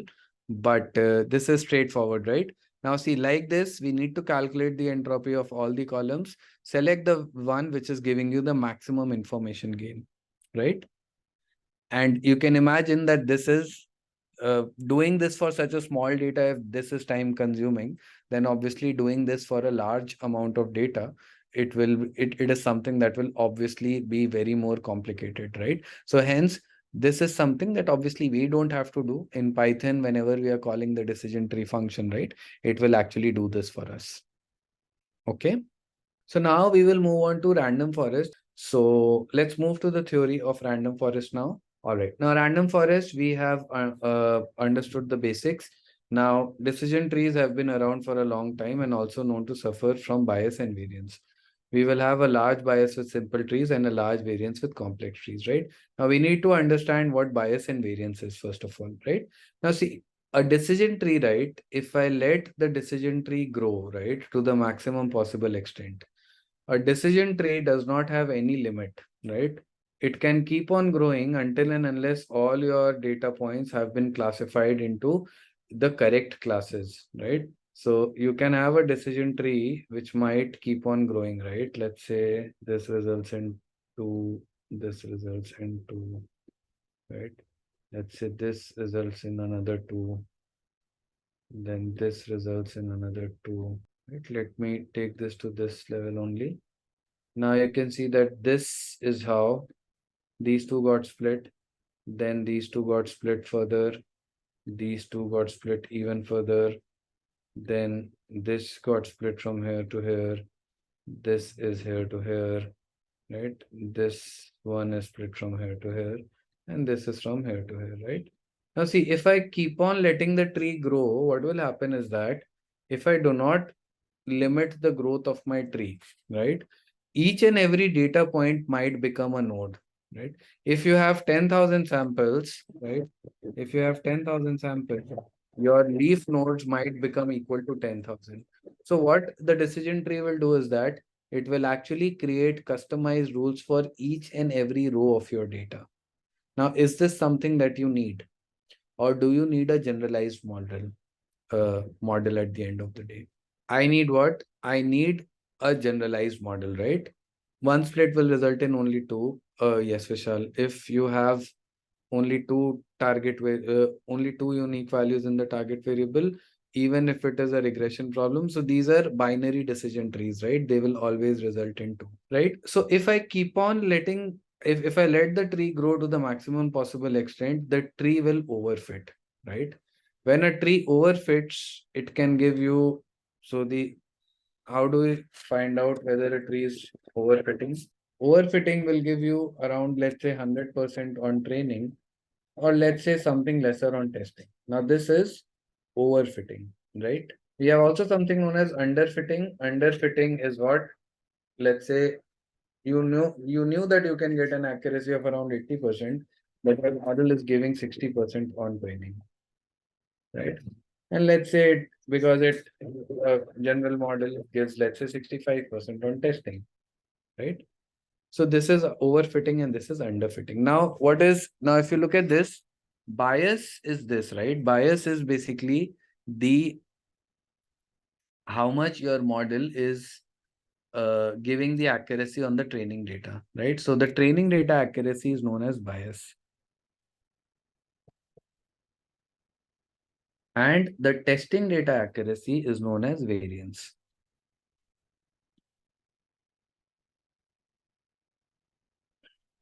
Now, if you analyze this, what happens is that in case of a decision tree, we get a high bias and a low variance. High bias means that your accuracy, so, right? Or so see, bias is basically the error, right? So if I get 100% accuracy, that means we get a low bias and we get a high variance. High variance means that the error is high, right? So when my model is overfitting, in case of decision trees, if I let the model grow to the maximum possible extent, it will overfit. When it will overfit, it will give me a low bias, that is my error on training data will be low, but the variance, that is the error on testing data, will be high. I don't want such a model, right? I want a model which gives me a low bias and a low variance. That is, both the error on training and testing data should be low. In order to tackle this problem, we have something which is known as a random forest. What a random forest does is that it tries to tackle the problem of bias and variance, right? Ensemble methods combine several decision trees to produce better predictive performance than utilizing a single decision tree. So we have talked about this, right? Okay. Now this is what ensembling is. Now, if you see, I have my data, my original data set. I will divide this data into different training sets which are randomly sampled from my original data set, right? Now, training set 1 will be a sample of data set. Training set 2 will be a sample of data set, and so on and so forth. On all of these different data sets, we will be making our different decision tree models, right? So if you see model 1, model 2 till model K, I will go ahead and I will combine the results. And this is something that is known as ensembling of a model, right? Ensembling methods, ensembling models are models which create multiple base learners, take their predictions and then combine their predictions in order to give you the final prediction. All right. So ensembles, we have talked about this, right? What we are doing over here, the example that I took before, right? The example was that you guys were predicting my age, and a single model, a single decision tree, it might have a high variance, because if you remember from our example as well, right? We were able to see that there can be models which are actually predicting my age to be very high or to be very low, because of which my accuracy or the overall performance of the model will be impacted, right? But if we went ahead and if we create an ensemble of the model, if we go ahead and if we group by the data together, right? Then if we group the predictions together, then generally my predictions will not be very off, because we are averaging out the predictions. When we are averaging out the predictions, right, in that case, what is happening is that in that case, basically, so there can be one model which is overestimating my age, right? There can be one model which is estimating my age lower as compared to what my age will be.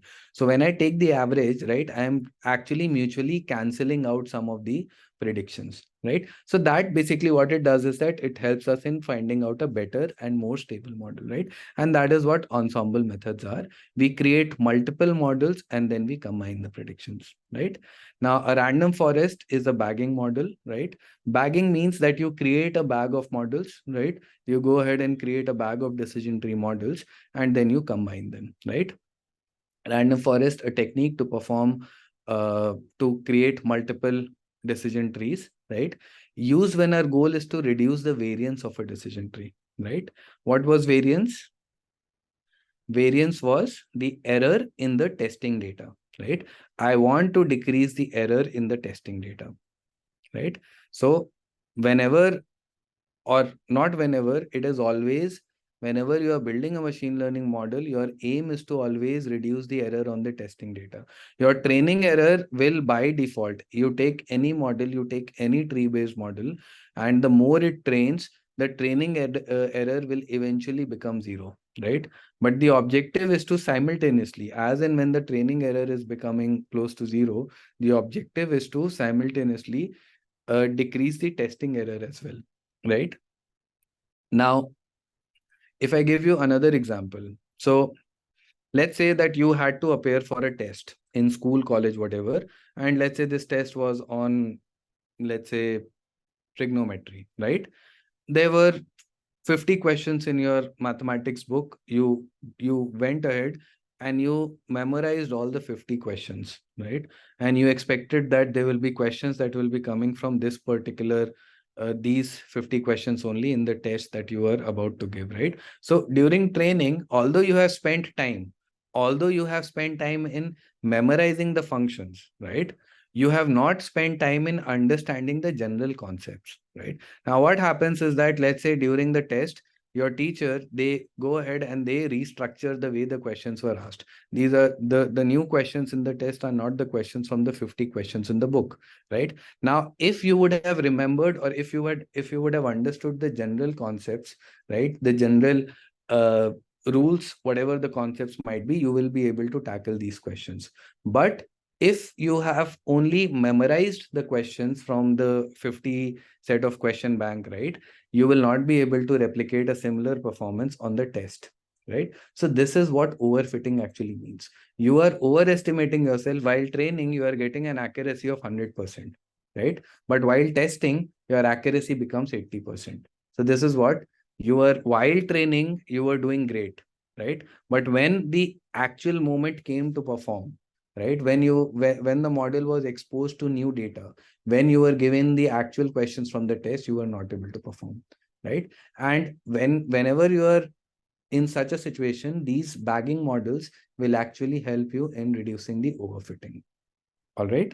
Okay. So if you see, a random forest is a bagging model. Now see, ensembling can be anything. Ensemble can be, I can also do one thing, right? I can, let's say I go ahead and I do, let's say this model is I build a logistic regression model, right? Let's say the second model is a decision tree model, right? Okay. Let's say the third model is let's say, knife based model, right? So I can also do an ensembling of models by using different models. That will be an ensemble model. But in case of a random forest, I am not creating different models.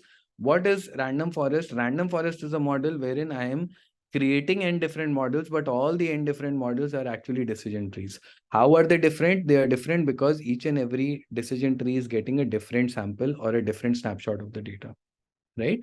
So this is what the concept of bagging is. Now, the basic differences between decision trees and random forest. If we input a training data set with features and labels, it will formulate some sets of rules which will be used to make predictions. Random forest will randomly pick observations and features to build several decision trees.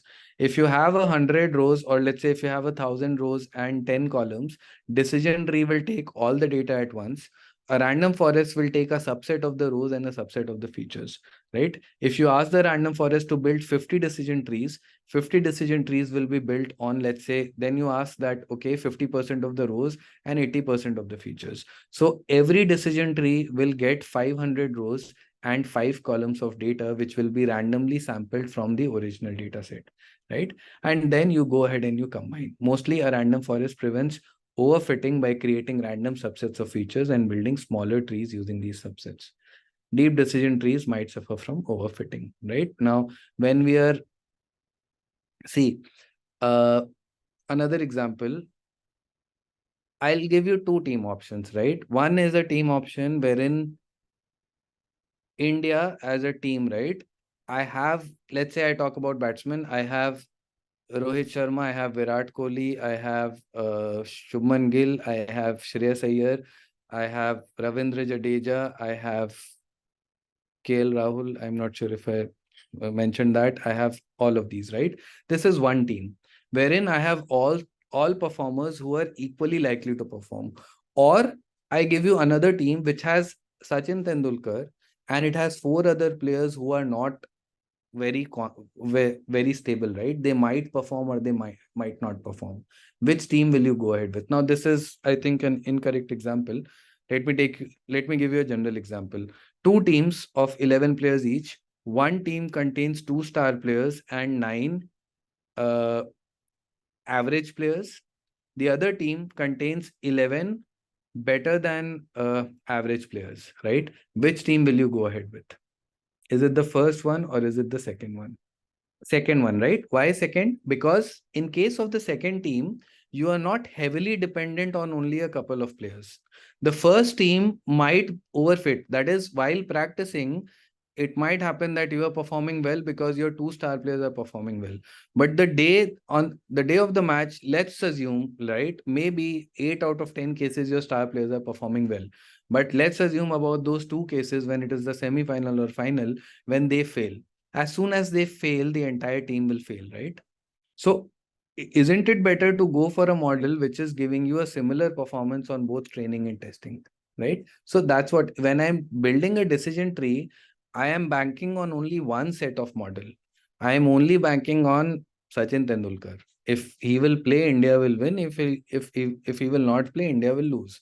But if I'm going with a random forest, I'm banking on a team of different experts, right? It might happen that out of the 11, maybe 2 might fail, but still the rest of the 9 are doing their job. And if they are doing their job, then there is a high chance that you are going to get stable output, stable results, right? Now, how does a random forest work? So algorithm creates random subsets with random values. So this, I believe everyone knows by now, that if you want to create 50 decision trees, you will create 50 random subsets of the original data. For each subset, you will create a decision tree. Each tree is built from a sample. It creates multiple decision trees and then merges the results, right? Sampling is done on the training data. Every time a new sample is chosen to build the tree, introduction of random. So this is the same topic, that same part, that every decision tree will be built on a different sample of data. This prevents overfitting of the model, which is a serious concern. This also yields much better performing generalized models, right? Now, let's say I built 50 decision trees. And the problem that I was solving was a classification problem. Let's say out of the 50 decision trees, 40 are saying that India will win and 10 are saying that India will lose. What will the final output be? Why are you saying win? Because if you take a vote, you will say that 40 models or 40 decision trees are saying India will win. So the majority vote goes to India winning, right? So that's why. So in case of a classification problem, you are going to take a vote of all the individual models, and the category that gets the highest vote will become the output, right? Now, what if this was a regression problem that I was solving, right? Let's say I'm predicting the runs that Virat Kohli will score, right? Let's say the 50 models, they are giving me a range of runs in the range of, let's say, 40 to 80, right? Now, what will, in this case, what are you going to take as the output? Let's say one model is saying 40, other is saying 45, other is saying 89, then one is saying 110, one is saying 70. Logically speaking, you will take the average, right? That's what you did in my case. When we were predicting the age, we took the average age, right? So in case of a regression problem, the random forest will take the average, right? In case of a classification problem, the random forest will take the mode or the popularity or the most uh, commonly voted class. Important hyperparameters in a random forest model, right? So number of trees will be one, right? Now, what is a random forest? A collection of different decision trees. How many trees do you need to build? That will obviously be a hyperparameter, right? Do you need to build 5, 10, 50, 100, 500? That will be a hyperparameter. So that's correct, Sandhya.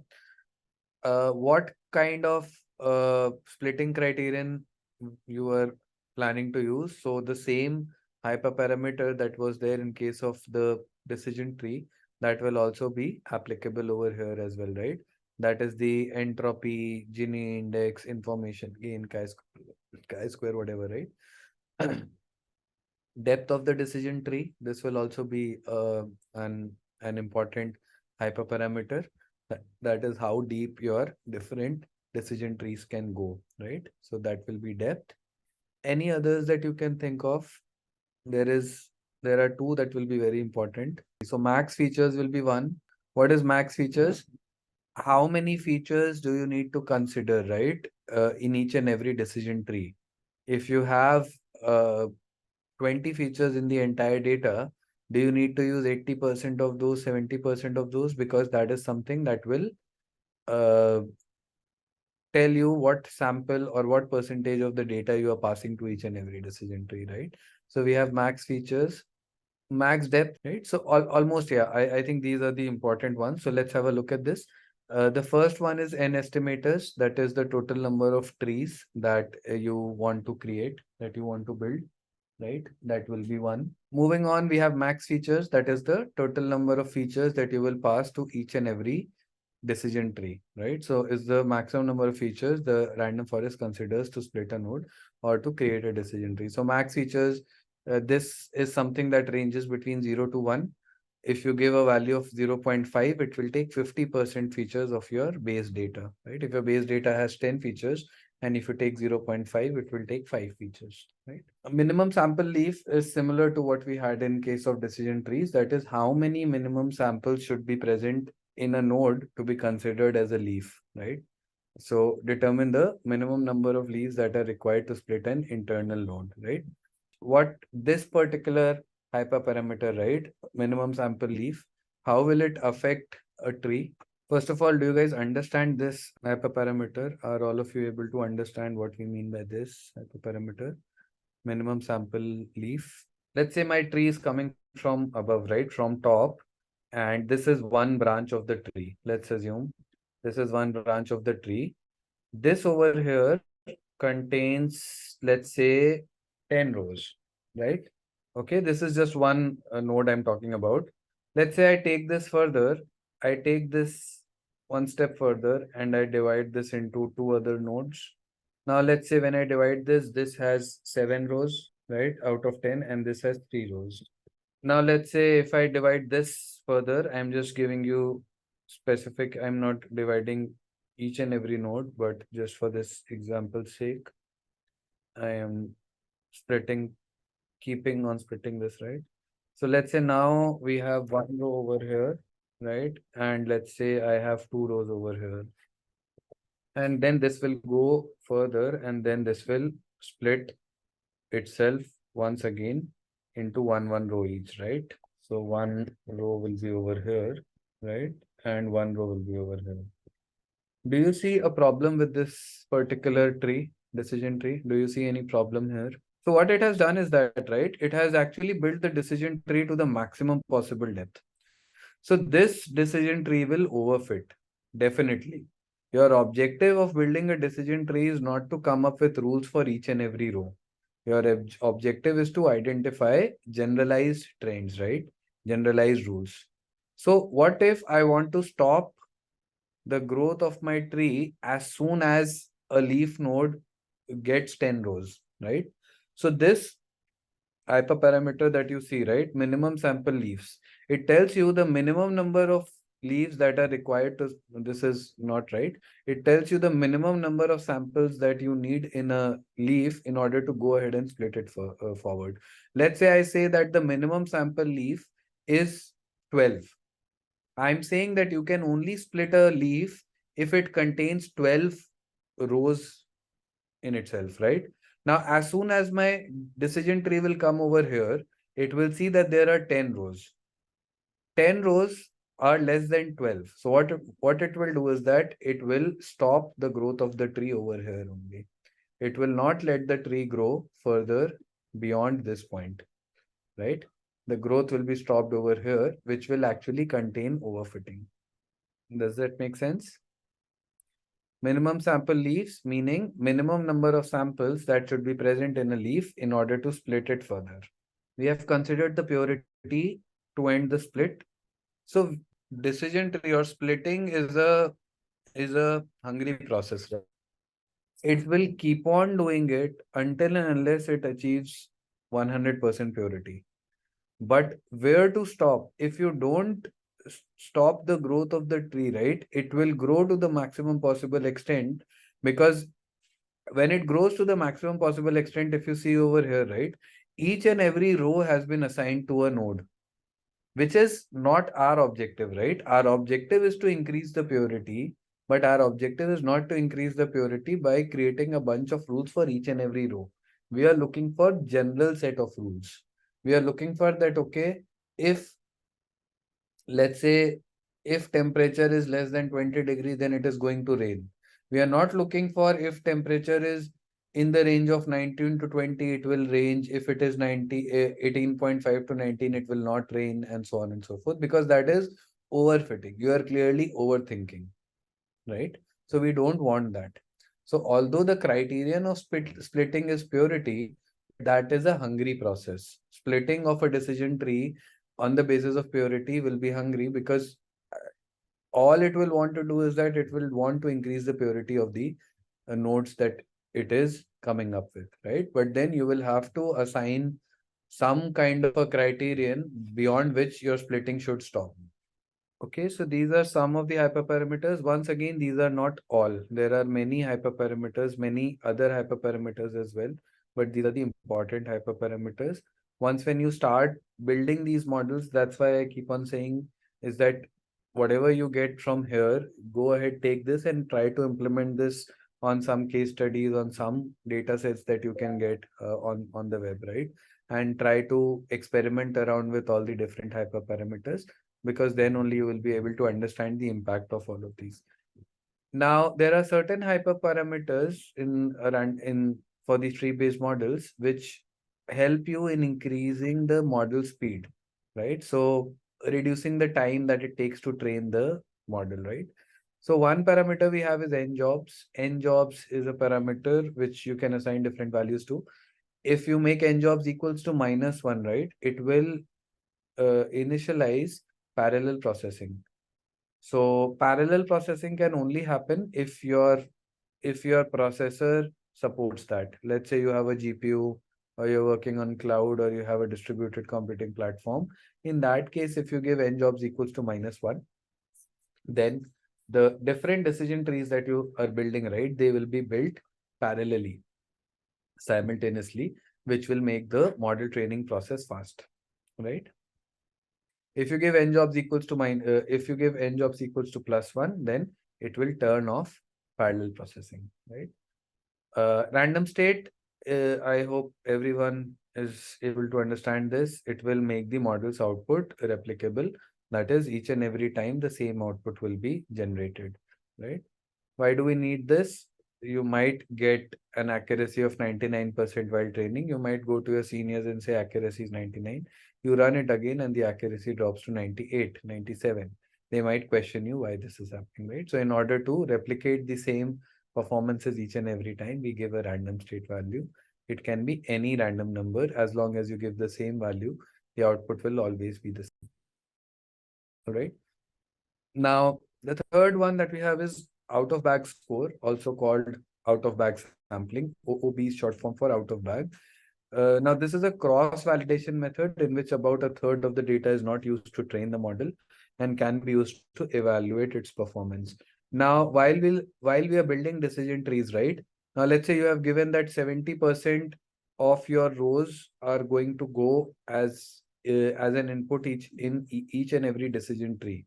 So when the decision tree would have been built, after that, to test the out of bag or to test the performance of the decision trees on a data which it has not been exposed to, it will take the remaining 30% rows, right, which were not exposed to the model while training. It will take those 30% rows and it will calculate the model's performance there. Now, let's say if on 70%, the decision tree, the single decision tree is giving you an accuracy of 80%, right? Then for the remaining 30% data as well, the accuracy should be in the same range, right? That's where you will get to understand whether the tree is overfitting or whether the random forest is overfitting or not, right? All right. So I think this is the same example, but just that they're saying that each and every, there will be different decision trees that will be built. Now, let's say if I build these three decision trees, from two, I'm getting the output as yes, from one, I'm getting the output as no. So the final prediction will be that yes, the game is going to happen because if you take a vote, yes will get 2 votes and no will get 1 vote, right? And this is it on the theory. Any questions? So let's get started with the hands-on then. Now the data that we'll be working with today is churn data, this customer churn that we have, right? So if you have a look at this data contains customer IDs, and then it contains lots of customer related features, right? That is gender, whether the customer is a senior citizen or not, right? Whether it's a partner, whether they have a partner or not, that is whether they are single or married, how many dependents, what is the tenure of the customer with this company, right? So this is telecom data basically. So in this data, if you see, each and every row is a customer, right? Now this first customer is a female customer, right? Senior citizen, no. They have a partner, yes. No dependents. Tenure, 1. This person has been with this company for 1 year. Do they have a phone service? No. Do they have multiple lines on phone service? No. Do they have a net connection, internet? Yes. They have a DSL connection, right? Online security, no. Online backup, yes. Device protection, they have not opted for that. Tech support, they have not opted for that. Streaming TV, no. Streaming movies, no.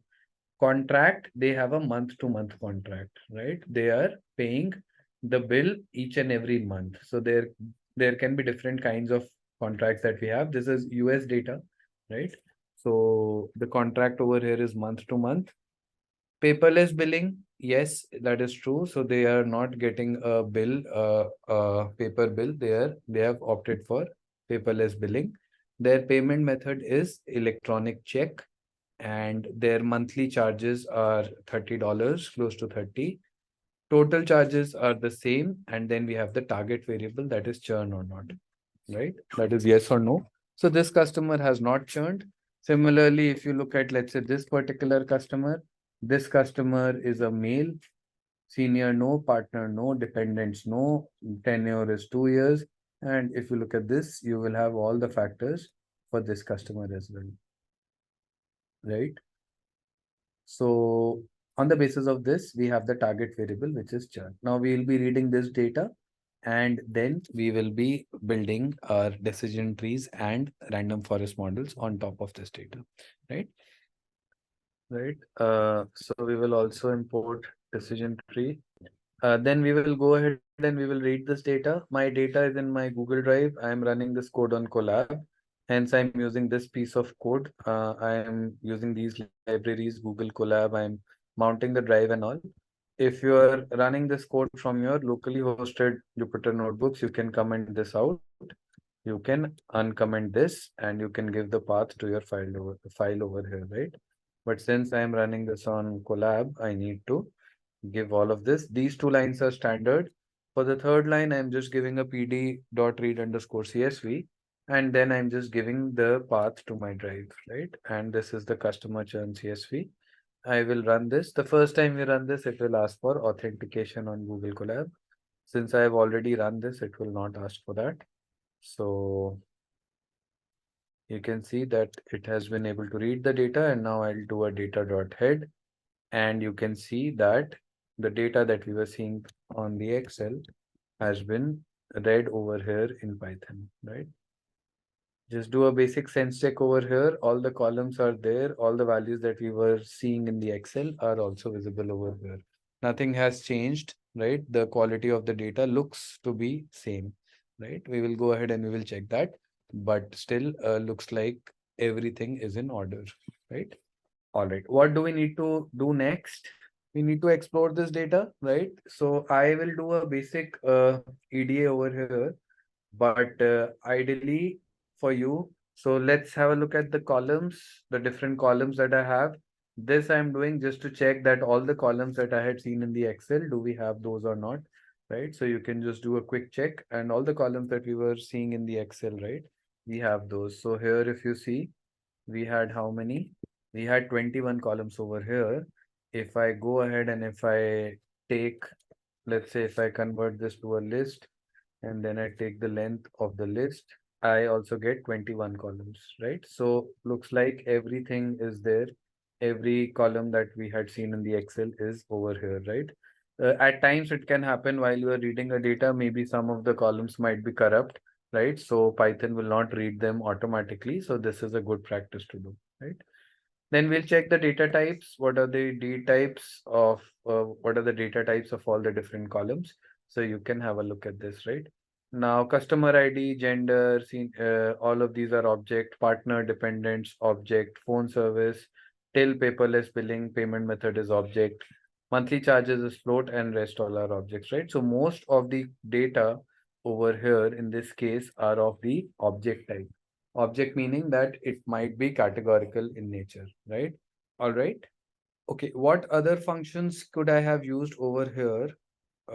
What other functions could have been there, which would have helped me in identifying the data types apart from this D type function? So info will give you two things, missing values and what is the data type. One thing we know, there are no missing values, but then along with that, we are also getting the data types, right? Now, I want you guys to go through all of this columns one by one and just see if the data types corresponding to these columns make sense or not. Because you have visualized this data in the CSV, you should be able to remember, or if you are not able to remember, go back to the CSV and see whether the data types that you are seeing over here are correct or not. What do you guys think? Are there any anomalies that you are able to see? Anything that looks incorrect? So, right, so if you look at total charges, right, I think all the rest look fine. For senior citizens, Saran, that's fine, right? If you look at the senior citizen column, it is 0 or 1, but Python has automatically read that as a categorical column. So that should be fine.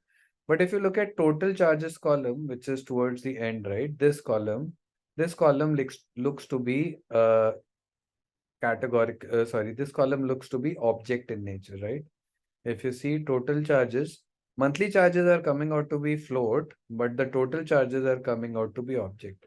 Now, this is something that you would have been able to catch only if you would have done two things. That is, first, you would have had a look, you would have had a basic sense of how the data looks like, what are the different columns. Because now that you understood that total charges is a numerical column, what is the definition, you were able to identify that object is incorrect, right?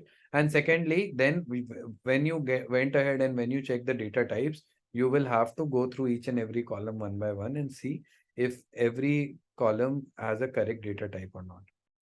So here we are able to identify that this is incorrect, right? Now, why this is incorrect? If you look at this there are no null values over here in the monthly charges column. But over here in the total charges column, you can see that there are blanks, right?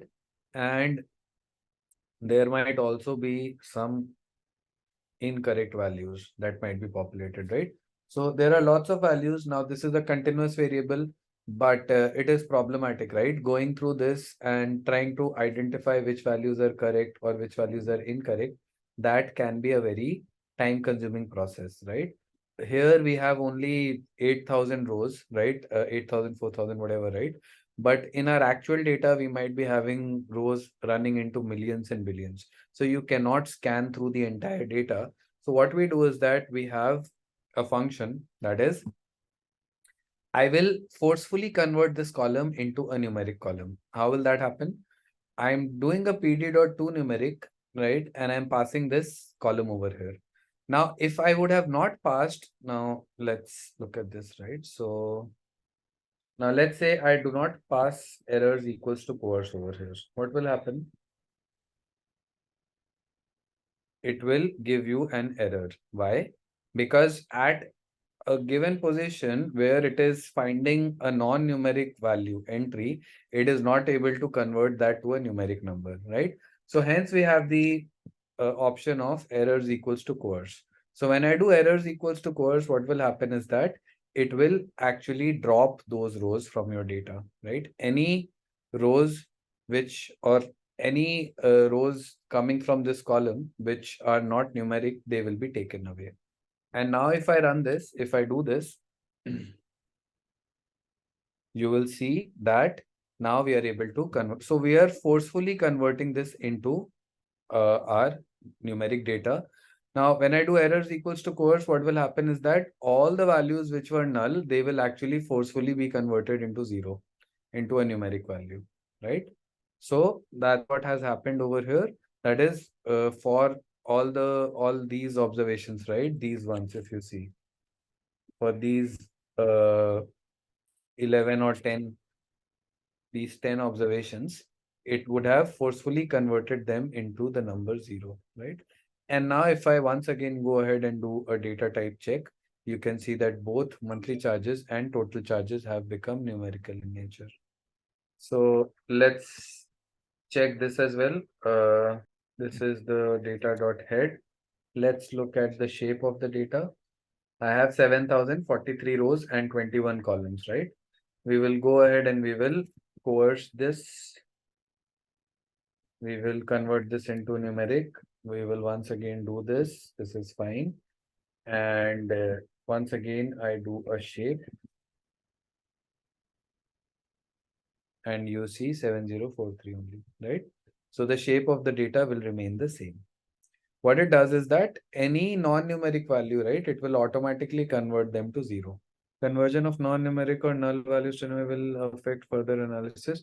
That's something that you can analyze. Now see, over here, what I would have done is that what this code will do is that this will manually convert these into 0. All these values will become 0, right? But what do you guys think? What could have been a better thing to do over here? Okay, have a look at the entire data first, right? Now look at the total charges column. See if you can extrapolate this column from some other details. So this is what I'm talking about, right?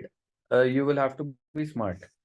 If I take monthly charges column and if I multiply this by the tenure, what will I get?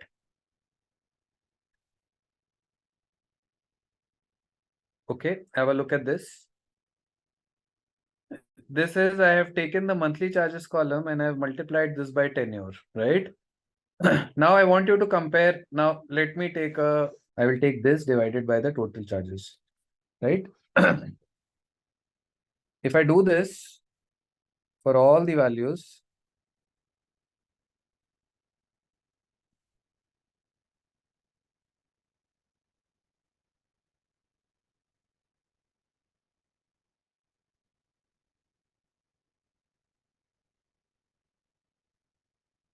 right? Now, what do you see? Anything that you are able to understand from here? What am I doing? Any idea what I'm trying to do over here? 490, it will show an error. If I focus on only the blanks over here, it will not give any values, right? So that's correct.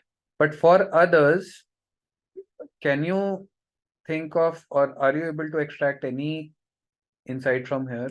Now, approximately these two values are very similar, right? See, when someone is going for monthly billing, maybe they are being charged more. When someone is going for yearly billing, maybe they get a 1%, 2%, 5% discount. But in all the cases, you will see that this value and this value will be very, very close to each other. 1889, 1936, 108, 107, 1840, 1900, right? Now, what if I go ahead and for the columns which are having missing values in total charges, instead of imputing these values with blanks, what if I impute these values by, right, this multiplied by the your tenure column? What if I do this for only these entries? Now you can see over here why I am getting the error, right? We are able to dig the error because the tenure for these customers is coming out to be 0, right? So these are those customers for whom the tenure is coming out to 0. Because the tenure is coming out to be 0, the total charges is coming out to be 0 as well, right? Now, what does it tell you? What can we do next? If we don't have any tenure and we are seeing that the monthly charges are these, the best estimation is what? That the tenure will be easy way is what? You can impute the total charges by the monthly charges for 1 month, because these are existing customers. If these customers have not churned, they are new customers, right? If their monthly charge is 52, the bill that will be generated for them will be what? 52, 20, 80. So all you have to do is that you have to do this. Now, this is, I am saying that this is sensible missing value imputation that you are doing. You are looking at the data, you are seeing what values are missing. Is there any relationship of the missing values and all, right? And through that, we are trying to impute these missing values. Now, dropping is the most easy way out. If you want to drop as well, I'm not saying that that is incorrect, but generally you will not drop until and unless you are able to figure out some way of imputing the missing values, right? Either all the values being 0 is also fine, or you could have imputed these missing values by using the monthly charges column. Okay. But I think 0 should be fine. So we will go ahead with the value 0 only, because till now, these customers have not paid any bill. Hence, we are getting a total charge equal to 0, right? So let's move forward. Let's check for missing values now. So obviously there are no missing values because we have checked info before. There are missing values, right? Why do I see missing values now? Earlier, we were not able to see any missing values, but now we are able to see missing values. If you see previously, I was not able to see any missing values, right? When we had done this info, there were no missing values that we were able to find. But now we are getting missing values. Why? Because we changed the data type, and what errors equals to course has done is that it has imputed those values by nan, right? I was incorrect when I said it will impute that by 0. It has imputed the values by nan, right? So hence I am getting 11 missing values over here. So what we'll do is that we will go ahead and we will, if you want, you can drop. If you want, you can do a fill in as well, right? That's totally up to you. Now there are 7,043 rows. You could have dropped this data as well. Either you can do a fill NA or you can do a drop NA. That's totally up to you, right? So I'll give you both the codes. Choice is yours. You can do as per you like, right?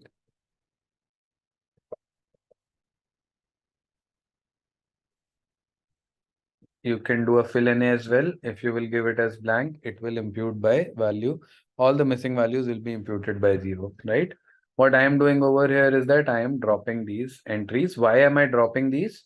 Because these are all new customers. They have only joined me recently, right? The tenure is equal to 0 months. When the tenure is equal to 0 months, I don't have any concrete data, and creating a model of attrition, creating a model predicting churn using customers which are totally new, right, is not correct, right? So hence we go ahead and we drop this. When we drop this, after dropping, you can see that now the shape has changed.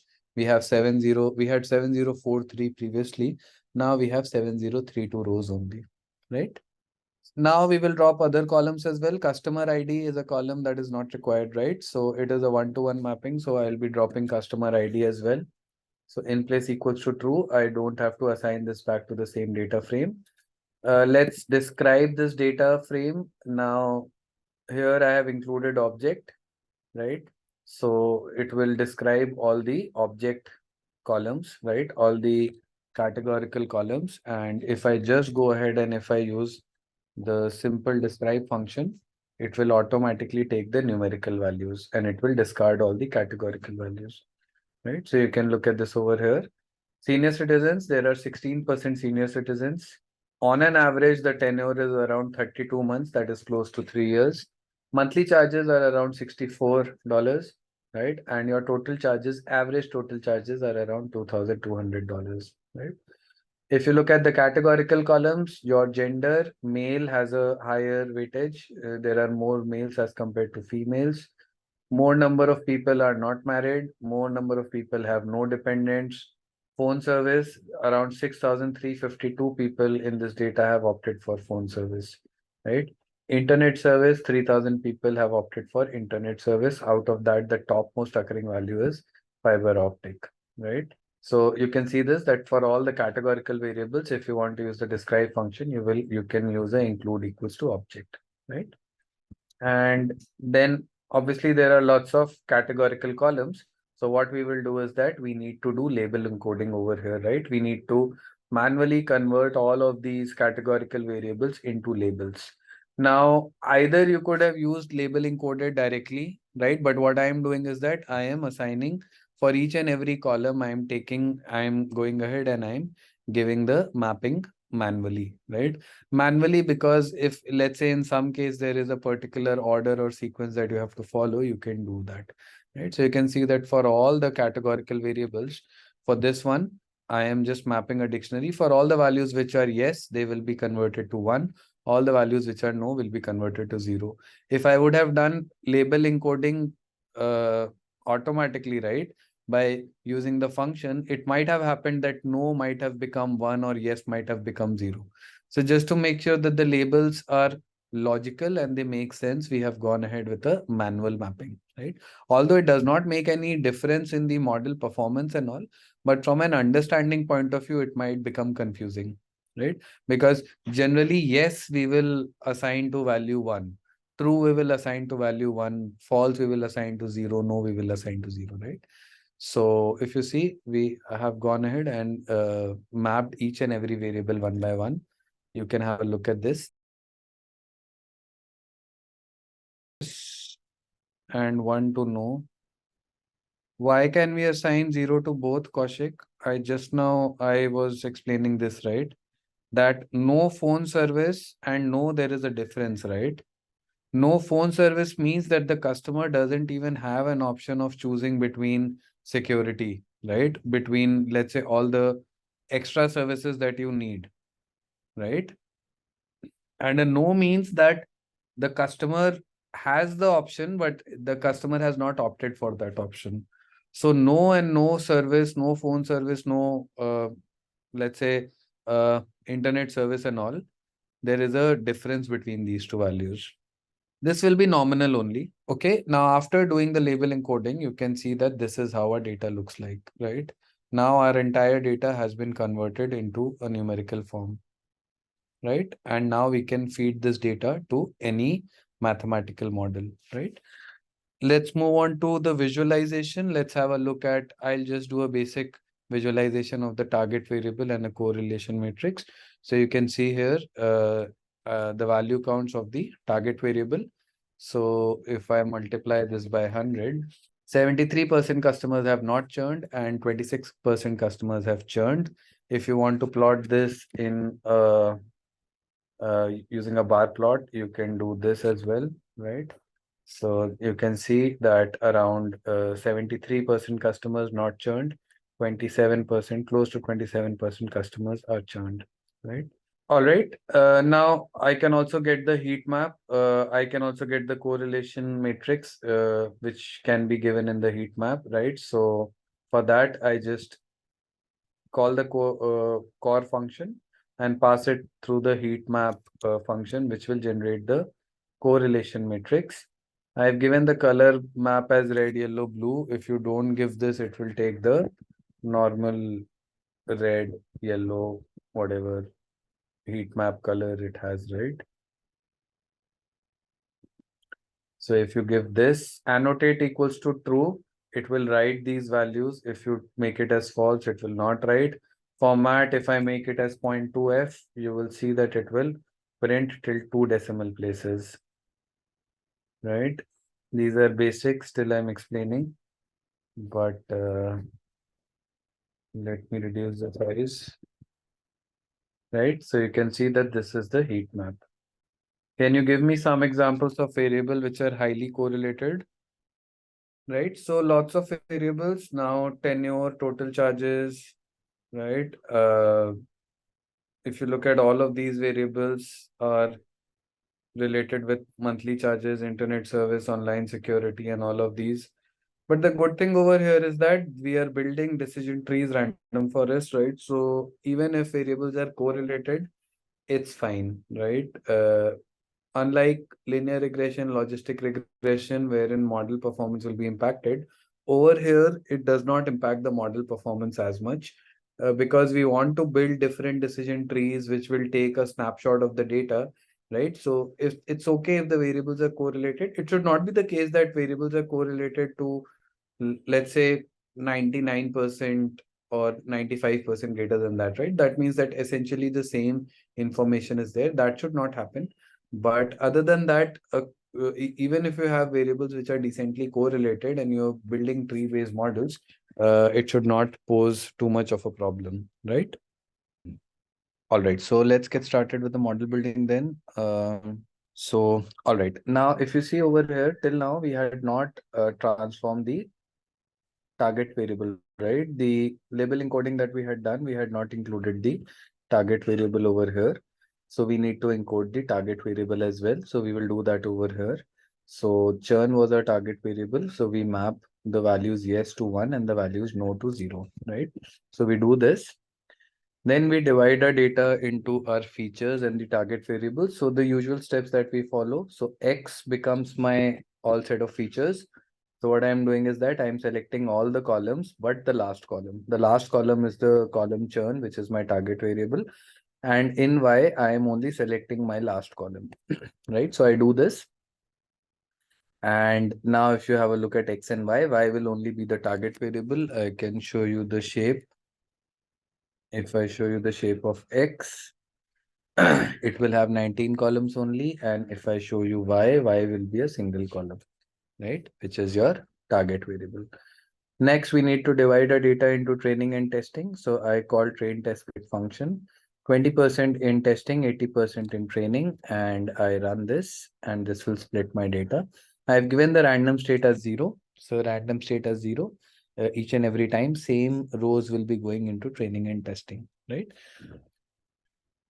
If I show you the shape of X test, it is around 1400 rows because I had 7000 in my data and 20% of that will be testing.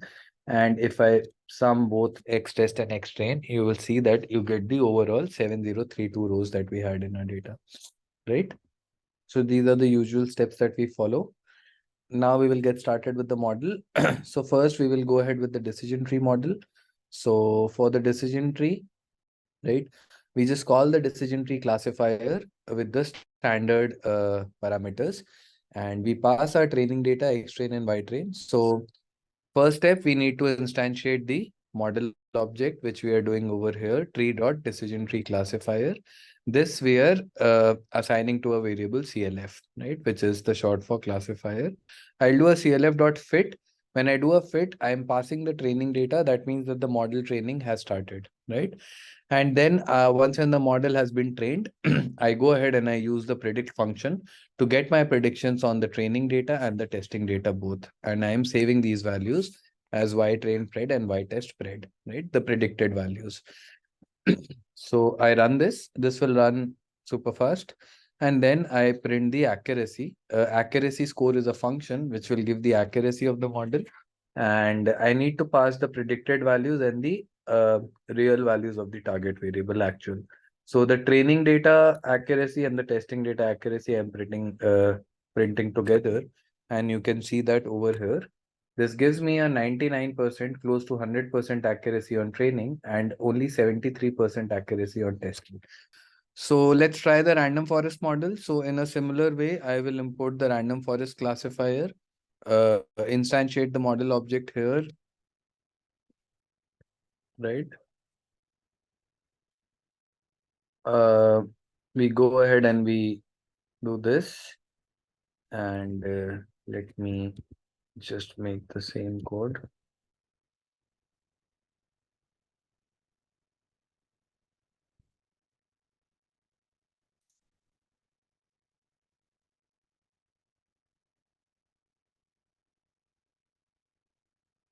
Right. So if you see this, this is the same code, exact same that we have done. So I fit the model random forest classifier on the training data, and I get predictions both on my training and testing data, and then I print the accuracy of both the models, right? Now see, these are bare models. So obviously with the bare models, I'm just running this to see which model is performing better out of these two. Hyperparameter tuning we are going to do at a later point of time. But the hyperparameter tuning we will only do for the model which is doing a better job, right? So out of these two, decision tree and random forest, which one do you think is doing a good job? Doing a better job? Random forest, right? Yes, the random forest model is also overfitting, but still you can see that the testing accuracy here was 73. Here it is almost 6% higher. So this all we have printed.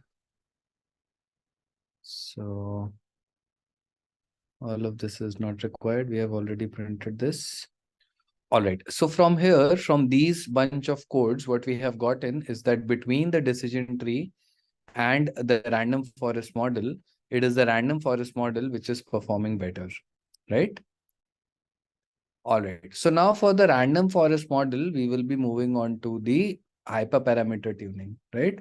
Now, how do we do the hyperparameter tuning? Well, let's try to have a look at that, right? Okay. Now there are different hyperparameters that we have, right? We have gone through these.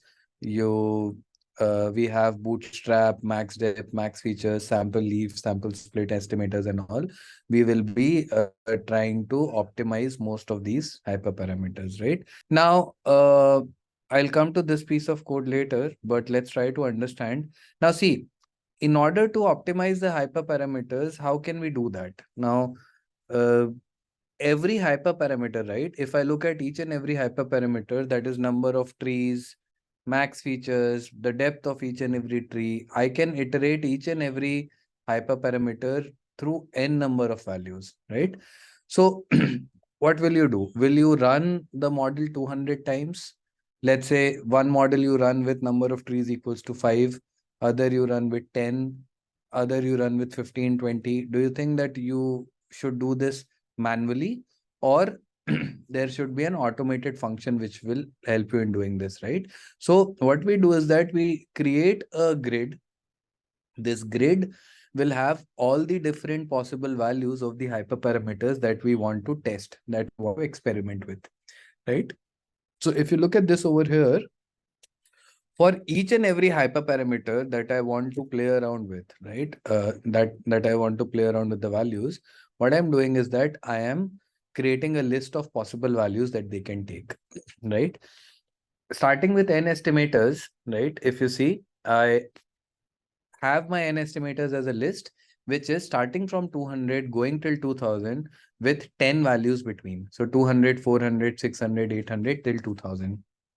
Max features is a hyperparameter which takes on two values, auto and square root. Auto is automatically the model will find out how many, what is the fraction of features that it needs to consider. Square root is that if I have 19 columns, it will take the square root of that. That is close to 4 columns will be given to each and every decision tree. Similarly, max depth, I am iterating this from 10 to 110 with 11 values in between. That is 10, 20, 30, 40, 50 till 110. Minimum sample split, this is the one that I have explained, 2, 5, 10, minimum samples leaf, 1, 2, 4. These are the values that I'm giving, and bootstrapping, either it will be true or it will be false, right? So looking at these, right, can you give me the total number of combinations that the model needs to try over here? Now see, if I give you one by one, one by one, if I run this, each and every, this will not run.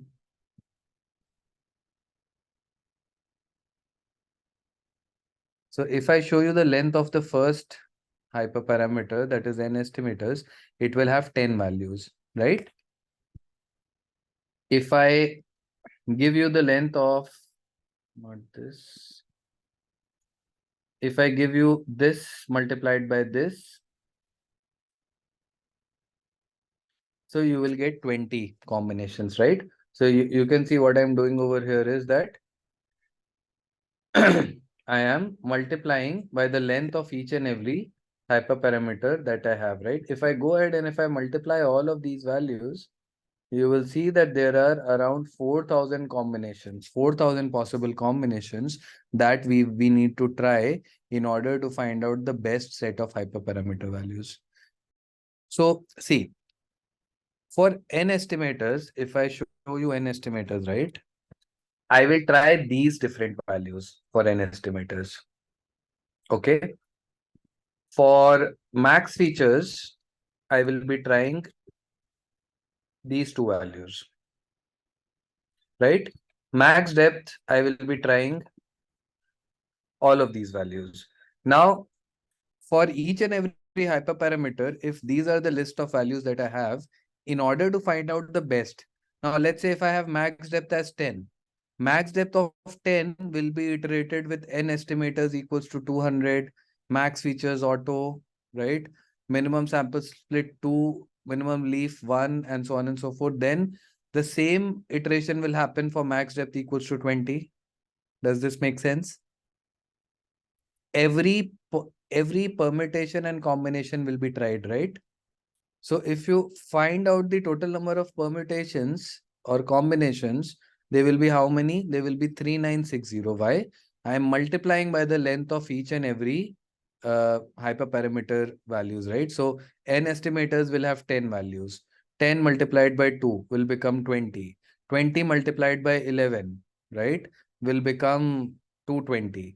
220 multiplied by 3 will become 660. 660 multiplied by 3 will become 1980. 1980 multiplied by 2 will become 3960. Correct? So these are the total number of combinations that you will have to try in order to find out the best hyperparameter for this model. So that's what I'm just uh, trying to show over here, that if we multiply all of these, we get 3960 combinations, right? And that is what we have defined over here, right? We have created a list of all the values. Through this, I have defined a dictionary. This dictionary is a random grid, right? Here, if you see the key value pairs, I have given n estimators. The key is n estimators, and the values are all the values that your n estimators can take. That is 200, 400 and all. Max features, all the values that it can take. If I run this and if I print the random grid, you can see that this is your overall grid that we have, right? These are all the possible combinations that the model will try one by one. Okay. Now see, you can see that there are 3960 combinations. If you run this on actual data, assuming that one model takes, let's say, 10 minutes to build, 10 minutes to run, it will take 3960 into 10, that is 39,600 minutes, right? If I do 39,600 divided by 60, you will get how many hours? 660 hours, right? And if you do 660 divided by 24, you will get 27 days, right? So close to 1 month you will take for training the model. Do you think that you will have this much amount of time while while building a model? No, right? So that's why we have something known as randomized search CV, right? So what randomized search CV does is that, let me show you this. Now, randomized search CV is a technique which what it will do is that it will take this random grid, right? And through this random grid, it will intelligently iterate through all the different possible combinations. You will have to tell how many iterations you need to run, right? Let's say there are 39,600 in total, but you only have the time to run 100. So randomized search CV will intelligently run only 100 combinations, right? How will it do that? So let's say it started with 200 trees, right? 200 trees, let's say it realized that the accuracy was 80%. Then what it will do is that it will run the next iteration with 2000 trees. That is the next maximum value. And let's say through that, it realized that the accuracy was 90%, right? Now it will try to come to the middle, right? So it will try to guess the best possible parameters. Randomized search CV, first of all, it will happen in a random way, but this random selection will be intelligently driven, right? So on the basis of that, what happens is that we don't go ahead and we run all possible combinations because that will be more time consuming. What we do instead is that we call this function randomize search CV. And if you have the bandwidth of running more iterations, let's say you can run 200 iterations, you can do that, right? Then what will happen is that you might get the exact set of values. But with randomized search CV, you might get to a very you might get to the ballpark, right? You might not get the best possible hyperparameters, but you might get closer to the ballpark, right? So that's what we do in randomized search CV. If you look at this over here, what I do is that I call the random forest classifier, and then I do not train the model over here. I do not pass any data. Before doing that, I instantiate a model object of randomized search CV. In randomized search CV, I pass the random forest model. Till now, there has been no data that has been passed to the random forest model, right? Then the second parameter that I pass is the random grid. That is the parameters on which this particular RF model will run. Third hyperparameter I pass is the number of iterations. I say that do not run 3960 iterations, right? Which we can see over here. I say that I only have the time to run 100 iterations, right? The scoring I give as negative mean square absolute error. This is just to look at the performance of the model, right? So this is a standard value that you can give. I give cross validation as 3, right? Cross validation, it will divide the data into 3 folds, use 2 folds for training, 1 for testing. Verbos equals to will print out the performance, right? This particular line that you are seeing, this you will get from verbos equals to 2. Random state 42, n jobs equals to -1. If you remember, parallel processing will be true.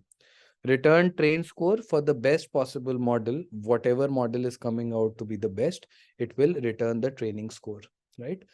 Now, if you will run this, I'm not going to run this because this takes around 50-60 minutes to run, right? So I have run this before.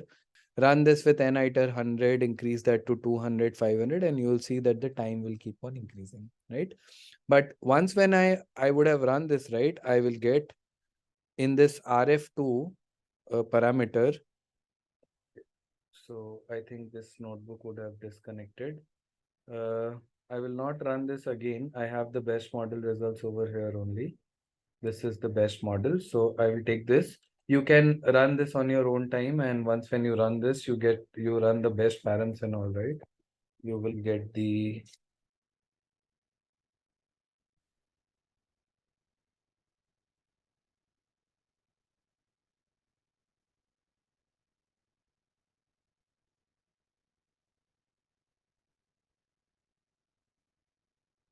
okay. So you'll have to run this again. I think this would have the details would have been dropped off. But once when you run this, right, and you run this code, this will give you the best params. Anyways, the best params that we were getting from this model, right, before I had run this cell, the output that you were seeing over here was this, right? I'll just comment this out and then leave it.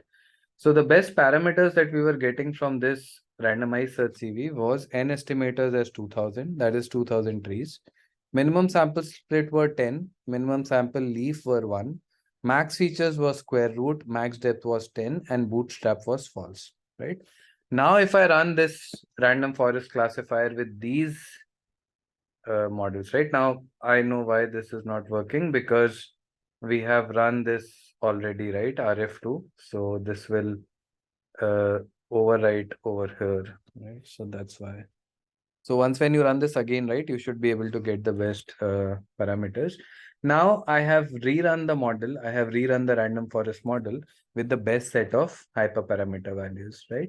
And now if we go ahead and if we check the model performance using the same code, let's take this only, right?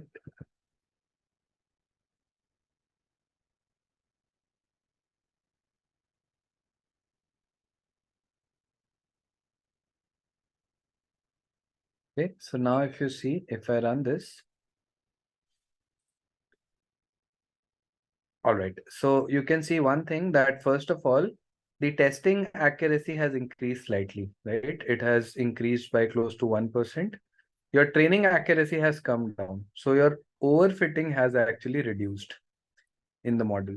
The testing accuracy has not gone up by by a very high margin, because if you see here, it was 79%. And here after running your hyperparameter tuning, it has become around close to 80%, right? So 80%, 79%, only a 1% change, but that's fine. Still, we have been able to increase the accuracy by close to 1%, and your training accuracy has come down. That means that the overfitting aspect of this model has actually gone down, right? This is already run, so I will remove this, right? All right. So any questions till now? So see, this is how we actually do the hyperparameter tuning. Now in the hyperparameters, right, you can play around with different sets of values. It's not that this is a given, right? I have only given you an idea of how do we do this. Now you could have also done, let's say, started with 100, gone till 500, given a gap of 50, right? In between 100, 150, 200 and all, right? Now all of these things you need to do. Hyperparameter tuning is basically a very manual process. You will have to try different combinations again and again, right? Only then you will be able to identify the best possible model. Now over here, the 80% that we are getting, it's not that this is it. You can increase this even more, because these hyperparameters that we are getting, right, this once again is coming from randomized search CV, right? So this can, you might go ahead and you might try, let's say, values slightly above or slightly below, and try to see if the performance of the model is actually getting better or not, right? Okay, then evaluation of the model. One thing that we get from these tree-based models is something known as feature importance, right? So if you do, if you call the model object and call the function feature importance, it will pass you a list of weights, right? Now these list of weights are in the same order as your data, right? So what we do is that we create a data frame by combining the feature names and the importance that we are getting from feature importance. So I do this. So you can see that I am dropping the churn variable from our original data and all. I create a new data frame df. Feature will become my column names, and importance will become the importance that we are getting from here. And after running this, if I run this, you can see that these are the important features, right? These are not sorted. I can go ahead and I can sort these values by importance. So if I sort these values by importance, you can see that these variables are coming out to be important in predicting the churn. So you can see that tenure is the most important variable. Contract is the second highest. And this is what we were seeing, right? That these variables were correlated as well, right? Total charges, monthly charges, all of these variables in this order are coming out to be important. Variables such as partner, gender, dependents, all of these doesn't look to be important from a modeling point of view, right? If you want to plot this, you can also plot the feature importance. So I'll just go ahead and I'll plot a bar plot. X-axis is my feature, Y is my importance, and you can see that this is how the feature importance are varying, right? Now, if you want to rerun this model by eliminating some of the features which are not important, you can do that as well, right? So in this way, your tree-based models can also function as your variable selection as well, right? You can use them for feature selection as well, right? So this is the feature importance. And also we can generate the classification report. So as from sklearn.metrics, all of these are standard, right? We have used this in logistic regression as well. If I pass the values for, so let's say this is my Y test spread.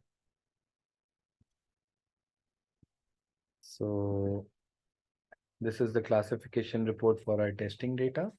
And similarly, if I take this, and if you want this for training data, you can get train and train over here. And this is the classification report for the training data. Here you will see everything, the precision and recall. For training data, the precision for class 0 is 90, the precision for class 1 is 83. For testing, it is 84 and 65. The recall is 91 and 95, 70 and 50, right? So you can have a look at this. Overall accuracy, you can see 80% in the testing data and 88% in the training data, right? And this is generally all the things that we do, right? We just look at the model performance, and on the till now we have covered only 3 classification models: logistic regression, random forest, and decision trees. Now, if you want, you can also apply logistic regression model over here and see if it is able to perform better than these 2 models, right? Then ideally towards the end, you will go ahead and you will select that model which is giving you the best performance, right? Max feature, Vidya, apart from square root and auto, right? You can also have uh, values in the range of 0 to 1. So instead, along with this, right, you can also give, let's say, 0.5. 0.5 means it will take 50% of the features. 0.7, it will take 70% of the features, right? Now, if I change this, you will see that max features has changed. Now, if I run this again, this will now run for 50, 60 minutes and it will try out all the different values, right? So just play around with all the different values. Now, this will obviously run for a long amount of time. You can see 100 candidates, 3 folds, 300 fits, right? So this will take time to run. All right. Just a quick info, guys. Intellipaat offers an advanced certification in machine learning and AI in collaboration with Microsoft. Through this course, you can learn all the important concepts of Python, machine learning, deep learning, NLP, computer vision, and much more. The course features live classes with IIT faculty and industry experts, campus immersion at iHub IIT Roorkee, and includes certification from both Intellipaat, Microsoft, and iHub Divya Sampark IIT Roorkee. With this course, we have already helped thousands of professionals successfully transition into careers in AI, ML, and data science. You can check out the testimonials on our Achievers channel. The link is given in the description below. With the 24/7 support, placement assistance, and EMI payment options, this course can definitely set your career on the right track in the field of machine learning and AI. So visit our course page link given in the below description and take the first step towards your career growth in ML and AI. Going to start the unsupervised learning, which is known as K-means clustering. What is K-means clustering? Before I get into K-means, I hope you recall what is unsupervised. So far we were doing only supervised learning, but if I may ask, what is unsupervised? Use of unlabeled data, right? That's correct. So see, remember when we were looking at supervised learning, we had a data structure like this. Just hold on. So let's say you used to see a table and used to have different variables, right? Right? X1, X2, X3, X4 up to Xn, n variables. And then you used to have a Y. This Y we call the labels, right? That actually helps you. So this is how we say level data, right? Y stands for your target or response. So in supervised learning, used to have this, but in unsupervised learning, this guy will not be present, right? This will not be there. Okay, so only the X values. So this is what you see in supervised learning. So let me write here. This is supervised learning. And if I just make a copy of it and I say this guy will not be there. So let's say this is X5 dot dot dot Xn. You got it, guys? This is X5. Just trying to, improvise that. Yeah. Then this becomes your unsupervised learning. So there are no targets, no labels. Okay. Means no labels. Implies unlabeled data. Cool. So you guys have an idea. So when you are in such situation, right, under unsupervised learning, right, uh, you try to group data into clusters. So it's more like you're trying to find patterns since data has no levels. So you find patterns on the basis of similarity and then try to group them into cluster. So maybe I can also write it down. So in unsupervised learning, there is no output variable to guide the learning process.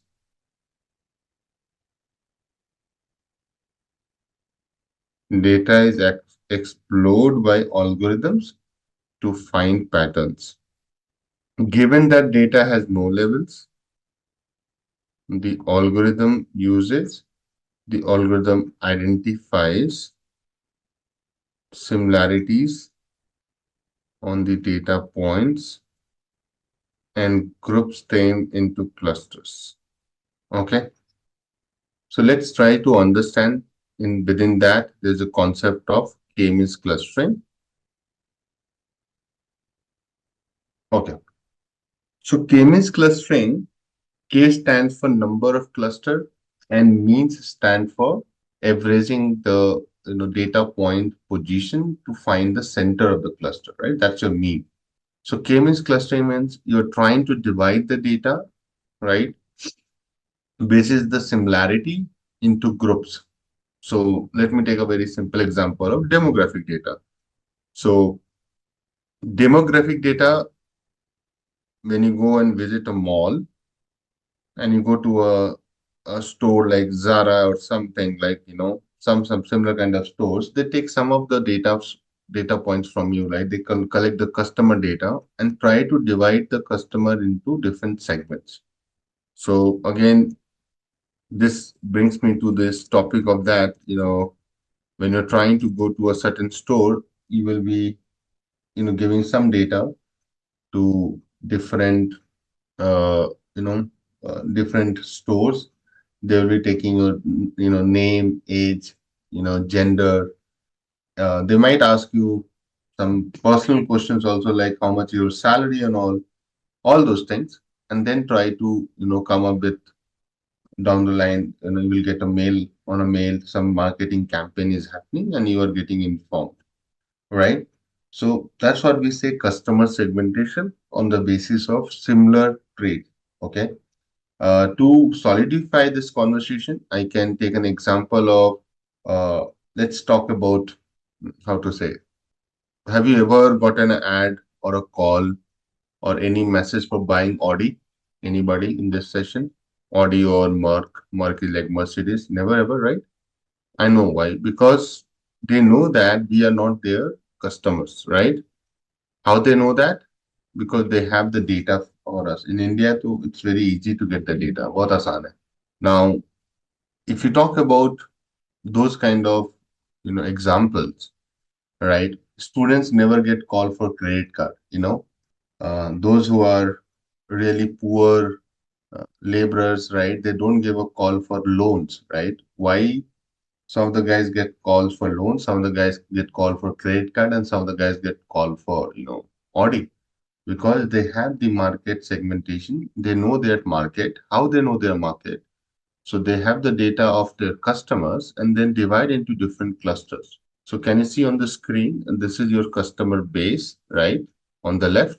I hope you can see a nice chart there. So this customer base, right? They divide into, as of now, here 4 clusters, saying that, these are my, recent customers. These are my champions. So they keep coming, keep buying, right? Keep spending money. They are like at risk customers. Maybe they have not, they have not bought anything in last 1 years, right? And these are my loyal customers, right? So those kind of segments they have done, so that they know that how they can reach out to, to these kind of segments. And to give an idea, I think if my customers are at risk, what you will do to retain them? What should a company will do, right? They'll give some discount, right, guys? Come on, discount or offers. You agree? Those who are their loyal customers, right, they might not get a lot of discount because anyway they are loyal to us, so they might come every time, even keep pulling them, right? Champions and are the ones which are very aggressive. They have done a lot of shopping in recent time. You might not also give any discount to them. But if a new customer has come, you might give some more offer so that they keep coming back to it, right? So those kind of strategies can be used or leveraged if you have proper segmentation. Now you understand the application of k-means clustering can be one simple application can be like this. Okay, so as I go more into details, I'll tell you more about, but this is a very simple example and this algorithm is also very easy to understand. Okay. So how does k-means clustering, work and all I'll talk about in some time. Okay, let's move on. So let's try to answer what is k-means clustering, right? Means how do we define it? In k-means clustering technique, each cluster is represented by its center called a centroid, which corresponds to the assigned to the cluster. So if you see, we are saying each cluster is represented by its centroid, right? So center is called centroid, which is the arithmetic mean of all the data point assigned to that cluster, right? So when I'll take an example, you understand, okay? Now the question comes, what is a centroid? So a centroid is a single data point within that cluster, which represents the center of the cluster, and that means the mean. And that's where this mean is related to your k-means. Okay, that's where you got the name.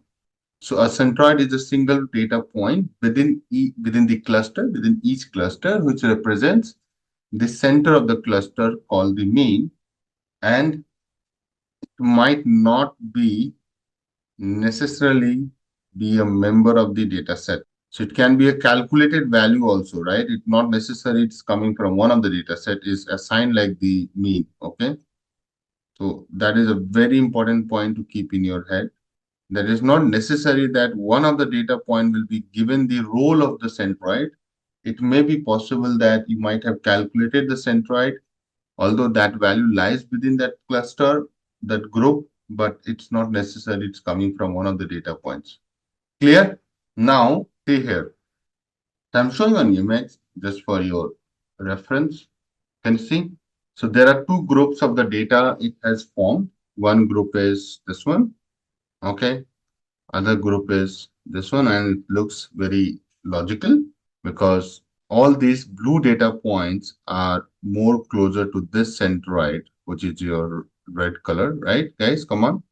and these are close to green, right? You agree? Because finding someone close to this is really not making sense, right? Saying this is close. So here you have two clusters. This is cluster 1 and this is cluster 2. If you try to see cluster 1 and cluster 2, they are having centroids, right? So this is your centroid of cluster 1 or for cluster 1. This is your centroid for cluster 2. Clear? So that's how you get to the centroid. So k-means clustering is all about finding that centroid, calculate. It's a calculated value. So calculate that centroid, and it's an iterative process. So first, they will assign any data point or any value as the centroid, and they keep updating it to find and I'll show you the example that how does this iteration work, but they'll keep trying to find the better one. And the whole idea is to minimize the within cluster distribution and maximizing the across the cluster distance. So what is the objective of the algorithm? K-means clustering tries to minimize distance of the points in a cluster with their centroid. So see, it tries to minimize what?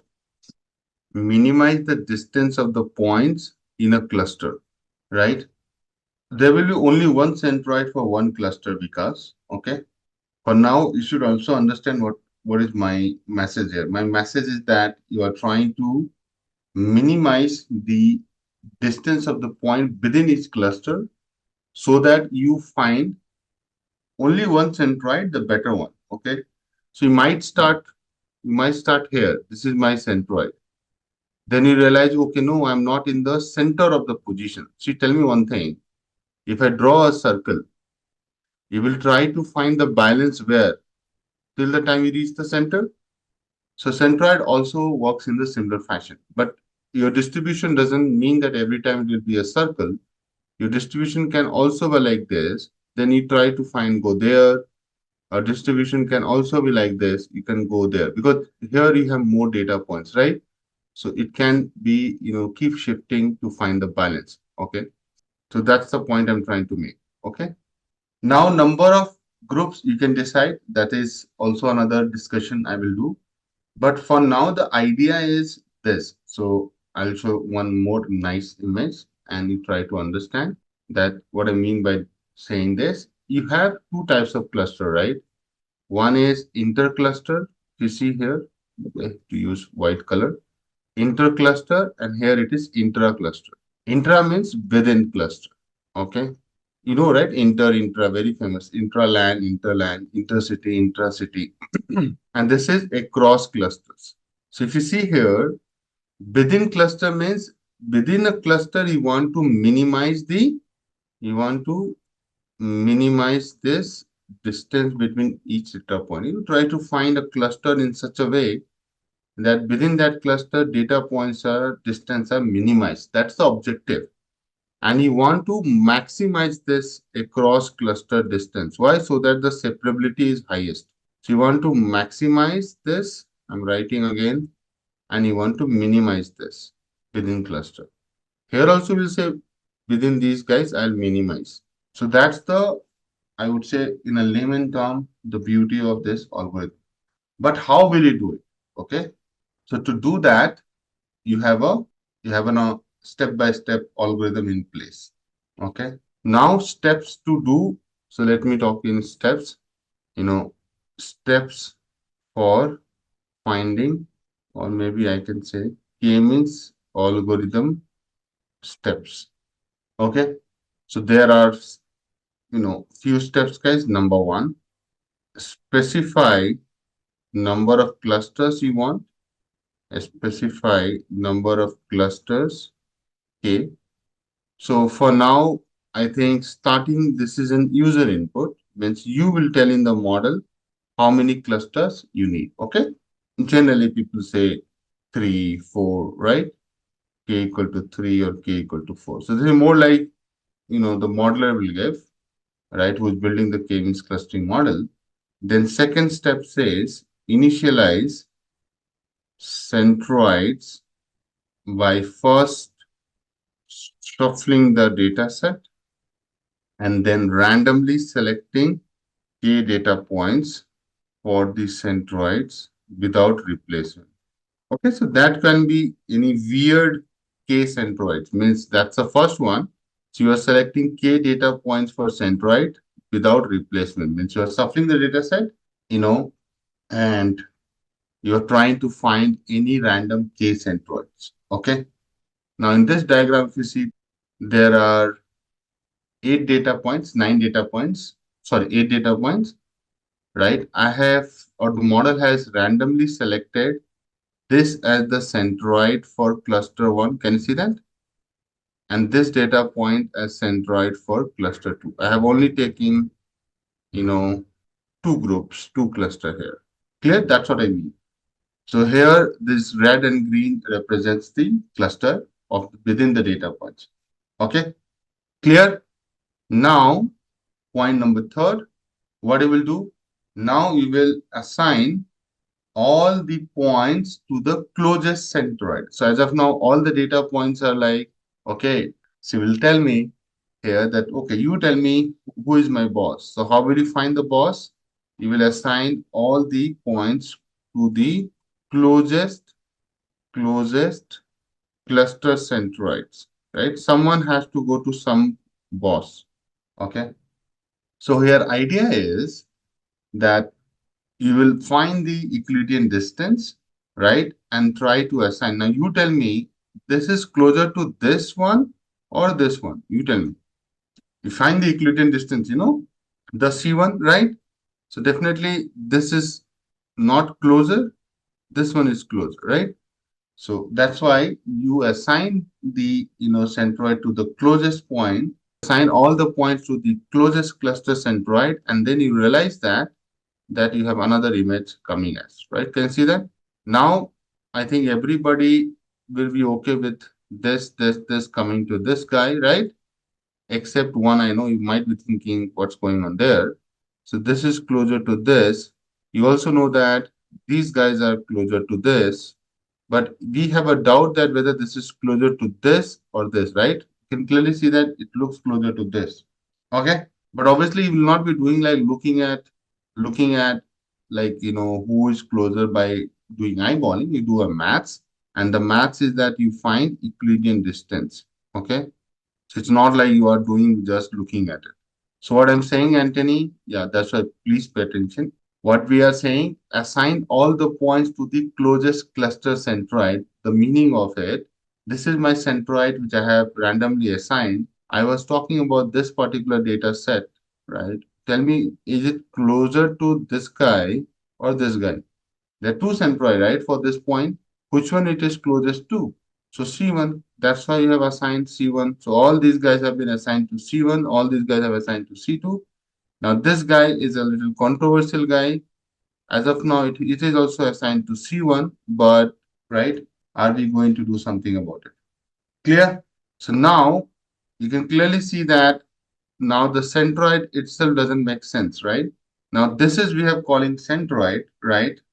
But it might be possible that centroid might shift somewhere here. Okay. So once we have formed the clusters, right, you have to, you might have to recompute, and that's where I'm telling it's an iterative process. Recompute the centroids of newly formed clusters. Recompute the centroids of newly formed clusters. And again, finding the mean. So this is like using the mean. You have to recalculate this centroid again. So earlier you were just assigning one data point as the centroid. Now you are going to calculate the centroid again. If you look intuitively, guys, now you might feel that for the green, I think centroid should come here, somewhere here, right? That's where more balance you will find with this. So this is your cluster 1, guys. Can you see that? So centroid might look little bit here and here, right? Depends on how we are getting, and I'll show the image. And for the green one, please pay attention. Green one definitely centroid C2 doesn't make sense. It should come somewhere in the middle, guys. You agree? Everyone here? So if you try looking at, and the algorithm gives you a new centroid, and I was trying to do a more like a by gut feeling, but see, more or less, I was right? So this is the recomputed centroids.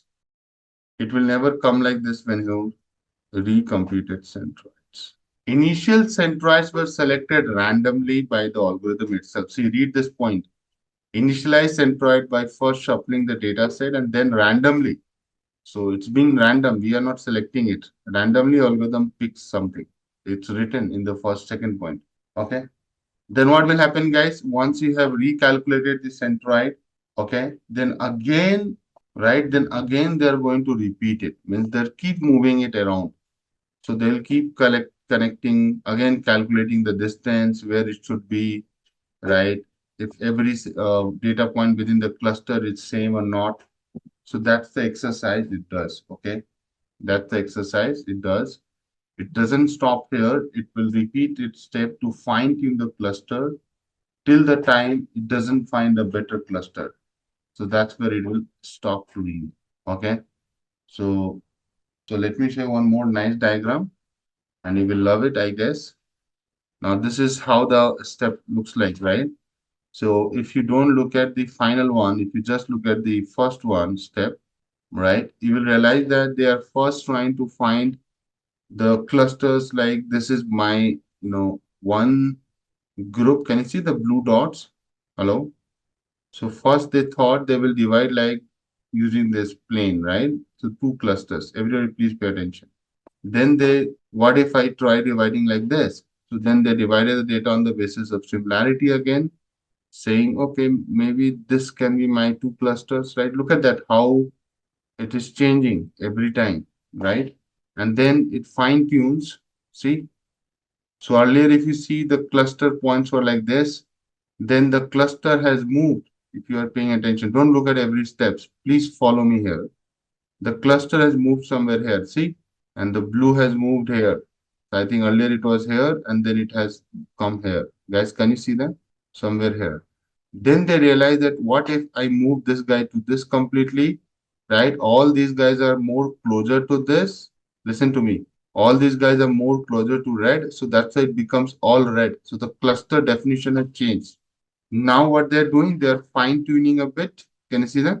So now this cluster has to go somewhere center. So that happens in the next. See? So cluster is coming in more center. Then again, this has also come little more in the center.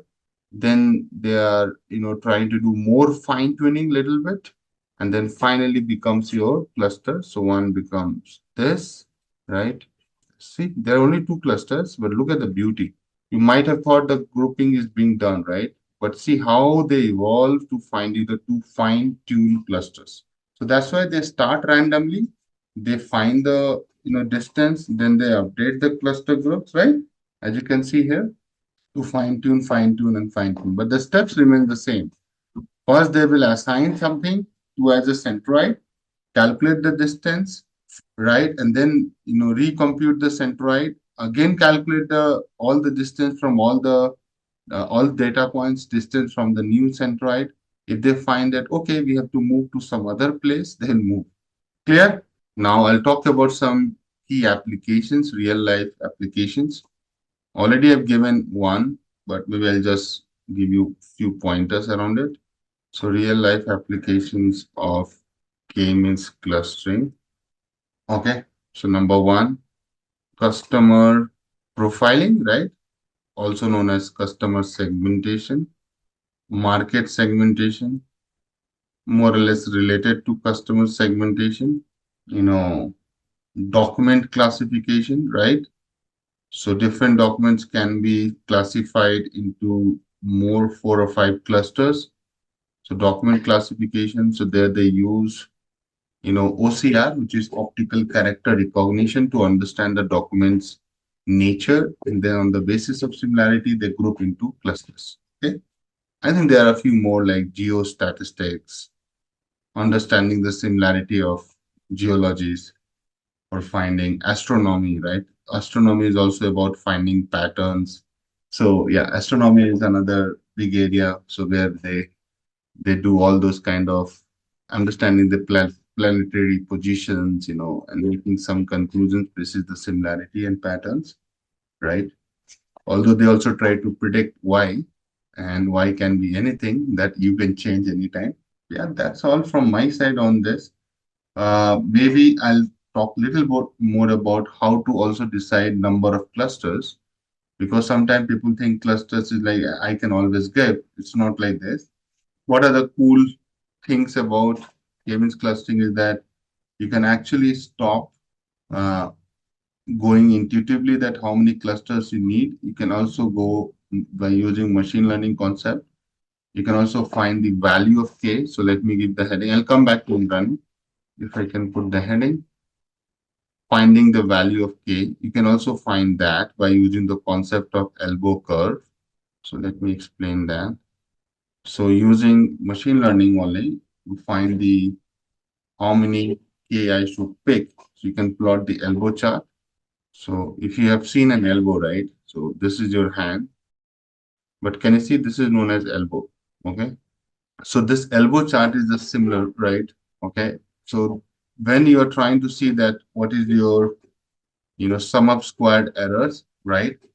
And using that, you can see that if you take two clusters or three or four, right, till the time it keeps adding value to it, you're trying to minimize the error, right? So you will go with more number of clusters. Ideally, you have to find an elbow here in this chart, to be honest. So if you try to fit an elbow here, right, you'll realize that wherever the curve for the elbow comes, right, that will be your number of clusters. But how do we decide that? So if you have a sharp decrease, more like a very fast decline in the value of this y, which is WCSS, right? That is mostly your sum of squared errors driven, right? Sum of square error. If it decreases the error drastically, you will keep increasing the number of clusters. The moment it starts getting into a flat line kind of concept, just like this becomes like a flat line, you stop adding more. Because even if you take, tell me one thing, if I take, let's say this is 5 clusters, and if I take 8 clusters, do you see any much difference in the error? Guys, come on. So why do you want to add more clusters to your data? Hello? Does it make sense when I say this, guys? There's no point, right? But if you see, if you take 3 clusters and you take 5 and if you draw a line, can you see that how much error you have reduced, guys? Are you feeling it?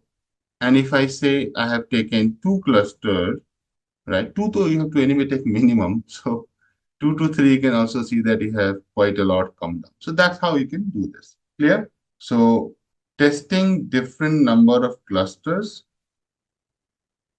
and measuring the resulting sum of squared errors, which is SSE, and choosing the k value at which an increase will cause a very small decrease in the error sum.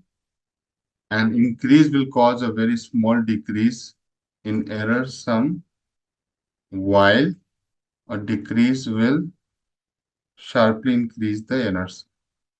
So this can be a little confusing language, but that's how it is. So guys, what we are trying to say, please understand, if you go from 5 to 6, so I'll also give you the color coding. If you increase k, increase means what? Increasing k will cause a very small decrease in the error sum, right? If you go from 5 to 6 or 5 to 7, do you see any big decrease in the error sum? No, guys, correct? While a decrease in the k, while a decrease k in k will sharply increase the error sum. So if you go backward from 5 to 4 or 5 to 3, can you see that? Your error sum sharply increase from here to here, guys. Can you see that? Look at this green line. That is the second part of the statement. So in the middle of that, can you see that? In the middle of that, in the middle of this, you find your optimal cluster. Are you feeling this? That's where the language is. That's where you find your optimal number of clusters. So far with me, guys? Clear? This is your optimal number. What is this in this case? 5 is the answer. So you can take it from me. Stopping criteria for k-means clustering. Stopping criteria for k-means clustering. Okay. So there are essentially, three stopping criteria that can be used to stop the k-means. Number one, centroids of newly formed cluster do not change. So I'm saying that your centroid is fixed, it does not change. Second, your centroids are not changing and your points remain in the same cluster. So nobody is changing the party here. Okay, that can be another one. And third, you can also set a maximum iteration. So suppose your algorithm, you don't want to run it forever. Just like in decision tree, you set, right? How many leaves you want to stop at or how many decision tree you want to stop at in random forest. Likewise, you can do maximum number of iterations. And then you want to say, boss, stop it. I don't care. So in three ways, you can stop the k-means clustering. Make sense? Clear? So these are your stopping criteria for k-means clustering. Okay. I'll be going up and do the hands-on and let me know once you have the data, guys. Okay, you try loading that data. In the meantime, I'll also get back to you. So I'm also loading the data. So we have those typical import. Let's do it. Import numpy as np, right? Import pandas as pd. Import os. Import matplotlib dot pyplot as plt. Import Seaborn as SNS, right? I might be using a bit of Plotly also in this. So you can import Plotly as py and import plotly.graph objects objs as go. So someone can say hi on Q&A. I can share all these libraries which we are importing. And here you go. Okay, Aryan has shared a big list. Okay, so you should also know, Aryan, which one we're using where, right? Now, let's load the customer data, guys. So df underscore customer, and it's a mall data. So let me read it. What happened? I'm not in this working directory where I am. I'm in, yeah, and data is also there. So what is happening? It was not in the right folder. See, now it came. Okay. This is the data, guys. Can you see that? So you have gender, age, annual income in $1,000, and what is your spending score? Looks like more like a customer profile, right, guys? Agreed? Now to plot scikit-learn we need. So one more you need to build the cluster, and that is import k-means, right? So this is something we should also get it, and then we're good. So guys, first thing first, I'll teach you how to make a basic clustering, right? Basic clustering on 2D. So you can actually use more than two variables. But for now, let's understand age and spending, and then you can go from 2D to 3D, 3D to n variables. That's up to you. First, get a good idea about clustering by looking at this. So you know that the columns are this. Maybe I'm going to pick only age. So I'll say df underscore customer. So I'll select the columns, age and spending. So I'll just say age and spending score. I'll take this guy out and should be good. See, this is my data, guys. Okay.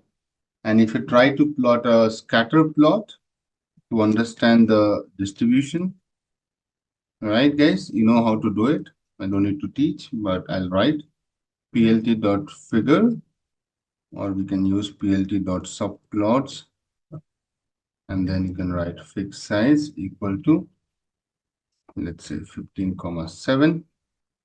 Yeah, looks good. I think I can give it 15,6, yeah, and maybe I can take 12,6. I'm just trying to get a good shape. plt.show, okay, and then within this you have to use plt.scatter. You have to use x equal to age, y equal to spending score. Data you already know, you have df, and size of the scatter can be 100, right? Age, spending score. Okay, cool guys. It's really bold. Now better, everyone. So you might think that, okay, my groupings can be, people can think of different types of clusters here. If you are talking about two clusters, you might be thinking, I'll assign this to one, assign these guys to be two, right? Can you think like that, right? Someone can say, okay, Akash, can I do something like this? So how do you do that, right? Means clustering is all about that, right? So I think the first thing first, we need to decide the k value, right?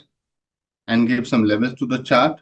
So first, let me give the levels. So title is, age versus spending score, distribution, plt.x level, and it can be age, plt.y level, and can be spending score. Yeah, see. Now we have to decide the k value. Why we are deciding the k value? So that, we can assign how many clusters we need. For that, I will use the elbow chart. Right, guys? Remember? So remember, elbow chart technique plots the different cost error function. As k increases, average distortion and variance will decrease, right? Cool. And this is some funda, right? The same thing. Now, guys, first need to create the data for elbow. So we'll call elbow df underscore customer, and then I'll pick only two column, which is age, and I'll check spending score, right? This one. Perfect. And now, guys, I want to get only the values. So I'll take, all of it, only the values. This helps you to get the 2D array out of it. Okay. And trust me, you can get the array in multiple ways. See, this is a 2D array. It's the same data. If you see 19, 39, 21, 81, 26. Let me come down and show you. It's the same data, guys. The only thing here is that you are getting a two-dimensional array. Remember, I taught you, so you cannot say no. It's starting with 2 square braces, ending with 2 square braces. So it's a 2D array. Are we clear, guys? See, ending with two square braces. It's a 2D array. That's a requirement for the plotting. Then I want to keep an empty list called inertia. So this is an empty list. And now I'm going to go one by one. So I'll say for n in range, I want to go in a range of 1 to 11 so that I can plot as high as 10 clusters. I'll use the algorithm to calculate the elbow, and I'll say k means, and I'll use n underscore cluster that is coming from scikit-learn. I'll put n here, and I'll say init. This is to initialize. K means init means initialize. Remember that oops, might have heard a little bit on oops. Init means initialize. So that's your initialization of the k means. And you want to go till 11. So last is 11. Max iteration, I think, right? I'm putting 300 iterations, which is quite enough. Tolerance is more like how much accuracy you want to maintain, like till where you want to go. 0.001 delta is fine. Random state is 45, again, to set the randomness of the sample. Algorithm is EK, Euclidean, so EK-LAN, right? So now this is your algorithm, okay? And then you will fit it to your data, which is your two dimension array, and then you will append the values you are calculating to this empty list, which is your inertia dot append. You have seen me doing append to a list, and once these values have been calculated, you can keep appending to your inertia. LCAN, not ECLAN. So you will see that inertia has taken your value of the cost, right? Right, and that's where you will also get the cluster. So let me do it. Let me plot the elbow chart. Okay. So again, I will use the same concept of it, plt dot subplots. Maybe why don't we use that, right? Why to waste time? Let's use this now. Now we don't need a scatter here. So I'll say plt dot plot. I need a line chart, and then I will create np dot arrange. Okay. 1 to 11 inertia, and line marker will be O. Okay. This is to just align with the number of clusters. Okay. So this np.arrange, guys, what it does, it creates a value from 1 to 10. Okay. And see, so it gives you like, the value of those data points, right? 1715135, right? Can you see that? 1715135. So are you feeling that you are getting an idea about, hold on, right? You are going to put some kind of this, right? No, 1 to 11 is that, remember, you have created, what is the length of this? Hold on. What is the shape of this? It's a list. So what is the length of this list? You tell me. 10 data points, right? So inertia is just the y-axis. You also need x, right? So that's where I've used this np.arrange. So this is your y. This is your x. Line chart, no? So we need to, so that's why I needed an x also, no? Like 1, 2, 3. Now, definitely this age will go. It will become your number of clusters, and you will start getting to making sense now suddenly. So that is more like your data manipulation to update your x-axis, because inertia just gives you the y-axis, which is your cost. Now you will start seeing a lot of difference, right? And title and I can go. It can be set here, elbow chart for optimal number of clusters, isn't it, guys? Now I also need a line to it. So I'll superimpose plt.plot. And again, it will be same thing, only the marker will change.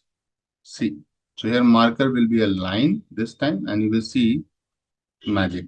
Look at this, right? Isn't it the chart I showed you while I teaching you this, right, guys? Okay. Now, inertia. Okay. So Indrani asking what is inertia? Inertia is nothing. Inertia is your cost, which is being calculated from this algorithm, scikit-learn k-means. So now if you look at let me show you the documentation. Hold on. Right. So if you see here, I've written, init k-means, let's understand it. Okay, hold on. See, init means you have more like to initializing the method for your solving. So k-means is your algorithm you're using, clear? Init is clear. Right now, what is it? N cluster, how many cluster you want to take? So that's why you're plotting for 1 cluster, 2 cluster, 3 cluster, and what is your cost? Okay, now come back. What is your max iteration? Maximum number of iteration for the k-means algorithm. I talked about it, right? So that's your max iteration. N init is what? Number of times the k-means algorithm will. If I'm running a for loop, for how many times? If it is 1 to 11, it will start from 1 till 10 only to run. So total, how many times I'm running the k-means clustering? For 10 clusters, right? So it will also has to match this, right? That's why I've written the same thing, 11, 11. So this means it will run for 10 times. Okay, and that's where if you see, you will see that I have given number of cluster 10. So it is solving every time, my dear. When you have only 1 cluster, when you have 2 cluster, when you have 3 clusters, every time it will solve and calculate the cost. Model is doing that. I think rest everything you can handle. Simple, clear? Inertia is an outcome of this, right? Inertia is more like your cost. So don't worry too much on it, okay? It's your cost, okay? That's sum of square error if you are trying to divide it into the syntax, okay? Now, once you look at it, guys, you can clearly see that I think ideally you should have minimum 3 clusters, right? See, between 3 and 4, see 4 and 5 same. 3 and 4, you have some delta. I think let's start with k equal to what? K equal to 3. First, we can start with k equal to 3, guys. You agree? That's correct. Very good, Indrani. You got it. Each data point on this elbow chart is one iteration with the cost, right? So every time you run it, you get a cost out of it. Let us start with k equal to 3. So again, it's the same algorithm. I'll use k means.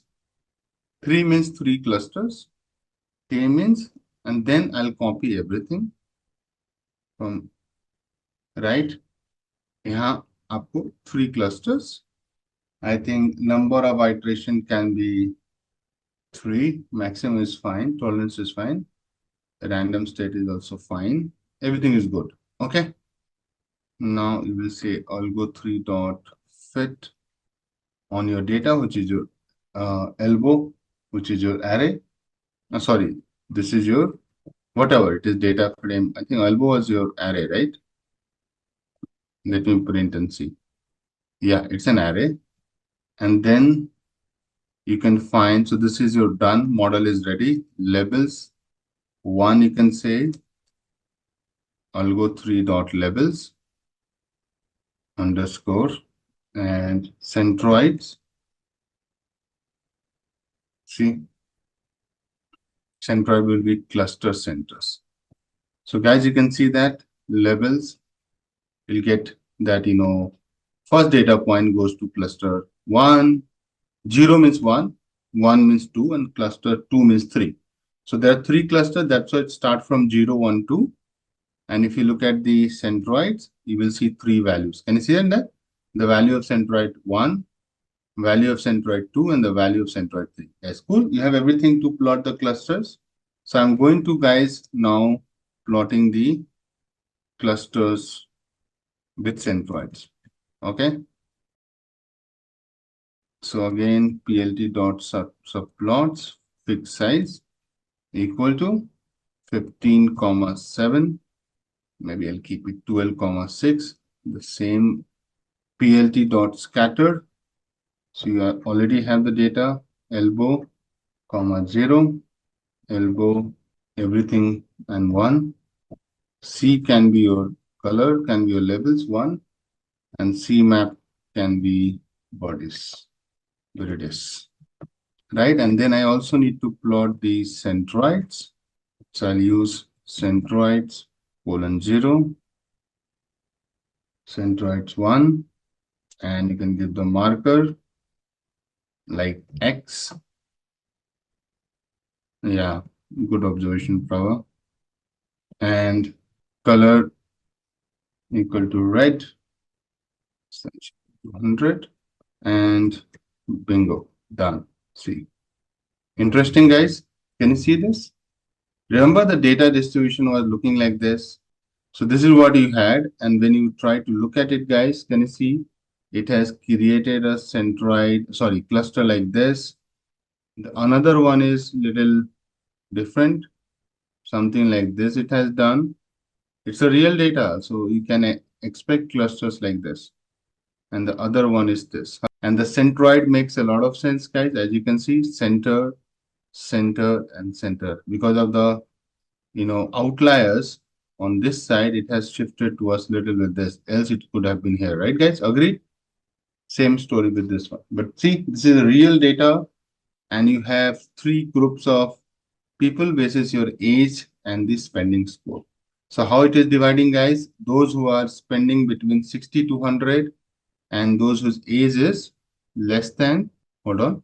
So the demarcation is like this. Anybody whose age is less than 40 and spending score is 60 is one cluster.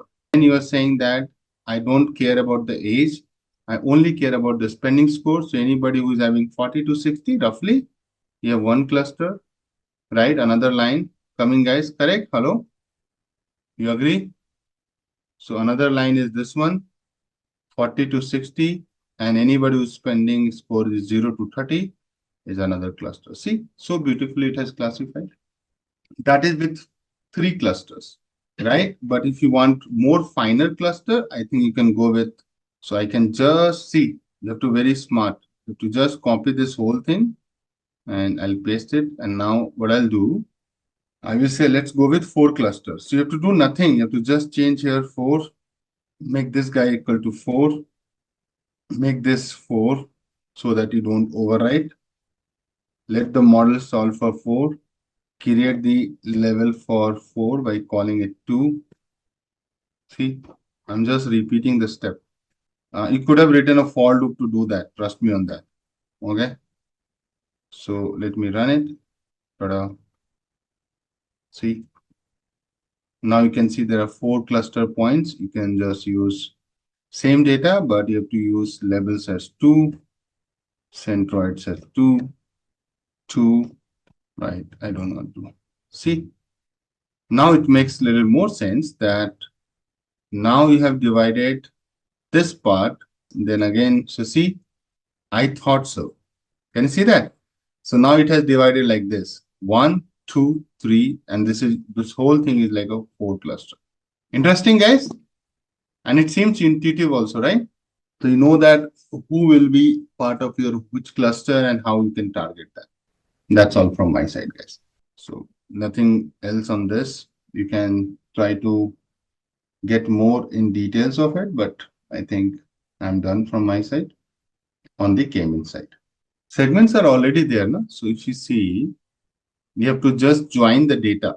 So you have this data set, right? You have an array here, right? So what you have to do? You have to use label 2 and assign it to the elbow data, right? So maybe let me do it. So you have your elbow data, correct? And you have an array. So you can convert these two into a pandas frame and just, concatenate, right? That to by axis 1, right? So you already have this guy. You know how to convert an array to a pandas data frame, right? So what you can say, df levels for 4 clusters, right? And you can say pd.data frame and your levels 2 column equal to cluster.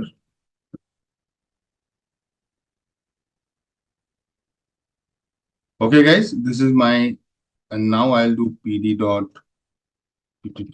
concat, and I'll say, remember I have taught you these things, and you have the data df underscore customer, and you also have this guy df levels for axis 1, and that will be your combined thing, right?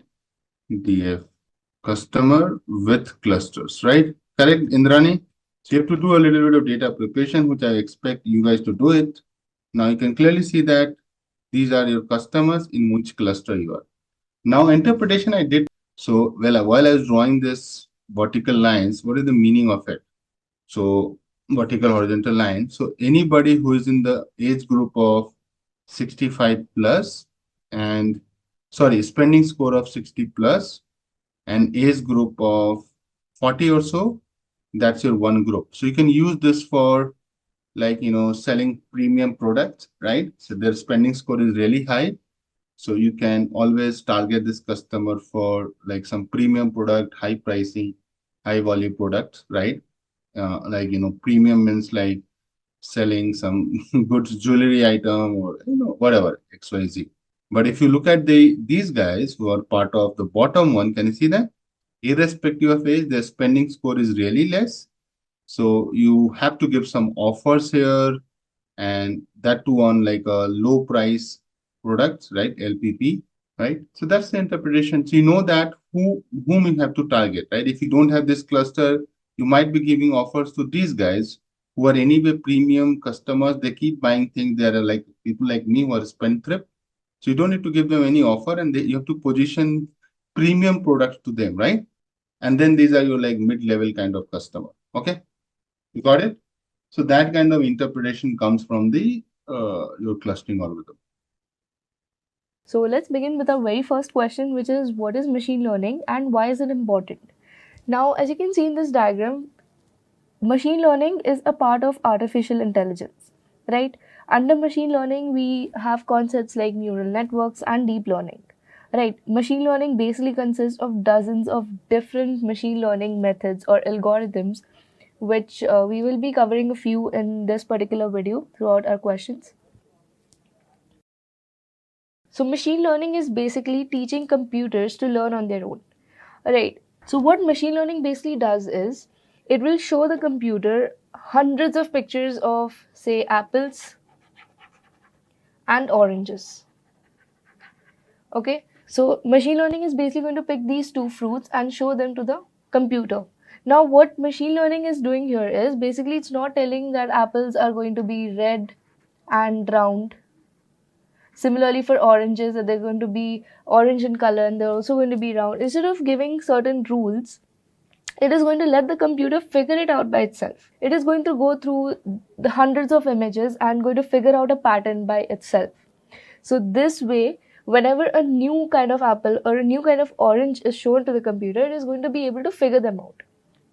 So this is the basic idea behind machine learning, right? So it basically reduces the repetitive manual work. Like, so say you want to filter out the spam emails, right? So you do not need to do that manually. Rather, machine learning is going to do that for you based on certain keywords. So basically, if an email contains words like free and offer, so keywords like that, so based on that, machine learning is going to help you identify that these emails could be spam. So machine learning reduces repetitive manual work. It helps businesses make data-driven decisions. It powers personalized recommendations like Netflix and Amazon. So you guys must have noticed every time you open Netflix, you will be suggested some movie or the other, or some series or the other based on your previous watches. So that is again machine learning behind. It drives innovations like self-driving cars and medical diagnosis. So again, it is not just limited to the basic applications we see like Netflix. In fact, it is seen everywhere like self-driving cars and medical diagnosis as well. So our second question is differentiate between supervised, unsupervised and reinforcement learning. So first let's go to supervised learning. So as you can see over here, we have some raw data, and whatever algorithm we apply, it is going to have labeled data. This is basically supervised learning over here. This is the major point, that we're going to have labeled data. And then we're going to have a prediction. So now let's look at that in detail.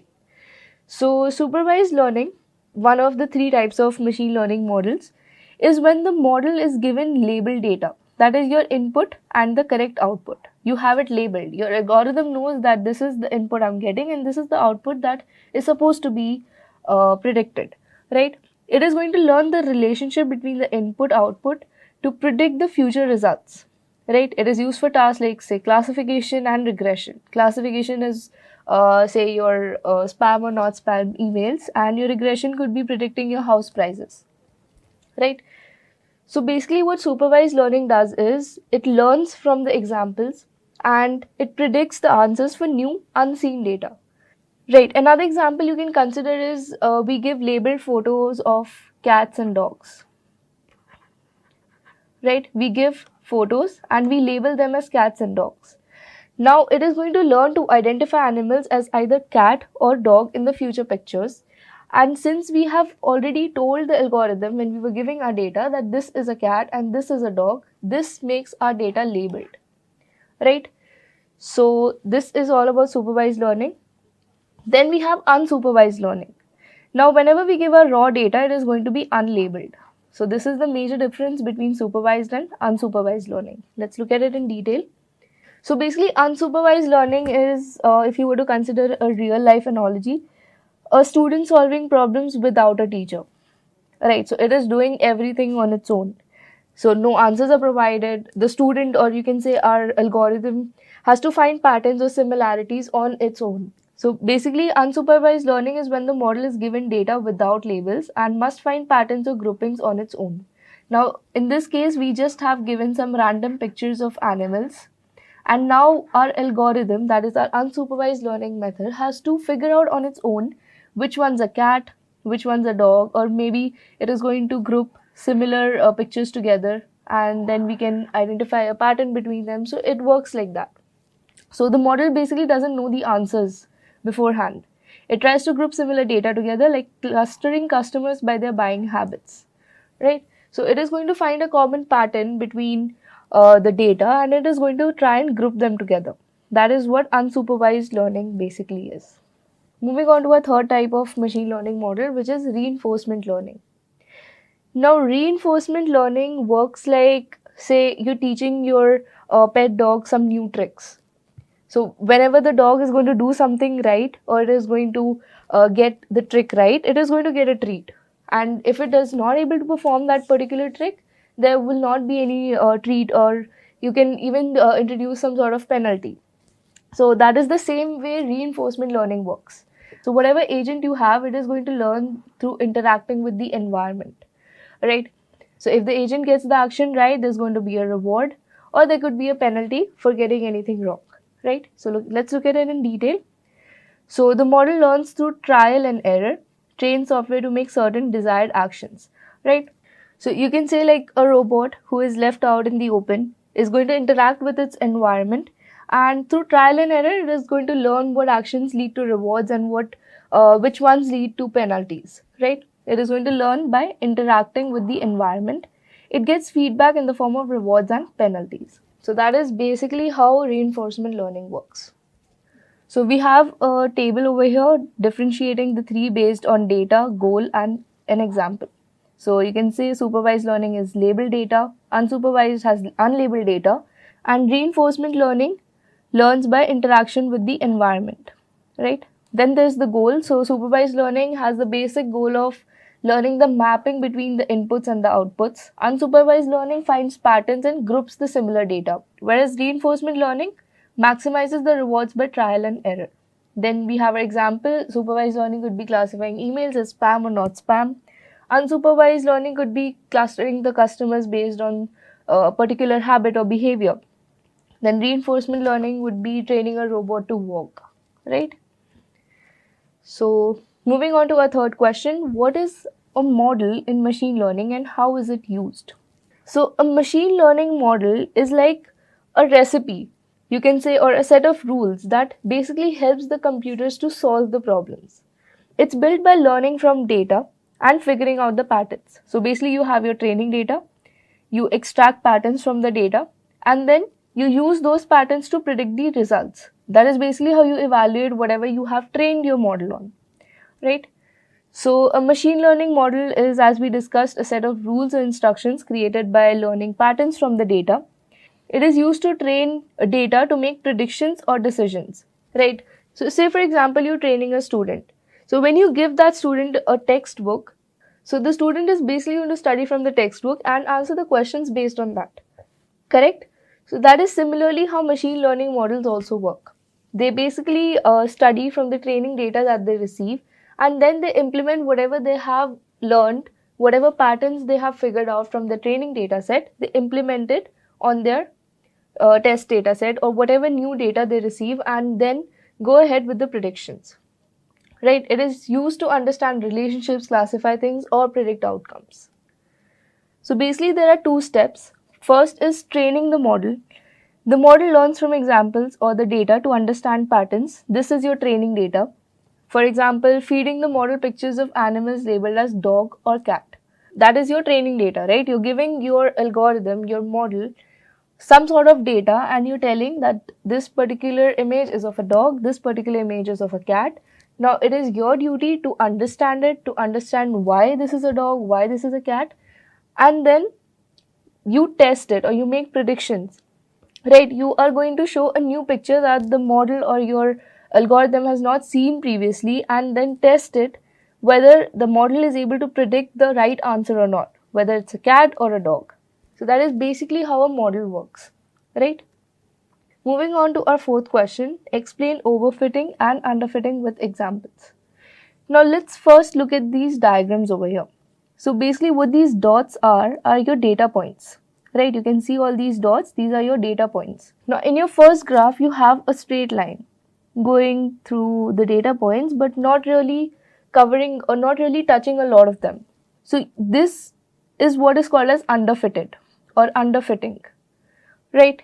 Then you have this image over here where your line is basically trying to touch every single data point that is there. This scenario is called overfitted. And then you have your middle image where your line is trying to find a middle path where it doesn't really touch every data point, and it does not also exclude all the data points, or is not too far away from all the data points, right? So this is called a good fit or a robust fit. This is what we ideally want, and these are the two conditions that you want to avoid. So now let's go ahead and look at them in detail. So overfitting basically happens when your model learns the training data too well. Now, say for example, you are preparing for an exam, and whatever materials you have, so instead of understanding the concepts, you try and by heart every single example, every single definition that is given to you in your material. Now, if in the exam you get the exact same questions with the exact same numbers, you are good to go, right? You are going to know every answer because you have by hearted, you have memorized them. But in case you get some unseen questions, that is the time you're going to suffer. So that is basically overfitting. What overfitting is doing here is basically it's trying to memorize each and every data point in your data set, right? So in this case, whenever a new data set is given to your model, it is not going to perform very well, right? It is going to perform very poorly on unseen data. Why? Because it captures all the noise and the irrelevant details. So say for example, you're training a model to classify dogs and cats.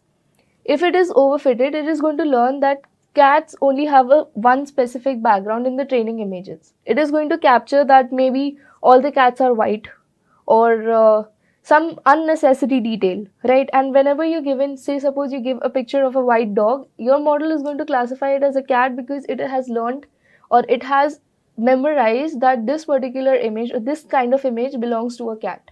So that is what overfitting means. Then you have your underfitting. This occurs when your model is too simple, like we saw in this diagram. When you have an underfitted model, your line is not really going to care about the data points as such. It is going to oversimplify the things and fail to capture the underlying patterns in the data, right? As you can see in that diagram, the line is not particularly capturing any sort of patterns.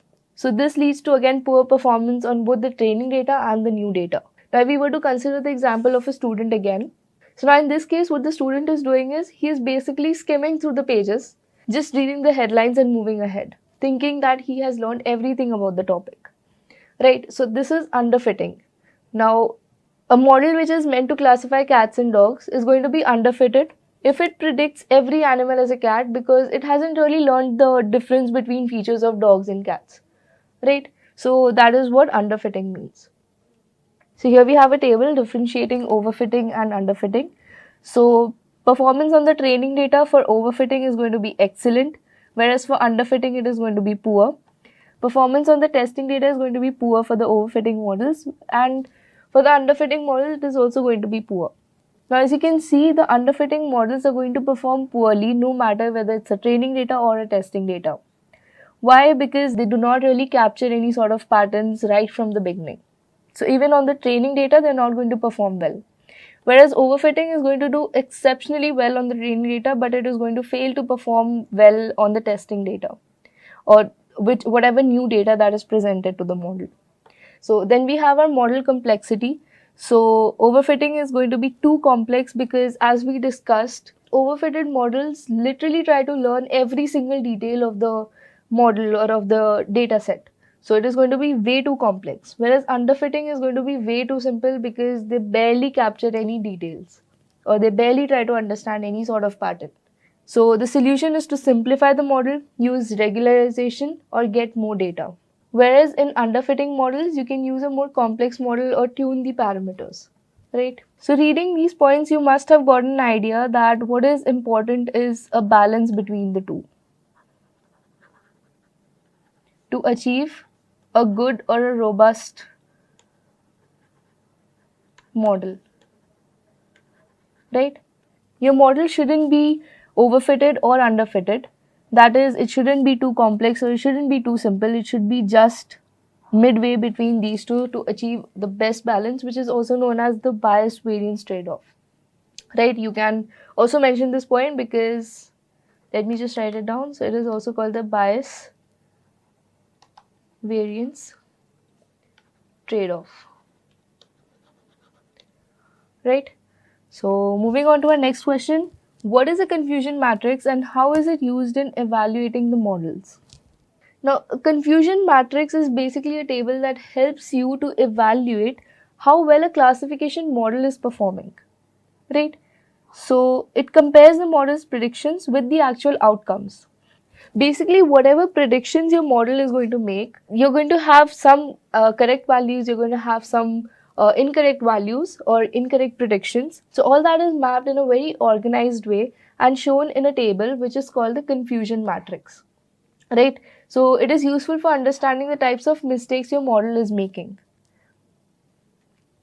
So this is what a confusion matrix looks like. You have your actual values, that is, say you have your training data and your testing data.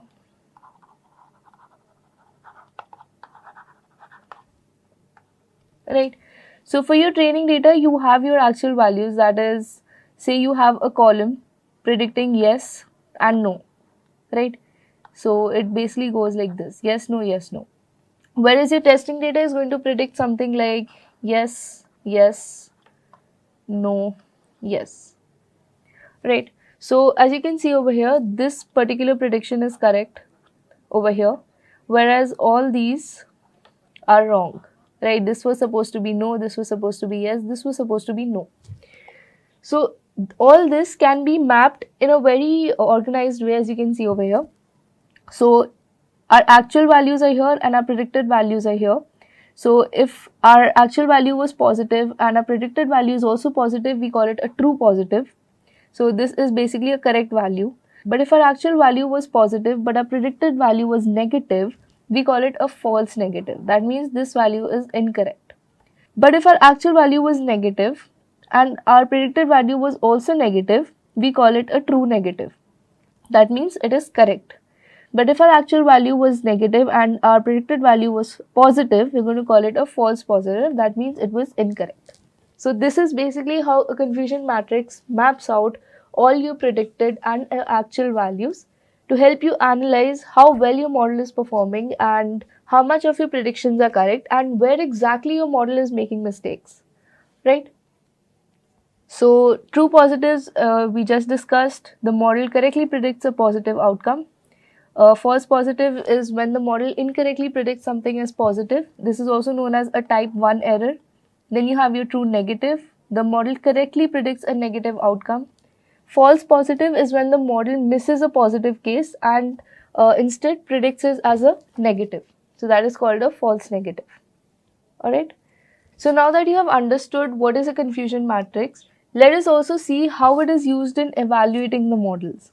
So for evaluating the models, we use terms like accuracy, precision, recall, and the F1 score. Now, accuracy basically means the overall correctness of your model.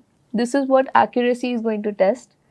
Precision focuses on how many of the predicted positives are actually positives. Recall focuses on how many of the actual positives are correctly identified. And F1 score is basically a balance between precision and recall. So you can give an overview of how these terms, you can also go ahead and explain the formula for these particular metrics, right? So that was all about the confusion matrix. Let's move on to our sixth question, which is define cross-validation. Now, cross-validation is nothing but a method that is used in machine learning to test how well a model will perform on unseen data. So how is it going to test? It is basically going to split the data into multiple parts. So say you have a data containing 50 rows. So what this cross-validation is going to do is it is going to split the entire data set into say 5 rows each, and it is going to create 10 parts of such 5 rows, right? So it is going to train the model on some parts and test it on the remaining parts. So that is basically how cross-validation works. Now this ensures model performs consistently. So it is going to prevent overfitting, it is going to have a reliable testing, and it is also going to maximize the data usage, right? So as you can see, cross-validation has split this particular data into 5 parts, right? So what cross-validation is doing here is it's going to train the data on these 4 parts and then test it on this 5th part. And it is going to do that until and unless each and every part of it is tested, excluding the remaining 4. As you can see, at the second time, it is going to train the data on these 4 parts and then test it on the 4th part over here. then it is going to test it on the third part, then on the second part, and then on the first part. Basically, it is going to create a combination for all the number of parts that it has created for the particular data set. Now, this is going to ensure that our testing is reliable. So this also prevents overfitting and it maximizes the data usage. Now, consider this example where, say, you're preparing for a spelling bee competition. Now, you have a list of 100 words that you need to prepare for. Now, instead of testing on the entire list of these 100 words, what you are going to do is you're going to split these 100 words into 10 smaller groups, right? So, you're going to have 10 lists, each having 10 words, right? So, now you're going to study these 9 groups and then test yourself on the 10th group, right? Now, you're going to repeat this process until you have tested yourself on every group. The next time, you're going to go ahead and practice on the first 8 and the 10th group and then test yourself on the 9th group. So this is exactly what cross-validation is doing in this case, right? So make sure whenever you go in an interview, you give relevant examples and you are very clear with your explanation so that the interviewer understands that your concepts are clear, right? So moving on to the 7th question, what is the role of precision and recall in evaluating a model? Now let's understand this diagram first. So basically we have our spam emails over here in this section and we have our not spam emails in this section. Simple. Now what our algorithm is doing is, it is predicting all these emails as spam. Now as you can see, the green section is correct because it is correctly identifying these spam emails as spam. Now but the red section over here is that the not spam emails are also classified as spam. So basically what our recall and precision is doing is, our recall is going to test all our true positive. That means all the correctly predicted spam emails as spam based on our spam emails. So precision basically measures how accurate the model's positive predictions are. So in other words, you can say that all the predictions the model made as positive, how many were actually correct, right? So basically it is going to compare these two sections. Now say for example you have 10 emails in total and 8 of them are actually spam. So in this case our precision is going to be 8 upon 10. Alright. Now let's look at recall. So now recall basically measures how well the model identifies all the actual positives. So it is basically going to compare this entire section, right, as you can see in this image. So out of all the spam emails, how many did the model catch? So say we have 20 spam emails, alright, and the model actually figured that 8 of them were spam. This is a prediction, right? So our recall is going to be 8 out of 20. This is what the recall is going to measure. So both these metrics work on true positives, false positives and false negatives. So again we will have to use a confusion matrix in order to calculate these. Right, this is the formula for precision, true positives upon true positives plus false positives. Basically trying to predict how many of the predicted positives are correct. Right. Then for recall we have true positives upon true positives plus false negatives. How many actual positives were identified correctly, right? So a precision and recall basically give the insights beyond the overall accuracy. Now if your model has a very high precision, your model is basically trying to avoid the false alarms. Basically that means very few false positives. Whereas a high recall is going to minimize missed positives, that is very few false negatives. Now these criteria are very important. Let us quickly look why. They are especially important when the cost of errors vary. Now consider a scenario of a medical diagnosis. Now missing a disease, that is a low recall, is going to be worse than a false alarm, right? In cases of medical diagnosis, you're going to prefer that if there is even a slight chance or a slight possibility that a person could have a particular disease, you would prefer a medical diagnosis in that case. Rather missing that particular disease and hence not going for the medical diagnosis is going to be worse in this particular scenario. Whereas another scenario where you are detecting spam emails. So in case you flag the genuine emails as spam, now say for example you have a very important email and you flag that particular email as spam, which is in the case of low precision, it can be annoying, or it can even cost you, say, a missed opportunity.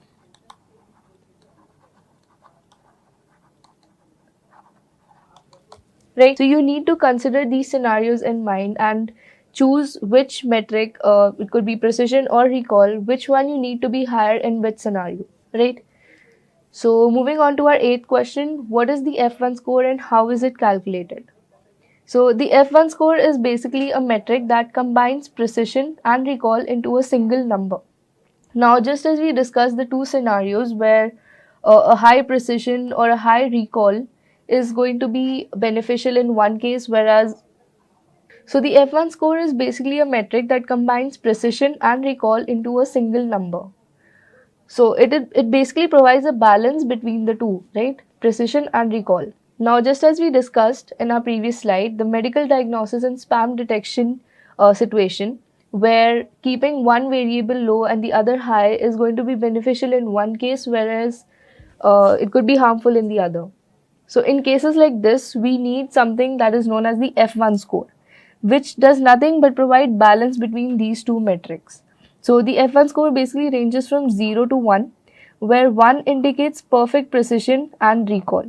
So if you achieve your F1 equal to 1, that means you have a perfect balance between precision and recall. So this is the formula for your F1 score, twice into precision into recall divided by precision plus recall. So F1 score is, like we discussed, very helpful when your precision and recall are in conflict, right? Right. So that is all about F1 score. So moving on to our ninth question, what is the purpose of regularization in machine learning? So regularization is basically a technique that is used to prevent overfitting by adding a penalty to the model's complexity during training. Now it adds this penalty to the loss function during training. Right, this prevents overfitting. Now overfitting occurs when a model performs well on training data but poorly on unseen data, as we already discussed previously. Right, so regularization is going to help the model generalize better on new data. So basically it's a technique that is used to prevent overfitting. That is the main criteria. Now there are two types of regularizations, that is L1 and L2. L1 is called the lasso technique and L2 is called the ridge. So as you can see, without regularization, we have an overfitting where our line is trying to touch each and every data point. Whereas after regularization, we're going to have a better fit where our line is more generalized. It is near all the data points, but it is not really memorizing any data points as such. So the L1 or the lasso regularization is basically when it shrinks some weights to 0. Basically, it tries to remove the irrelevant features and it tries to make the model more simpler, right? Whereas the ridge regularization focuses on reducing the large weights. It encourages the model to balance the complexity without exactly eliminating any features, right? So basically, regularization reduces overfitting. That is, it prevents the model from becoming too complex, right? Or we can say it reduces the complexity. Reduces complexity. We've already seen how. It simplifies the model. It basically encourages more interpretable weights, right? It improves generalization. That is, it makes sure that the model performs well on unseen data as well, right? So the training as well as the testing data is focused over here through generalization. Then we have multicollinearity, that is the high correlation among input features. So say we have two features, that is number of bedrooms and number of bathrooms. So if these two features have a very high correlation, there's going to be a problem in simple models like linear regression, right? So this multicollinearity problem needs to be handled and it can be done through regularization. So these are the benefits of regularization and I hope you guys understood it and will be able to explain it in an interview as well. So moving on to our 10th question, explain the bias variance trade-off. So the bias variance trade-off is basically the balance between two sources of error in machine learning, bias and variance. So we have already discussed underfitting and overfitting. Underfitting, and let me write overfitting over here. Right? So underfitting basically occurs when we have a very high bias, whereas overfitting occurs when we have a very high variance. Right? So now in order to find a balance between underfitting and overfitting, we have something known as the bias variance trade-off. Right? So as bias decreases, variance increases and vice versa. So this is how these two variables are correlated. Alright, let me just clear my screen. Okay, so now the goal is to find a balance where both bias and variance are minimalized for best generalization. Now we do not want any of these terms to have a greater effect on our model. So we're going to have to minimize both of these terms to achieve a better generalization. Right? So as I already told you, if we have a very high bias, our model is going to be too simple that it is going to be underfitted.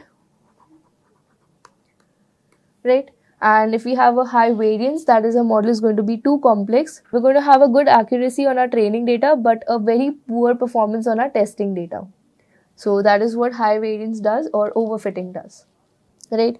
So consider an example where you're hitting a target. Now, if you have a very high bias, your arrows are going to land very far away from the target, but in a very consistent, or you can say systematic error. Right? Either they're all going to go, say, towards the right direction. But in case of a high variance, your arrows are going to scatter unpredictably.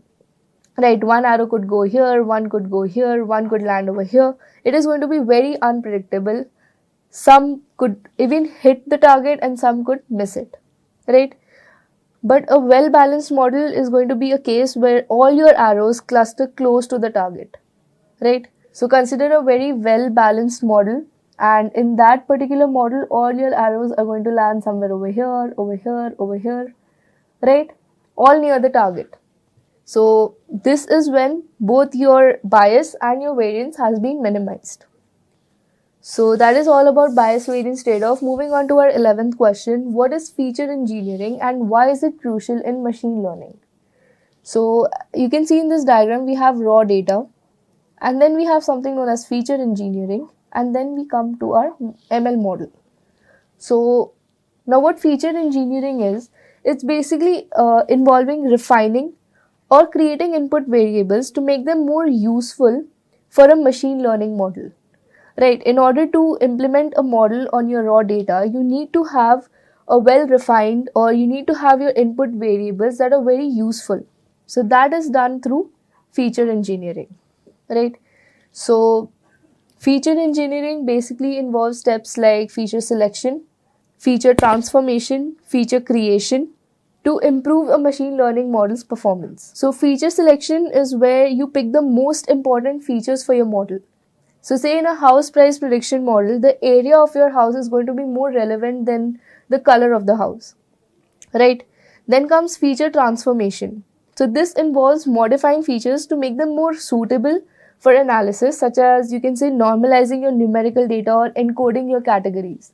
Right? So basically you transform your data into a more useful format. Then you have creating input variables or features.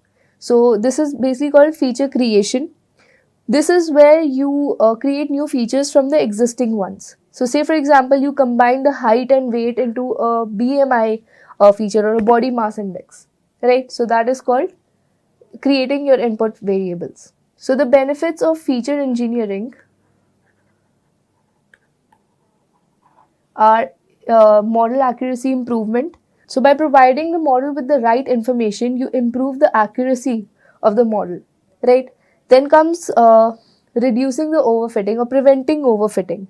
This is done by focusing on relevant features, right? So once you reduce the noise or the irrelevant information like color of the house, automatically your overfitting is reduced. Then comes simplifying models. Now, when you eliminate the unnecessary complexity, your model automatically becomes simplified, right? Then your final advantage is highlights the domain knowledge. Now, when you perform feature engineering, it incorporates domain expertise, right? If you have a good domain knowledge, you can make your model much smarter and you can tailor it to the problem, right? So, again, feature engineering has a advantage of highlighting your domain knowledge. Moving on to our 12th question, example of when a false positive is more crucial than a false negative and vice versa. So this scenario we have already discussed, but let's look at it in detail. So we know a false positive is when a model predicts something as positive, but it is actually negative. Example, a fire alarm going off when there is no fire, right? Then we have a false negative when a model predicts something as negative, but it is actually positive. So this is missing an actual fire when it occurs, right? So there is a fire, but you missed it. You predicted it as negative, like there's no fire, but in actual there was a fire. Basically, that's what it means. So now that we have covered what is false positive and what is false negative, let's look at an example or a scenario where one is more important than the other. So let's look at the scenario when a false positive is more crucial. So in case of a spam email detection, what a false positive is going to mean is basically you classify a legitimate email, that is an important email, as spam, and now what the consequence is going to be is it is going to get missed by the user. It could be a job offer or a client communication letter, it could be any sort of email, and a false positive is going to mean is that important email is going to get classified as a spam, right? So this is where a false positive is very crucial. You cannot just blindly mark any email as a spam. Then you have your false negative. So in case of a cancer detection or any say medical diagnosis.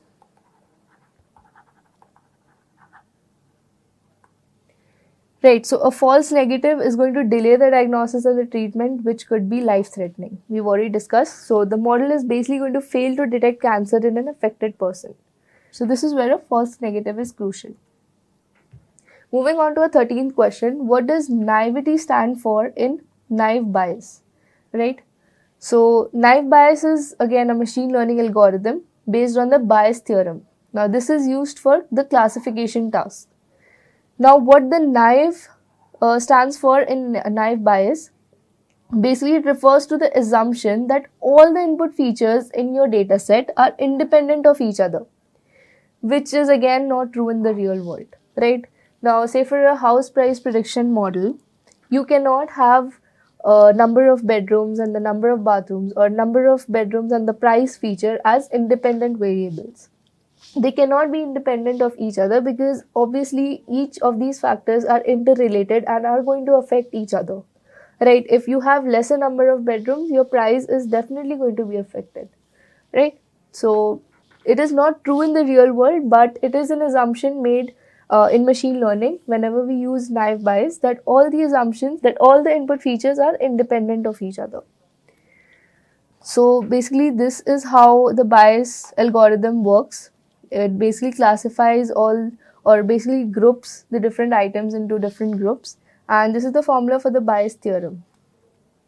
So we already saw naive Bayes assumes that changing one feature is not going to affect the others. This is the independence assumption. We have already discussed this. Now this works well with limited data, mainly for one reason, because it does not really need the complex relationships between features, right? So it is again fast and efficient, that is, it makes the computation really efficient. Then again, it is surprisingly accurate, even though in the real world, the assumption that the naive Bayes algorithm considers is not true. It is surprisingly accurate in machine learning. So basically, even in the example we discussed, so even when the independence assumption is violated, it will still provide accurate predictions for many tasks, right? So that is one advantage or one very important characteristic of naive Bayes. Moving on to our 14th question, give an example where the median is better measured than a mean. So now we know mean is basically when you add up all the numbers and divide by the total count, right? So say for example, you want to find the average of 2, 4 and 6. You're going to add 2, 4 and 6, and since the total count of these numbers is 3, we will divide by 3 and our answer is going to be 4. Whereas median is basically finding your middle number when all the numbers are arranged in a particular order, right? They need to be in a descending or an ascending order, and whatever middle number you find is your median. So the median of 2, 4 and 6 is going to be 4. This is the middle value, right? So now when does median outperform mean? Now when do we prefer using a median rather than a mean? So consider a scenario where you have 5 people and you're given their incomes. First is 30k, then you have 35k, 40k, 45k, and then you have 1 million. Now you can notice that these 4 numbers come in a very close range, whereas 1 million lies in a very far range. That is, this particular number is an outlier, right? So if you were to plot these numbers in a graph, 1 million would stand out compared to the rest of the numbers, right? So that is basically what outlier means. So if we were to find the mean of these particular values, we would have a number something like this. This is not accurate, because if we were to find the mean for these particular values or these particular incomes, we wouldn't have such a huge mean, right? Our mean has been changed, or it has been influenced because of this particular outlier. So in cases like this, where we have a heavily skewed data, this is when median is more efficient. Now if we were to find the median for these particular values, it would be 40k, and this would represent the income of these 5 people more accurately, right?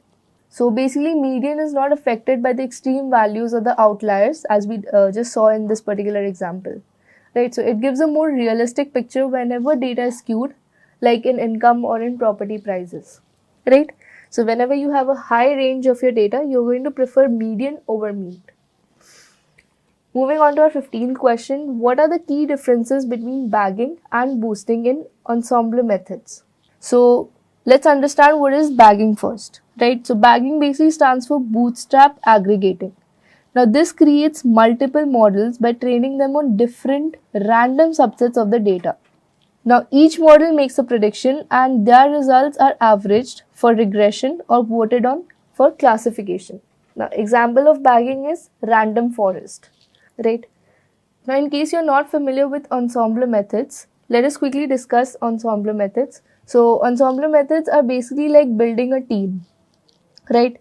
Multiple models or players, they all come together to make better predictions. So all these factors coming together basically reduces the errors and increases the stability of the model. So bagging or bootstrap aggregating, let's consider an example to understand it better. So imagine you're dividing your classroom into groups and giving each group a problem. Now whatever answer each group comes up with, you average their answers. Now this method is going to reduce the variance, and it is also going to make the final model more stable. Now random forest is a classic example of bagging. Then we have boosting. Now boosting takes a little bit of different approach. Now models are trained one after the other, with each new model focusing on the errors made by the previous one. So instead of combining the models simultaneously, boosting is going to combine them sequentially. Here each model is going to correct the errors of the previous one. So the boosting algorithm basically corrects the errors or improves the mistakes as the algorithm moves forward, right? The examples of boosting algorithms are the gradient boosting or the adder boost algorithm. So let's understand boosting by an analogy of real world example where a teacher is helping the students who struggled the most in the last test. So now boosting is going to be a very great way of correcting the bias in weak models, right? So whichever students struggled in the last test are going to be trained separately and help improve their performance in the next exam. So this is exactly how boosting also works. Let's quickly look at the difference between bagging and boosting methods. So bagging basically works in a parallel method where models are trained independently, right? All of the models are being trained at the same time independently. That is, they do not have any sort of connection between each other. Whereas boosting works sequentially. Models depend on each other, where one model corrects the mistakes of the previous model. Bagging focuses on reducing the variance, whereas boosting focuses on reducing the bias.